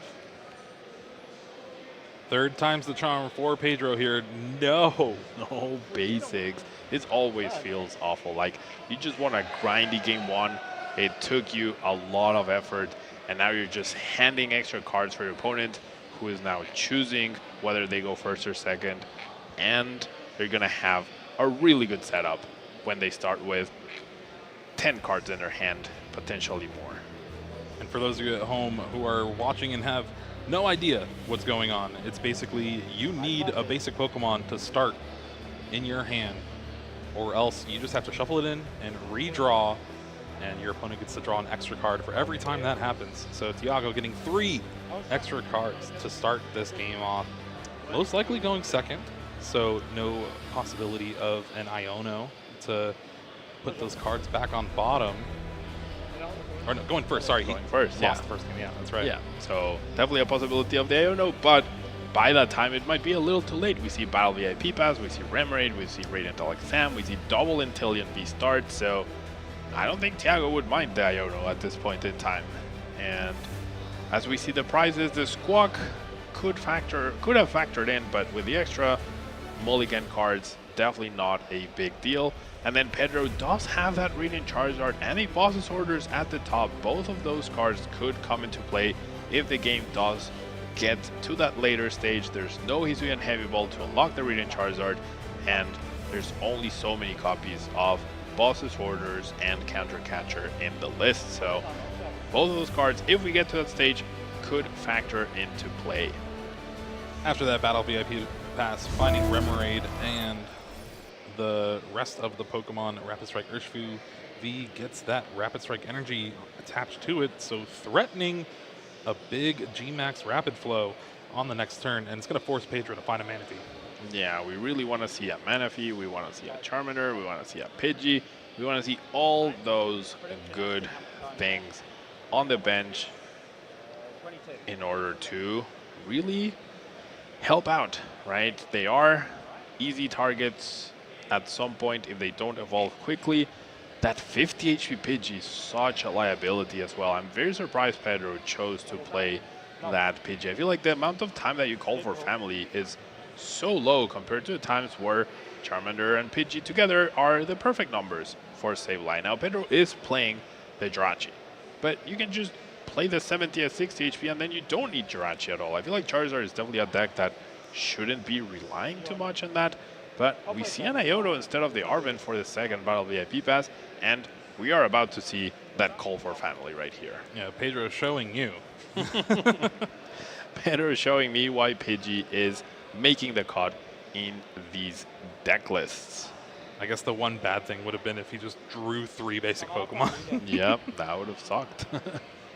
All right, so we do see the call for family. Search your deck for up to 2 basic Pokemon. Probably an extra copy of Pidgey, assuming the active probably is going down. 1 energy away from going down. Not a big deal.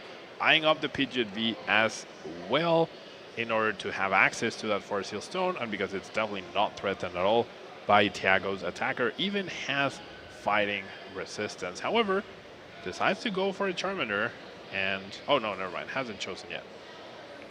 Yeah, is eyeing down that Pidgeot V and that Pidgey. Looks like those are the 2 cards of choices for Pedro. And you mentioned it a little bit ago, but does have access to that Jirachi. It was prized last game. Yep. But it is one of the ways to stop Yoga Loop from Medicham V.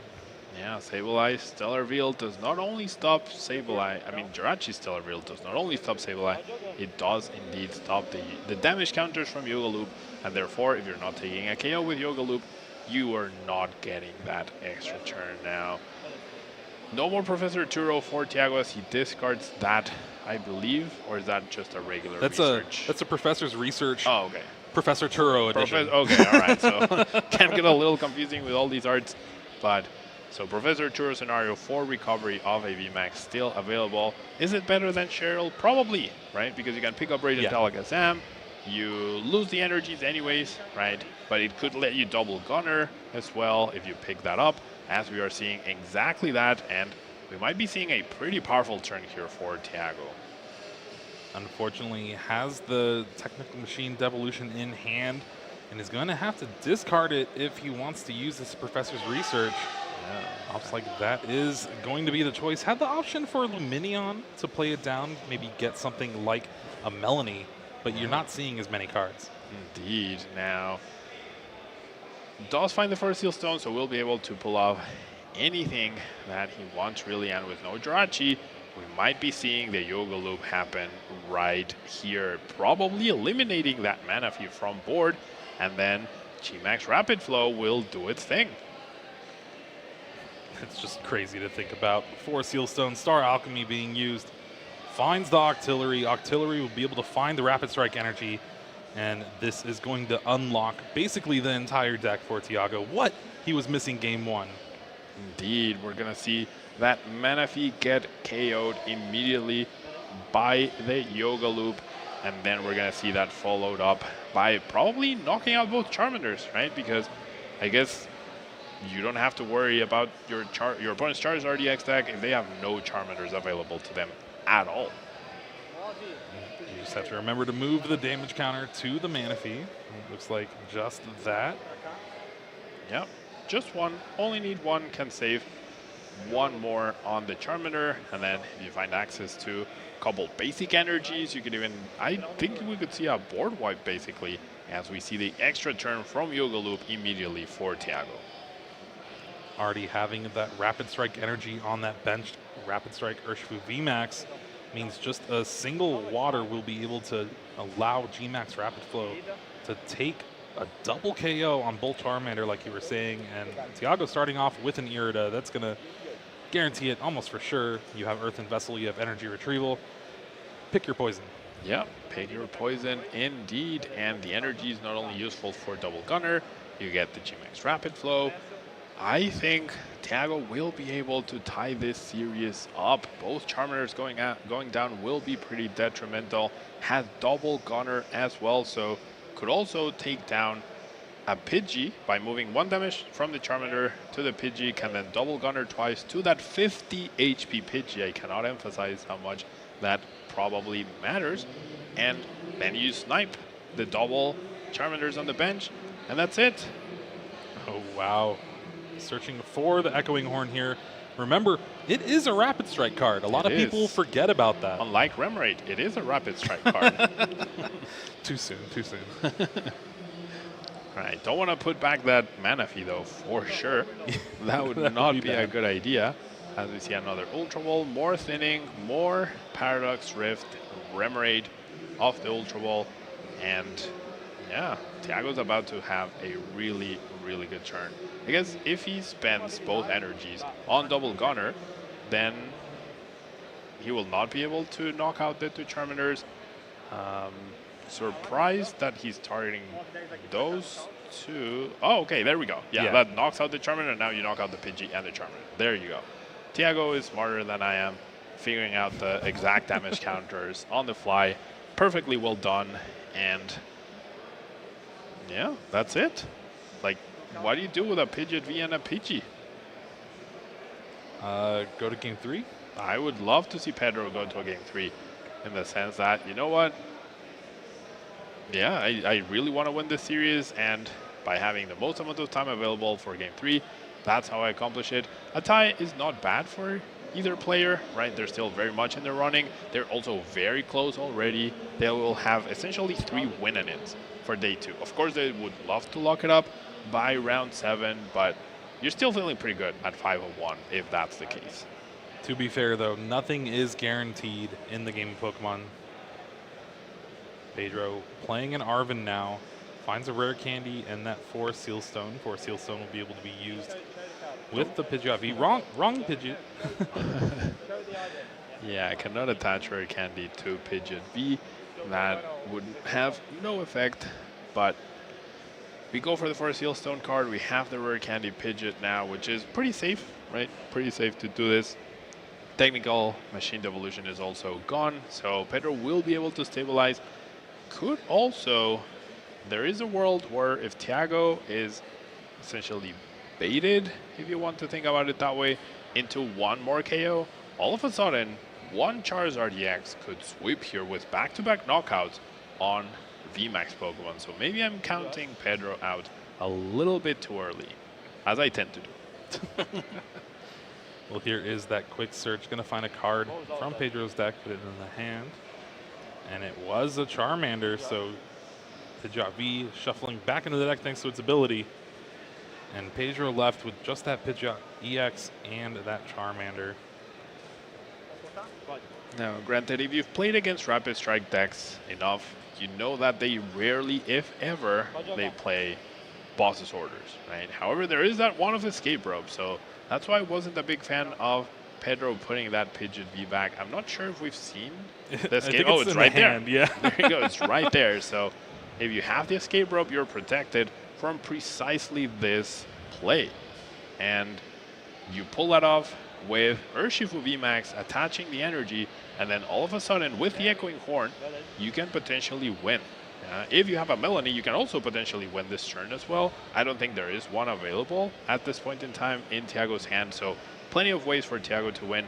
Is not going to go for the Urshifu route, which I really wish he would. Yeah, just attach the energy, play the escape rope, free retreat, 150 to the Charmander, and then you're 1 energy away, which you can search for, right? And there's the escape rope. I'd love to see a Pidgeot V get promoted here. Inteleon VMAX in the active, though, will be able to take the knockout on the Charmander. And I know there's a lot of time, but I would love to see a concession here from Pedro, just so we can maybe conclude a game 3. Yeah, now, Pidgeot V does have 210 HP, right? So it was even safe. If you leave it on the bench and they double Gunner into Radiant Alakazam, moving 2 damage counters to it, that's 6. And then you escape rope, it gets promoted. You hit it for 140 because it is fighting resistance, so that's your most powerful attack. And then it's 10 HP away from getting KO'd. So that could have been Pedro's safe haven, right? To prevent this Charmander from going down to the escape rope. Now we are gonna see the Echoing Horn putting, no, don't put a Charmander back, put the Pidgey back. Oh no, what? That? Oh, wait, are we gonna just knock out the Charmander right here? Is this just game? Oh, is it game? No. No. Oh, is it the 60 HP Charmander? It is a 60 HP. HP. Oh, okay. There we go. Fair. So it did work out. Yeah, there was the play available to win the game. I did not realize from this angle that it was a 60 HP Charmander. I don't know if Tiago had a second water energy in hand. He did. He played the vessel energy retrieval. Okay. Yeah, he had the energy retrieval from the last turn. So double gunner into Painful Spoons into knockout the active. All of which would have been prevented had the Pidgeot V stayed in play. I mean, the game would have gone on for one more turn, but if you get Tiago to take one prize card and you have a Charmander remaining, that's your window of opportunity. They've taken 5 prize cards. Your Darkness attack is doing 330 damage. All of a sudden, you went into attacks, and what does Tiago do about that? Yeah, not much. I mean, you have to imagine Tiago would have maybe played around that in some way, maybe just left 6 damage counters on Charmander, hit the Pidgeot for a little bit, and then not played or not done the Echoing Horn play, but I don't know. By putting the Pidgeot back, you close that door. And this was the big moment in game 2, the double gunner. And Painful Spoons moving the damage over, Yoga looping the Manaphy, and then having everything needed thanks to the Earthen Vessel to be able to G-Max Rapid Flow, along with taking another knockout thanks to Painful Spoon's double gunner. And Tiago just showing how good this deck can be when you actually get set up. Yeah, when you get those triple VMAX into play, and I think that was the key missing part in Tiago's game 1. He just, for the first 2 turns, he didn't do anything super significant. Wasn't able to strafe with Urshifu to get that little bit of damage onto Luminion that would have then allowed him to knock it out with the follow-up attack. So those little things, right, can make or break a game of Pokemon, as we see both players start game 3 with 10 minutes left or less on the clock. Now, it was a pretty fast turn from Pedro there. Going first, has double Charmander, Pidgey, and attached a Fire Energy to the active Charmander. And now Tiago going second has the classic strategy of Irida finding Battle VIP Pass. The good old classic. Now, Remoraid, probably the water type Pokemon from the Battle VIP Pass. I guess he must have grabbed the Inteleon as well. Did not have that immediately. 3 Pokemon out, pretty good setup, and this deck really wants to establish the Remoraid. We do see the Forest Seal Stone being utilized immediately for another Battle VIP Pass to just get the full Battle Strike experience. Rapid style experience, not Battle Strike. You tried. I tried, yeah. It's confusing with all these styles and ancients and futures, and it's just so much to keep track of sometimes. Now, Radiant Alakazam and that Medicham V were the cards found off that second Battle VIP Pass. The bench is now full. Water Energy on the Rapid Strike Urshifu V and a pass of the turn. That energy essentially asking Pedro, hey, you have your Manaphy? But we're going to see Call for Family. Not a great hand for Pedro right here. And I guess this is where Call for Family is really good when you're dead drawing, which you're always hoping you're not in, right? So eyeing up, what is that, the Pidgeot V? Or I guess checking the prize cards just to ensure that everything is available. Nothing too fancy in the hand. Is that the Manaphy, the illustration? Yeah, it's the Manaphy? Manaphy. It is, right? Yeah. So Manaphy and Pidgeot V are really the only cards you can grab. Yeah, Manaphy and Pidgeot V. That does mean if the Pidgey just goes down, right, then it's going to be difficult for Pedro to really stabilize because, I mean, a Rare Candy or Arven top deck does it, but what do you do after? With no Pidgeot EX, that's usually how you keep your deck running the whole time. there was a little discussion. I was trying to see what was going on, but I think everything's cleared up. Yeah, about the Jirachi, when it was played and whatnot. Jirachi does stop the Yoga Loop, which has been pretty powerful against Pedro. Almost won game 1 for Thiago as well. And Thiago with a really, really powerful hand. Interesting decision for him to make.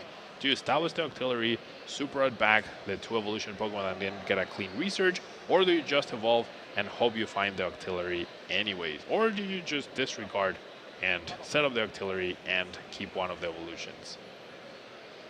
Looks like that was the choice, getting rid of that Rapid Strike Urshifu VMAX. Yep. Does find the auxiliary. Auxiliary with its Rapid Strike search can search for any Rapid Strike card from the deck, put it in your hand, and then with the Inteleon VMAX in the hand already, to go along with that Professor's research, it's going to be a big turn for Thiago possibly. The 7 fresh new cards has the energy guaranteed thanks to the auxiliary, has potentially the double gunner available, the double gunner available as well, which is gonna be pretty fantastic here for Thiago. So if you're gonna finish a game with 6 minutes on the clock, this is how you do it, getting multiple prize turns.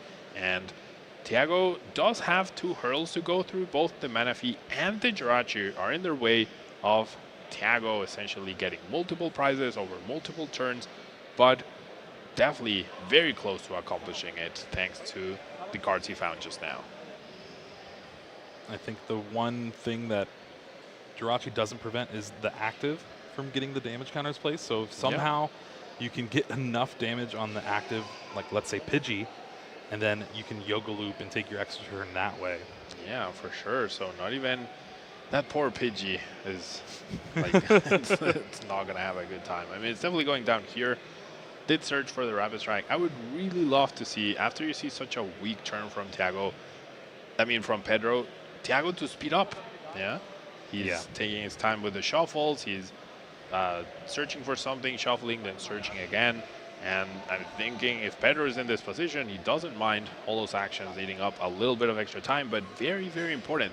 If you're Thiago, you smell that weakness, you want to go for it. And yeah, double gunner on the Charmander and the Manaphy yet again with the painful spoons. So Manaphy just 10 damage away from getting knocked out. And with the energy on the active Inteleon VMAX is going to be able to take the knockout on the Pidgey here. So no Pidgey in play for Pedro, so no chance of Pidgeot EX, but even with just the hand in general, there's not much Pedro's doing. Yeah, we need to see a big top deck here for Pedro. We need to see an Arven, we need to see a Forzeal Stone, we need to see a Rare Candy. Any of those will work, but that's a collapsed stadium. That's not it. I mean, it could be helpful maybe eventually, but just not right now. Yeah, if you play bench a Pokemon to get rid of the Manaphy. Yeah, I mean, I guess Thiago's bench is full of a lot of really good cards, right? Radiant Telegasam is a choice. No hesitation by Thiago. I like that. Yeah, finally we're seeing that speed up. You see a lot of hesitation from Pedro. I feel like Thiago is seeing the writing on the wall. The weakness is there. Attach, retreat into the Manaphy. Leaving those Charmanders on the bench. No. Time for the double gunner, and they pass. The Manaphy's in the active spot. You can Yoga Loop it now. Yep, you can Yoga Loop there.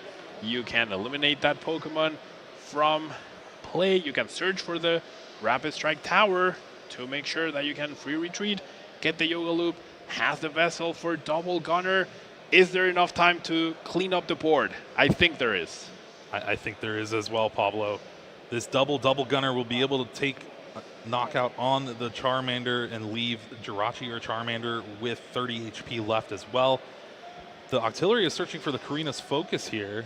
Is there already the Tower Water in hand? I really hope so, because I don't see any other reason why that would happen. We get another prize card. There's the attachment on the active, so not going to go for the Yoga Loop. Maybe doesn't realize that Jirachi only protects the bench. I think that's the only reason why you would not. It's a new card, you know. It is a new card. It definitely is a new card. I am very surprised. I mean, all right. I mean, still in prime position, right? Yeah. Absolutely still in prime position to walk away with this game. What is the top deck? Escape Rope? Yeah, Pedro is not doing much of anything here. Under 3 minutes left to go in this game 3, round 6. And we're going to see charge energy yet again. Another charge energy. What is happening? This is not Jirachi's use. What is going on? Jirachi not putting in the work. Well, I guess it did put in the work. Its sole presence probably changed Thiago's plan. Thiago could be playing this extra turn right now, right? Yeah. Could be setting up for the Rapid Strike Urshifu G-Max Rapid Flow. Could be cleaning up the board. Probably could have left just a Pidgeot in the active, even possibly damaged. I'm not sure, but 2 minutes left on the clock. Can Thiago pull this off? No more basic energies. No space to bench Luminion either. Does have G-Max Rapid Flow though, if the other Rapid Strike Urshifu V-Max is available. Is it priced? I don't think it is. Okay. It is not. We're good. We're good. Tower Waters is in the deck too. Yeah, I guess with Tower Waters you could bench the Luminion. Do you ever want a double gunner here? Do you just want to eliminate the Jirachi and the Charmander? That does leave you with one prize card remaining. So maybe, no, targeting down the Pidgeot would be a little bit of a waste. There's the Octillery being used for the energy. Well, no, it searched out the VMAX. It searched out the VMAX, of course. Yep. We see a research. A few resources gone. A lot of resources. 1 minute and 30 seconds left. We see the Tower of Waters. We see Echoing Horn. Echoing Horn is going to be the key card here to potentially win Thiago the game. Gonna double check. That Jirachi in the active is already damaged. A few double gunners away. We do see the Echoing Horn to Charmanders. Oh, wow. Tower of Water, all right. And this is going to be able to G-Max Rapid Flow, take a knockout on both Charmanders on Pedro's side of the field, leaving just a Jirachi and a Pidgeot V in play. 6-1 prize cards, and just under a minute to go, and Thiago is locking this up here. It is, however, he did research away the Luminion, and now there's no way to search for Irida for the energy retrieval or to search for Melanie to be able to G-Max Rapid Flow again. So 40 seconds on the clock. It's gonna come down to time, but can Thiago pull it off? There is Escape Rope. Escape Rope might be the card again to bring up this Jirachi. I don't know. I don't know what's happening. Probably bring up the Jirachi, right? Pidgeot should be hitting the active this turn. This is the only thing that can survive, and then you hope your Jirachi stays alive. There was no energy, no double gunner being utilized last turn. I don't know what's happening, but could be close. One thing of note, the timer is a little off. Time was called on Thiago's turn. Oh. So he's turn 0. Thiago was turn 0. All right. So Pedro is turn 1. That means Thiago is turn 2 and needs to win this Temple of turn. Temple of Sinnoh. The Escape Rope. The Escape Rope and Tower of Waters gets top deck. That's it. Oh, wow. Yeah. One prize card left. Escape Rope plus Tower of Waters. Does Thiago see it? Does Thiago not see it? I do not know. What is happening? Come on, Thiago. Play the Escape Rope. Play Tower of Waters. Tower of Waters. Escape Rope. Attack with Rapid Strike. Intillion. What's the hold up? I don't think he sees it, Jeremy. There it is. There it is. There it is. All right. There it is. And the knockout on Jirachi. Intillion VMAX seals this up after being down 1 game in the series. Thiago is able to take the win. Thiago Ricardo moving on to 6-0 here in LAIC, and with a deck that we haven't really seen perform too well since NAIC. Indeed. It's definitely a deck that I think when you're talking about spreading damage, Iron Valiant is the card that comes to mind, right? But Thiago sitting here at 6-0 saying, no, don't forget about the VMAXs. Yeah, their time is ticking in the format. However, they're still very much alive and doing well. And we also saw new VMAX, right? So the VMAXs still have something to say in this format. And I'm actually generally happy that these are the 3 VMAXs that are still seeing play. They're the most interesting ones. They're the ones that are not actually just attach energy, duo, damage, and that's it. Not a big Shadow Rider Calyrex fan. Definitely no. Drawlon VMAX, also very straightforward. Mew VMAX, you have a plethora of attacks to copy. Rapid Strike, Urshifu, and Intillion VMAX, both of them showing why they are very powerful cards. Lots of damage placement, bench damage, high power in the active, and the big difference in this game 3 was the flow of energies, right? Thiago was able to just get fully set up on that first turn and take over the game. I think also another big difference is the amount of 60 HP Charmanders that Pedro is playing, and it really just allowed those double gunners to run amok here. Yeah, that 60 HP Charmander, Pedro is playing a 2-2 split with the Obsidian Flames and the 151 Charmander, so that definitely factored in, just as Thiago's choice of Remoraid factored in. So even though these low HP, almost wimpy basic Pokemon that you wouldn't give 2 seconds of choice, where you very rarely attack. We even saw Pidgey come into play with a Call for Family, right? How impactful that was? Arguably, it was in the second game especially, which Pedro ended up losing anyways. In this third game, I don't know. I'm not sure the 50 HP justifies the use of Jirachi, because it's another card you need to find. It's another card you need on the bench. It's another potential liability, right? And even though it didn't protect the active, like, its sole presence can affect whatever a player is doing, but is it good enough? I don't think it's good enough in a deck that has these humongous HP Pokemon. And if you think about it, the way the format has kind of shaped and evolved, and the deck usage that we've seen for this day 1, the top 2 decks, Gardevoir and Charizard EX, those are 2 decks that this Rapid Strike deck is very good against. It is, yeah. We just saw Rapid Strike perform excellently, and thanks to the addition of the Technical Machine, right? I think before the Technical Machine, it could have been a little dicey, right? And we saw that as well in game 1. One Charizard set up, sweep the whole game. However, now with the Technical Machine, you have a stronger Charizard matchup, and you already have a good Gardevoir matchup, right? So yeah, probably a really good meta call, and why Thiago is hitting pretty at 6-0.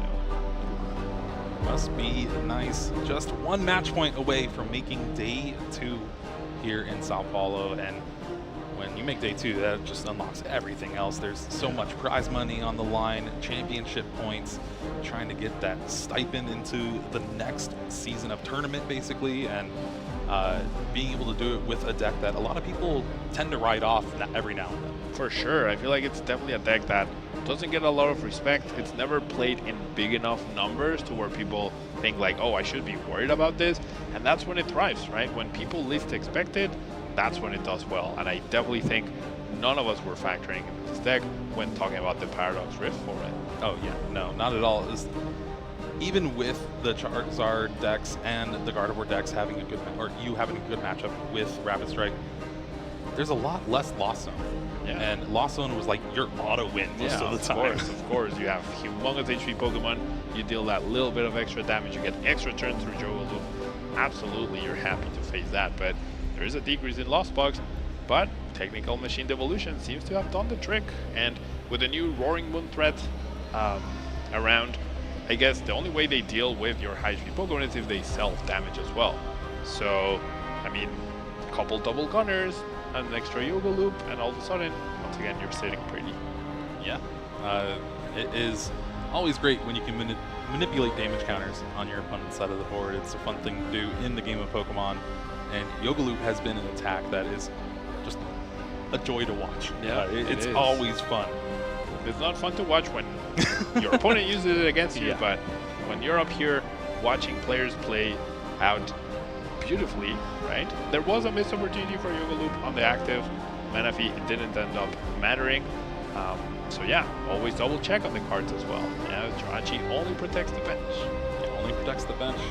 New cards, you get 1 day to really make that mistake. Day 2, yeah, you need to lock it in. You need to know what every card does that your opponent's playing. Yeah, I definitely don't want to see anyone next week at the regional events we do have making that small mistake, right? Sometimes it doesn't matter, right? But sometimes it could be that 1 turn difference, right? Where you could have gotten 2 prizes instead of 1 through Yoga Loop, through Save Life, whatever it is. And that, like, one damage counter can be a difference between winning or losing sometimes in Pokémon. And the fact that the deck doesn't even play Clara now is pretty crazy to me. You're just relying on those energy retrievals and not really going for a bunch of Pokemon recovery. We didn't even see Professor Turo's scenario, but it's still a card that is very good. And you were mentioning Cheryl earlier and how it is a little bit better than Cheryl. Well, I think, yeah, because you can pick up that Rapid Strike Urshifu VMAX and reset a Gale Thrust. Reset a Gale Thrust, you can pick up Radiant Alakazam and use its ability twice as well.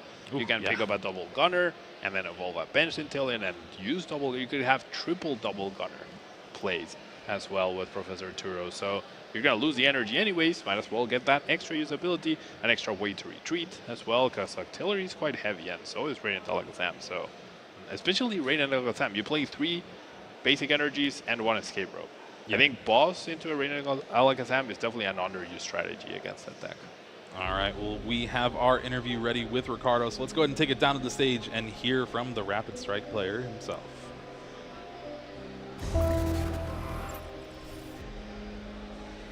Welcome back, everybody.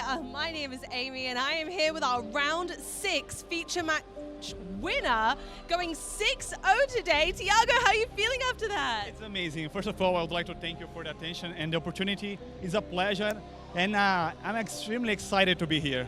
So, very tough, but I'm very excited, and let's move on. That's incredible. I'm ever so glad to hear that. So, was there anything you were afraid to pair today? Going 6-0 is no easy feat, but you seem to have done really well so far out of that. I appreciate it. Thank you very much. Actually, there are some matches which will be very tough, like a Mew VMAX, but fortunately, I was able to skip it. Then I'm extremely confident that we will be able to do a good result. We are moving forward. That's fantastic news. I'm glad to hear, and I hope that you continue to manage to skip those Mews. Thank you very much. Was there anything new that you put in your deck that you thought was ideal for today and has really shone for you? Yes, actually, there are some few inclusions which add to us was amazing to do. For example, we have added Ethereum Vessel, which to the deck is perfect because I'm able to search for 2 energy at once, which is fantastic.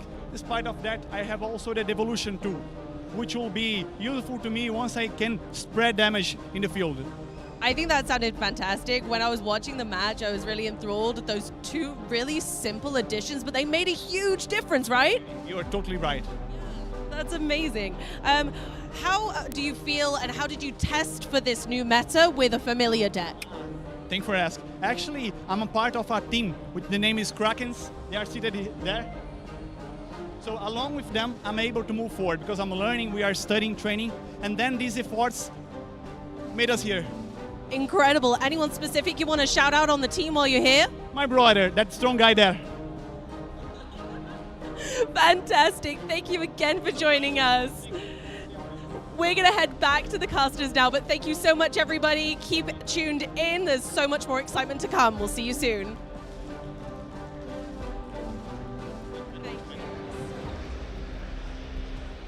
Thank you, Amy. And I gotta say, Tiago's energy is infectious. Yeah. And just being able to see his love of the deck and his new inclusions, and you just got to keep moving forward. Yeah, you could tell how happy he was to pull off that win, right? Because that was a hard-earned win for sure. And even like not seeing that Yogalu play into the active, still like really well played, really well calculated. Saw that end game play at the end with the Echoing Horn and the 60 HP Charmander in that game too. So really well done. Unfortunately for Pedro, did not draw too well in either game 2 or game 3, but that's not enough for you to win, right? You also have to execute everything perfectly to not give enough time to your opponent to set up, and Tiago did it beautifully. Let's go ahead and check in on our caster predictions from earlier today and see how we're all doing. We don't have to look at mine. Don't look at mine. It's fine. I feel like Roaring Moon also has like let me down a little bit. I've been checking the pairings here and there. Not a lot of Roaring Moon at the very top, and Iron Hands, I mean, it's an integral part of Chien-Pao, but that's it. So I think I also got it a little bit wrong here. And then You know, Amy, not really too much. We saw the sizzle around 1. Yeah. That was basically it. There's a few little dingoes. There's a few little dingoes up there. Okay. But wow, Shay got it. Mew VMAX, Gardevoir EX. Who would have thought? Who would have thought? Especially Mew VMAX. Like Gardevoir, I could see a world where, okay, Iron Valiant is not as good as we all think it would be, but Mew VMAX, and also taking down the brand new basic Dark-type Pokemon threat in a very, very outstanding manner. Like, very decisive win as well. Not needing Mew VMAX, pretty much. Yeah, only had it in play for basically a turn. Yep. It got knocked out, and then Victor won on the next turn. Yeah, exactly. So that Axelgar really putting in the work. I mean, you chose a grass Pokemon, so I want to give you that one, Jeremy, but I don't think I can. Okay, I'll take what I can. I chose the wrong grass Pokemon. You chose the wrong grass Pokemon. We'll go with that. Yeah, absolutely. Now, Rena Greninja, I think I'll give you that one. Like, Rena Greninja is always a threat, right? Yeah. It is present in quite a few Pokemon, in quite a few decks rather. It's not only useful to draw cards. The Moonlight Shuriken is the #1 reason why decks play Manaphy. So I feel like Radiant Greninja will carry you through day 2. I sure hope so, because we haven't really seen Moonlight Shuriken so far on stream today. We've seen a ton of concealed cards. Yep. But it's more in a deck like Roaring Moon. I feel it's one of the best decks to get like an early Moonlight Shuriken attack, and we just haven't really seen that. Yeah, we have seen more stellar guidance than Moonlight Shuriken. That was not on my bingo card either, for sure. All right, well, I believe we have a little bit of time before this round is over. So we're gonna do a little Guess the Pokedex. Ooh. I've never played this before, so it's gonna be fun. Either. All right. Yep. This hungry Pokemon swallows Arrokuda whole. Occasionally it makes a mistake and tries to swallow a Pokemon other than its preferred prey. I know this one. I think I know it too. Say it on 3. 3, 1, 2, 1. Cramorant. There we go. Hey! Let's go. Cramorant is a very cool Pokemon. Yeah. Big fan of Cramorant. If it inflates to sing a lullaby, it can perform longer and cause sure drowsiness in its audience. Come on, that's super easy. All right, on 3? Yeah. 3, 2, 1. Jigglypuff. Oh. Hey. It would have been crazy to put like a Screamtail. Yeah, Screamtail. This Pokemon can control 100 tons of fallen snow. It plays around innocently by leaping in and out of avalanches that it's caused. Oh. This one, I have a few Pokemon in mind, but I'm definitely not sure about this one. 100 tons of fallen snow. Innocently leaping in and out of avalanches it has caused. I'm thinking of Spheal, but not quite. Like Walrein? you know, I'm gonna go Baxcalibur. Baxcalibur? All right, I'm gonna go Walrein. All right, let's see. Oh yeah. Oh, Qianpao. I was close. You were. Yeah, you were on the right track. Yeah, half a point. Half a point. Yeah. Half a point. My pity point. It fluffs out its fur collar to cool down its body temperature, which can reach 1,650 degrees Fahrenheit. What's that in Celsius? Some quick math. Like 1,600, I want to say. No, I have no idea. 1,300. All right. Cool down its body temperature. Fur collar. What? I got word. I think it was 890 degrees Celsius. 800. Okay. Yeah. Well, it's been 10 years since I last did any engineering. So. Fur collar. Okay. I think I have an idea. I'm gonna go with Arcanine. See, that's what I was thinking too. I'm gonna go Hisuian Arcanine. I'm gonna go Hisuian Arcanine. We're probably really wrong. Oh, we're very wrong. I got Gen 1. Now I get the pity points. Oh, okay, yeah. Yeah, I never would have thought of Flareon. It can sprint at over 70 miles per hour while carrying a human.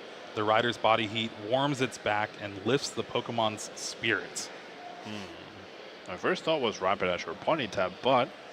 They don't need to. They don't need their backs warmed up by a human. No, not at all. I have a Pokemon in mind. I'm going Dodrio. Oh, that's a good one. Dodo? Oh, nope. Well, yep. Never mind. We can only do from the first 151 Pokemon, apparently, and not even that because we missed Flareon.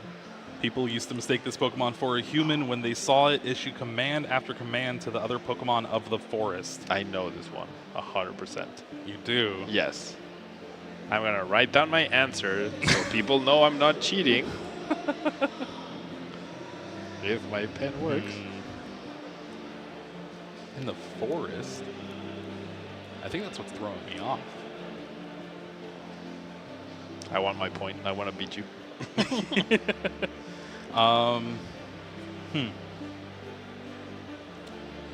Right. Turn away from the screen. Celebi. Nope. Or Oranguru. Oh. Hey. See, I played a lot of Oranguru. I didn't read the flavor text. Yeah, that's fair. That's fair. The two little ones just appeared one day. The group might be a family of related Pokemon, but nobody knows for sure. Oh, I know this one. Oh, it's from Scarlet and Violet, but I forgot the name. Oh, Mousehole. Mousehole, yes. Mousehole. Came back to me. They suddenly appeared. Interesting. Its fluffy fur acts as a battery. It can store the same amount of electricity as an electric car. Ooh. There's a few of those that could be this. Right. I mean, I feel like I'm gonna get the stage wrong, but I'm gonna go with Mareep. Togedemaru. Fluffy fur. Oh, well, how is Togedemaru fluffy? It's like super spiky. It's not fluffy. It's the opposite of fluffy. The yeast in its breath is useful for cooking, so this Pokemon has been protected by people since long ago.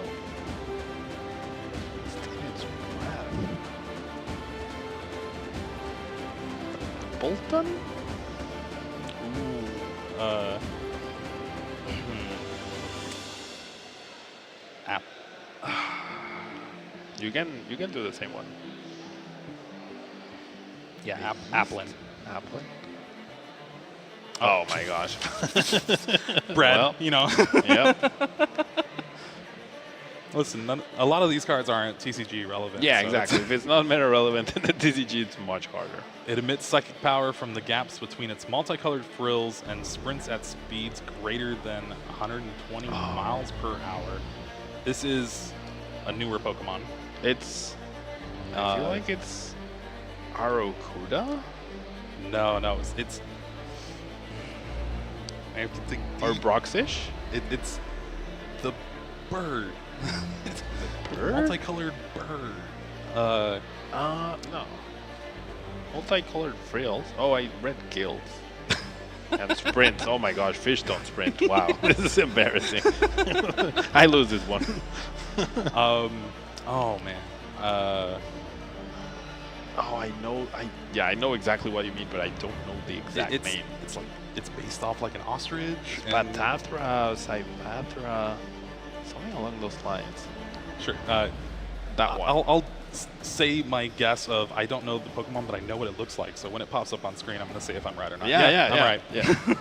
It's Patra, something like along those lines. Probably butchering the name. It launches itself into battle by flipping upside down and spewing frigid air from its mouth. It finishes opponents off with its dorsal blade.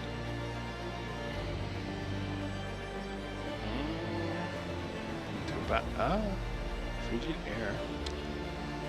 Arctipax? I feel like Arctipax. I feel like this is Baxcalibur.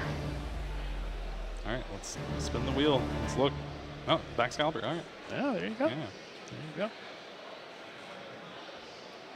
Because it's very proud, it hates accepting food from people. Its thick down guards it from the cold. It's the last one, so we got to get it right. Thick down guards it from the cold. Hates accepting food. What's a grumpy Pokemon? Oh, yeah. You literally said it. Grumpy Grumpig? My guess is Grumpig. Piplup? What? That's a I'm least leaving. grumpy Pokemon. See, that's a fluffy Pokemon chart. That is not a fluffy. Togedemaru.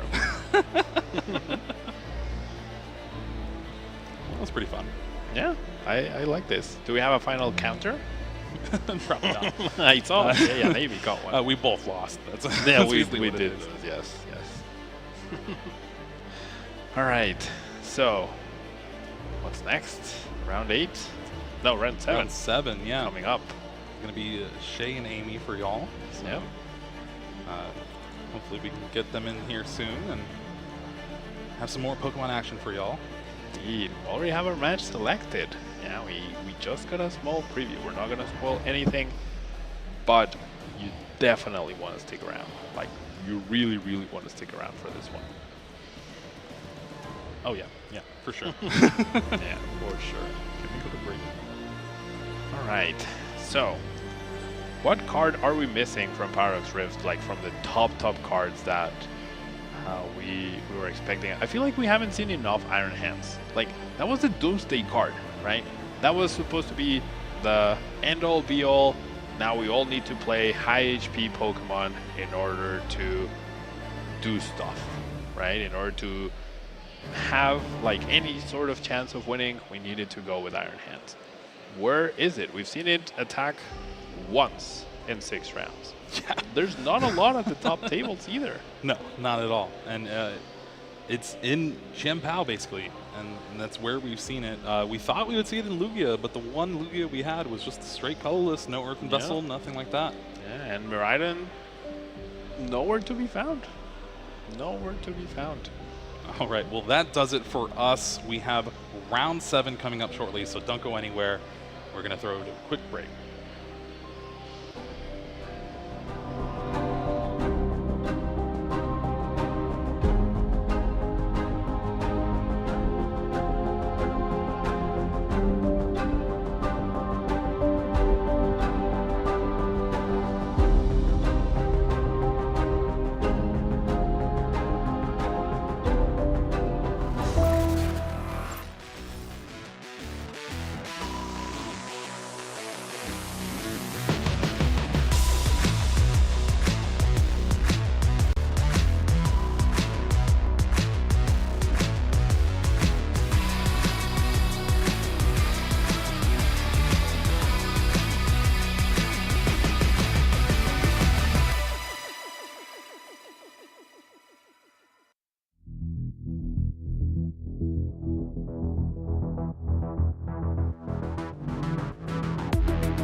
So usually I really like to use online resources. There are a lot of phenomenal ones for Pokemon Go.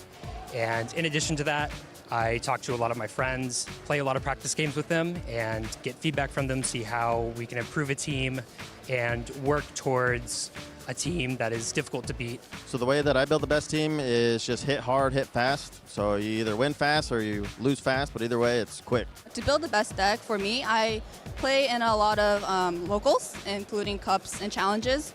I also do a lot of play testing with my friends. Shout out to 88 Card House. I also, of course, watch regionals and look at the meta and make changes to my deck to whatever is great. And lastly, I watch YouTube. A lot of YouTube. Just try to learn a lot from there.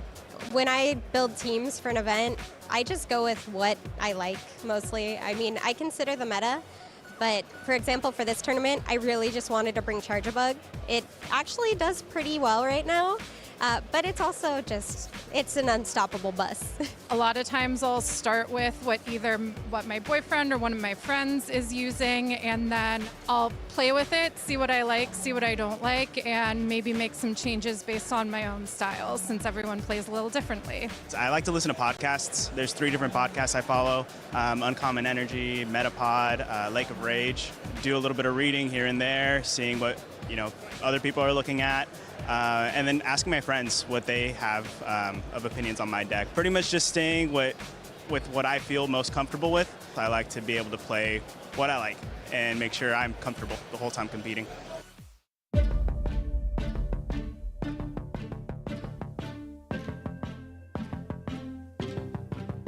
Oh, the legends are told of the heroes who won the hearts of the world. They were born champions. The deeds were well known, and the word of them spread, and they vanquished their foes wherever they tread. They came for the glory, they went for the fame. They go down in the books, we'll remember their names. Content as they fight, my look in their eyes. They came to win, they came to be immortalized. Immortalized. Immortalized. Immortalized.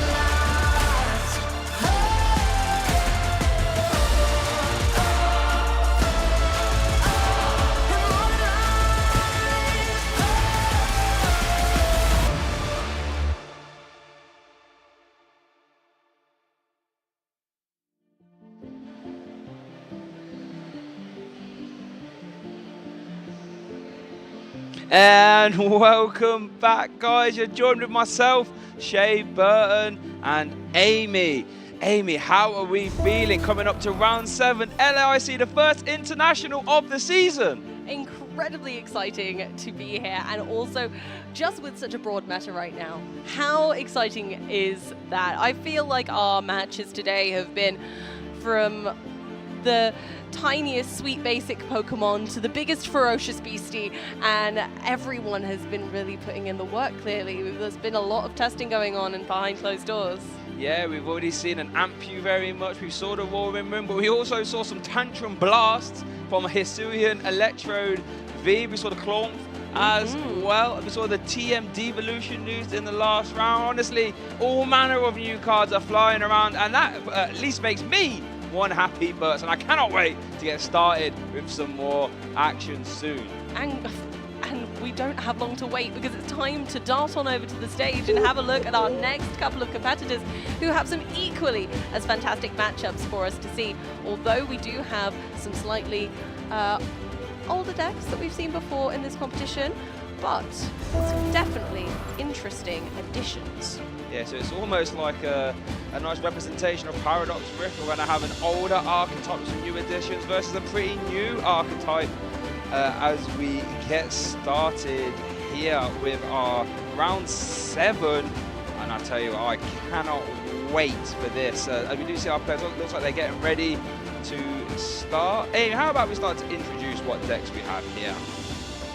So the fun thing about this one is we've had one of these before, haven't we? The Chen Pao EX with our best friend Iron Hands getting all in there, getting their hands dirty, as we might say. And on the other side, a new deck we haven't featured yet today, but clearly is doing very well on round 7. Iron Valiant EX with Entei. Now, Iron Valiant is a deck which definitely has a few different flavors to it, and Entei is one of the spicier ones. Yeah, it's really interesting. That Iron Valiant EX, I think a lot of the community realised how strong of a card it is. You know, that Tachyon bits, whenever the Iron Valiant moves into the active, allowing you to place 2 damage counters. And I think out of the gates, a lot of people are trying like a very Iron Valiant focused deck, where you play like 4, switch around.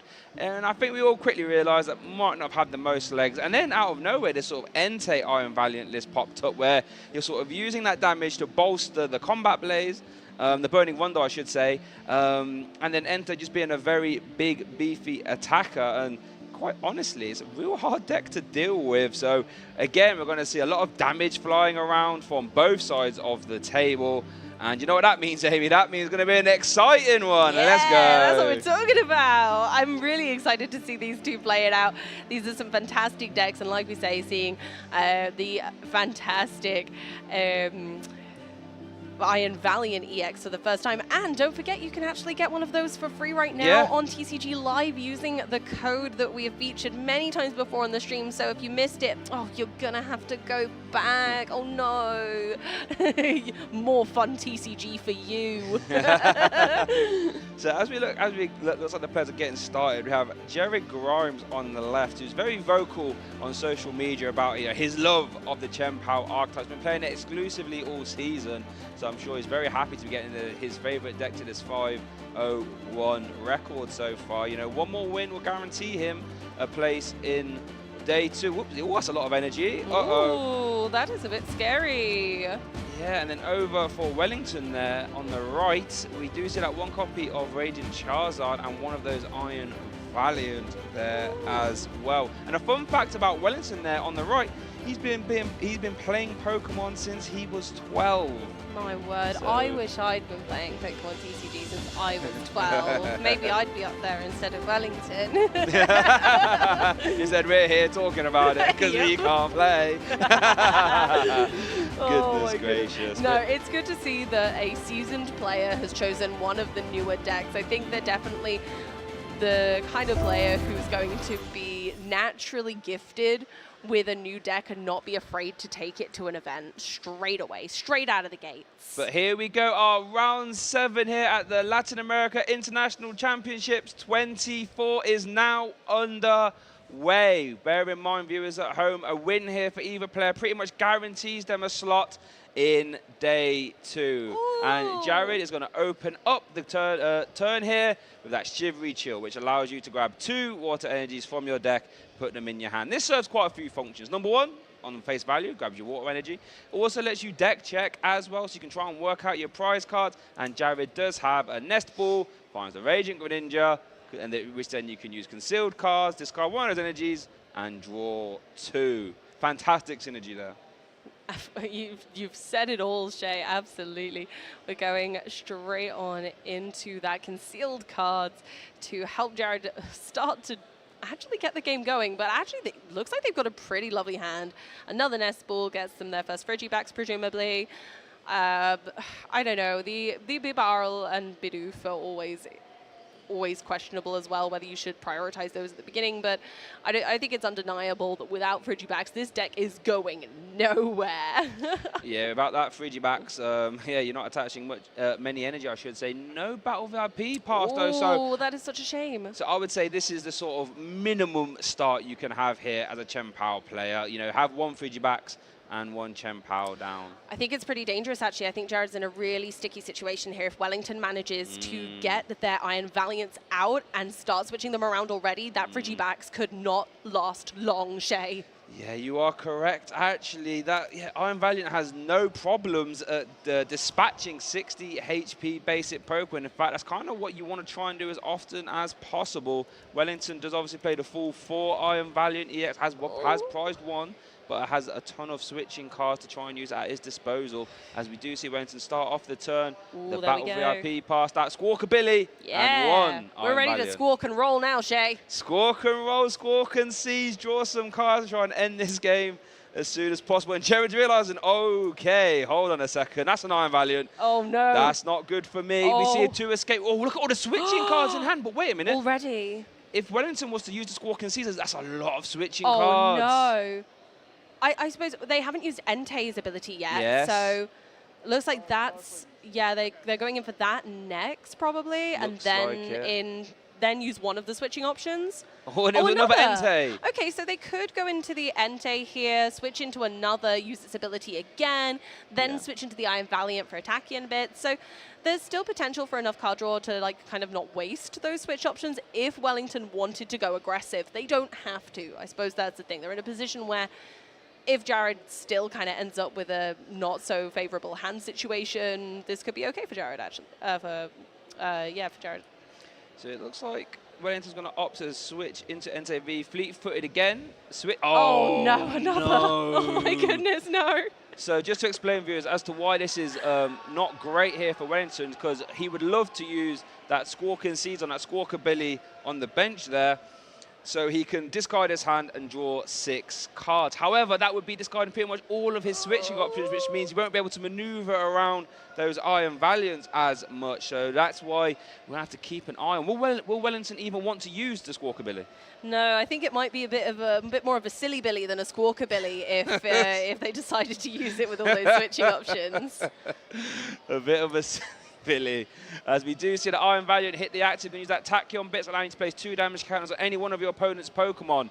And looks like we are going to see that Squawkabilly being used. Here we Squawk and Seize, draw 6 new cards. Oh, there was at least one more switch. There is another Battle VIP pass. That's nice. And a research, okay. Yeah, and remember, the supporters are still live. Wellington has not used a supporter, so the purpose of research can be played, but no energy, actually, as of yet. No, I suppose this deck is light on energy and doesn't have particularly any ways of searching it. The Magma Basin's there to be able to use and maneuver the Fire-type energy around very efficiently once it's in play, because you'll be able to bring it back from the discard pile, putting 2 damage counters on one of your Pokemon. I guess one line Wellington could still do if he really wants to try and go after that Frigibacks on the bench is if you can get one more activation of Tachyon Bits, you could then use Yoga Loop, because that'll go up to 40. You could Yoga Loop it, take another turn, and then potentially KO whatever Jared puts in the active. So the turn hasn't quite closed yet for Wellington. That Yoga Loop for a double turbo energy attachment lets you put 2 damage counters on one of your opponent's Pokemon. However, if those 2 damage counters knock out that Pokemon, you get to have another turn. Well, you could be looking at KOing 2 Frigibacks with 1 stone situation here, depending on what comes down next. Oh, yep. So it looks there like we go. There's the next one. So I imagine the Tachyon Bits are going probably on the Frigibacks again. Yep, on the Frigiback. Yeah, there he is. Here we go. Can Wellington do it? Gonna switch. It's He's going for it's it. happening. He's going for it. If Professor Research finds a double turbo energy, we will see a Yoga Loop turn 1 and steal the turn away from Jared. Wellington, what you got? Oh, that was a fire. 2 trekking shoes. He's got the double turbo. Yes. The Yoga Loop will be live, Amy. Oh, and a fantastic hand to boot, right? Wellington didn't even draw the 7th card. Hold on a sec, I don't even need it. And there it is. Oh, amazing. Is this Concede City here for Jared? Do you just wrap this up? Because this is looking mighty dicey. Oh, I feel so sorry for Jared, who clearly was very unawares that Wellington was playing this. I think the Entei wasn't enough of a giveaway from that Entei start. Yeah, and all of a sudden, wow, not having the second Frigibacks is really going to bite Jared. To be fair, even if he had 2, this is still an incredible turn here for Wellington. He does find an Earthen Vessel, discard 1 fire, so now that can be reattached via the Magma Basin if he likes as well, to prepare that Entei to attack. And don't forget, Wellington still has 2 copies of Trekking Shoes, so can dig even further in his deck if he likes. Honestly, I must be a Magikarp because I'm floundering to know how on earth Jared's going to be able to get out of this situation. Just pure split splashing around, thinking, how on earth do I get out of this? And looks like and there's Magic Splishy Splash. Loving that production staff. Let's go. And we do see that Yoga Loop. KO in that Frigibacks, and Wellington will get to take a prize card. It is a Battle VIP pass, unfortunately. But now Wellington gets another turn. Crazy, right? Jared's only had 1 turn this entire game so far, and Wellington's board looks dangerous with a capital D. Yeah, that is a danger. That is not what you want to see in round 7 of an international championships. Here we do see Wellington starting off. Is that boss's orders? Ooh. Is that? I think I'm not sure. I think it is. Right. Now, the one problem, I don't know if Entei can reach a KO on the Chien-Pao because Jared hasn't got any bench Pokemon, so that Burning Rondo will not be doing much damage. 20+20 for each bench Pokemon in play. Slowing Jared down by taking out the Frigibacks might be enough for Wellington right now. Wellington doesn't need to go fast here. This deck is surprisingly one of the few decks that can afford to go slow to begin with. And even then, like, obviously, they've taken another turn. It's barely going slow. But even then, it's OK to take a little bit of time now, knowing that they've managed to Yoga Loop their way into the foreground of this match. Yeah, I think just carrying a Greninja is perfectly fine. You're basically saying to Jared, go on, and you've got 1 Pokemon, let's go. Yep. The only sort of downside is Entei is water weak, as you can see there. So a 2 energy Hellblade would be a KO, but then you are going to have to try and set up some bench stuff. And then if you only get down 1 Frigibacks, Wellington can just try and do this old okie dokie with the Iron Valiant and Yoga Loop and just KO that, as we do see a Burning Rondo for KO. And we have a lone Chen Pao. So yeah, there's a lonely looking Chen Pao. What do we see? A super, that's a good start though. Get those Pokemon straight back in the deck. We like that. So what do you think Jared's going to try and do here, Amy? What's the immediate game plan here? Jared does have 1 energy attached to the Chen Pao. Yes. 1 extra energy does KO the Entei. So I feel like just an attach and attack is okay here. They're going to Iono, which I think is completely fair. Their hand was a little bit lackluster, to say the least. Well, so looking at a brand new hand, they're going to be wanting to get at least 2 Frigibacks down now because they know the threat that is Wellington's deck. They know exactly what it does now, and they are going to need to be able to try and bench as many Frigibacks as possible. Now, I've been looking into Iron Valiant and all the different flavors of it, and I got to say that I don't know about any of you guys in chat, but I found that Chen Pao was one of the decks that struggled most against it. So I think Wellington was probably quite pleased to see a Chen Pao in front of them. The Entei is the only thing that kind of suffers a little bit to Chen Pao due to the water-type weakness. Yeah, I mean, you would get carried to that Hellblade, but then it does open the door for Wellington to just go after any 60 HP Frigibacks. Jared only plays 1 copy of the 70 HP one, so can't put down 2 copies of that. As Jared does have an Ultra Ball, so can at least get, something down. But Barrel, most likely, is going to be a Frigibacks for now. And we might be looking to see that Pokestops to try and get some more Nest Balls. As we do see that 70 HP Frigiback has that Chili attack, one of my favorite attack names in the standard format right now. Because things are getting chilly in here. Yeah, Jared's deck is definitely trying to turn down the temperature that Wellington set. Yeah, there it is. There we are. There's a bombing of the Magma Basin. Oh, no! Goodness gracious me. That was a 3 Pokemon Pokestop. The ultimate betrayal in Pokemon TCG right now. Top Pokemon TCG betrayal right there. We just witnessed it live. And Jared just shuffled in that Greninja and it's been sent straight back to the discard pile. I'm really not sure how Jared's going to come back from this, honestly, because yes, they took the KO here, but if Wellington can respond and manage to KO that Frigibacks, where does Jared go from there? Because they can't attach 2 energy on 1 turn, right? Yeah, exactly. And I think one thing that I've noticed here for Wellington, Escape Rope is as good as a boss in this scenario. You can just put that Frigiback sitting active. You don't really have to bother with Tachyon Bits at that point, as we do see the Forest Hill Stone. So all Wellington has to do is try and find the energy and the Magma Basin, and he can go off to the races. I don't think... Yeah, and looking at the deck list, Pokestop isn't really useful for Wellington, so definitely something they're going to be avoiding with the amount of their switch options that are already in the discard pile from that really early score concedes. Yeah, so how many Escape Ropes does he actually play? It looks like he plays... I imagine it's 4, yeah. But I think at least 3 have hit the discard pile already. Yeah, it's been quite a lot already, so... Here we do see a switch. We see the energy. We see Magma Basin ideally. Oh, we got there it is. An escape rope. Right, so far, this hand supports it. As long as there's an escape rope left. Here we see a Pokestop, switch cart, Magma Basin. Not bad, Yeah, not bad. And the Techno Radar there as well, which lets you get 2 future Pokemon, but that's not something we realistically need to see right now. Now, does Wellington have the escape rope? I feel as if, well, he's going for that Star Alchemy off that Forest Hill Stone, and letting you grab any card from your deck.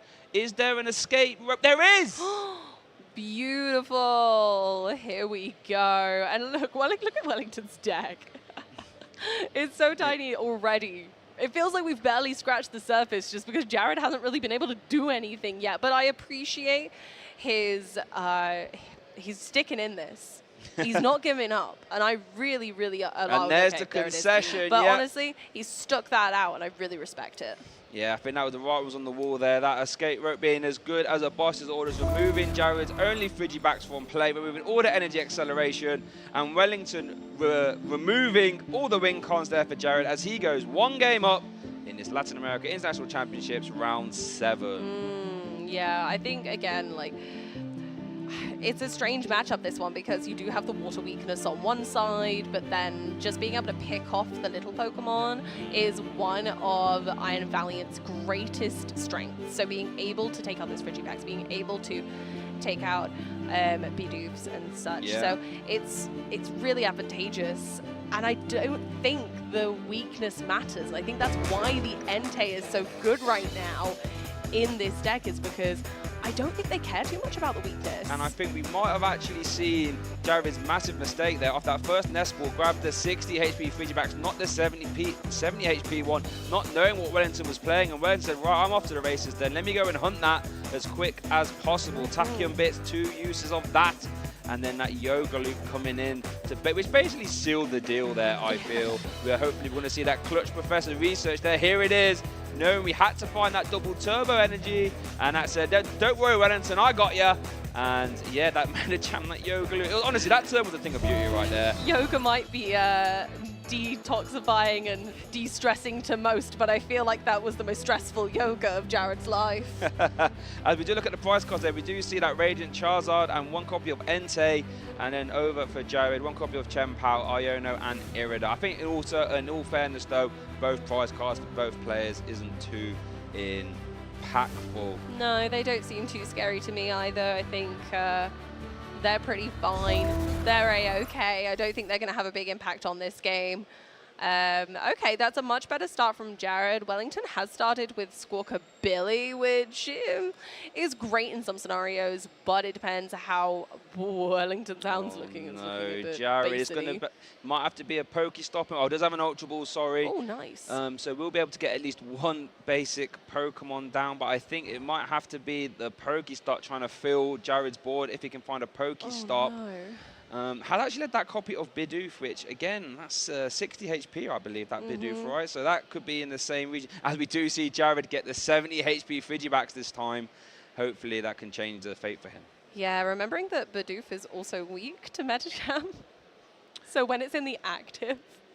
Oh, but Medicham places damage counters though, right? So like that wouldn't activate weakness, I Oh, believe. no, it wouldn't activate weakness, but he can use the other attack. Oh, yeah. If he plays any fighting energy, does he? No, actually, no. Any fighting, so. Ooh, didn't notice before they're playing 1 jet energy though. I like that one. Well, I feel as if this Pokestop could be very important. Do we see a battle VIP? Oh no! Getting rid of the Frigibacks. The Frigibacks. No. Look at that hand, folks, for Jared. That is, oh no, goodness gracious. So Wellington's eyes are widening. But I tell you what, that hand actually isn't the greatest either. But we do see the Forest Stone, I should say, I apologize. The Battle VIP pass. And the great thing about Squawkabilly is, if you've got a bad hand, how about you just discard it and get 6 new cards? How about that? Yeah, I think, you know, Squawkabilly could ruffle some feathers here because Jared really hasn't had a strong setup again. I'm not sure whether they're going to be able to get out of this situation, but I have hope. I live in hope. And I'll tell you, one Pokemon that's going to try its hardest to stop that hope is that Iron Valiant, that Tachyon bits. When it goes to the active, you will put 2 damage counters on one of your opponent's Pokemon. Honestly, a very scary ability, as we do see the Forest Stone getting attached as well. And wow, look at it, got the Magma Base and can even opt to use that Pokestop if he likes. And just all power to him.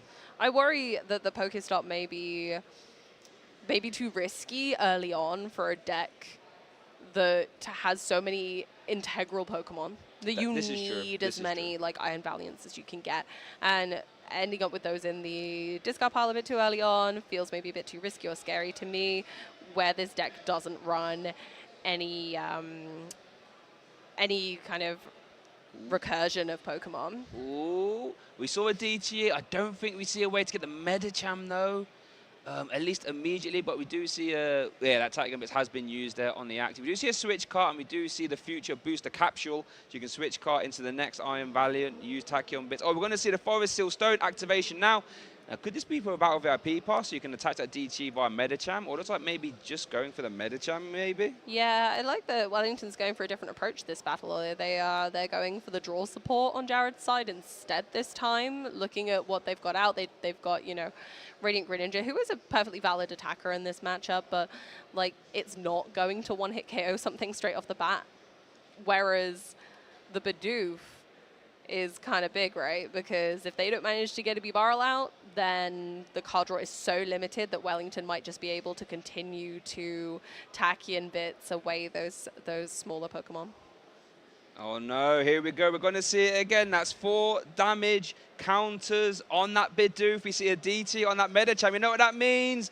Wellington might be doing some old yoga loop shenanigans once again. Oh my god. Oh wait, Evan's going to just take the mid-turn. Oh, they're going to spread some more damage. Wow. Oh, this is some champion play from Wellington. We're really seeing the skill that it takes to learn a deck like this back to front, because rather than being greedy and taking the KO now, they're biding their time, using the professor's research with an empty hand. It's just the godsend of any TCG player. That's what everyone wants to see, being able to discard nothing and draw 7. Oh, the dream. Basically accomplishing what you wanted to do and then playing your supporter. Incredible. What a statement. And I tell you, speaking of statements, this Iron Valiant has put on such a show here, doing so well. As we do see the Yoga Loop, that KOs the Bidoof there and takes a whole new turn there for Wellington. And he goes back over to him, gets the top deck. Wow. And let's see what he can do now. I mean, if Wellington can maneuver these Iron Valiant again, as well as they did last turn anyway, it looks like they might be able to get another KO on the Frigibacks. And once again, Jared is left with 0 draw support and 0 energy acceleration as of the beginning of the game. Wellington is putting so much pressure on right now. And you can tell why, they're probably going to be looking at going into day 2 very soon, potentially.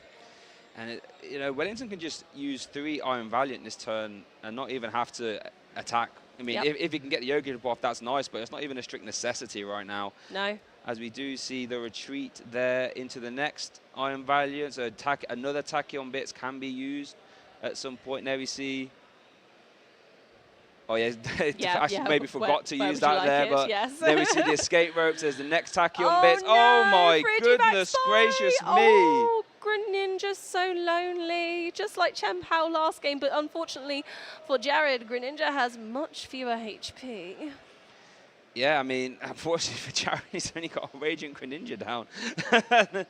And we could even see, an energy, and we could see the Magma Basin for more damage as well. Quite honestly, wow, I'm so impressed with this Iron Valiant right now. Yeah. The turn isn't even over, Amy. The turn isn't even over. No, they're still going. And as they should be. They need to make sure that they're setting up well enough that if Jared does make a comeback, that it's okay, Like, there is so much more to Iron Valiant than just moving giant Pokemon around to place 20 damage counters, and I think that's why people underestimate this deck, right? They're like, oh, I have to use so many cards to do 20 damage at a time, but that 20 damage is huge when your opponent's Pokemon only have 60 or 70 HP respectively. And when you can apply those little 2 damage counters as early as turn 1, like you said, before your opponent has a chance to evolve, you can just spread that damage really fast. Another research there for Wellington. Jared, oh my goodness gracious me, what am I staring across the board from?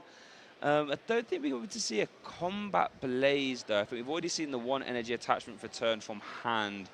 So we won't be able to see that now that the Entei is in the active position. But I mean, I think we're clutching at straws here. I mean, this has been a fantastic couple turns here for Wellington. Yeah, I think Wellington's done a really good job of showing us that Medicham is not just good in Pokemon Go. It's good in Pokemon TCG too still.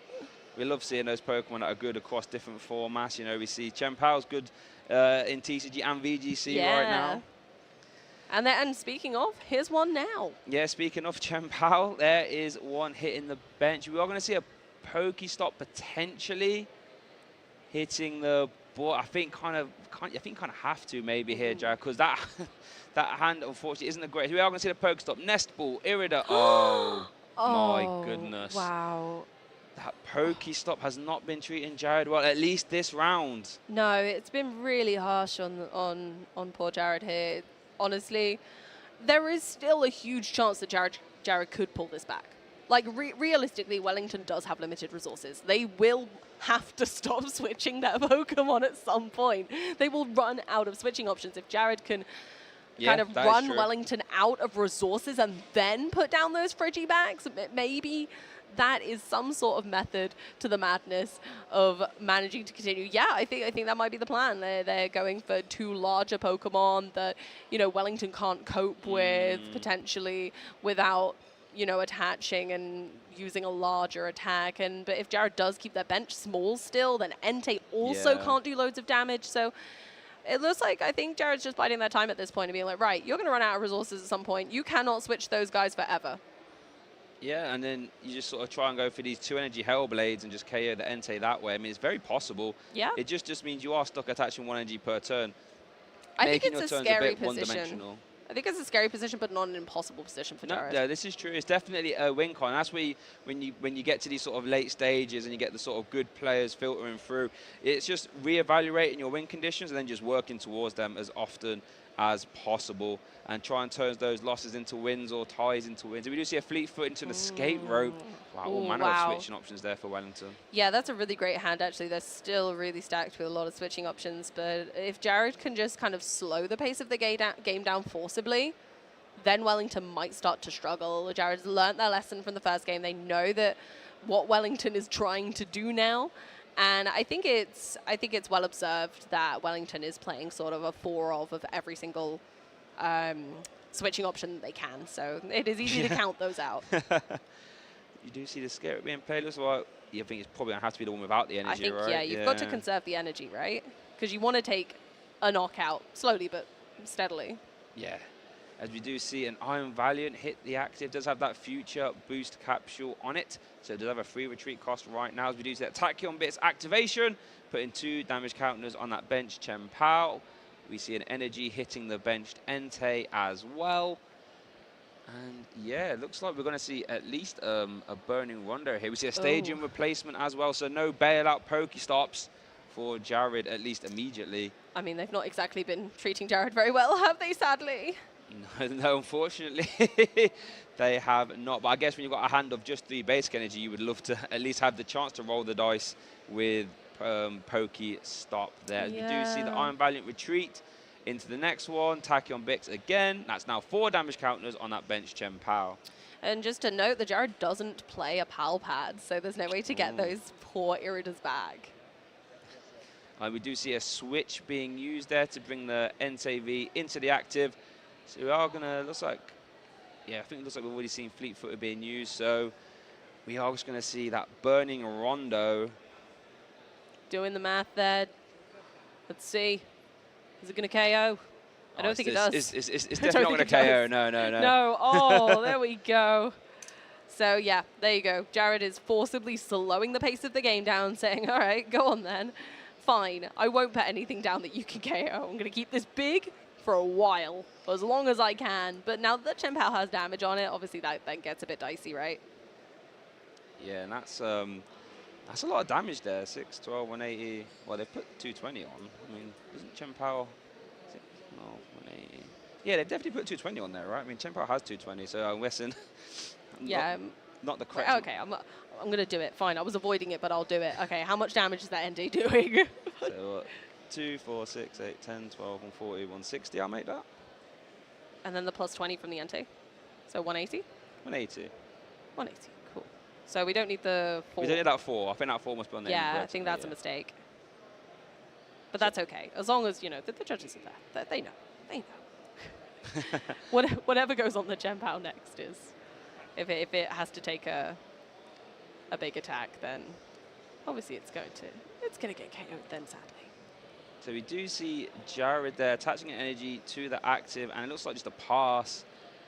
And then over to Wellington, who's then going to use the fleet-footed to get another card from the deck. We are going to see a switch as well, I imagine, into the next Iron Valiant. Tachyon Bits activation, another 2 damage counters. Going for the Frigibacks. It's too scary to bench your Frigibacks, right? Even when the temptation of a really harshly damaged Chen Pao is there, Wellington knows they can't let it stay there. That little guy is going to become big real soon. Yeah. He is a fast grower. And then once the Baxcalibur comes down, oh wait, are we going to see a DT off this Chorus? Are we going to see a DT off the Chorus? Oh, we do see a trekking shoes though. So can look to dig even further. Obviously, if we do find the DTE here, we'll be able to end the turn with a Yoga Loop, which would then KO the benched Frigibacks and then steal another turn as well. Yeah, the double turbo energy is fantastic for this deck in particular, because where you're placing damage counters, the damage reduction you take from the double turbo energy doesn't really do anything, which is fantastic, unless you're aiming to use the Medichamp's second attack. But in this scenario, we know that that's not the case. That's not possible. We don't got the energy for it, and that's okay. As we do see the damage on the active Chen-Pao has been rectified now, so that is the correct amount of damage there. Yeah! So it looks like Wellington is choosing to Lost Zone an Entei and a Professor's Research. So going to keep the Nest Ball and the Trekking Shoes as well. Ooh, doesn't want to keep that energy, or debating actually whether we want to keep that energy off the Trekking Shoes. Does only play 2 copies of double turbo energy, so actually looking for a one-off here. So it might not be the easiest thing in the world to do. No, but I think the deck is already quite thin. We've had a lot of Professor's Research. We had an early Squawk Conceives, right? So I think it's not impossible. It's slim chances, but yeah, going for the Tachyon bits there. Frigibax is gone again. Wow, that's honestly, it's just... I can't believe it. No Frigibax can remain. This is a no Frigi zone. It's a no Frigi zone. Yeah, it's a hot zone right now. No Frigibacks allowed. They just melt. That's what the Enteis are so hot. The Frigibacks hit the bench and just melt into the discard pile. The poor things. And then we see the switch cart switching into the Entei. So now you can use that Burning Wando to take the KO here. Go down to 2 prize cards, and what does Jared do? Does at least have the energy on the next Chen-Pao, so we'll be able to KO the Entei. But then Wellington's just on his march to victory, as we do see that Burning Wando for the KO. Wellington going down to 2 prize cards. On a very harshly damaged Chen-Pao, and I think at that point, that Chen-Pao's going down no matter what. And Wellington's going to be taking probably the switch cart and the Entei there. Switch cart again, really helpful. I don't think they need another Entei right now, but hey, the more the merrier, apparently. Entei has leapt out of the burning tower for this for this battle, and has been doing a fantastic job. Yeah, quite honestly, I mean, you would like to have that Entei, or maybe even the Charizard, just to KO that remaining Chen-Pao as easily as possible. But we can just weave as many Tachyon bits. I think you'll be fine, and at some point use Combat Blaze just to finish it off at some point. But yeah, Wellington's looks like they're discussing something. But now, even so, Wellington's in a fantastic position, going down to the prize card advantage, and Jared's still yet to take prize cards here yet. Yeah, they haven't seemed to take those prize cards yet. One of them has been taken possibly, but definitely having a chat with the judges. Sometimes it's best just to kind of clear things up and make sure that things went the way that everyone thought they went. It's not a bad thing to consult the judges and see what's up, especially when the pressure's on like this. It's such a high caliber event. Everyone is, ready and waiting and trying to get that day 2 now. Yeah. We've got a lot of win-ins right now to win their next game, to get into that day 2, like Jared and Wellington are both trying to do right now. So, the stakes are high, and it's always worth double checking. Yeah, 100%. I think you hit the nail on the head there. When the stakes are this high, you want to make sure that things are, everything's hunky-dory. Maybe just debate how many prize cards to take. I believe it should be down to 2. I believe. Looks like maybe debating whether to take that third one, or take that one there as well. Oh, did Wellington take one for the Frigibacks? I don't think they did. I think they might have okay, that makes sense. Forgotten to take it for the mid-turn KO on the Frigibacks, and when you do take a KO mid-turn, you are supposed to take a prize card right away. Yeah. It's okay. The judges seem to have gone, off you go, Wellington, it's all good. We always like to try and make right. As it does pass the turn there over to Jared. Going to start the turn off there with concealed cards. Does have a Pokestop. Going to play that Pokestop. Ultra Ball, Earthen Vessel, Counter Catcher. So we've got 3 items there. That's good.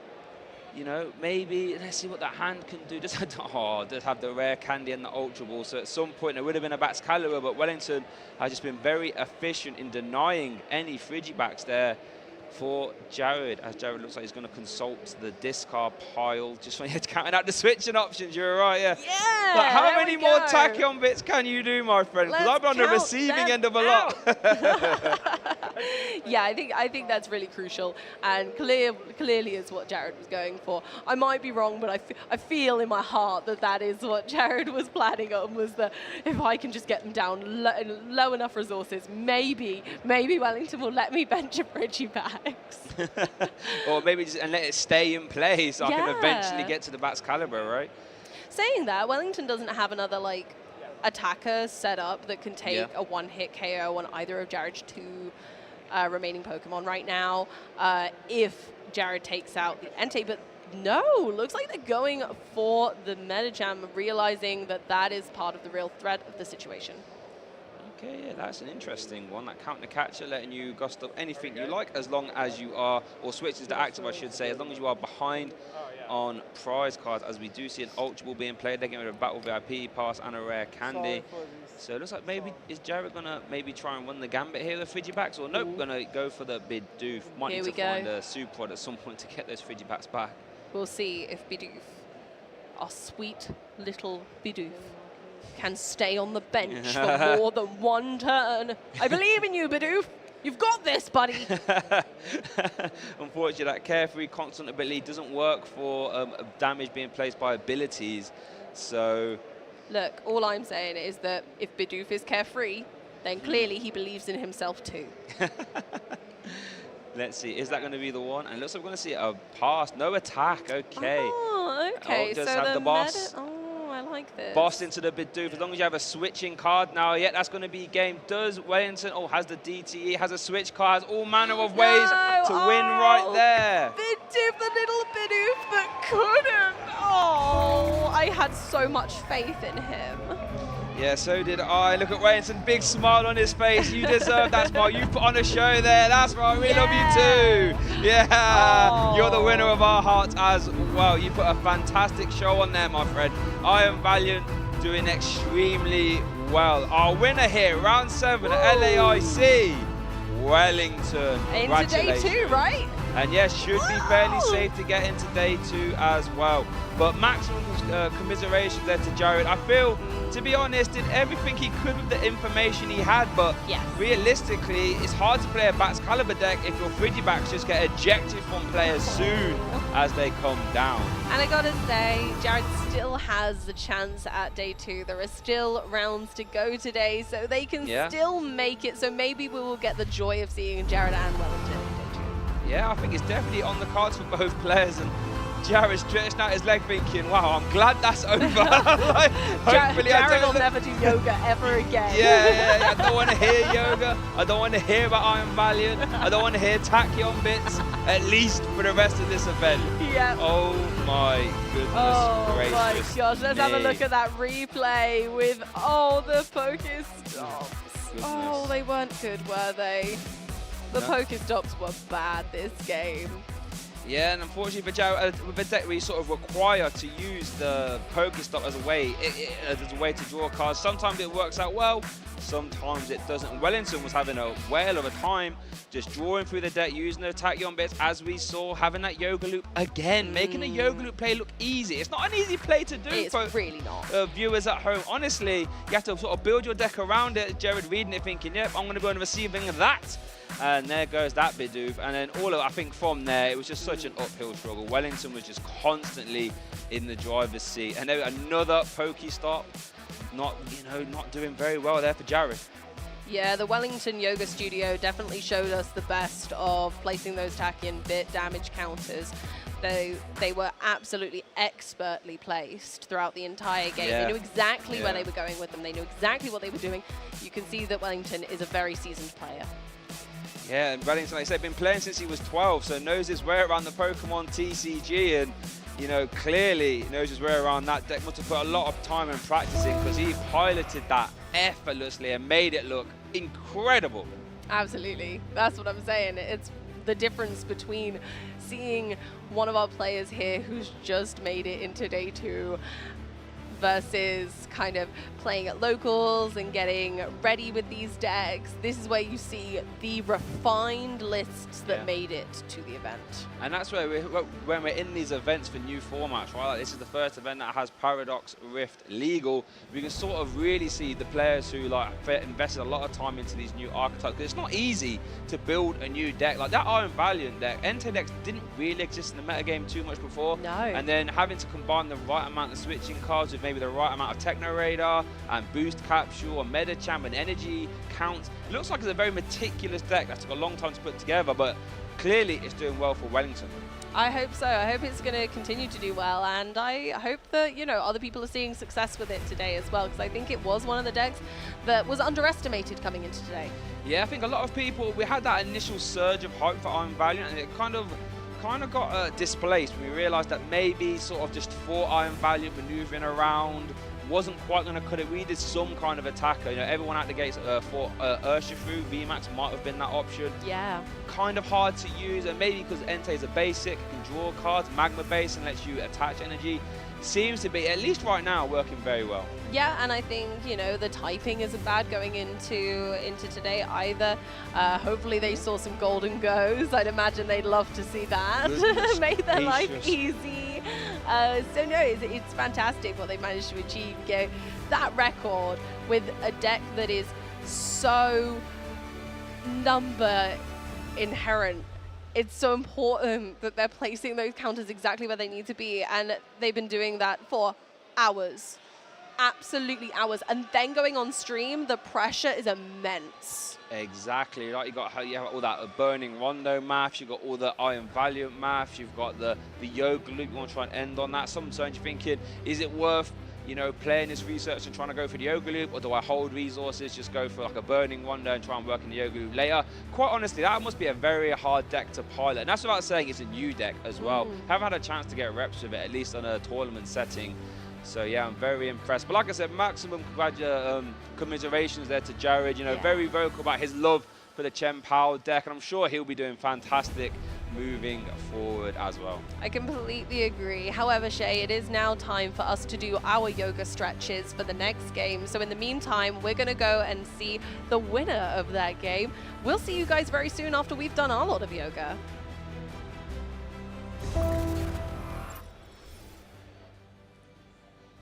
Welcome back, everyone. We're here with Wellington, our round 7 winner. Wellington, congratulations. How are you feeling after this win? Wellington, como é que você está se sentindo depois dessa partida? Eu tenho que primeiramente agradecer a Deus e a minha esposa e a meu pai que estão aqui me acompanhando. E foi muito insano, foi tudo muito intenso. First of all, I want to thank God and my wife and my father that is watching me here in the event.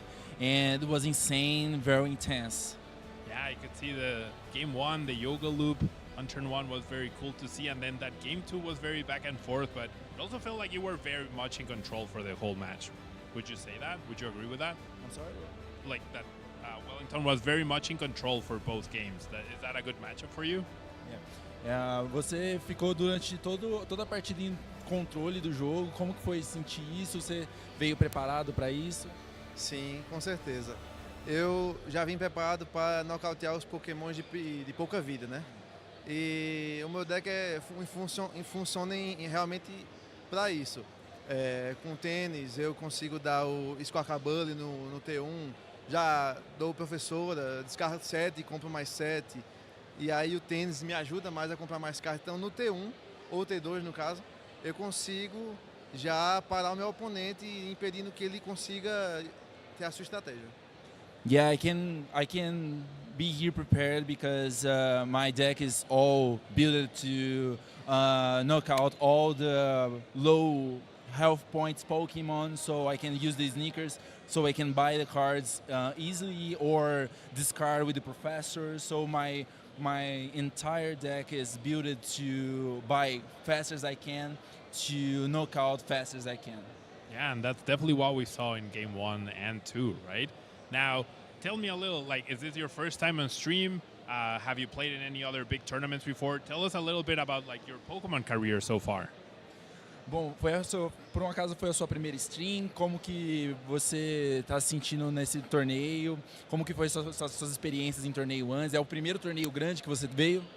Na minha cidade, Garanhuns, Pernambuco, lá a gente não tem torneio. Lá a gente não tem, na verdade, liga. Então eu só jogo online, em live, TCG live. Então, sim, é o segundo internacional, porém eu treino muito em casa, sozinho, entendeu? E aí eu montei meu deck e vim pra guerra, vim pra selva, né, como diz. Back in my city, in Pernambuco, we don't have a lot of championships to play, so I play a lot with the TCG Live, and I came all prepared to my second Latin American championship, and I'm very happy to be here. I came with my eyes glazed on the victory. And now tell me a little bit about what you expect. Now there's 2 more rounds to go. Is there anyone or any deck that you don't want to face or any matchup that you would like to see in the next few rounds? O que você está esperando nesses próximos 2 rounds que estão faltando? Tem algum deck que você não gostaria de enfrentar de jeito nenhum? Eu espero ganhar os 2 e também as bad matches eu ganhei hoje. Então o que vier para mim é lucro, pode dizer a ele aí. Well, I'm very confident because I won every single bad match that I had with a difficult decks, but I'm very confident to win the next 2 rounds. That's awesome. You look and sound very confident, and I'm very happy for you that you're getting all this success at LAIC. And now, is there anyone you want to shout out? I know your wife is down there. Anyone else from your city, from your league, anyone? Tem mais alguém que você gostaria de prestar alguma homenagem? Ele falou que a sua esposa e seu pai estão aqui, igual você disse antes, mas tem mais alguém da sua cidade que você gostaria de mandar um salve ou falar um pouquinho? Sim, eu queria agradecer a minha mãe, né, que está em casa, a Adriana Moura, que também está no hotel, a meus amigos de Garanhuns todos, João Alfredo, Bruno, John, Vini, o pessoal do time e o pessoal todo de Recife, que é um pessoal que mora no meu coração. E é isso aí, Damásio, Luiz e entre outros, Zé. Então vamos todos aí se juntar para chegar lá. Yeah, I want to shout out to my mom that is back in my home watching, and my friends back to Pernambuco that is my team of my heart, and they was with me training and following me, and Adriana that is back in there too. Very nice to hear. Thanks so much, Wellington, and congratulations once again. Casters, back to you.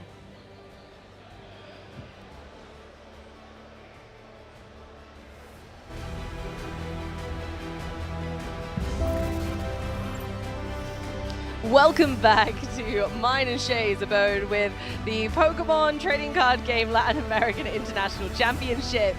I'm ready for another showdown personally. I think that I need to redeem myself against you, Shay. How are you feeling?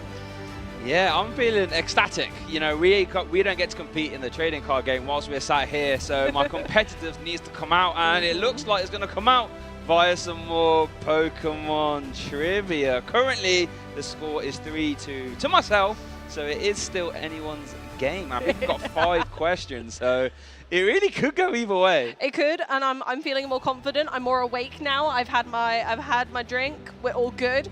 I'm ready. I was caught off guard last time, and that is my official excuse. Yeah, well, I don't deal with excuses. I just deal with results. And as you can see so far with the results, I'm winning. How many different types are there in the Pokemon trading card game? Now, I want some clarification. Are we talking standard legal types or not? Because that affects it. Come on, Shay. It's going to be standard. We're going standard legal then. Okay. Well, let's go standard legal. Okay, yeah. standard legal. So, Twitch chat, feel free, or YouTube chat as well. Feel free to get involved. We'll give you some time to make your answers, so you can't just copy us. I feel like we have to say this one at the same time. Yes, of because course. Otherwise we can copy each other's answer, right? Don't look at me. I'm using my fingers now. I think I know it, so I'm going to go with my instinct, because I feel like if I don't, then, you know when you overthink things. I think I should just go with my instinct, because I think I know it. Okay. Maybe it's the old I'm answer, do the same. maybe it's the relevant. A number popped into my head straight away, so yeah, I'm just going to go with that. Me too. Okay, so are we ready? Should we go? Yeah, you're going to count us down. Right. 3, 2, 1, 8. 9. Oh, okay. 11? Oh, 11. wow, okay, oops. So that must mean Fairy must be getting surely 11 types. thought it was 9. What, 9 just popped into my head, so I just thought it was 9. Oh, wow. Whoa, goodness gracious. I guess I'll chop off my least favourite. So yeah, that's what it was. That's what it was. We haven't seen Fairy in a while, so I'm sorry about I miss Fairy. Colourless maybe as well. I think I forgot that. What did you forget? Colourless. Oh, That's colourless. a type, right? Oh, It's a yeah. type. I think that's. I don't think colourless is forgettable. I just think because it features in so many different decks, because they're usually versatile Pokemon, it's easy to go, oh yeah, no, that's just part of Chien-Pao, but actually Squawkabilly, like, or whatever it is a normal types, colourless type. So you're like, oh. Okay, so that means there's 11 GLC types. Interesting. What was the first video game released on Nintendo 64 console in North America? I think I know this one. Nintendo 64. Yeah. I think I know this one. Is this before your time, Shay? I'm older than you. It's before your time as well, then. How does that work? I've gone back and played them all because I ran out of things to play, and I'm so obsessed with Pokemon that I just wanted something else to do. So I went back and I played them in order. Okay. So I think I know this one. So you think you know this one? I We'll think give I you a do. few seconds there, chat, to get your Yeah. answers. And I think I know this one as well. Yeah? So should we go same time again? Yeah, or let's should do we- it again because okay, I feel like same again this is one that we might like true, change a little bit. Okay. Yeah, okay, ready? All right, so 3, 2, 1. Pokemon Pokemon Stadium. Snap. Oh no, Snap! No! I forget Pokemon Snap! Goodness gracious me! Oh, I'm gonna have to add that score. It's tied up now. 3-3. Pokemon Snap. Yeah. Because like when they did the remake, I hadn't played the original, so I went back and played the original before the remake came out. Oh well, no, fair enough. You got me there. Yay! I thought I knew that one as well. So. No, it's a fair play. It's a difficult one. Which of the following cities in the Paldea region is home to gym leader Iono? Right, well, I have played Scarlet Violet twice. Yeah. But I sped through, I'm not going to lie. I sped through quick. See, I had completely the opposite experience. I don't know about you guys in chat. Let us know. Did you speedrun the game, or did you look at every single tiny shiny object on the ground, pick them all up, and spend hours getting to the next city because you got distracted by all the Pokemon and the shiny things?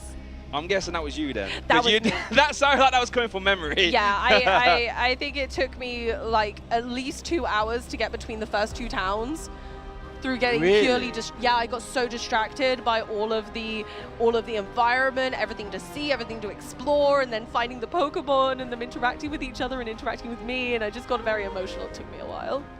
Okay, so we're going to go same time for our answer again? Yes. I feel as if you can't have to, because I'll just copy. Let's do it, yes. All right, okay. So I think I know my answer. Are you gonna count us down Yeah, again? I'll count you down. Okay. Great. All right, 3, 2, 1, B. Levincia. Yes, come on. Educated guess, let's Yay! go. Well, I knew Artisan was the Sunflower Gym, right? Yes, I yeah, knew that's that. Gracias. And then Medali is Larry, right? That's Larry. No, it isn't Medali the water gym. Oh, okay, well, turns out my educated guess wasn't very I educated. could be wrong because I don't remember them great, but I think Medali is Volton for Losers. Yeah, I think you might be right. So what we're saying is that I got lucky. You update these scores real quick, 4-4. Which of the following Pokemon made their debut in the 1999 animated short Pikachu's Vacation? Do you know this one? I love that short. It's my favorite. man. I love the songs. I love the Pokemon. Togepi cries a lot, and Pikachu and the gang try and cheer him up. That's when, there's a Pikachu and a Raichu and they run with their cheeks together, they're don't they, cheek all to the way up. cheek. Yeah. Okay, so I think we can answer this one quite quick, because I think we both know this. Made their debut. So that's the thing. So just for context, all of these Pokemon were in it. Yes. So it's which one made their debut in the short, which one wasn't in the series until this point. Okay. Well, I know what my answer is going to be, so we'll give I yourself a think little I bit more know, time. so I'm going to go with it. Okay, So, should we count down? Yeah, let's go. Okay. Yeah, okay. Okay, 3, 2, 1. Snubbull? Marrow. Oh no, I think it is Snubbull. Oh, as soon as you said that. I Marrow, was thinking, was I it in like couldn't the anime remember at some because I point? think, is it, I don't know if it's Tracy's Marill. I don't know if Tracy's in the series at that point. Ah, Tracy. But I wasn't sure if it was Tracy's Marill or just whether there's a Marill, but I was pretty sure that Marill had been in the series quite a lot because Marill was kind of introduced early. And anyone in chat remember the internet's fond name for Marill before we had the official name? Let us know in chat whether you remember that, because I do. Right, so we've got one more. So here we go. In the TCG Scarlet Violet, which team boss was featured on the card Boss's Orders? I know this one. I've said that for quite a few, actually. Yeah, I mean, okay, yeah, we got this. I tell you what, I reckon this one's harder for the Go casters and the VG casters, right? Oh, true. Yes, of course. Yeah. How about you guys? Have they been doing this quiz with the VG and the Go guys too? If not, you might have to skip over to their streams and find out and let us know, okay? Right, so do you know your answer for this one? I do know my answer for this one. Okay, I know my answer. I'll count down again. Come on then. Okay, 3, 2, 1. Giovanni. Giovanni? No, that's Rebel Clash. Oh, yes, I got one! Come Team on! Plasma, yeah, I mean, that means you still win 5-4, oh, but I do get one right. Oh, did I overtake? You overtook? Oh, yeah. Oh, I just got confused. See, Getsis was the only silver bordered boss's orders, right? So it has to be that one. Yeah, you're right. I thought there was a Giovanni print for some reason. My brain just went silly. Maybe it's because of the prize Pokemon packs that I opened too many of that's at true, least. right? Because I think, yeah. Do I get bonus point production stuff for doing this? So No, boss's come orders was on. Rebel Clash, and No, Lissandre no. was Shining Fate. No, What was the other one? Cyrus was Brilliant Stars, I'd like to say. Come on. And then Getsis was Scarlet Violet, so come on. Gives an extra point, Fine. baby, you know. All right. No, I'm trying my best. You're just trying to get bonus points here now, when actually I think you'll find that finally I've redeemed myself, and we have the final scores from today's trivia. Hear that, Shay? Final scores from today's trivia. Yeah.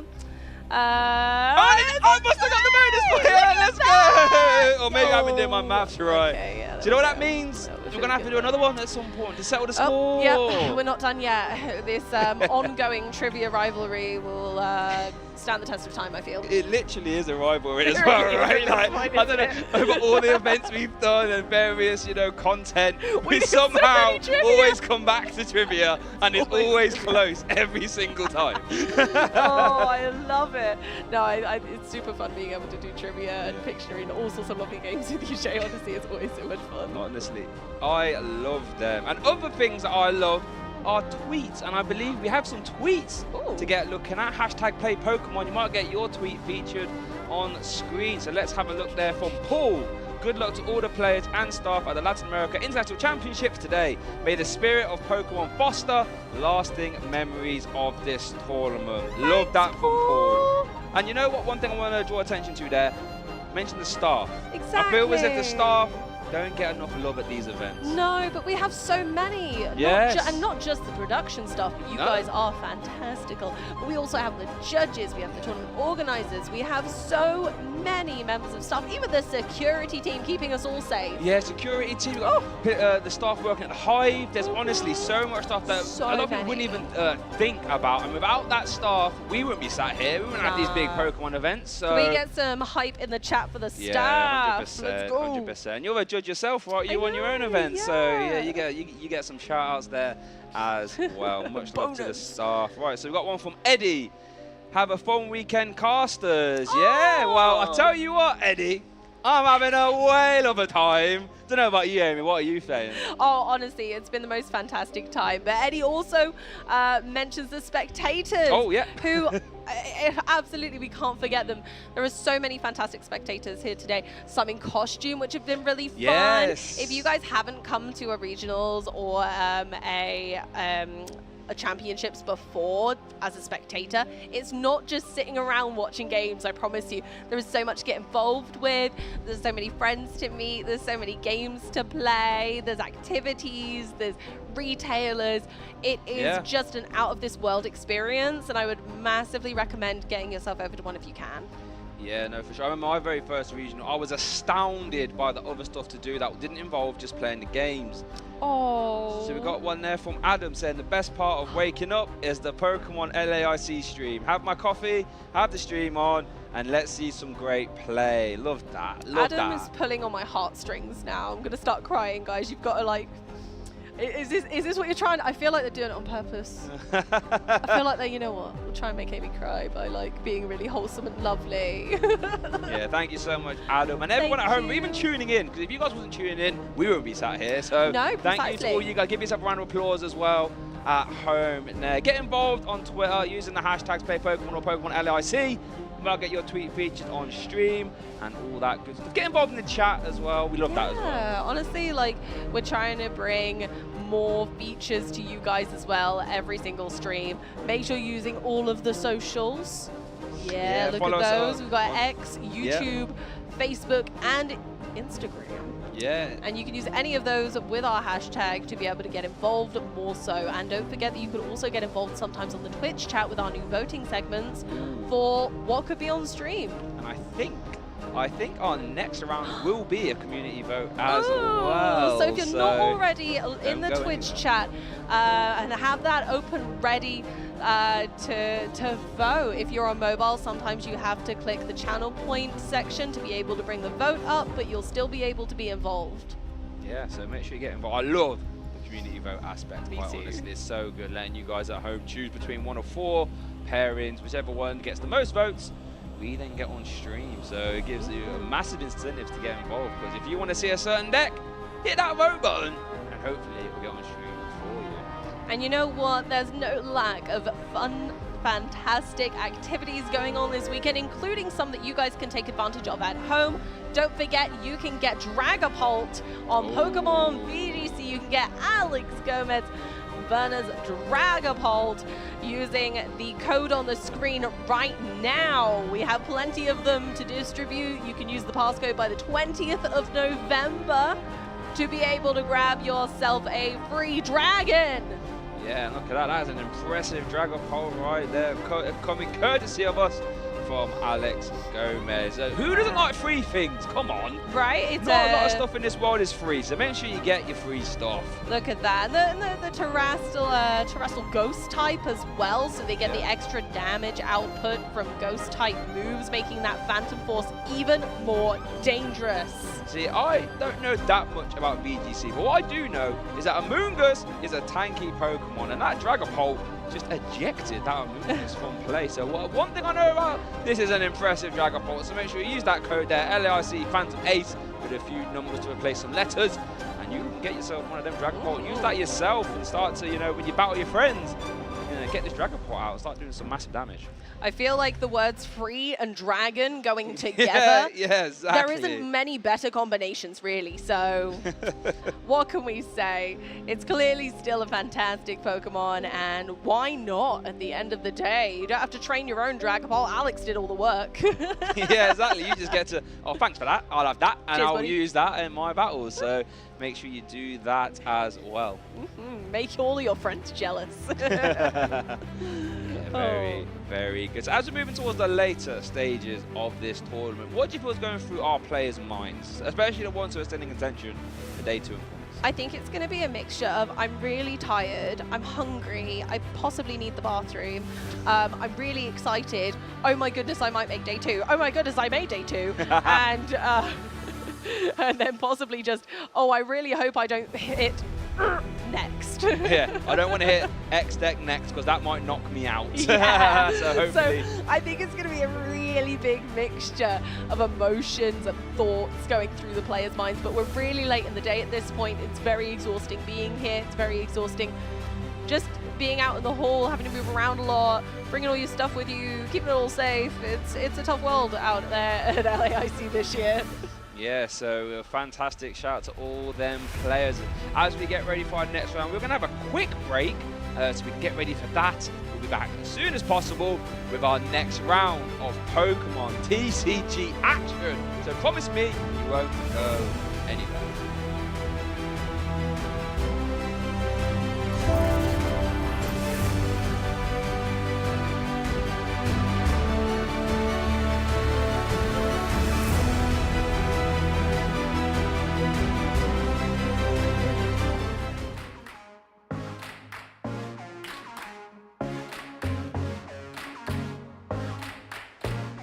Trato de anticiparme al meta tratando de buscar las mejores soluciones o el mejor mazo en base a una estadística de los mazos más utilizados y trato de responder a ese meta.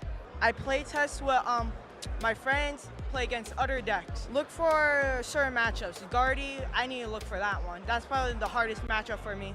Leading up to event, I like to practice with my dad, play TCG live all the time, and spent 8 hours a day just trying and trying.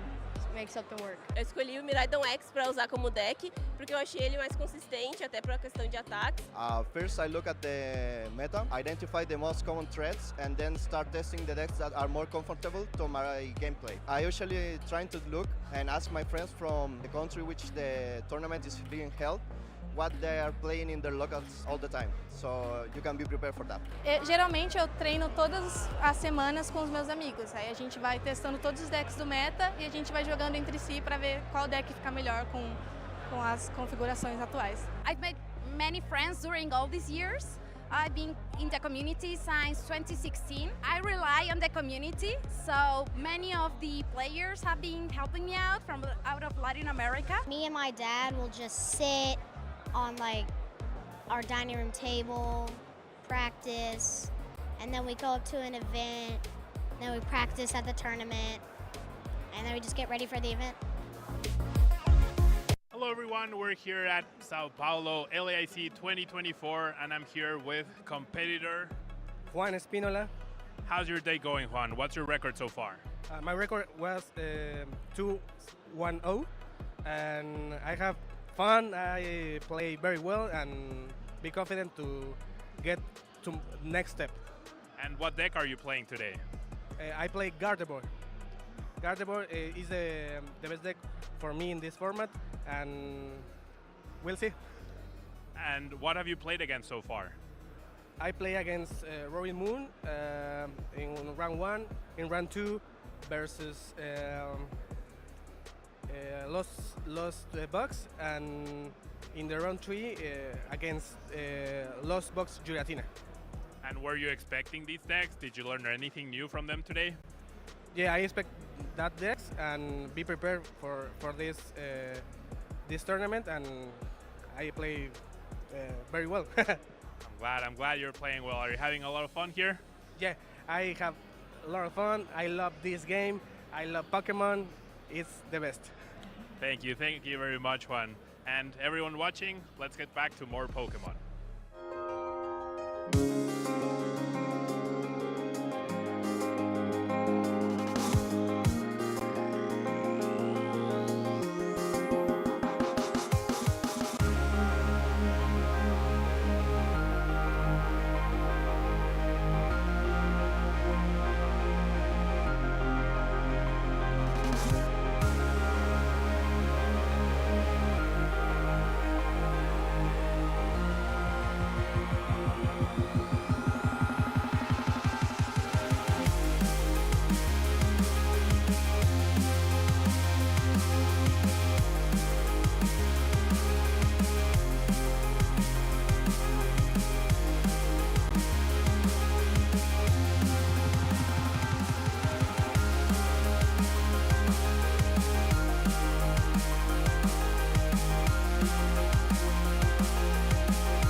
It's not going to be easy.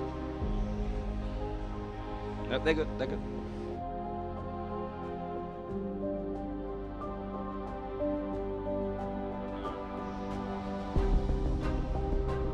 So it'd be a bit different.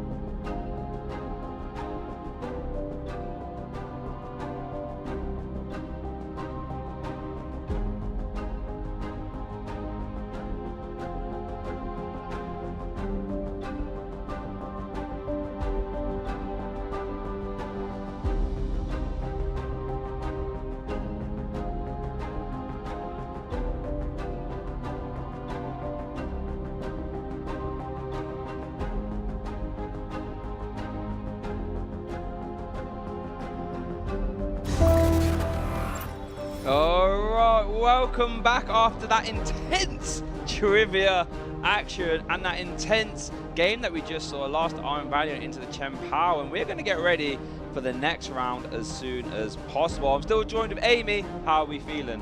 Ecstatic to see the last streamed match of the day. I'm really excited. I'm sad in one sense, though. I don't want this to end. Can we stay?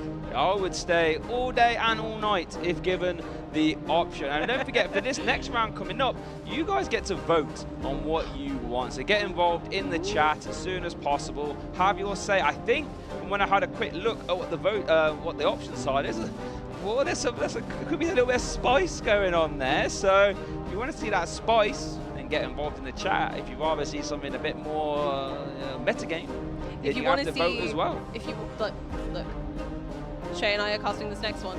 You know what to do. Whatever you want to see us get excited about, do your work. You know what to do. I believe in you. Come on, let's have a look. I'm ready. Yes, I'm excited. We're gonna get some details in the chat soon, and then there's just some great calls on this one. I know I'm very biased, but the caster picks they say a lot. Yeah, I mean, the caster picks have been going well for both of us, I think, so far, right? So, and I must say, your pick was a bit wild, in case you wasn't watching. Amy has picked the Zoroark box deck to do really well here at this event. And it looks like, well, so far we had Scissor on stream, Yeah, we had the Caesar, which was like my secondary pick because it is it's adjacent to other decks. Like, it's not Zorobox specific, whereas a lot of the Zorobox attackers that we know and love are specific to that deck. You don't really see them anywhere else. They're just it's a bunch of random stage 1 Pokemon jammed into a deck, and then your opponents pick up your cards every single game, and it's lots of fun.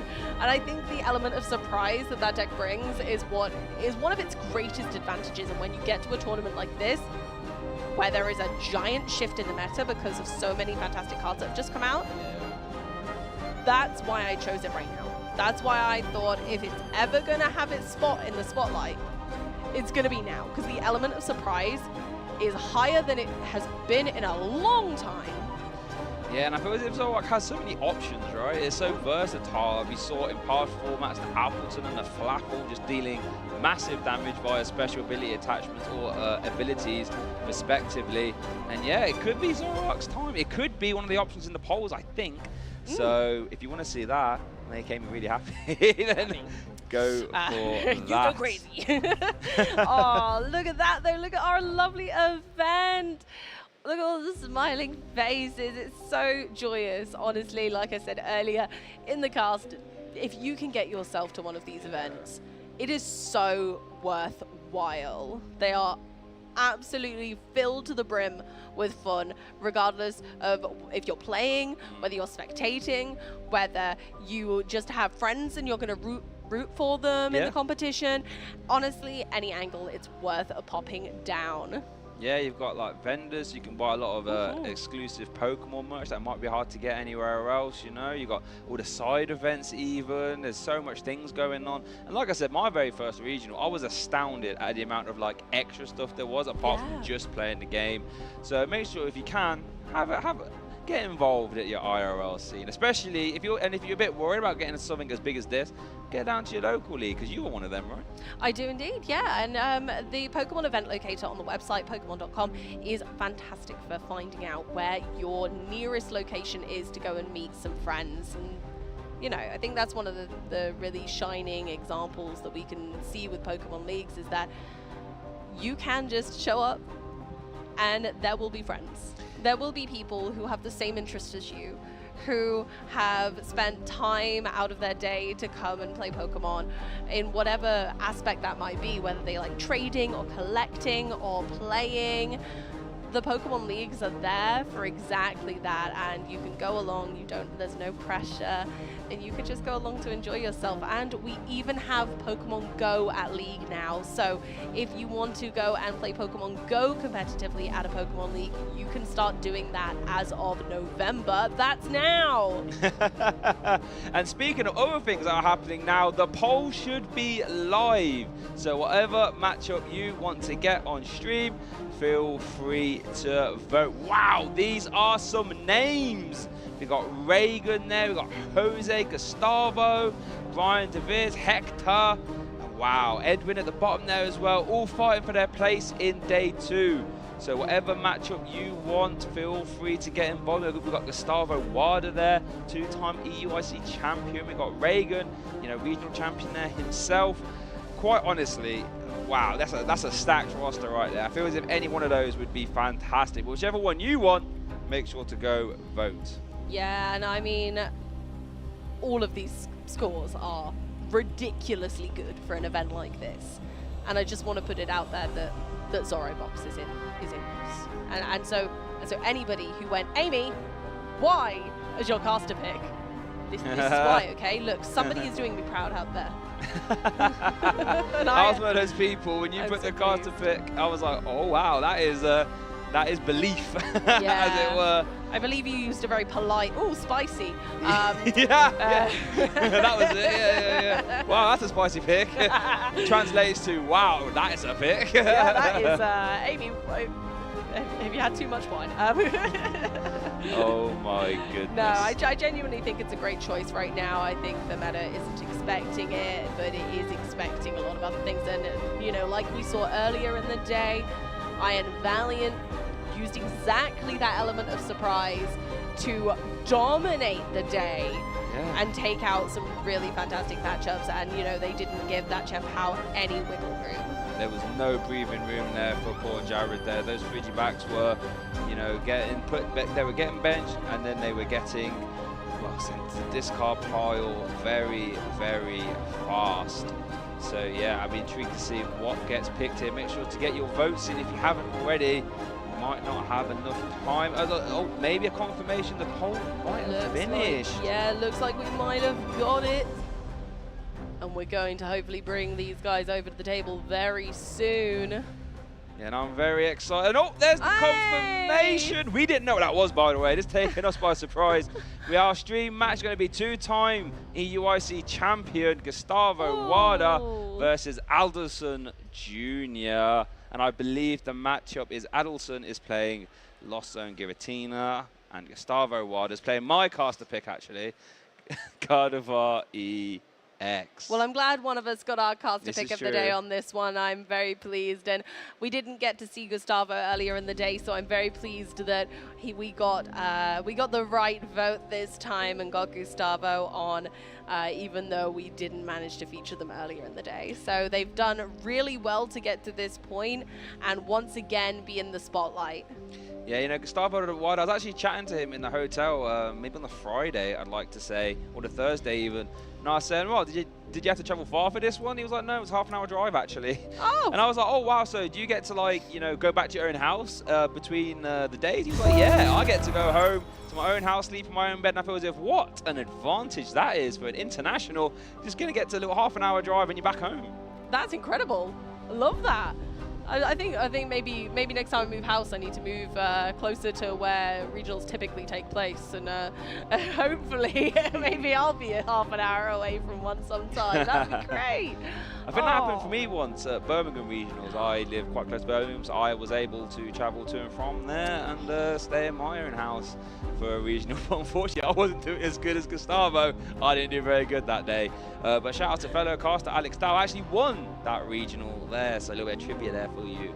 So yeah, but looking at this matchup, traditionally the Lost Box Giratina into Gardevoir, it's actually really close. Those paths to the peaks coming down at, you know, terrifying speeds can really slow down that slide kick embrace and make it hard for the Gardevoir player, in this case Gustavo Wada, from operating. It's going to take both players knowing exactly when to use their resources to dominate this battle in particular, because like you said, the path to the peaks coming down at the crucial moments and not being fluttered away when they know the Gardevoir can remove those in certain circumstances, or do they put it down early and hope it sticks? Yeah, I mean, I think either or, because I mean, the Lost Box Giratina tends to play like 4 copies, right? So you can just fire them off early, fire them off mid-game, fire them off after the Roxanne, fire them off left, right, and center. Yeah, just make it as hard as possible. And quite honestly, I'm very excited, I should say, to get involved with this game. Hopefully get started soon. Oh, I'm bouncing from excitement. Oh my goodness, Gustavo Wada, one of the most premier players from the Latin America region, right? Like we said, only half an hour away, 2-time international champion and a world champion as well. Yeah, so, like you can't be mad at those accolades, right? Like exactly. that is literal champion level at this championships, and I'm really thrilled, and hopefully we might be able to see them work their way into day 2 today. Yeah, there's still a big possibility for both players, and you know, I've actually played Gustavo Wada once myself. Got swiftly beaten, I should say, but a very nice fellow as well. So I cannot wait, honestly. What a clash of titans this will be. Very true. But I tell you what, Shay, we can have a little look at the standings right now. Ooh, and, okay. Yeah, and see how things are shaping up for the rest of the tournament. We've got some big names here today, and they are not disappointing. Talk us through some. Well, the first thing that my eyes got drawn to was 3rd, 4th, and 5th place. Brent Tonneson, Natalie Miller, Matthew Burris, all the way from Australia. Yeah, they had some crazy journeys. I was chatting to them in the hotel, and they were like, yeah, we've traveled, you know, like 30 hours, up to 50 hours, and at least their traveling has been rewarded as they're at that 6:01 record undefeated. We see Grant Hayes there at 8, another fantastic player doing by that 6:01. And then we see Ian Robb, you know, regional champion there, coming in at 6:01. Got some fantastic names there, and names I'm not surprised to be seeing. We've even got 2 7-0s. And at that point, we'll just keep playing, you know what I mean? We might even see a perfect 9-0 for day 1 from Thiago there and Angel as well. So what a statement that would be, 9-0 in day 1 of an international. Absolutely incredible, and I'm glad to see that Thiago's continued to go far after our interview earlier. So if you haven't checked that out already, we did feature Thiago earlier today, so you should go check that out. It was a spectacular match. Really interesting to see their choice of deck because it was slightly more unusual for this event, and it's clear that they have really taken it on with this one. We've also got, I mean, just look at these names. We've even got Ian Robb there in 15th on 6-1-0. Imagine going this entire day and only, you know, 1 loss. Really, like that is just unbelievable. And then for all of our 3rd all the way through to 11th place are undefeated today. Yeah, like when you actually sit down and think about that, you've played 7 rounds of Pokemon and you haven't lost one of them. Right? Right? That is some serious skill. high tier play right there. It really is, and having all the way like 1st place all the way through to 11th, being undefeated thus far. It's impressive. It's unbelievably impressive. It's something I wish I could do. Yeah, honestly. Goodness gracious. So yeah, there's our master standings, and yeah, bear in mind we do have Gustavo Wada versus Adil coming up for our feature match. Lost Box Giratina V-Star versus God-of-War EX. I'm gonna put you on the spot here, Amy. Oh no. Who do you think's gonna win? Okay, I'm gonna go God-of-War on this one. Right. I feel like God-of-War is such a tried-tested deck at this stage that they know exactly when those paths need to go and when to bide their time. So I just have a feeling, that it's going to be God-of-War on this one. What about you? How are we feeling? Now you put me in an interesting spot there, because if I want to pick the other deck, I'm now picking against an IC champion, and my deck that I choose to do well. But I feel as if I'm gonna have to, right? I'm gonna have just to keep it interesting. So yeah, let's go for Lost Box Giratina. Let's go. Yeah, but I think our players are getting ready and shuffling up, so we can get over to the stage now, and let's see how this round 8 game is going to start and how it's going to pan out. I'm very excited. I hope you at home are just as excited as me. We've had so many exciting games today. If you guys have missed out on any of the action, don't go back. Watch it again. It's honestly, we've had some absolutely phenomenal plays, and we've had a different matchup every single round so far. That is so beautiful to feel right now. The meta is so diverse. People are trying new things, and it's great, honestly. Oh, this is an event for the ages. Don't miss out on an actual second. Yeah, I think that's fantastic advice, as we do have Adilson Jr. on the left there playing at Lost Zone Giratina, and we have Gustavo Wada on the right playing that God of War EX. Bear in mind, Gustavo is an ex-world champion junior division, I believe, and a 2-time back-to-back EUIC winner. So, no stranger to these international stages, and I'm sure he would love to add LAIC Championship to his already impressive resume, Pokemon resume. Yeah, and Adilson really loves Pokemon. That's the fun fact we've got with them, and it makes me overjoyed because I think that's such a beautifully simple statement, but it's so true, right? Yeah. That's almost poetic. It is. Speaking of poetic, though, unfortunately, that's something that's not poetic for Gustavo. Has priced his one copy of Mirage Deck earlier, so if he wants to utilize that, well, he won't be able to until he grabs it out of the prize card. And yeah, both players are shuffling. I didn't quite see who's going first, but it looks like Gustavo has got at least one mulligan to play with. Let's see what Adilson can manufacture. Let's see what Gustavo Wada manufacture. Our round 8 game will be getting started soon. I guarantee it's going to be one for the ages. I'm excited to see it. We've seen a lot of Lost Box decks across the last couple of years, and I'm not bored of them yet. I'm still excited because they have so many different things every single time, and they have so many ways of getting around their opponent's strategies every time, and this is no exception. There are some really interesting cards in this deck that make it unique. So it looks like Adilson is the one starting us off here in our round 8 feature match, and does have a battle VIP pass as well. Things you love to see, which will allow him to grab 2 basic Pokemon and put them straight onto his bench. You obviously can't ask for more than that. And one thing that battle VIP pass does do, as well as get you set up, allows you to prize check as well. So that is fantastic for him, as he looks to grab a Comfey and a Cramorant as well. Oh, has a second VIP pass as well. Calm down, Adilson. You're off to the races, my friend, and I love to see it. And let's see what this one grabs for him. Hopefully Adilson is feeling good and comfy about this setup, because they are off to a great start. And we do see the Giratina V come down, and Adilson probably, I mean, if your opponent leads Radiant Greninja, it doesn't really give you a ton of information. So Adilson probably doesn't know what Gustavo is playing. So opting to go for that Giratina as well. And looks like potentially failing the search on the 4th Pokemon. Must have a lot of Pokemon in his hand. I think Adilson is off to the races here, Amy. They do seem to have had a really strong start.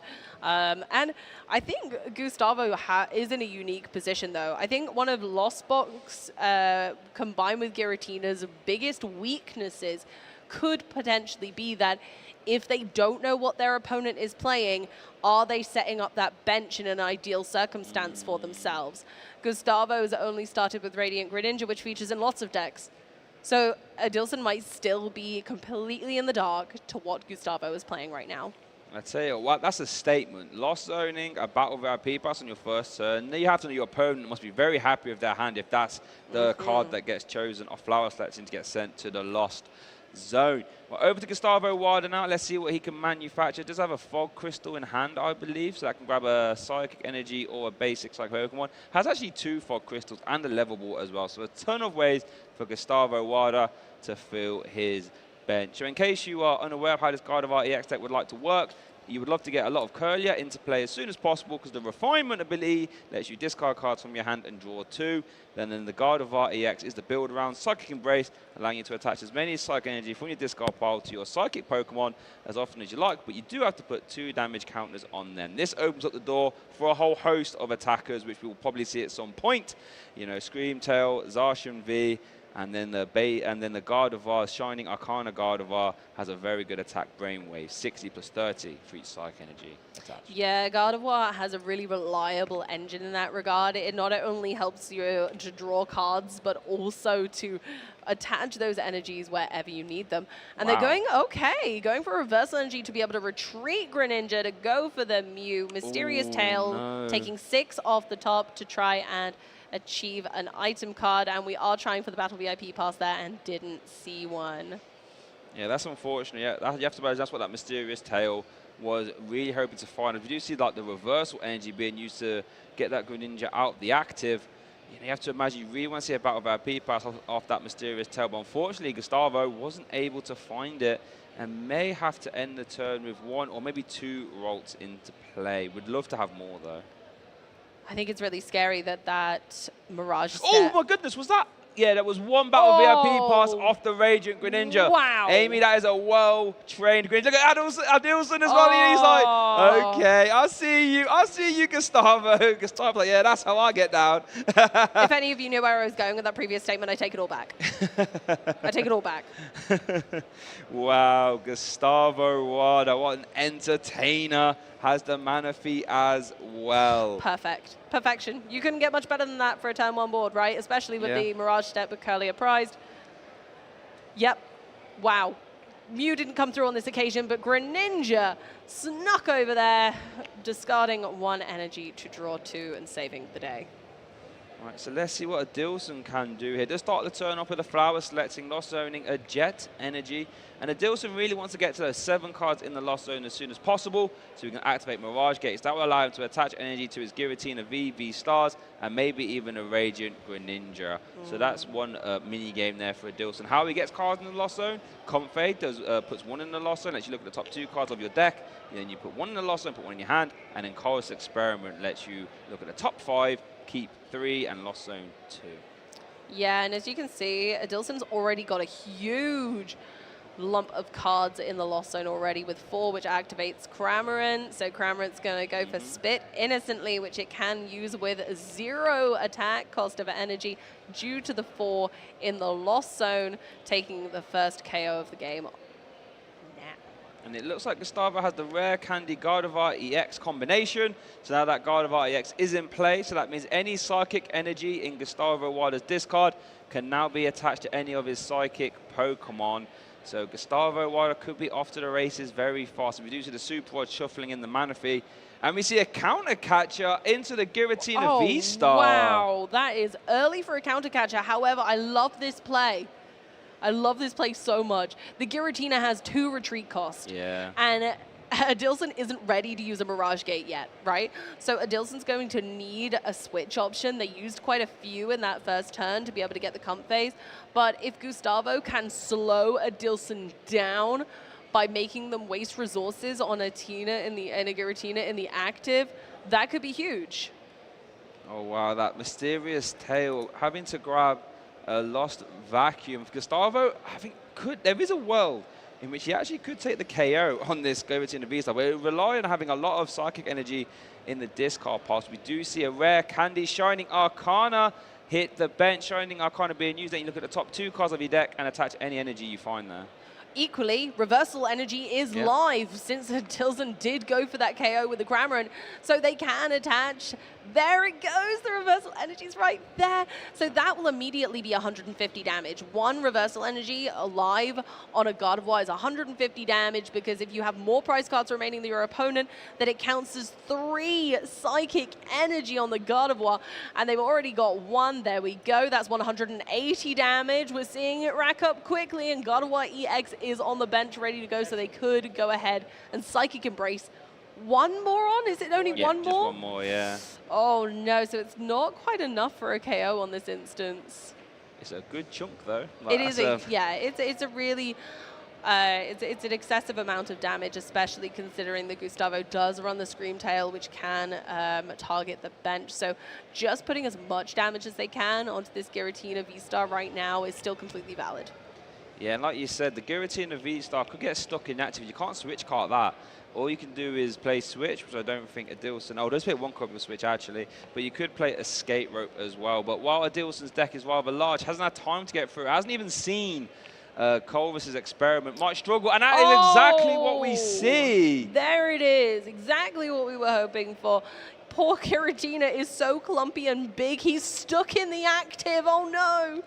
And now Gustavo can start to see more cards via Shining Arcana. 1, 2. We have Refinement available as well. And this is where the Gardevoir deck starts to snowball, when you can just see so many cards via Conceal cards, Refinement, Shining Arcana.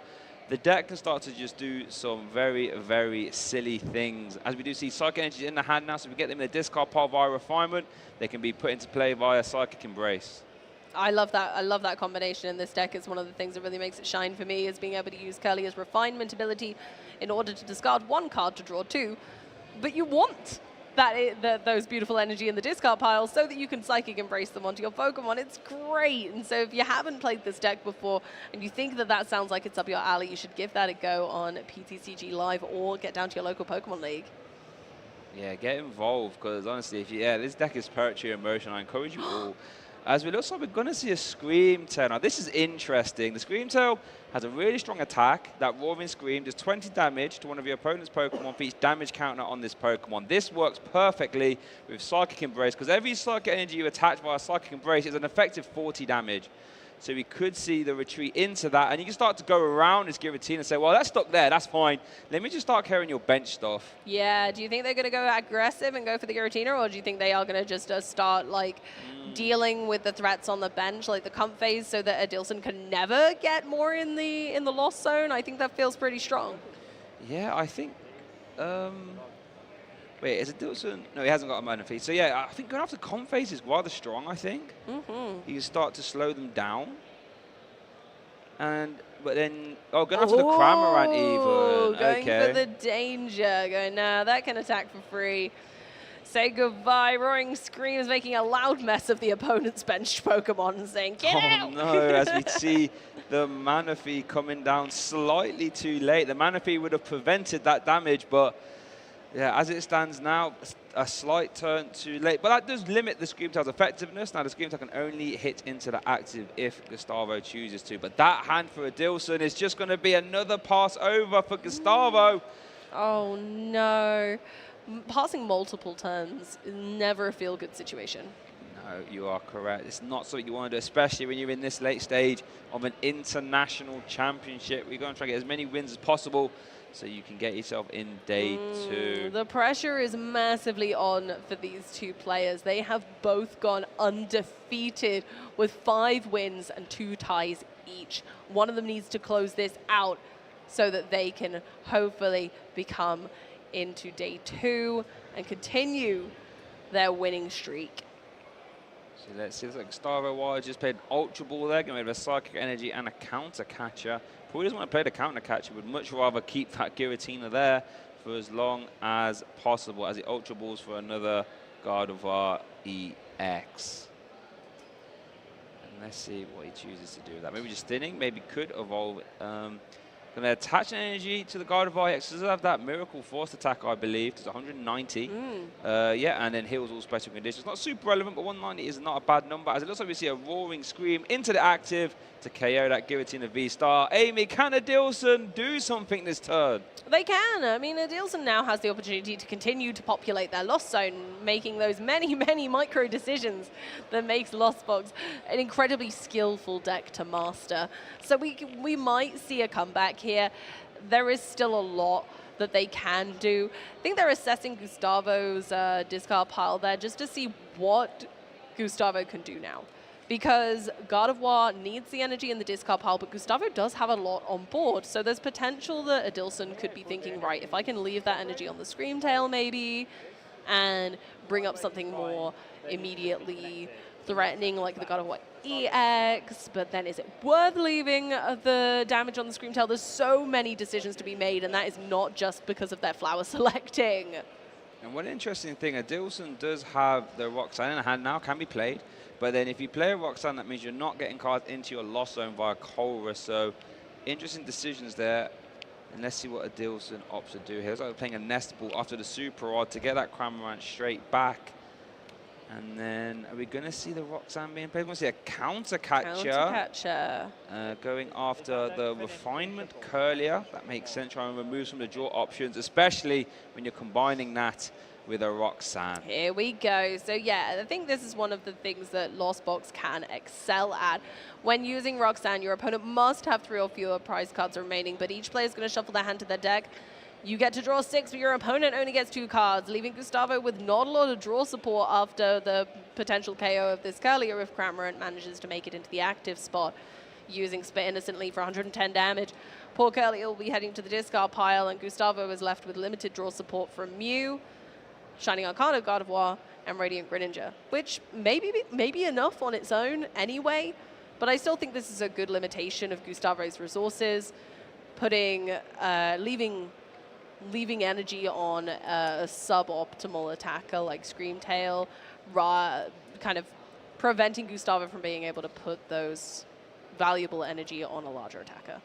And the Dilson's hand is getting massive. After that Roxanne, we saw concealed cards being used. We're going to see a flower selected now. Look at that hand, got a whole load of options. And it looks like it's got 6 in the lost zone now, starting to get towards that magical 7. But it looks like we are going to see the Cramorant in the active, Spit Innocently being used, which you can use for free via that Lost Provisions ability. It's a great ability. Really a lot of flexible use of it in this format as well. I believe you can use the TMs as well. Yeah. Really fun. That's a potential option as well for Lost Box decks in the future. We're back over to Gustavo's turn. How are they going to respond? What do you think's... Oh! Here we go. This is one of the main reasons why I picked Garden of RTX to win this event. Avery being used in combination with Screamtail can be devastating. Avery lets you draw 3 cards, and if you drew any cards in this way, your opponent has to discard Pokemon from their bench until they have 3. Why this is so dangerous in combination with Screamtail? Because it forces a Dilson into a difficult scenario. If you get rid of your Greninja, you limit your draw power. If you get rid of Manaphy, Screamtail can start to hit the bench. Avery's got their hat on. Hip, hip, hip, hooray. Avery's got their hat on, and you're taking your Pokemon out of play. Was that a freestyle? Yeah. Wow, that's impressive. That's bars right there. That's impressive. Just as impressive as that Avery, in my opinion. So now that Screamtail has free reign to start going after the bench Pokemon, we could see the Radiant Greninja getting KO'd. We could see the Comfey getting KO'd as well. We could even see the active, as Gustavo's Wilder Hands doesn't seem to be affected too much by that Roxanne, because after the Avery and after the Shining Arcana, the hand just gets rather large all of a sudden. Yeah, I think it's Ravi who always says that there's a concertina hand that they build up. So, and I think it's ever so true. They do just end up with a hand larger than their deck at one point.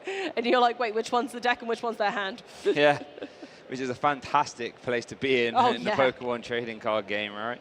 We are not mad about that, no. It's I think it's a really lovely part of Pokemon trading card game is that a lot of these decks do rely heavily on drawing lots of cards to get what you need, and I think it's great that we have those opportunities.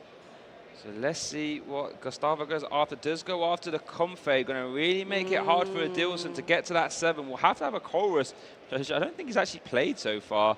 But does have one in hand, or 2 in hand, I should say. So being forced into playing that, and that's going to deny any more Roxanne even, or anything like this. As we do see the Chorus come down there, let you look at the top 5 cards of your deck. Keep 3, Lost Zone 2.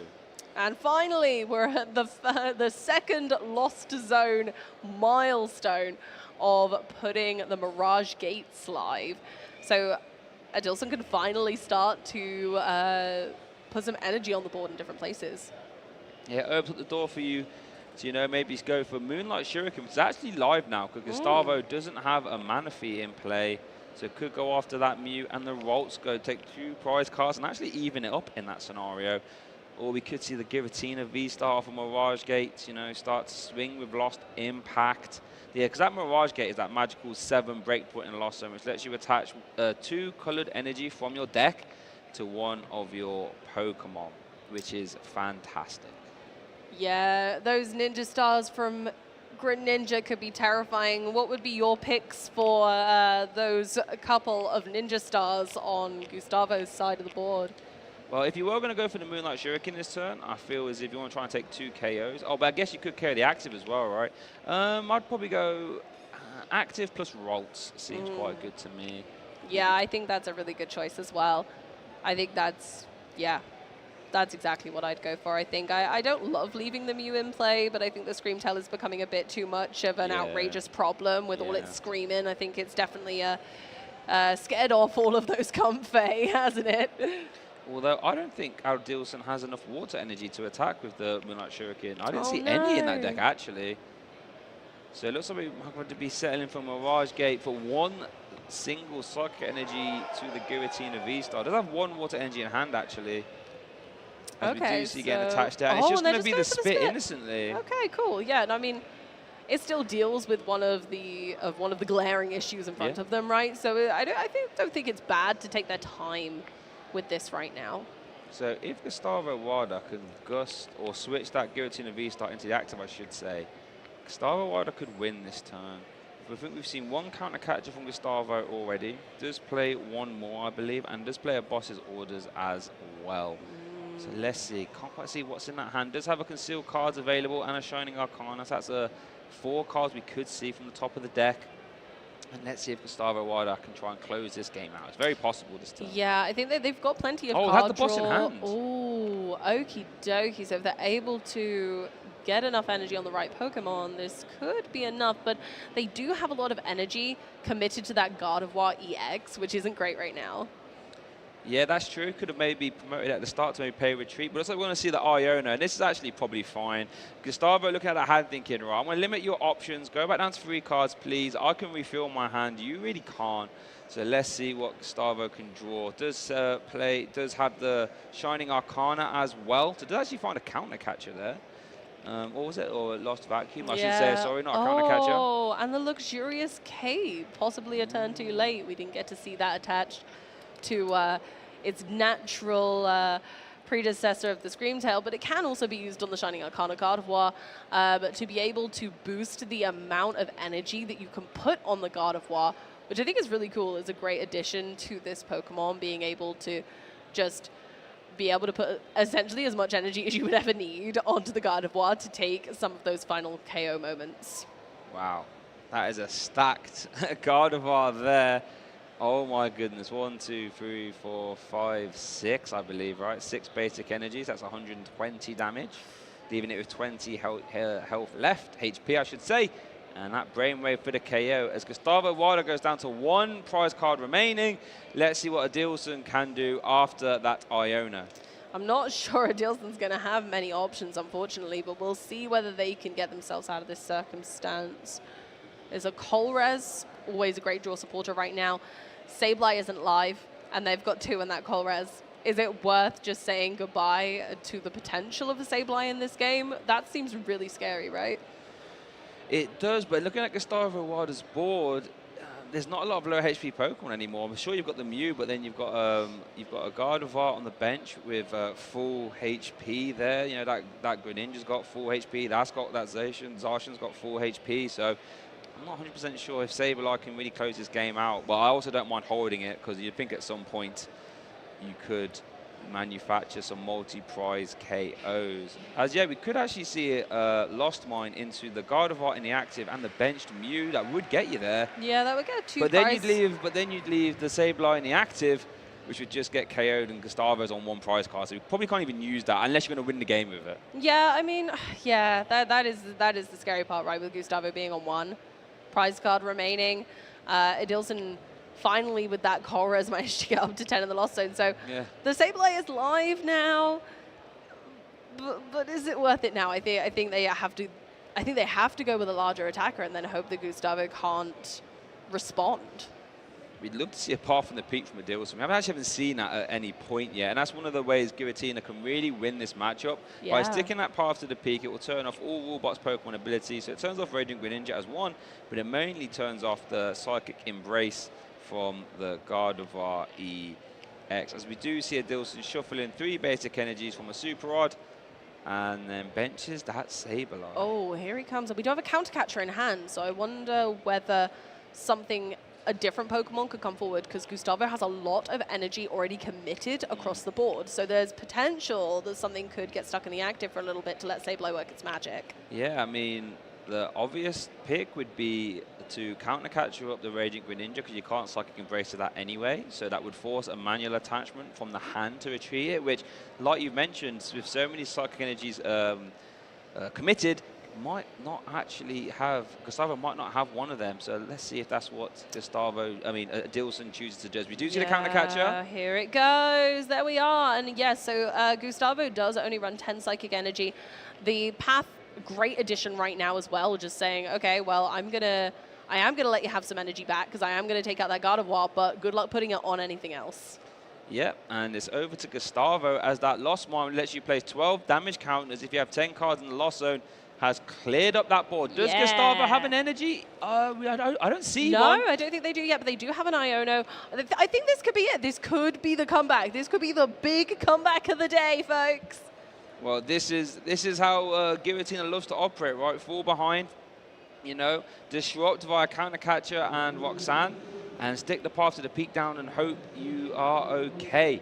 Gustavo does have a lot of cards in hand, and does have a staging replacement via that collapse. Does have a Professor's Research. Oh. Gustavo Water, do you have an energy? Has one card left in the... No, wait. Does that one card left in deck, is it? Is there? And there is the basic energy. So there we see the Pay Retreat off the Raging Greninja, and then a Miracle Force for the game. But there was no beating around the bush there. Gustavo went, right, I can get this. Here we go. I know I've got one left. It was just unfortunate, but I thought that was a really fantastic potential comeback moment.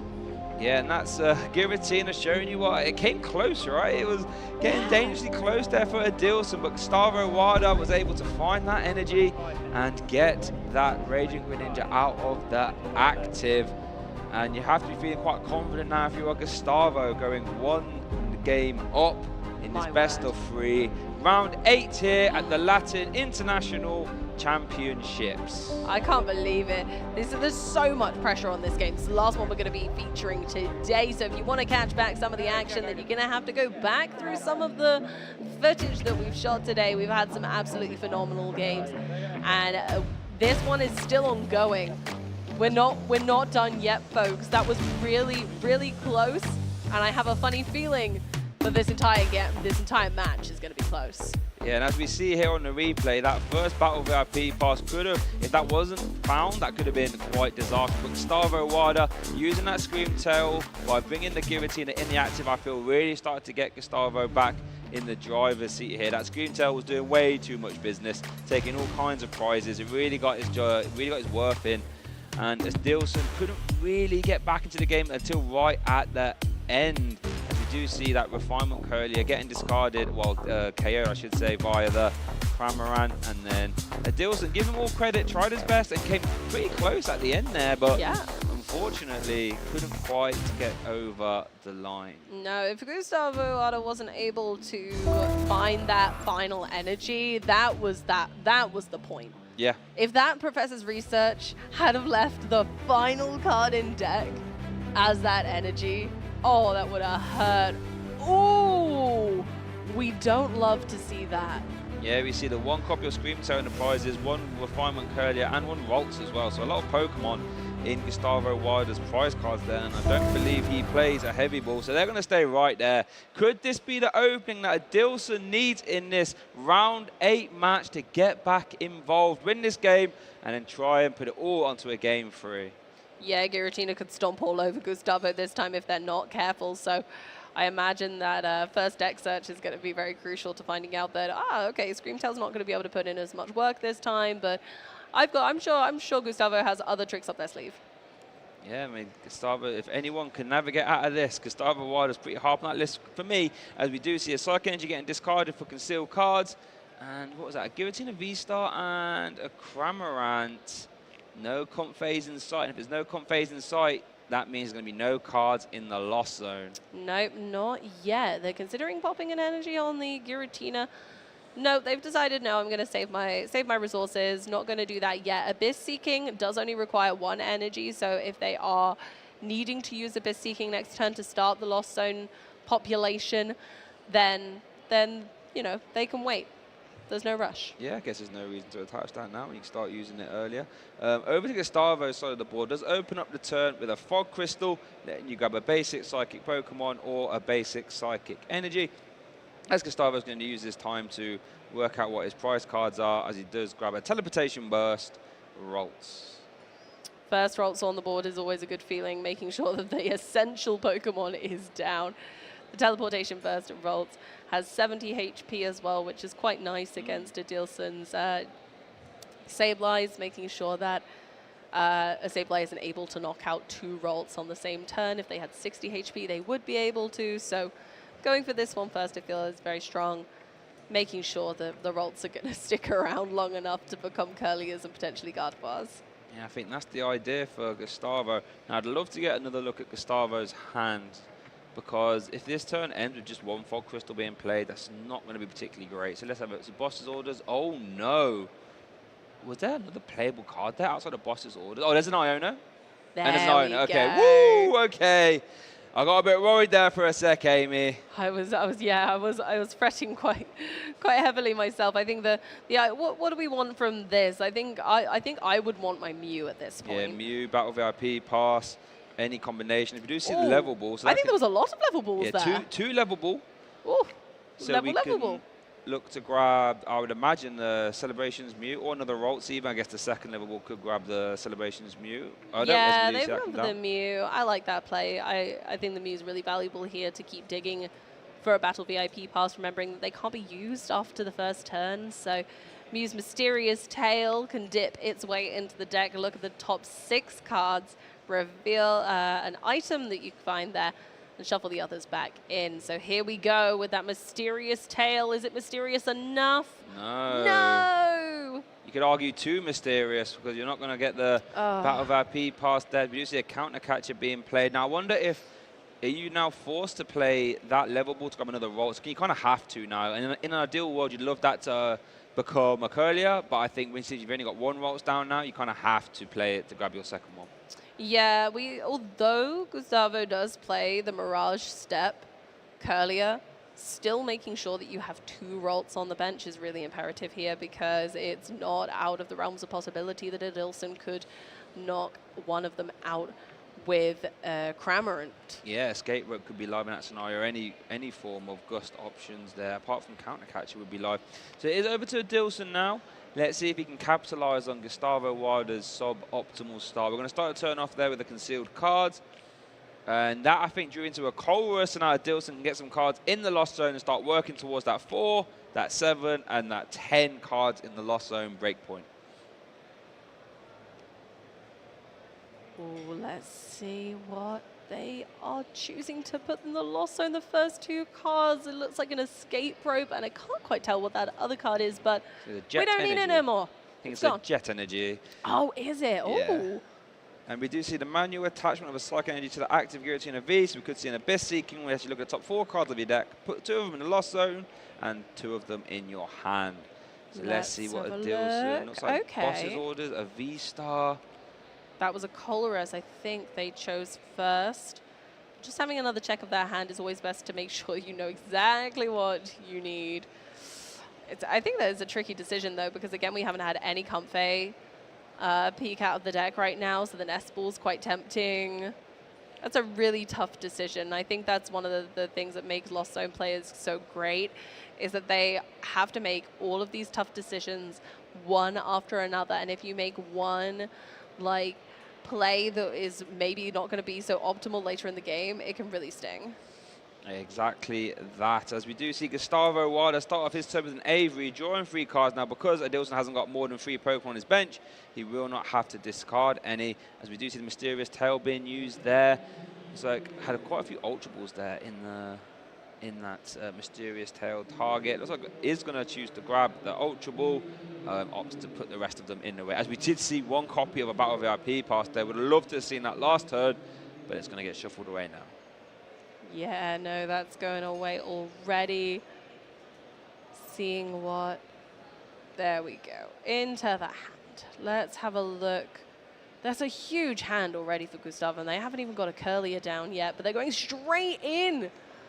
No Curliers to be seen yet. We're going in with a Shining Arcana. Get another Shining Arcana Gardevoir off that, and a Super Rod.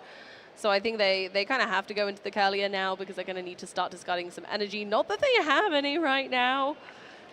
This is not looking great on either side of the board, if I'm honest with you, Shay. Yeah, I haven't got any second energy in discard, I believe, yet, which is interesting. Or maybe 1 from retreat, I should say. But I think this is fine. You know, Gardevoir, I always feel with Gardevoir, if you get a turn 2 attack, that's a bonus.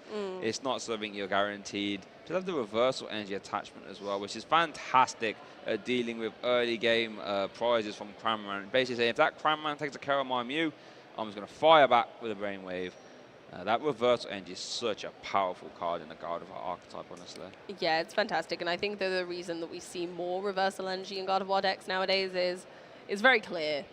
That it's just fantastic. You don't mind being on the back foot. You're like, yeah, I know it takes me longer to get set up than you, but I don't mind because I've got my fancy energy. Yeah, it's very fancy. Again, you can't learn it count for basically 3 cluttered energy as long as you're behind on prize cards while it's attached. Here we do see a Dilson starting off the turn there with the concealed cards.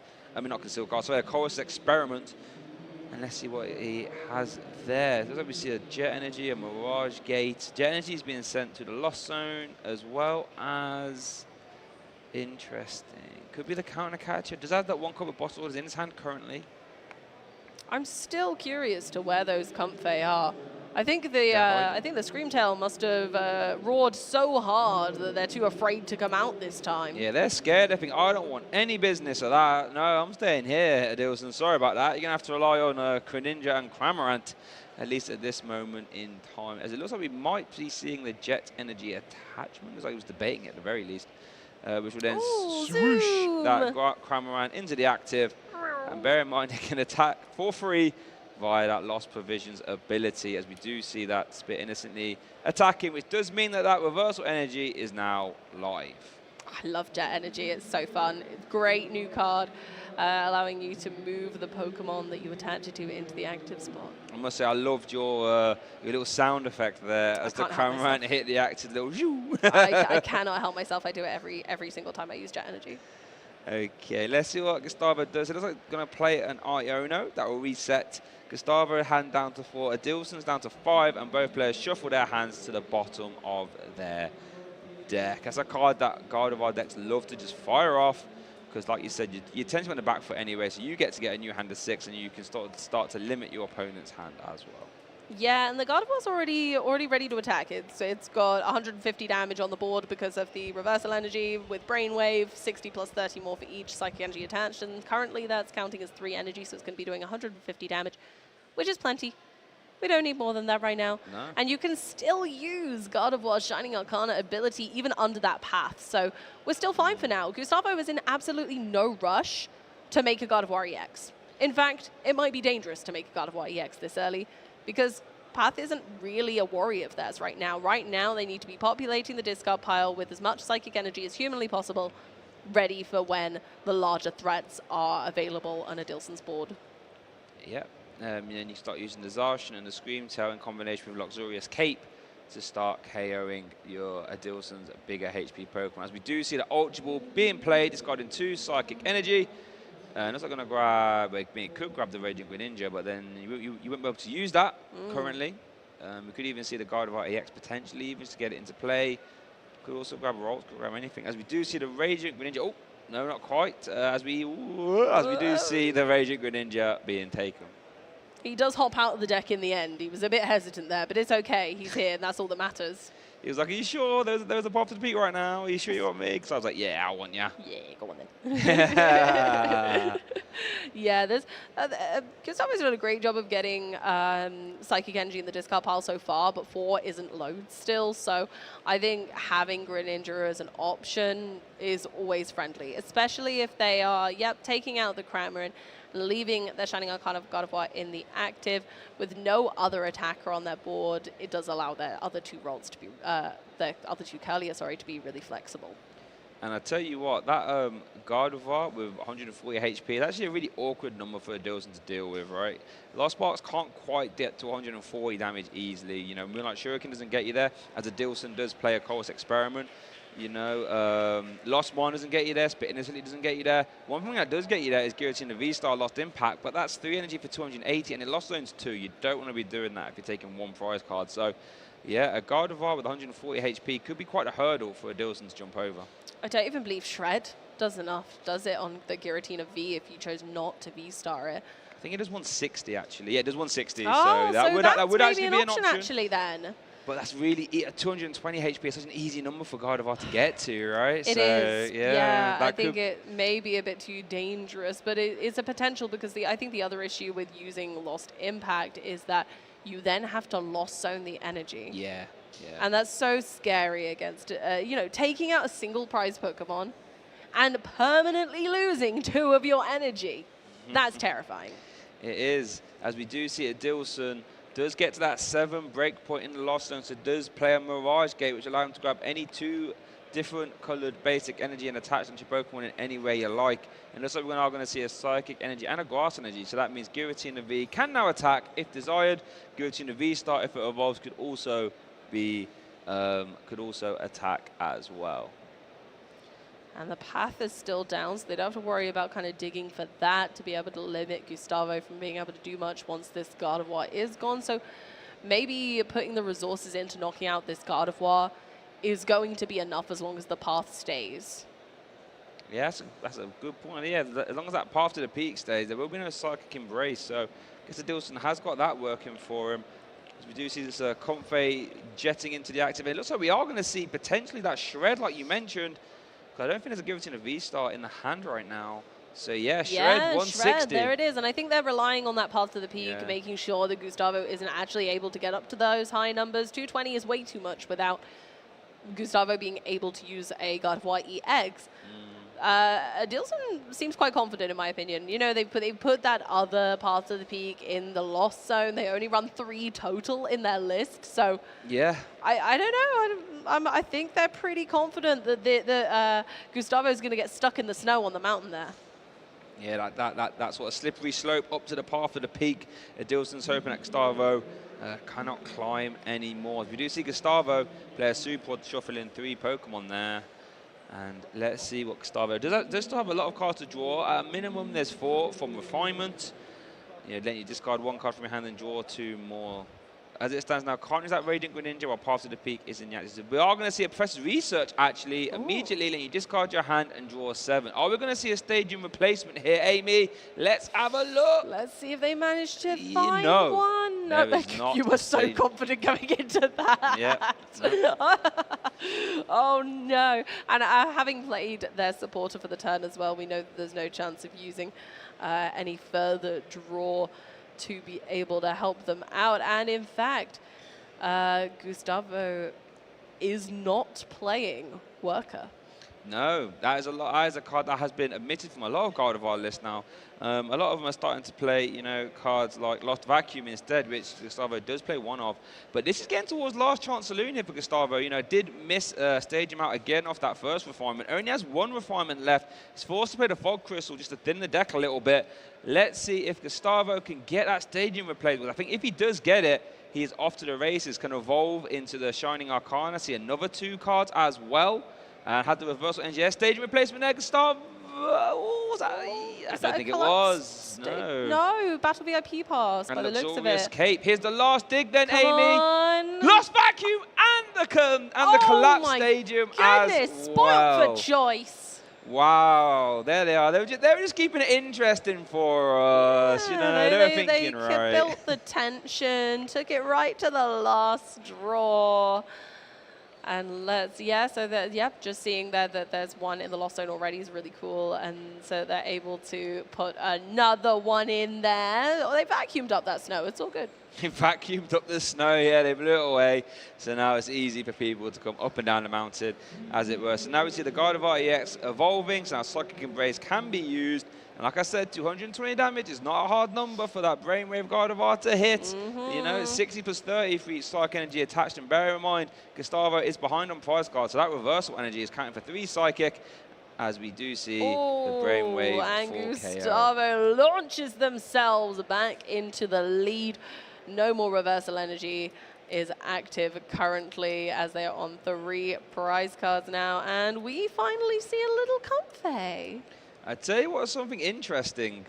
Gustavo Lost Zoning that path has actually got Adilson to 10 in the Lost Zone. Yeah. So that means the Lost Mine is now actually live, as we do see it being taken there. That's really true, actually. I always forget that it's really important to remember that sometimes you can benefit your opponent by using cards like Lost Vacuum. Yeah, it doesn't come up too often unless you're playing against Lost Boxes. We do see that Comfey, as you mentioned, finally hitting the active. As we are going to see a not concealed card, I should say, a Flower selecting. And let's see, sending a counter catch into the Lost Zone by the looks of it, and keeping an escape rope. Yeah, the Comfey was out of play for so long, we both forgot what the ability was called. You know, we're too used to Greninja now, huh? Yeah, I mean, we've been announcing a lot more concealed cards today than we have been flower selecting. Let's find it again. Yeah. As we do see the Gardevoir EX hit the active. Oh, okay. I mean, it can always accelerate energy onto itself, right? So, but then again, what happens now if Adilson does manage to find the final path to the that's in their list? Because then Gardevoir might be trapped in the active. It needs 2 energy to retreat, and it doesn't have anything on itself right now. Gustavo would have to attach 1 and wait. Yeah. Obviously, we know Gustavo's got a stadium bump, but Adilson doesn't know that. That could be why Gustavo promoted it, because, you know, well, even if you do put the path, I just concealed, I collapsed him straight away anyway. So we are going to see that loss mine, which lets you spread 12 damage counters, because the Adilson does have 10 cards in the loss zone, which will KO that Gardevoir, Brainwave Gardevoir, who put in the finest of work and put 4 onto the Ralt. Let's see what Gustavo can do here. Still no path in play, so free reign to Psychic Embrace as much as they please. Oh, we do see the Scream Tail plus Luxurious Cape combos. We could see that being used. I imagine maybe even just a Miracle Force into the active Sableye is fine. Go down to 2. Then you can just pay retreat off the Gardevoir at some point. Could be an option. We do see Boss's Orders. We do see the Zacian as well. There's a lot of options here. As Gustavo plays a Super Ball, we're going to shuffle in some Curlier and some Brainwave Gardevoir, and maybe try and evolve that Volt on the bench into a Curlier, so start to draw some cards with that. Yeah, I think it's a really solid play, just making sure that they're keeping their resources really well stocked in the deck, but not making the deck too large that they can't draw through almost the entire deck if they need to at this stage. I think that's the thing, because what Adilson's going to be trying to do is make sure that Gardevoir begins to run out of draw support, right? Because Gustavo is low on those draw support abilities at the moment. And if Adilson can keep it that way, maybe they can swing a comeback.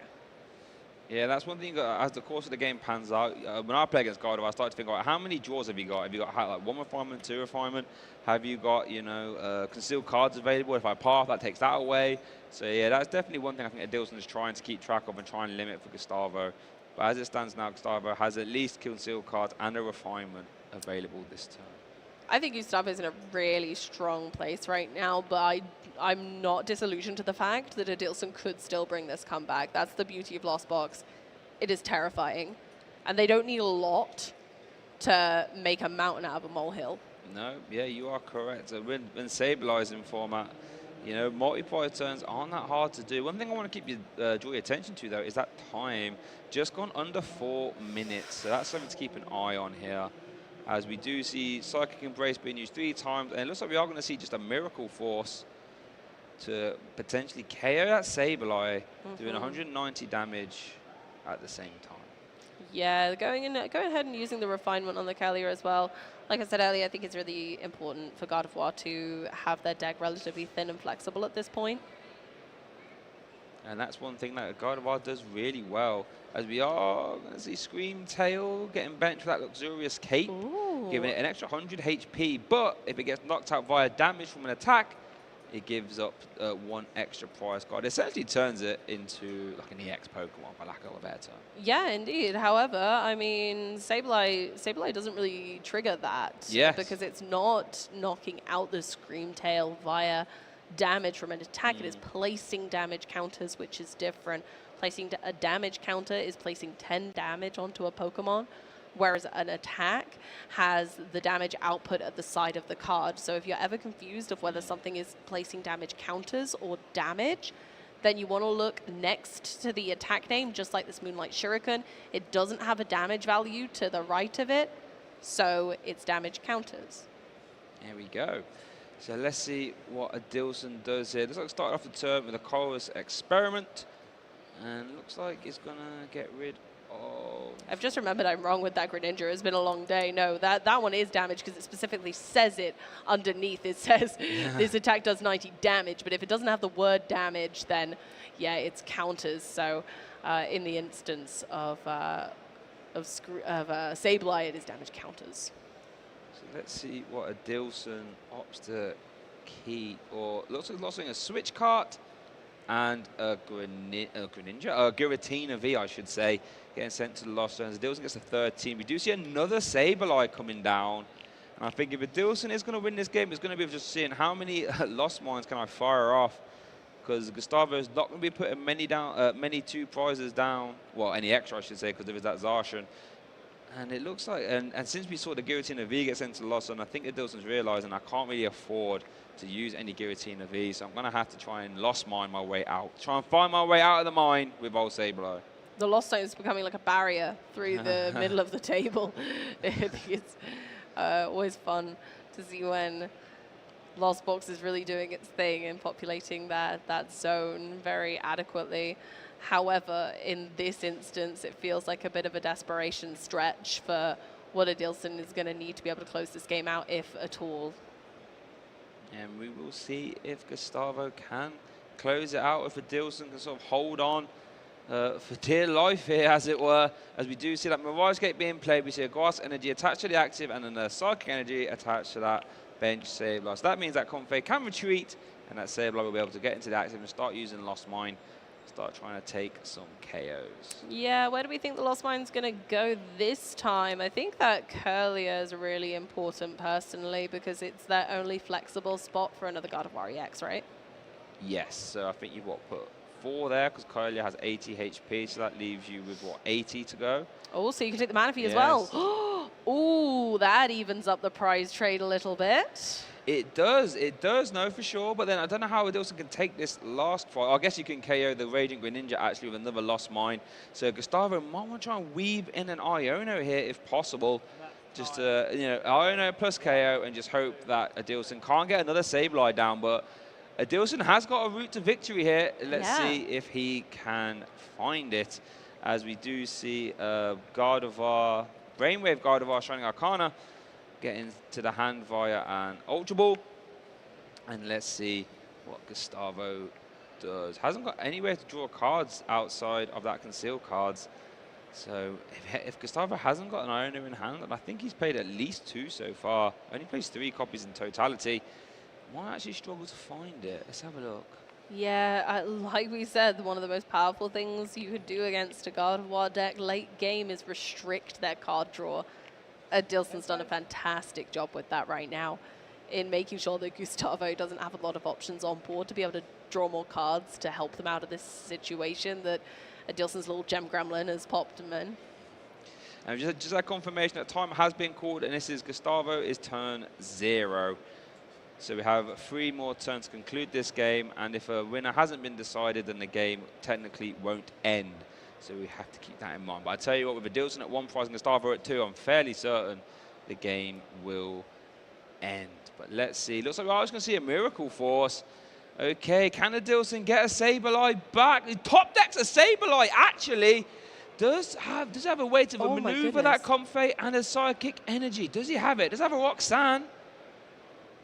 Ooh. Does that have a Mirage Gate? So is there a Psychic Energy in deck, though? I don't know. They look like there were 4 in the discard pile there, and I'm just having a check. Yes, there is only 4 in the list. So they're all in the discard pile. Gustavo's just had a little check. They probably don't know exactly how many Psychic Energy Adilson is running, but I think an informed guess would say that that's possibly all of them. So they're going to need some way of getting those back into the deck first, and then to Mirage Gate them back out again.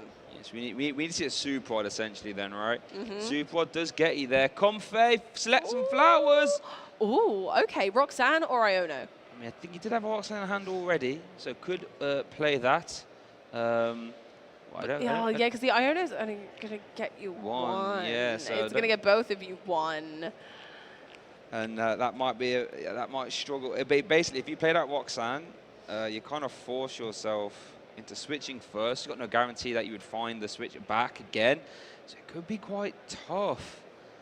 Wow. I mean, but what other decision does Adilson have? If they can't attack with this Sableye, what can they do? Then you just get Miracle Forced, right? So yeah, so I feel like the switch isn't that bad. I guess, okay, yep, they could switch into a different Comfey to get another Flower Selecting to dig further through the deck. but do they have enough switching options? It looks like they've only got 4 cards left in deck total. Yeah, I mean, doesn't even have a switch option in hand. I'm not sure I saw one. No, I'm not certain either. I don't think there is. I think there's just a lot of Giratinas. A whole lot of Tina. Yeah, a lot of Giratina, but no, as we are going to see that Roxanne. Okay, yeah. So there we are then. So if they had, what? Are they going to draw like practically their entire deck? I think it's possibly I don't think it's quite their entire, but it's a lot of. They're going to get 6 cards, and Gustavo is going to get 2. Yep, and Adilson would love to find a combination of Super Rod and Mirage Gate that would get him there. Let's see what he does, and let's see how many cards he has left in deck. Actually, can't quite see. I see a Mirage Gate. Do we see a Super Rod? No. Oh. And I think. Oh no, that's so upsetting. And I think with that Roxanne, it might be the writing on the wall there for Adilson. I don't see a way in which he can attack this turn. And without any switching cards even, that Comfey has to stay in the active, which means the Gardevoir EX just uses Miracle Force next turn. Showing their opponent how far off them. Oh, and the Super Rod was so in the close. deck. It was still there. Oh, no. Oh, that hurts. That really does. Oh, I mean, no. We do prefer to see maybe a result to a tie, but I really genuinely believed with all of my heart that they were going to bring that back. There were one. It looks like there was a couple cards off the top there from doing it. If that Super Rod was in the Roxanne, Adilson could have closed that game out. But Gustavo Wada doing what Gustavo Wada does best, and that's winning games. Yeah. And he goes and he adds another win to his tally here at the LAIC 2024. But I want to give maximum commiserations there to Adilson. He played that super well. They did, honestly. And just unfortunately, the Path to the Peaks didn't quite show up when he needed them, and Gustavo just managed to draw his outs when he needed them. But what a fantastic round that was. Absolutely brilliant. These two are just fantastic to watch in their element. Both players absolutely top of their game. I wish them both the best of luck going forward. We have one more round today, so hopefully they will both have a great time with that. Yeah, I think Gustavo's almost guaranteed day 2 at this point. I feel as if Adilson might need to win his last one, but you know, that's something that Adilson could definitely do, right? But this far in the tournament, I see no reason why he can't win the next one. Came very close to winning that there as well. So yeah, what a round that was. It was really fun. I really enjoyed that game. I think it's nice to have some differentiation of lengths of matchups at the moment. We're having some short games, some long games, and I'm really enjoying that to and fro. Yeah, exactly. So I'm very excited to see how that pans out as well. So it looks like we're going to have some giveaways coming up soon as well. So let's have a look at what they are. I'm very excited to see that. We also have standings to look at as well. So we've got a whole host of information that we'll be looking at. Don't go anywhere. I can't wait to see what those giveaways are. I'm sure some of you might have spotted a few throughout the stream today. So if you missed out on any, you might have to go back and have a look. Yeah, so I think we've got standings coming up first though. So let's even have a look at them and see how that round 8 has been panning out for the rest of our field, and leave them in a good stead there for round 9. Because that's where it starts to get interesting, right? Round 8 and round 9 is where you start thinking about day 2. And even if you've got that guaranteed day 2 already, you can start to think, well, if I get one more win here, I can begin to really cement myself in a strong day 2. And the more wins you get going into day 2, you can start thinking about those top 8 placements as well. Absolutely. And unfortunately, I have a little apology to make on behalf of the production team. We don't have those standings yet for you. Maybe there's still some games going on, but that's okay because you guys can still get involved by following us and using our hashtag on social media, #PlayPokemon. Tell us what your favorite part of today was.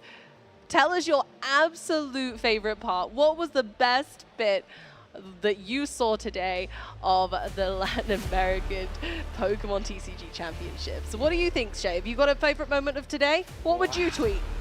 What would I tweet? Well, there's been so many great games, right? Having the first Ampu very much to be announced on stream, I think that's up there for me. And that round was amazing. Seeing that Iron Valiant game, Entei just dissecting a Chen Pao was really hard up there for me. Also seeing a Hisuian Electro Claunch deck you know, doing there's just super so well. many. It's just You're right. honestly. So we want to make sure you all get involved there on Twitch and on YouTube as well. Get involved, follow and subscribe to the channels, get involved in the chat where possible.